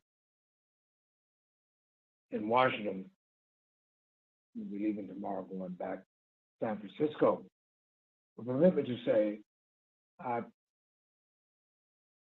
have say that we've received this day, not only yesterday, great input. People were engaged. And on today, the expert testimonies were outstanding, off the hook. And as we look at the close of this day, I hope that we would see that the reason why they wanted to lock us up and brutalize us after enslavement is because when we were freed, we became a threat. And when Reconstruction came on, we proved that what they had said about us, what Aristotle said about us, was a lie. We knew how to produce. And that's why the state of Mississippi, my home state, had more lynchings per capita than any state in this nation. From 1882 up to 1968. To be exact, more like about 581 lynchings. Those are the ones that were counted. But not many people have heard about the massacre at Clinton, Mississippi, 12 miles west of Jackson, where 50 Blacks were massacred by racist Democrats who wanted to turn the clock back on the progress that we made even in Mississippi, where we had way back there even per capita more elected public officials than in the state in the union. In the last 25 years, it's been the same way. Again, let's remember, when we began to make progress, even with the election of Mr. Obama, first Black president of this nation, it was then that old McConnell, and they were being sworn in, he and his minions were plotting on the day of inauguration to make Mr. Obama a one-term president. So need I say more, that every time we as Blacks prove that we can produce, we can excel, is then that this brutal, reactionary force turn loose in this nation. So that our challenge is continue to make them out of alive and move forward even with this task force and really know the spirit of what we've heard this day about law enforcement and criminal justice. It was all about stopping our progress, and they denied us equality of opportunity to rationalize or justify their evil deeds. Finally, regarding our venue for our next meeting at Third Baptist, we do have the means put in operation virtual meeting. And I think to be consistent and be fair, my suggestion would be that we'll give people the opportunity to present through live stream. And this will be a historic day too, on the 13th in particular, because it was on April the 13th, 1858, that unfortunately Blacks in San Francisco felt so unwelcome, so disenfranchised, so ostracized, that they met at First AME Zion Church. And the Baker family, who were abolitionists, and the Brodericks, who were abolitionists, and Starr King of First Unitarian Church, together to hear the invitation from Governor Douglas of Victoria, British Columbia. Victoria Island is the place that he invited Blacks to come to. But he said, get aboard the ship, the Commodore, come up to Canada, and they won't respect you in San Francisco. They won't give you justice there. And those Blacks established their community. 1858. And then Dr. W.B. Du Bois celebrated his 90th birthday at Third Baptist and spoke to a capacity audience. Not all Black, well integrated. We had many allies then too. And he spoke about the evils of capitalism and how if we did not change our trajectory and our course, our nation, this democratic republic, be in trouble. And he predicted that before he left this nation and settled at Accra, Ghana, West Africa. So we will have all things in order for you. And we know how to be excellent hosts and hostess at the historic Third Baptist Church. Thank you so much, Vice Chair Brown, and thank you for hosting what will be the first in-person task force meeting for this historic effort. Very timely, and thank you for educating us about the importance of the date.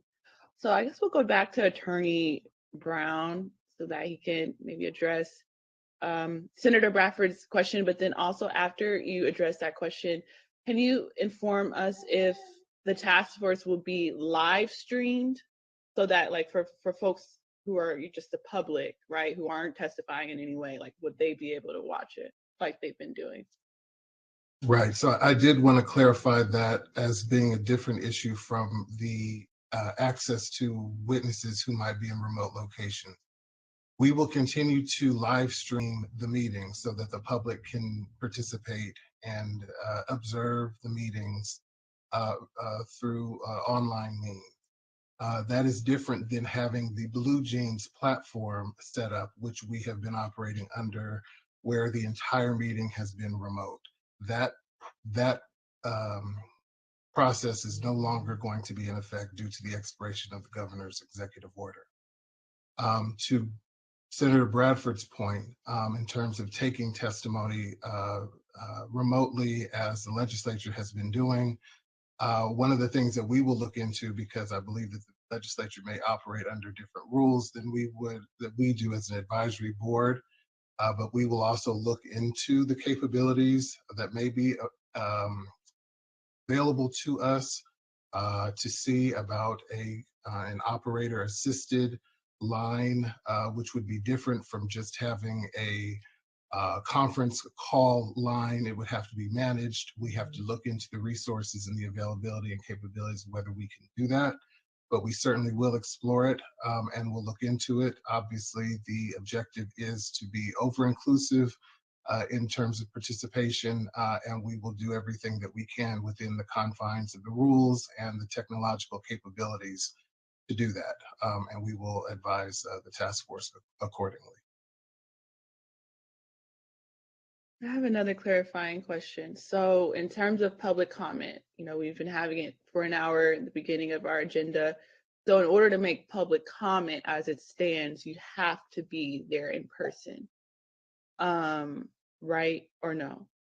So that again is part of the issue that we're exploring with the executive order that's currently in place. Public comment has been allowed by virtual means, whether it's by teleconference or over some of these online platforms where public meetings are being held. So we have to examine what the expiration of that order implies for the access to continue to do public comments virtually by telephonic means. Again, I need to look at whether the order is restrictive in the sense that it would restrict us from doing so, or whether it's permissive in the sense that notwithstanding the expiration of the order, bodies can make the decision to continue to take comments in that manner. And so again, this is the first time that we'll be meeting outside of these orders, which expire on the 31st of March. And so we will look into all options and provide that back to the task force.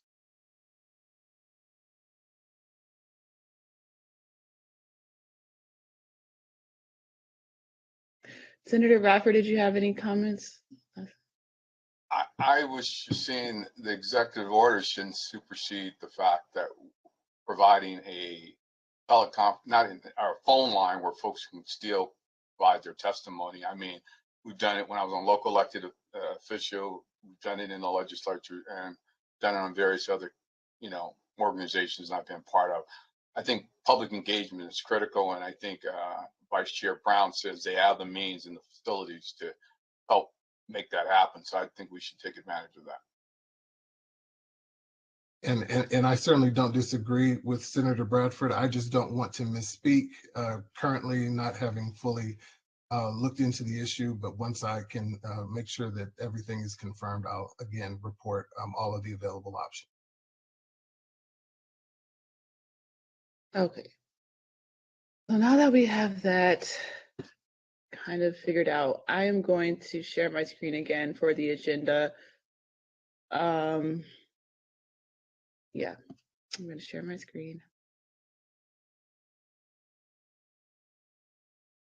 Also to ask if any task force members, and it's okay if not today because it's been a very long day, but if task force members have any potential witnesses they have in mind for these particular panels in the event that we adopt this agenda, to make that known. So again, the first day is around education disparities in institutions, where we're going to have a series of panels, pre-K to 12th grade, then college to professional education, and then school to prison pipeline, with some updates around community engagement and the subpoena power. And then on April 14th, we're going to have a final discussion and vote on report 1, and then hearing from the communications firms about potential communication strategies, and then continuing the conversation around the scope of work for the economic consultants, and then some other business in terms of future meetings. So I think before I entertain a motion to adopt this agenda, I wanted to go back and talk a bit about the community engagement plan, because I made my concerns kind of known. We received a few emails as well, making their concerns known, and then also there's some public comment about the communications firms in the Bunch Center and their lack of deliverables. And so just wanted to have an open conversation amongst all of us as a task force. I'll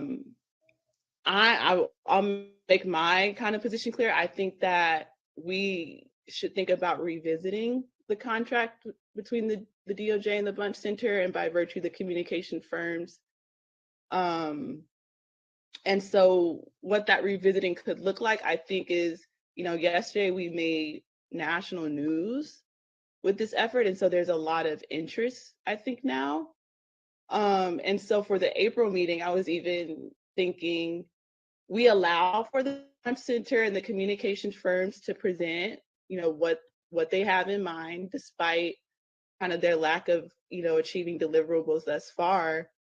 But then we also, and I think this is what Vice Chair Brown was alluding to in the very beginning of this process, between now and the next meeting, we publicize openly the opportunity for other people and other entities or communications firms to present to us their ideas on how to educate the California public on our findings, and to also present to us their ideas for a communication strategy.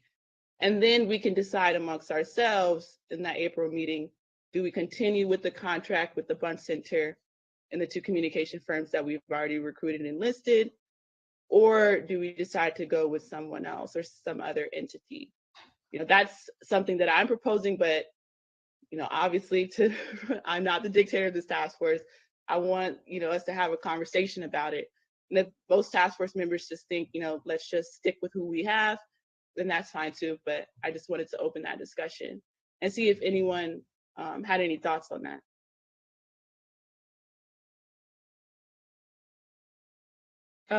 Senator Bradford, you're recognized. Well, without first seeing the contract, I'm unaware where they've fallen short or what's lacking there, but I do agree our outreach has to be better than what it's been. I'm bombarded every time I go home in the streets about task force and what are you guys are doing. And I was telling people all last weekend, I said, hey, we're meeting on Tuesday and Wednesday online. Make sure go to my office, call my office. We'll get you the link so you can watch it and you can monitor it. People are not being notified of what it is that we're doing. We had a public relations firm. I used to be in marketing, you know, and I have plenty of friends who are in marketing, and this is an easy sell, folks. People want to know what we're doing, and I'm encountered all the time in the community. They're not being contacted. So, like I said, I don't know what the contract speaks to, but I think we can improve.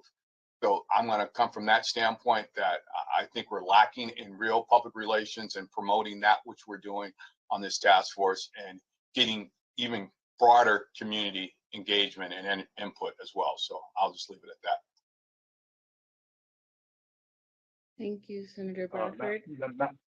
Madam Chair. Vice Chair Brown, you're recognized. Thank you. Members of the task force, Madam Chair. From where I sit and look, the communications team ought to know from Jump Street that our Black media, the Black Association of Publishers and Newspaper Owners, should be contacted. Our Black pop stations should be contacted. And definitely the great communication system of the Black community, the Black church. It's a no-brainer. This communication should not have been compromised. So we in the driver's seat, we have to tell them what we want to be done and without delay. And if they can't fulfill it, we need to have positive conversation session with them and look at making a change.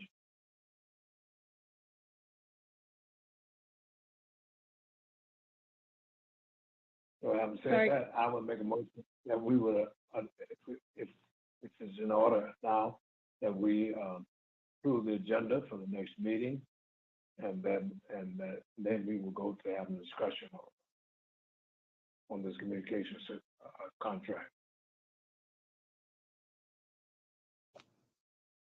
Okay. I see two And that hands. motion for the agenda, if it's appropriate right at this point. Okay, so it has been properly moved and seconded to adopt the draft April agenda. Is there any discussion on the matter? Yes.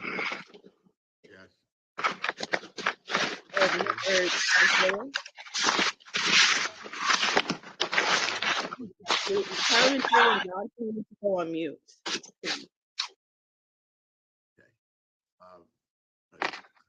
Can you hear me? So, Okay. thank you. Thank you. Counselor. So I agree with both Yes. Mr. Bradford and Reverend Brown that we need to give instructions exactly what we want to the communication firm. Look at and give everybody here an opportunity to look at to make sure we gave them proper instructions from the gate. And if we need to add to it, then we need to do that. Again, the second part of that is, as Reverend Brown said, if they're not fulfilling what we want in a relatively short period of time, they can't do that. Communicate with the Black media, the churches, the Black organizations that we know. Then we know we need to make a change, that they may not have the capacity or the ability to do it. So we need to come together, reaffirm what we want, give them a timeline to get it done. And if they don't, then we as a group then need to seriously move on. But the good part about that is we'll know what we want, exactly what was missing that they didn't do, so that whenever we interview, whomever we interview, whether it's a PR firm or a communication firm, we'll know exactly what outcomes we want. And so there's no confusion with that. So I'll second the motion if there wasn't one for Mr. Bradford. There was a second already, and we're in the discussion period. So, Member Rose, you recognize. So I'm really, I don't know what the word is I'm actually looking for, Chair Moore, but your process is confusing to me. If your intent was really to try to get clarity on and to get more information about what the communications firms were doing, why could you not reach out to me, to the Bunch Center, to the communications firms? You were in a meeting just last week with Attorney Mary Lee, who organizes and convenes actually the meetings of the ankle orgs. I asked her, and you didn't raise any concerns. And so then you bring it out in a public forum. You cast a potentially negative light on the communications firms and the Bunch Center. And that just feels very unfair to me.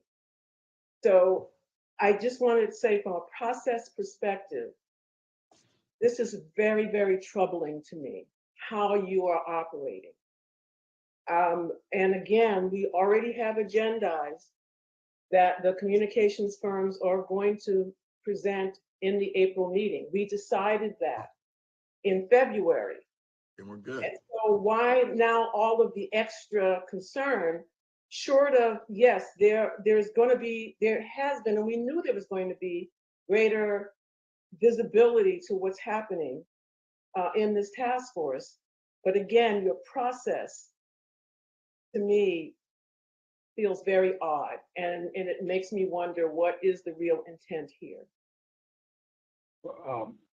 Madam Chair. Madam Chair. Just Madam Chair, I've had my hand up. I'm happy to let Vice Chair go, but I just want to let you know I have something to say. Sorry, I didn't see that. Okay, so after Vice Chair Brown, yes, go ahead. Madam Chair, everybody.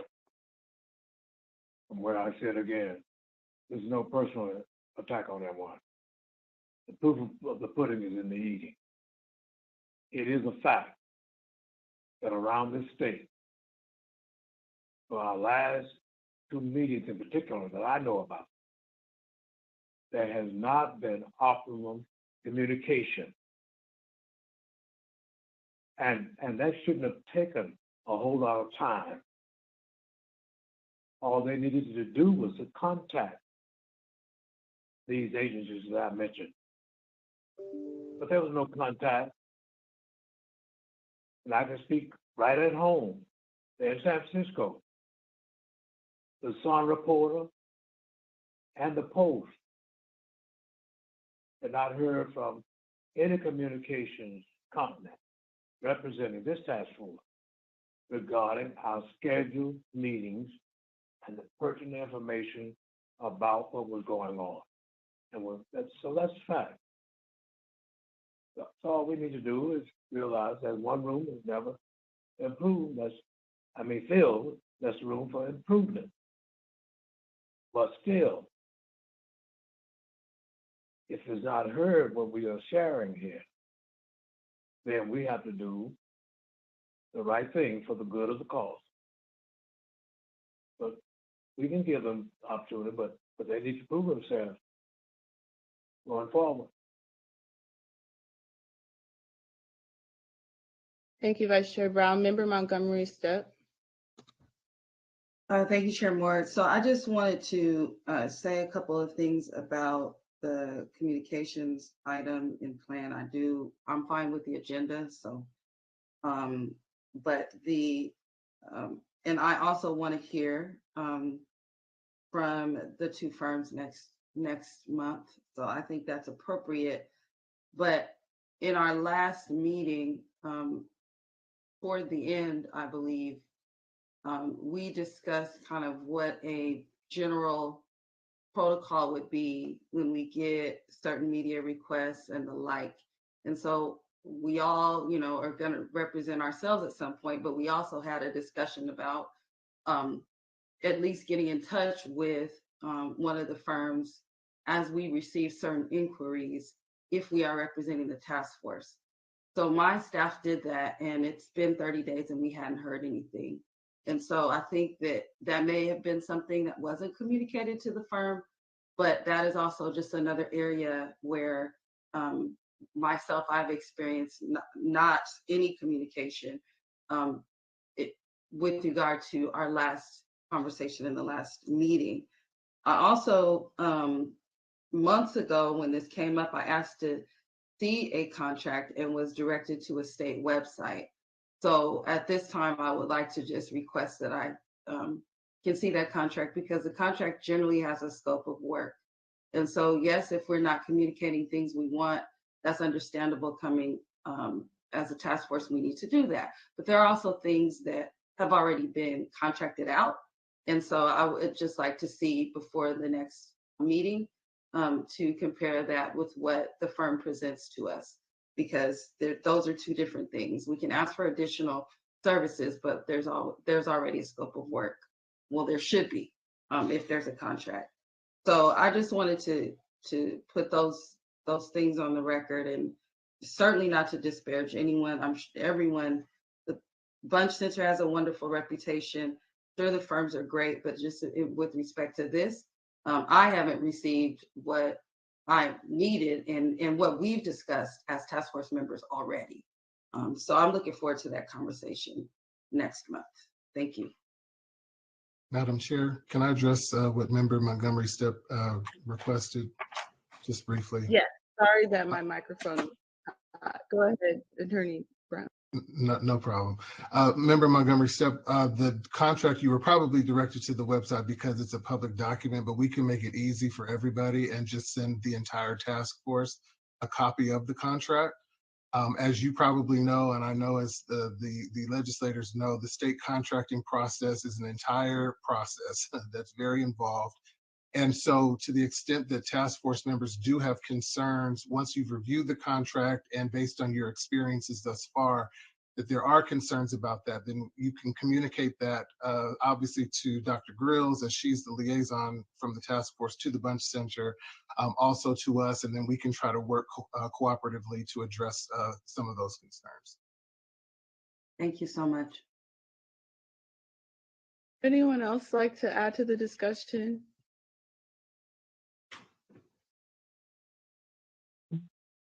I think, oh, was there someone? Mm-hmm. So I guess to address Member Grill's comments, I completely hear you. And I just want to say, rest assured that, although I didn't contact you directly, I did contact the DOJ, who then instructed me that I can contact the Bunch Center and the 2 communication firms directly, and that is what I did. So I have access to the contract, and I don't mind sharing my screen, but I don't think we need to do that at this time. But when I read through the contract between the DOJ and the Bunch Center, I saw that they had missed 2 deliverables in the contract. January 31st date, which was about logistical support for the anchor organizations and providing information to the anchor organizations about the logistical support the Bunch Center is supposed to provide by virtue of the contract. But then they also missed the February 28th deliverable, which was the creation of the website that will host information about the listening sessions. Also, the contract mandated for the Bunch Center to meet with the anchor organizations at least 2 times a month.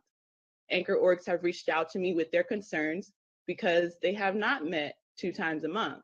In fact, this month they didn't meet at all. And in April, they only have 1 meeting scheduled, and that's on April 12th.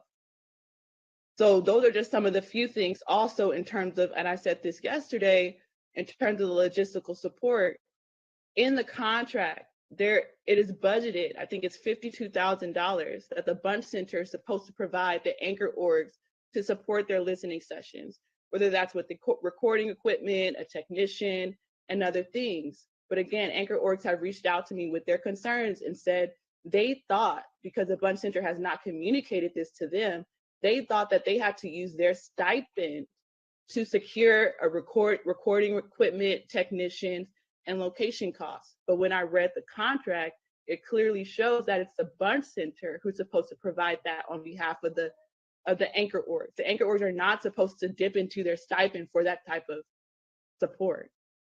Right, so those are like 4 major things between the contract that I read between the DOJ and the Bunch Center. Those 2 deliverables that have been missed, January 31st and 2/28, the fact they haven't communicated to the anchor org that they're supposed to provide logistical support to them. And in fact, not all the anchor orgs have received their stipend, so many of the anchor orgs are using their own money to secure recording equipment and locations for their planned hearings. And then again, they're not meeting 2 times a month, and that's super important. Like, you have to, these anchor orgs who don't really have any ties to each other before this process, you have to meet consistently in order to make this process really, really work. It has to be a collaborative effort. And if you're not meeting 2 times a month as required by the contract, you're barely even meeting once a month, I don't see where the progress will come in. So and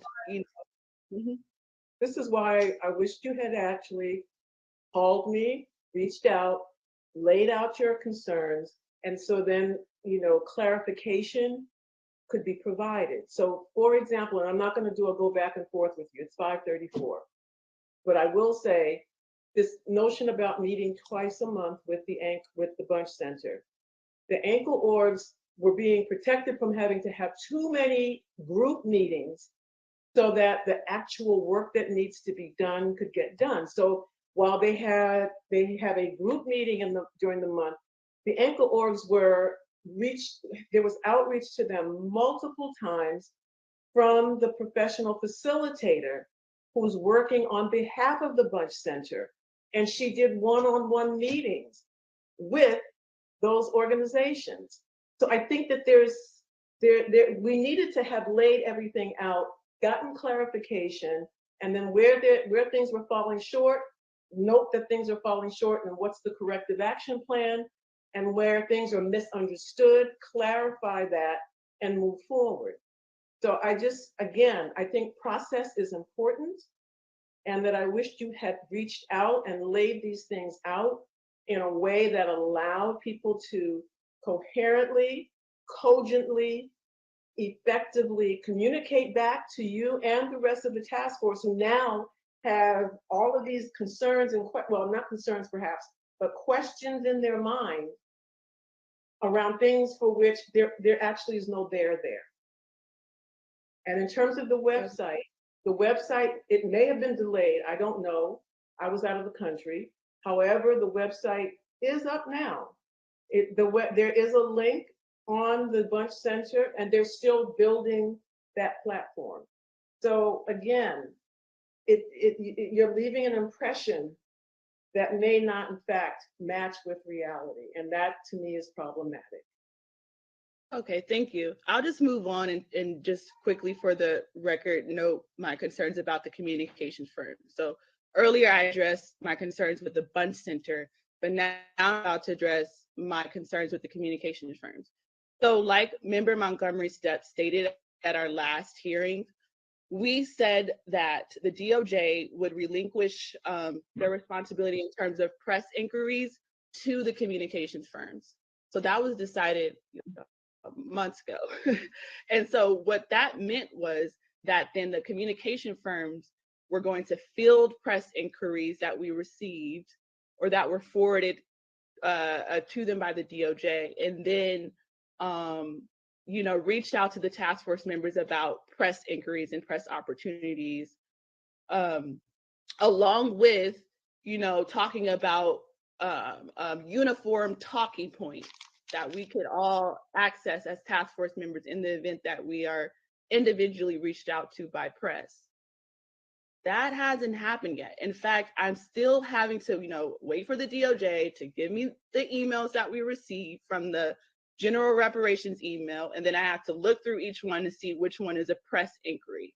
So in fact, if I didn't do that, let's say for the January hearing, I would have missed a Rolling Stone interview about our expert witness, Professor Kevin Green, right? If the communications firms were doing their job, they would have informed us, okay, there's a press inquiry from the Rolling Stone, who wants to be quoted or something like that. That's what we voted on for them to do, and they haven't done that yet. And I also reached out to them directly, and they sent me a short-term communication strategy that they were gonna do for this upcoming March meeting, but they didn't do any of it. The only thing they did was the urgent advisory meeting that was scheduled to be an hour, but it was just 15 minutes, and they gave out bad information. Someone asked for a website and they gave an email, and it was the wrong email at that. And then I emailed them before the March hearing, and I asked them, do promotional flyers, are those included in your deliverables? I didn't get a response from them. They did ask if I wanted to meet in April 4th, but I asked them a particular question about this March hearing, and they didn't respond to that email. So, I mean, am I not justified to share these concerns to the public? This is a public notice meeting. Like, I'm not understanding why I'm being criticized for literally just doing my job. It's not about, this is not a public process. It is about, if you have concerns and the intent is to make sure that things are on course, then there would have been other ways you could have expressed your concerns so that accurate information could be gathered, problems could be laid out, and people brought to the table to share how they're going to make corrections, if corrections are necessary. And Madam Chair, have to say. I'll call for the agenda as we move on to the next item. Can I make a comment too, Camila? I have a motion. Chair Moore.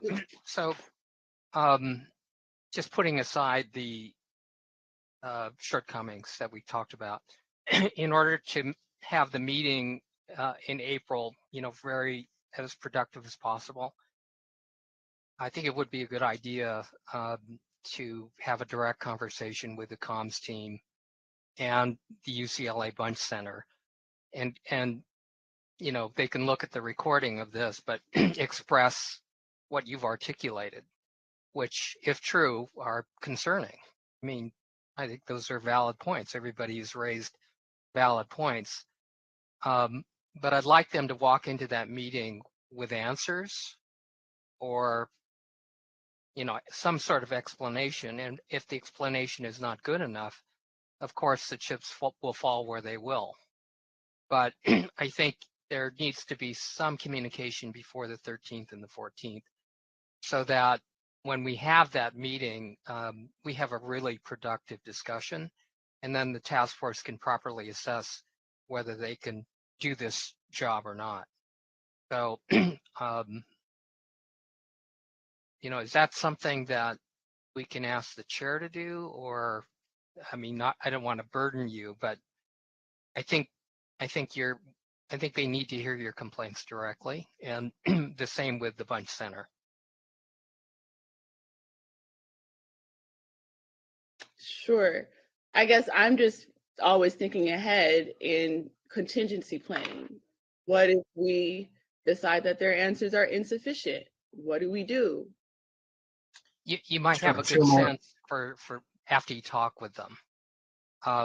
But they're on the agenda so that we know, in advance they're going to be speaking, but they should be addressing each of the concerns that you raised at the meeting, at today's meeting. I would hope that they would come back, and if they haven't, done this stuff already, that they have an explanation as to why, it didn't happen. And then the task force can have enough information to make a decision. Chair Moore, we can also help facilitate a meeting, just like we do in other contexts. If perhaps a meeting with you and Dr. Grills and the communications firms, we can try to schedule a meeting before the next task force meeting, so that everyone can be prepared to address, some of these concerns and bring back the full scope of information to the task force, so that the firm would have answers to provide to everyone to be able to inform the conversation. Okay, thank you. And I also So- just, if I could just quickly say, I also just think that that's a good protocol for the future, if we are encountering shortfalls, to have the DOJ facilitate a meeting with the Bunch Center and the communications firms before we have a public meeting, so that we can see that the benchmarks are being met and make decisions that are informed. Attorney Brown, you stated in an email, and I think you restated this as well, the DOJ doesn't necessarily manage the relationship between you don't manage the contract per se. And so you said that Grills is a liaison, correct? That's correct. And this would not be an attempt to insert ourselves in the management of the contract, rather to facilitate the communication between the task force and those vendors. So we would still leave all of the decision-making, all of the expression of the concerns to be channeled between you, Member Grills, and the outside groups. We would just assist with the facilitation of that communication. Okay, thank you. We'll move on to the motion. Honestly, I don't necessarily think I need to meet with the firms. They just need to come as agendized to the April meeting and be prepared to answer the questions and the concerns that I raised and other task force members raised at the hearing. But So that's the what point. needs- But that's the point. I mean, they need to know firsthand what the complaints are. And again, I don't want to burden you, Chair in the Moore, with this, but contract. somebody has to talk to them. And so when they walk into the April 13th meeting, then we can actually make decisions. We can evaluate them. But Would you like to meet with them? I'd be happy to get involved in this. Let me just say a couple things. In April 4, we have to get back to comments in the report. The other thing is April 4, Lisa Holder and I will get the first draft of the subpoena that we have to review. And so we're very much time crunched, but you are too. So if it's something that you would want to delegate out, I don't mind doing it, or perhaps Madam another Chair. task force member might I'm step happy in. to, Madam Chair. I'm happy to. Okay, I see Member Montgomery. Okay, Vice I'll Chair meet Brown with- and Member Montgomery. And I'll just say that before they meet, I reached out to the Bunch Center to ask for the subcontract between the Bunch Center and the two communication firms, because the only copy of a contract I have is a contract between the Bunch Center and the DOJ. But then the Bunch Center is the one who contracted out with the two communications firms. I asked for that subcontract. I have not received it yet.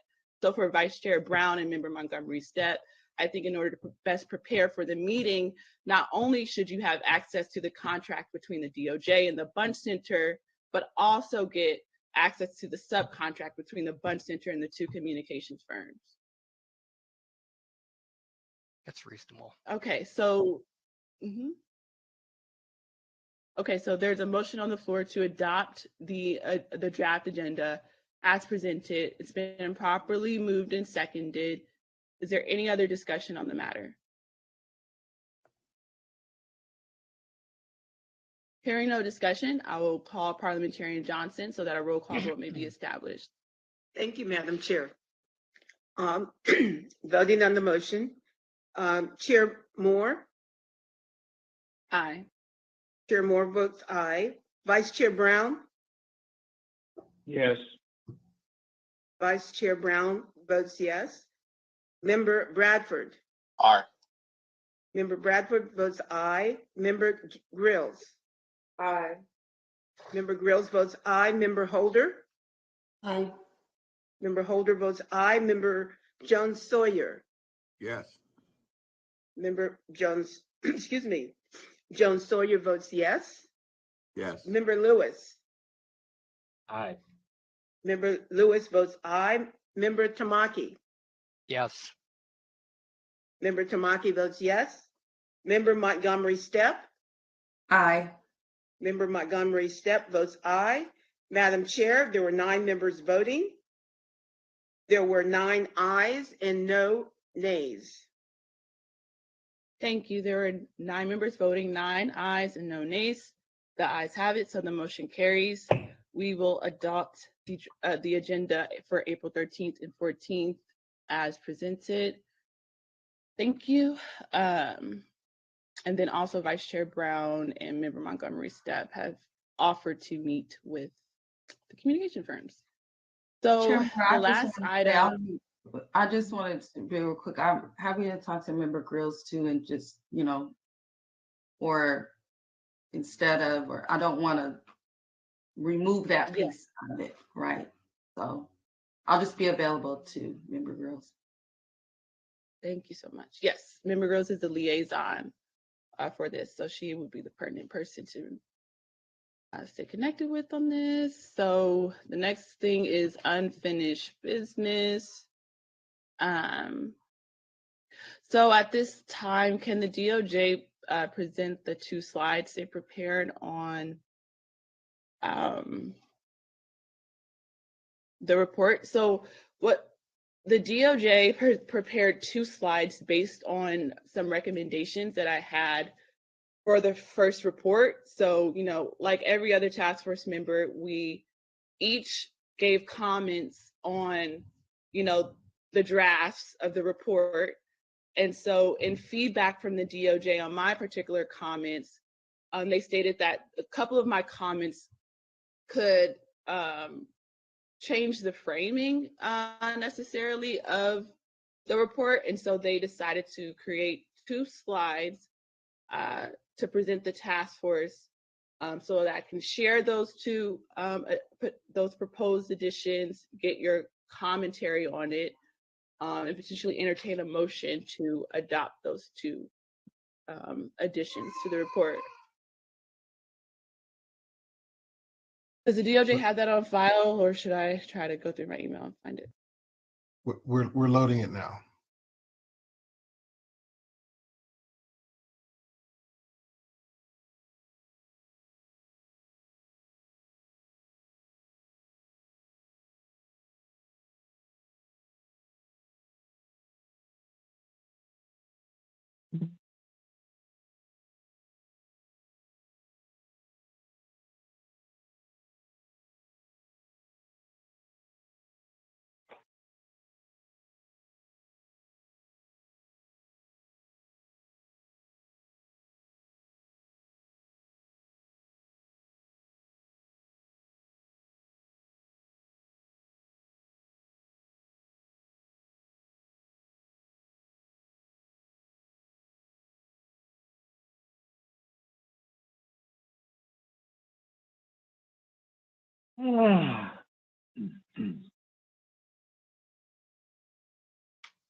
It'll be just one moment.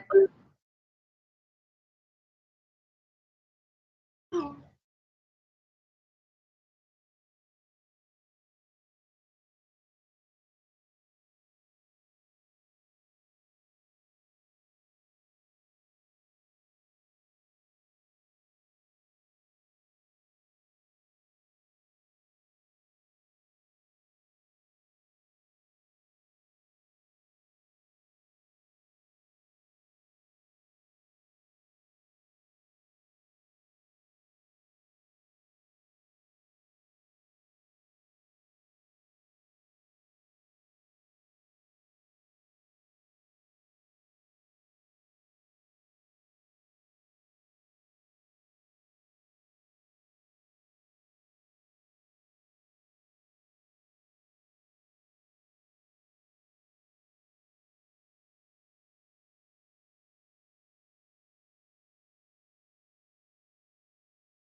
That's not it. I can't remember if you all sent it to me. I know that you all, Damon, you sent me an outline of what the slides would be, but I'm not sure if I actually got the slides. I'm happy to share my screen and share the email you sent, but there's a confidentiality notice to it. Yeah, we were having some technical difficulties on the back end we're trying to resolve, but it should be up momentarily.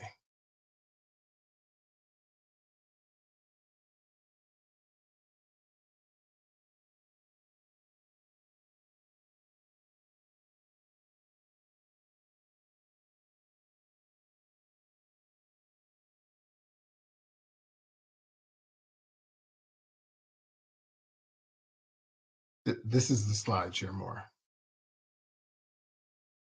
Okay, great, thank you. So the first edit that I proposed, or I'm proposing, is that in the report that we change references from Black American to African American. And that's mainly because Black American isn't in the statute, AB 3121, African American is. And so in order for the report to be most aligned with the statute, I am proposing that we change Black American to African American, noting that in our report, right, African American isn't a race, because it's not, we're Black, right? But African American is not a race, it's a distinct group or historical signifier for a distinct lineage used since the 1700s by African Americans, which could also be interchangeably used with American freedmen. And I think that also is in alignment not only with the statute and its references to African Americans, but it's also in alignment with the community of eligibility vote that we made yesterday. And then also in light of the vote that we made yesterday in terms of a lineage standard, versus a race standard, I'm also proposing that we change references from race and racism to caste, casteism, or castis. And that's in part because, remember, Isabel Wilkerson, who provided expert testimony to us in September of 2021, in her Pulitzer Prize winning book, she noted that she tried her hardest to eliminate references of race because she realized that that term was insufficient. Race or racism was insufficient to describe the totality of experiences of the African American experience in this country.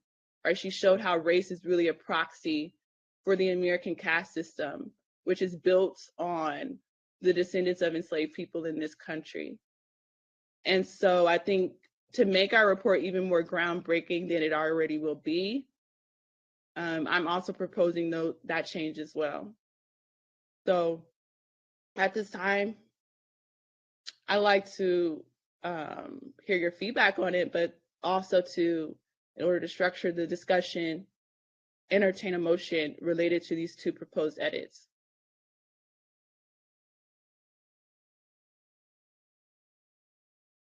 Member Scott Lewis, you're recognized. Thank you, Chair Moore. I agree with the first change. Adopting Isabel Wilkinson's framework, I'm less comfortable with, because there's a need to actually make a broader, I think, systemic argument around the function of caste, and I think I don't know if it's within the scope of the task force to be making that kind of sociological determination. And I don't mean to get terribly academic about it, but there are a lot of issues actually with the book. I mean, and if we had time, I would go into them. But I wouldn't feel comfortable endorsing that second change without having adequate discussion where I could actually lay out my concerns with that framing.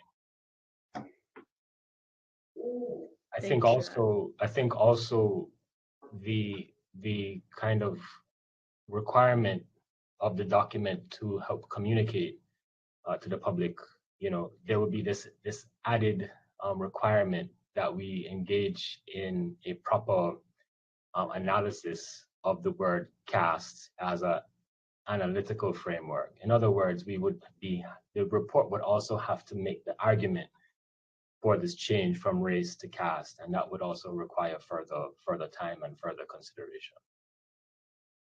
Yeah, I realized that as I was reading through the report. You're totally right about that. We would need a chapter on why we should use caste instead of race. That would be an absolute requirement at minimum. And I don't know if that's, I mean, if you want to make that case to do so, that's different. But I just, just a simple substitution, I think at this point would be a bit problematic. Yeah, thank you for raising that concern. Any other members have any comments? Member Grills, Member John Sawyer, then Member Holder.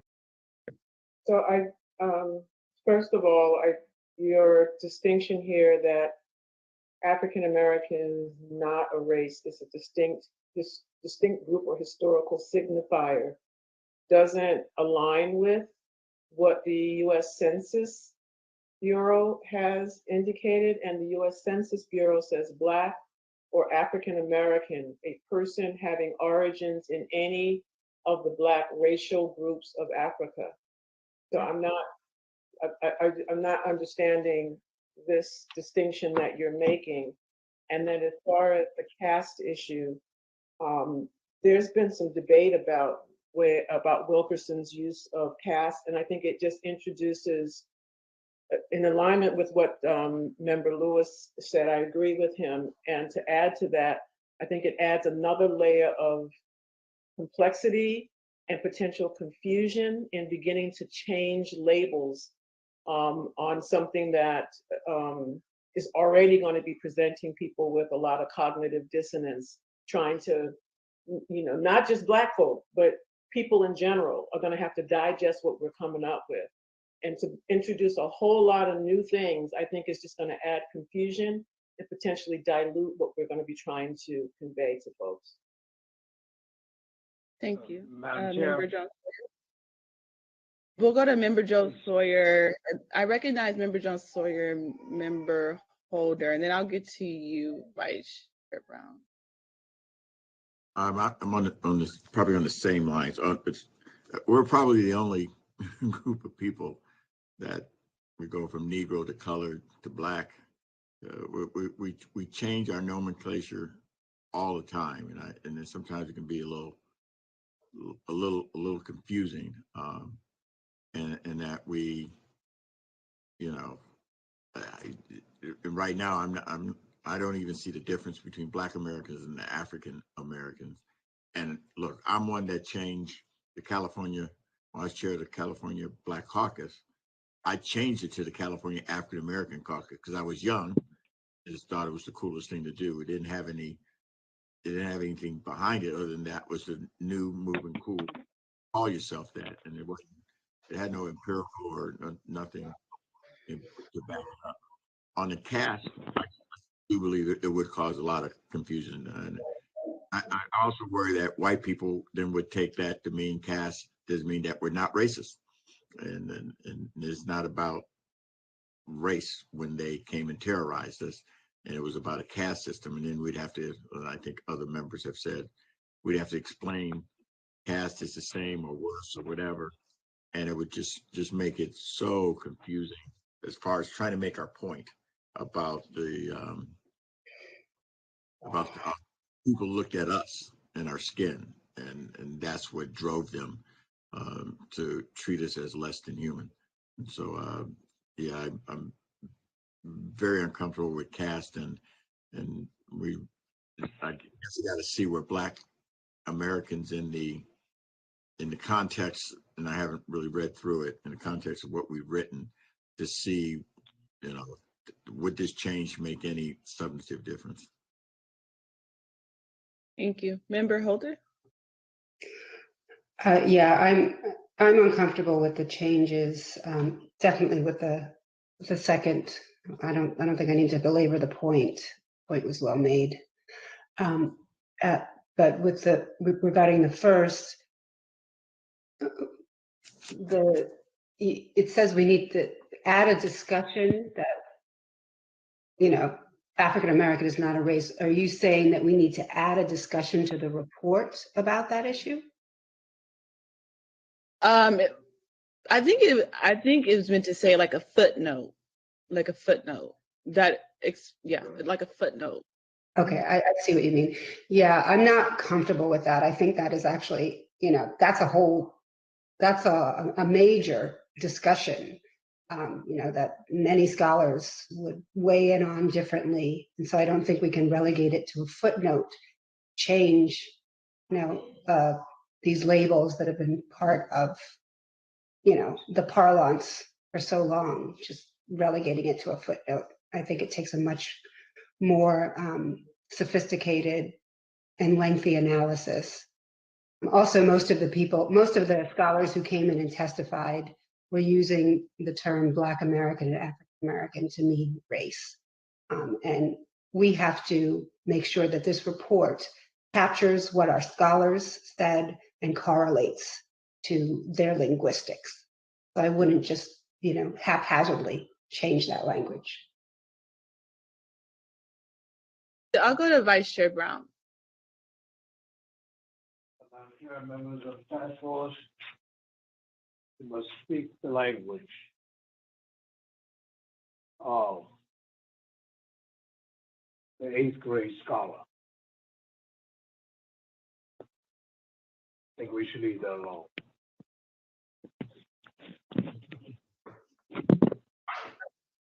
Great. Yeah, I guess it also, just to add, in my calculus for those two proposed edits, I was also thinking ahead and kind of seeing what these kind of conservative groups do when it comes to these types of legislation. They'll like look at our hearings, they'll look at our report, And if something is overtly race-based, and this is what they've done in Evanston, they're going to immediately take that and attack it. And so I was just thinking ahead about some crafty ways to prevent that from happening. So that's really kind of the underlying motive for why I was proposing these changes. But I completely understand the concerns raised by the members who've discussed thus far.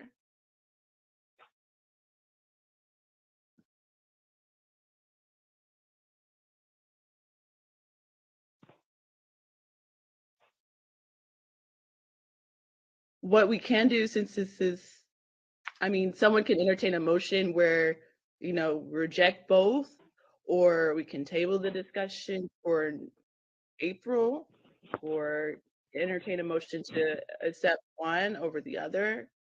I'd say let's table the discussion. Second. Okay, it's been properly moved and seconded. Okay.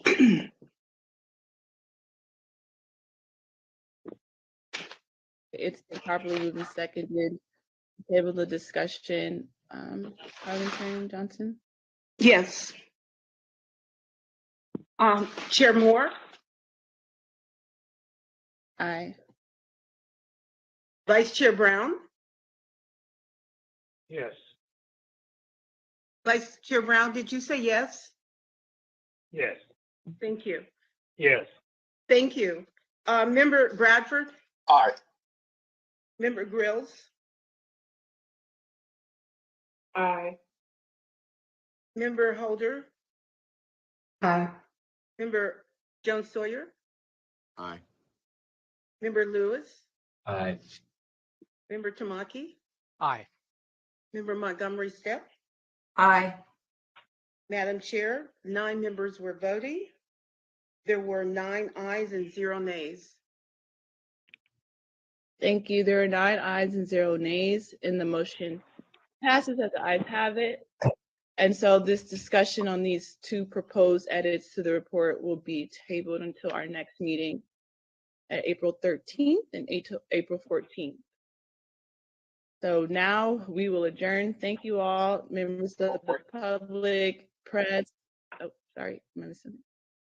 Senator Bradford? Something before we adjourn, Yes, Madam sir. Chair. Sir. Okay, very briefly, this morning during public communications or comments, there were a lot of accusations made, both positive and negative, toward members of this task force, and even to allude to sabotage. And I think to make the fact that the difference of opinion is sabotaging what we're trying to do is divisive, counterproductive. A wise man once said to me, if everybody's thinking alike, then nobody's thinking. So the diversity in opinion is great. And I want my colleagues to continue to feel free to express their opinions, and whether they differ from mine, I'm fine with that. But for someone to say that if you have a different opinion, you're sabotaging what we're trying to do, I just think that's unnecessary. And groupthink is not why we're here. We have 9 individuals with 9 individuals who have brilliant minds. And so we're going to agree probably 90% of the time, but those few times where we don't get unanimous vote, that's fine.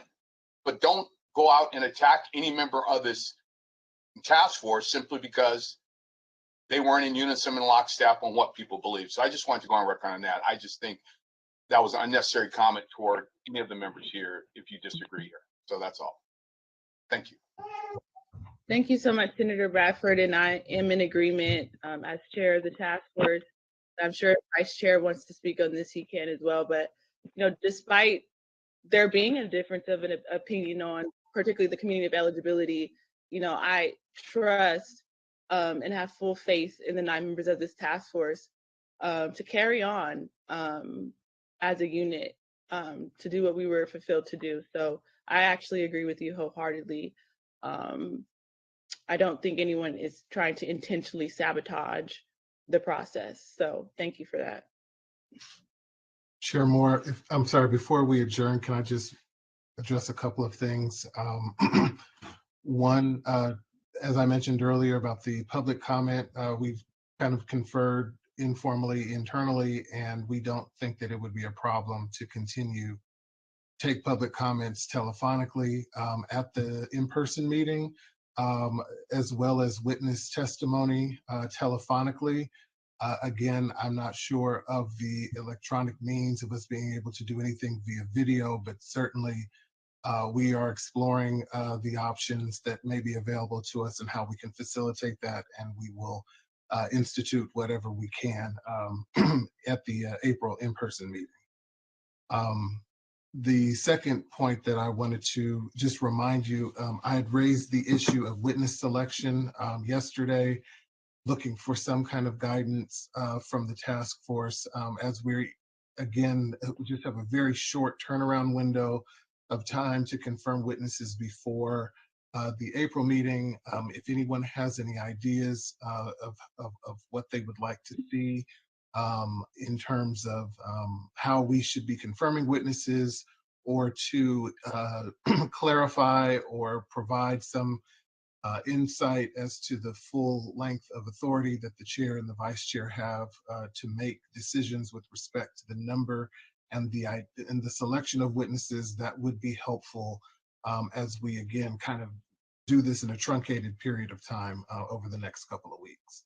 And I'm sorry to delay the meeting. I know everybody's ready to go home, but this is something that's important that we really want to try to nail down as we enter into this next planning phase. I guess one of the I was going to say, Chair Moore, one of the issues was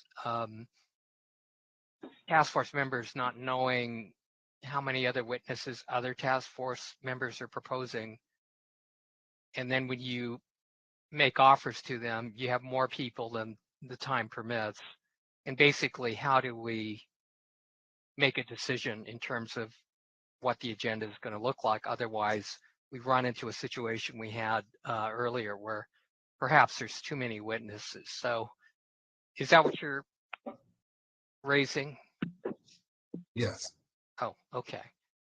So I just wanted to get some clarity on that. I do think we do need to have a process, because I have no idea, for instance, who, if I propose someone, whether other people are proposing others, and maybe I'm willing to withdraw my witness suggestion. I'd like to get some coordination.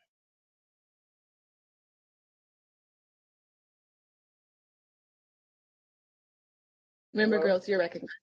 Yeah, and I just also wanted to add that I think in that conversation, we should look at the issue of how we are engaging with the people that we are recommending. I know when I made suggestions or recommendations for witnesses, I never confirm them. I tell them I'm submitting their name, but that I don't have the power to confirm their participation. So that, I think, could alleviate some of the problem by not indicating to anyone that they are definitely a witness, but that we are making recommendations. And there's another process that has to happen to determine the final witnesses. Okay, I just want to say that, go ahead, Member Scott Lewis, go ahead. No, please go ahead, Chairman. Well, I was just going to say, and this is particularly aimed at the DOJ. Again, when those 8 people were on the agenda, 2 of which Vice Chair Brown and I aimed to remove from the agenda, it was communicated to the DOJ that the chair and the vice chair don't have the power to remove witnesses from a draft agenda after witnesses have been quote unquote confirmed. But Member Gross just said that, and rightfully so, when she reaches out to people, she says this is not necessarily a confirmation, right? And so a miscommunication, I think, on the DOJ's part that really needs to be addressed. And it's a continuation or reiteration of a conversation that I thought we had resolved months ago on this very issue. So there's more I could say, but I'll turn it to Member Jovan Scott Lewis and any other folks so we can wrap up. Sure. Thank you. I'll just say that when I've recommended people to the DOJ, I've never reached out to the witnesses themselves. You know, the recommendations or the requests come directly from the DOJ. I'm not involved with the process. So there is no expectation. They don't even know I'm involved. You know, so, I mean, that's been my approach. But, you know, Damon, I'm just wondering, you know, we have time allotments. Well, you know, I think in principle, you know, like with this meeting, you know, you, Chair Moore and myself, we talked, you know, and we laid out a structure. And so I think, you know, the agreement was that, well, and Member Holder mentioned this in our session yesterday, right? We agreed to a very specific, you know, time allotment for that particular activity. So, you know, I understand that your question is what to do when the number of recommended witnesses exceeds the allotted time. Can we not just, you know, do something that's relatively straightforward? Let's try to accommodate at least one request per task force member. Typically, we are only asking, you know, we're asking for an hour to 2 hours tops, you know, for each witness panel. So maybe we can just simply adopt a policy or a practice. I don't want to say the word policy around everybody here, burdensome. But, well, each task force member, if they made a recommendation, they get a witness added to the list, and we can keep going around and adding people to the time fills. I just don't know why it has to be terribly complicated. And I know that you know there's protocol and what have you, but it doesn't have to be this complicated, I don't think. You know, everybody can recommend somebody, and then we can go back, and that's it. And just to add, what I will say is that I do understand where things can get very thorny if the DOJ says this is the deadline, and then we start adding people after the deadline. So I do think if the DOJ gives us a reasonable deadline, we should stick with it. And if we miss the deadline, then we miss the deadline. Absolutely. And Member Lewis, the issue still exists, even if the task force, each person submitted one name, that's still 9 individuals, potentially for a 1-hour time slot. And so there still needs to be some direction. And I think to the point that Chair Moore made, the issue wasn't necessarily the confirmation of witnesses. Didn't have that wasn't sort of the triggering issue for us. It was just whether or not the chair and the vice chair have the authority to call balls and strikes, to say, we have this list of people, we will then determine who makes it to the list. And we know that that isn't our authority to do. We weren't clear that that was even the authority that had been delegated to the chair or to the vice chair to do. So that's the part of it, I think, that we need direction on from the task force. Do you want to delegate that authority to the chair and the vice chair, or to some other individuals to make those calls when we do have a disproportionate number of witnesses for the time allotted for any kind of panel? Right. Madam Chair. Madam Chair. You're recognized. Should not the guiding principle be balance and fairness? We ought to hear persons with opposing positions,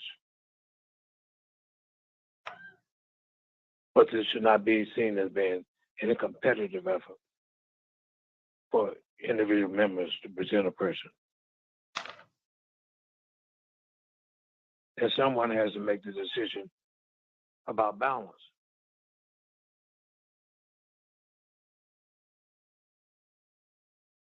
The only thing that I will say, if I could just quickly jump in, the only thing I will say is that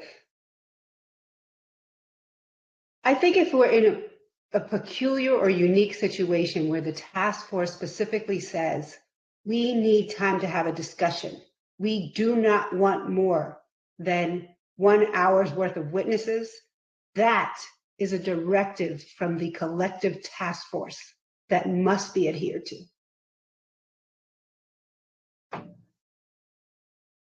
That's right. And so the DOJ seemed to be using the time, right? And so that's why, you know, there was a question as to how would you use the powers that you have as a DOJ? Rather than cutting witnesses, you decided to use your power to actually extend the time, which cut into our abilities to do our job in the discussion yesterday, right? And so it seemed as if one way or another, you know, there was still this kind of overreach. So you know, member holders, right? If we agree to the hour, then that's that. And if if the DOJ gets to the point where you have more witnesses than you have time, then send an email, you know what I mean? And say, okay, you suggested 4 witnesses. Which of the 2 are you willing to let go of? Because we have time constraints. I mean, that's what I meant when I mentioned, that it wasn't really a complicated process. But if there is a question that you're asking them about the powers, then I'm very happy to have the chair and vice chair, have those powers, to give them the ability to use their discretion to help to, narrow the witness list if it is a question of time constraint. And if at the very least, each task force member has been given an opportunity, right, to have views represented by a possible witness. So I'm not comfortable with that. Okay. As the chair, vice chair have shown that they may not be impartial. And what DOJ is saying is that they have a problem right now where, let's say yesterday, where the chair took up an inordinate amount of time in our package to present stuff. And we had a schedule. DOJ didn't knock that schedule off. It was the chair. DOJ is not responsible for keeping us on track on our time. It's the chair. So what DOJ is asking, should this, when we set the agenda like we're doing now, should it be all of us? But now we may have to go deeper about setting who's going to speak. Because it's my understanding it's not always fair about making it fair and impartial. And if it is, we don't know, the rest of the task force members, whether or not it's fair and impartial. And so I think that's what's troubling DOJ, and they're between a rock and a hard place. And we've kind of put them there, and they're saying it's not our responsibility. This body, this group needs to make those, may have to make or help the chair and vice chair make those decisions. And it may result in being a little more communicative with the DOJ part, getting the list of people who are there so we can look at it, see it, set it, and then move on and feel comfortable with whoever's speaking. That is, as Dr. Brown said, Reverend Brown said, that is balanced from both sides. 2 points. One, I was not the reason why time was knocked off. Time was knocked off because we experienced technical difficulties since 8:30 a.m. So that's the reason why time was knocked off yesterday. And then second, in terms of the perceived notions of the chair and the vice chair being impartial, again, let's go back to the agenda for the Community of Eligibility panel. There were 8 witnesses recommended. 6 of them were genealogists, 4 of them recommended by me, 1 recommended by Grills, and 1 recommended by Holder. Vice Chair Brown and I had no problems with those genealogists listed from myself, from Holder, or from Grills. The issue came in when there were 2 additional witnesses on that agenda who were affiliates, organizational affiliates of member Grills. So then Vice Chair and myself, as hold on, please. As ethical leaders, right, we looked at the agenda and we saw, well, the genealogists, whether they're lineage, pro-lineage or not, they have a place in the discussion, but it didn't seem fair or partial for these 2 NERC affiliates to, present their opinions without also having some balance to balance in that discussion. And so that's why we added 2 other people so that there could be balance, so that it didn't appear to be some partiality to the public when they saw that list and they saw, okay, well, it seems like the task force has already kind of decided where they want to go. And so we added additional witnesses so that there could be balance and parity. So I didn't prove your point. I actually disproved it. You just said you made the decision. But can I jump in real quick? I first of all think that there is a certain responsibility that the chair and the vice chair have for this.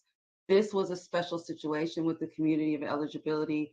It's the most controversial decision that we will make. We are restricted by all of these rules. We are also online. So all of that contributes to the situation that we had yesterday. What would help is, because we do have different stories being told and nothing is in writing.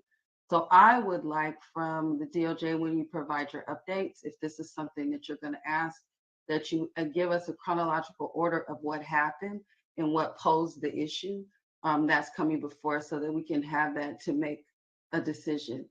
Just like I said months ago when this came up about authority of the chair and vice chair, at the end of the day, that was one of the first votes we took. It was also a very close vote. It was not easy for us to make that vote, but we made it. And the concern that I have is that we will, as we have from the very beginning, get bogged down in all of this procedure and all of this bickering, and we don't get to the substance. That's the issue that I have. And there has to be some balance of leadership. And we have the statute gives us only a certain amount of meetings. We have all of these things to do. And if we go back and forth about every item on an agenda, which the chair and vice chair and every committee, well, I won't say every, but I know I'm chair of public safety and I do choose that agenda. That's what I do. And so my concern is, now if Member Jones Sawyer has something, direction to put on the floor, then I'm happy to hear that. But my concern is that we will get bogged up in procedure and we will continue to be behind in the decisions that we actually need to make. So I don't support having a micromanaging task force over a chair and vice chair. If we have issues, we need to address those globally. But going in and blaming it on an agenda when it's really, we have a difference of opinion, there is a split, that's a global issue. But hopefully when we get together in person and we, do more than what we're doing now, and see and be in each other's physical presence, it'll be different. But I just don't, I'm not for that. I don't want that to be an additional thing that this task force takes on with all that we have to take on. Vice Chair Brown. Chair, I'll have a motion that we adjourn the meeting. I move that we adjourn. Okay. You need a second. Okay, it's been properly moved and seconded that we'll adjourn the meeting.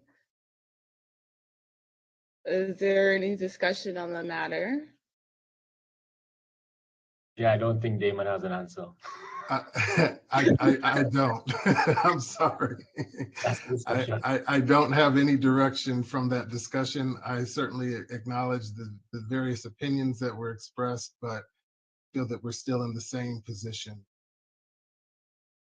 Damon, can I recommend that if you come upon this issue, that you email us individually and just say, hey, here's the situation. What are your views? And then you collect those views of the 9 of us, and then you make the decision. But my point earlier is that you are making decisions already, right? And that was what I think Lisa's point was, is that you're making decisions, and that's fine. The problem is that you want to make more and better informed decisions.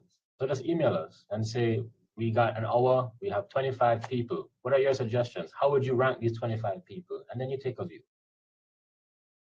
I'm not sure that I'm able to do that under Bagley Keene, but because essentially I'm building consensus by the task force members without I'm sort of the intermediary in that sense. So I can't convey what other task force members' thoughts are to the other task force members without violating Bagley-Keene. Which is my concern. You don't have to convey it. I don't think you need to convey it to us. I think that you need to be informed by our opinion, and then you make the decision. So if you know that the task force as a collective gave a directive that we only want an hour worth of testimony, then you just, because you're not conveying that to us. So Damon, early in this process, Okay, let's. Sorry. So we'll get to member Scott Lewis and then member Montgomery Stepp. So early in the process, there was a spreadsheet where we were asked to put the names of witnesses, right? And so we could see the witnesses that were being recommended, not necessarily by other people who were recommending these witnesses, but we could see the names of other people. And so unless something has changed in the process or the protocols, I don't see a reason why we can't see a list of names of people. And then you can ask us, right? Who do we individually want to cut if you need to make a cut? And that doesn't mean we know collectively who's being cut. But I do remember there was a spreadsheet in the very beginning and we were asked to give witness names. And on the spreadsheet were names that other people had introduced. I don't know who introduced them, could have been DOJ.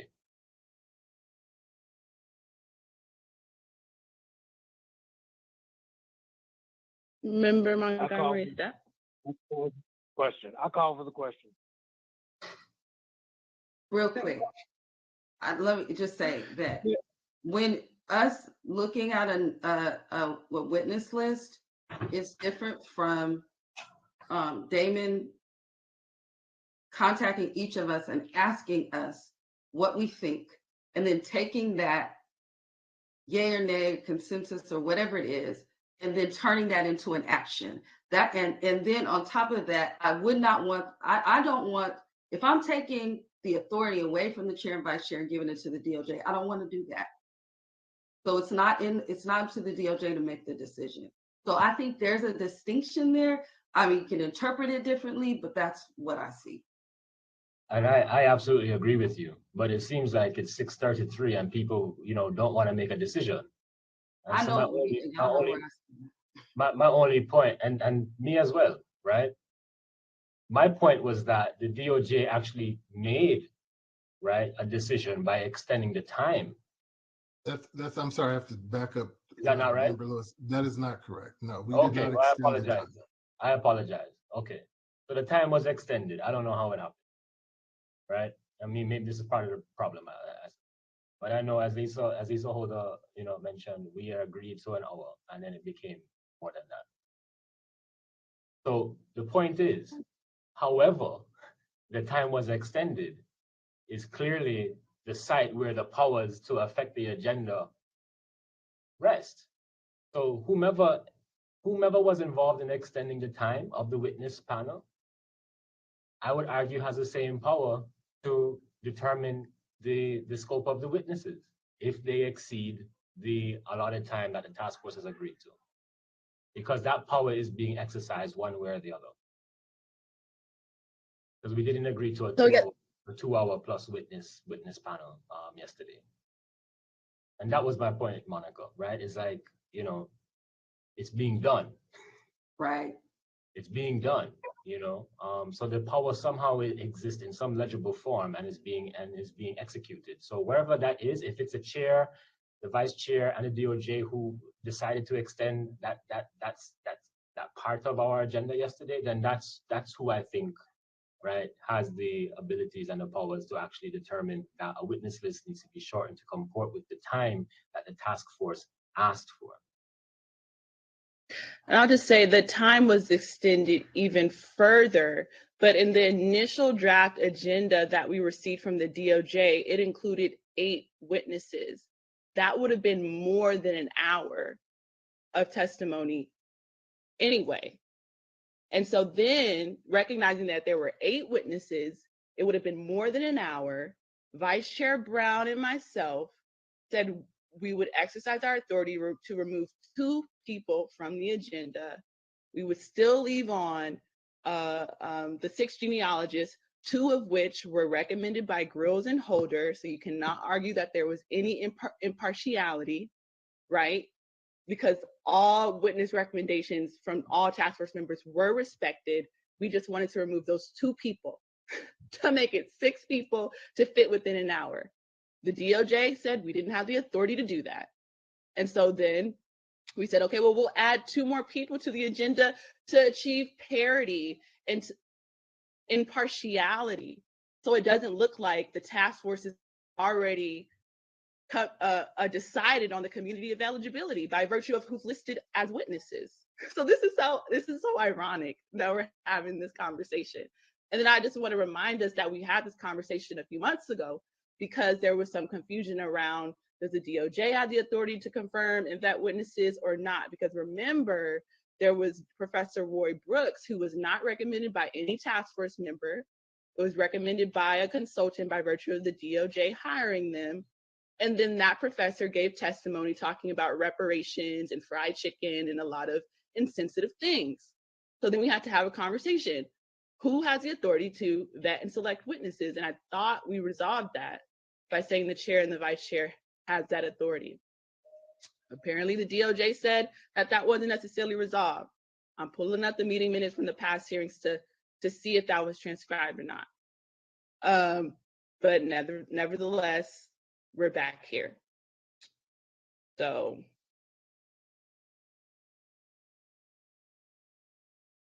Madam Chair, I call for my motion to be acted on to adjourn. Don had his hand up. Okay, Member Tamaki, and then we'll recognize Vice Chairman. Real quick, this is something that can be revisited again, but at least for the time being, maybe we keep the authority in the chair and the vice chair. But, you know, I think the task force is expressing a couple things. One, what Pastor Brown said about difference of opinion, diversity, balance within the fixed time. And the other principle is once the task force approves of the agenda and the hour, that's pretty sacrosanct. The authority can't be to expand it, to put in more witnesses or to do other things with it. That's the allotted time that the task force approved. But maybe at least for the time being, just to move this along, and we could revisit it at another meeting if that doesn't work out. But to get us beyond this point, I feel comfortable with that approach. Would you like to entertain a motion, Member Tamaki? Yeah, I would move that the task force for the foreseeable future until it's revisited vests the authority to determine the number of witnesses to fit into the agenda, but subject to a number of parameters. One is with an eye toward balance, with an eye toward diverse views, with an eye toward fitting it into the time frame, and then, of course, subject to compliance. The guardrails would be the agenda that has been approved by the task force. And then to the extent that task force wants to revisit it, of course, it goes without saying that it can be at any time. Point of order, did the Reverend have a motion on the floor? The motion was that we would adjourn. And I seconded it. What happened to that? Okay, so we'll carry the motion. Because we have a tendency to do, when I do a point of order, we have a tendency to then go ahead and have a motion, which then would be out of order. So I'm just saying, if we're going to follow Parliamentarian Johnson, we can carry the motion to adjourn the meeting. Parliamentarian Johnson, you may proceed.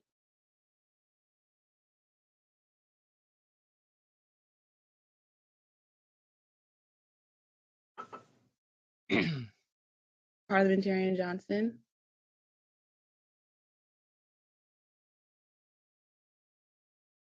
This is Aisha. I can go ahead and call the roll. Madam Chair, Chair Moore, this is to adjourn. Yes. This is to Aye. adjourn, correct? Yes, correct. Member Bradford, I think he's gone. Member Montgomery Step, Aye. Member Jones Sawyer, Aye. Member Grills, Aye. Member Vice Chair Brown, Aye. Member Holder, Aye. Member Tamaki, Aye. and Member Lewis. Aye. Madam Chair, there were 8 ayes voting yes and 1 not present. And so the motion carries to adjourn. Great. Thank you, Ms. Martin Walton. There were 9 ayes. 8 ayes. 8 ayes. Be safe. Thank you. Thank See you. you all next. See you in April. Bye-bye. Bye. Bye.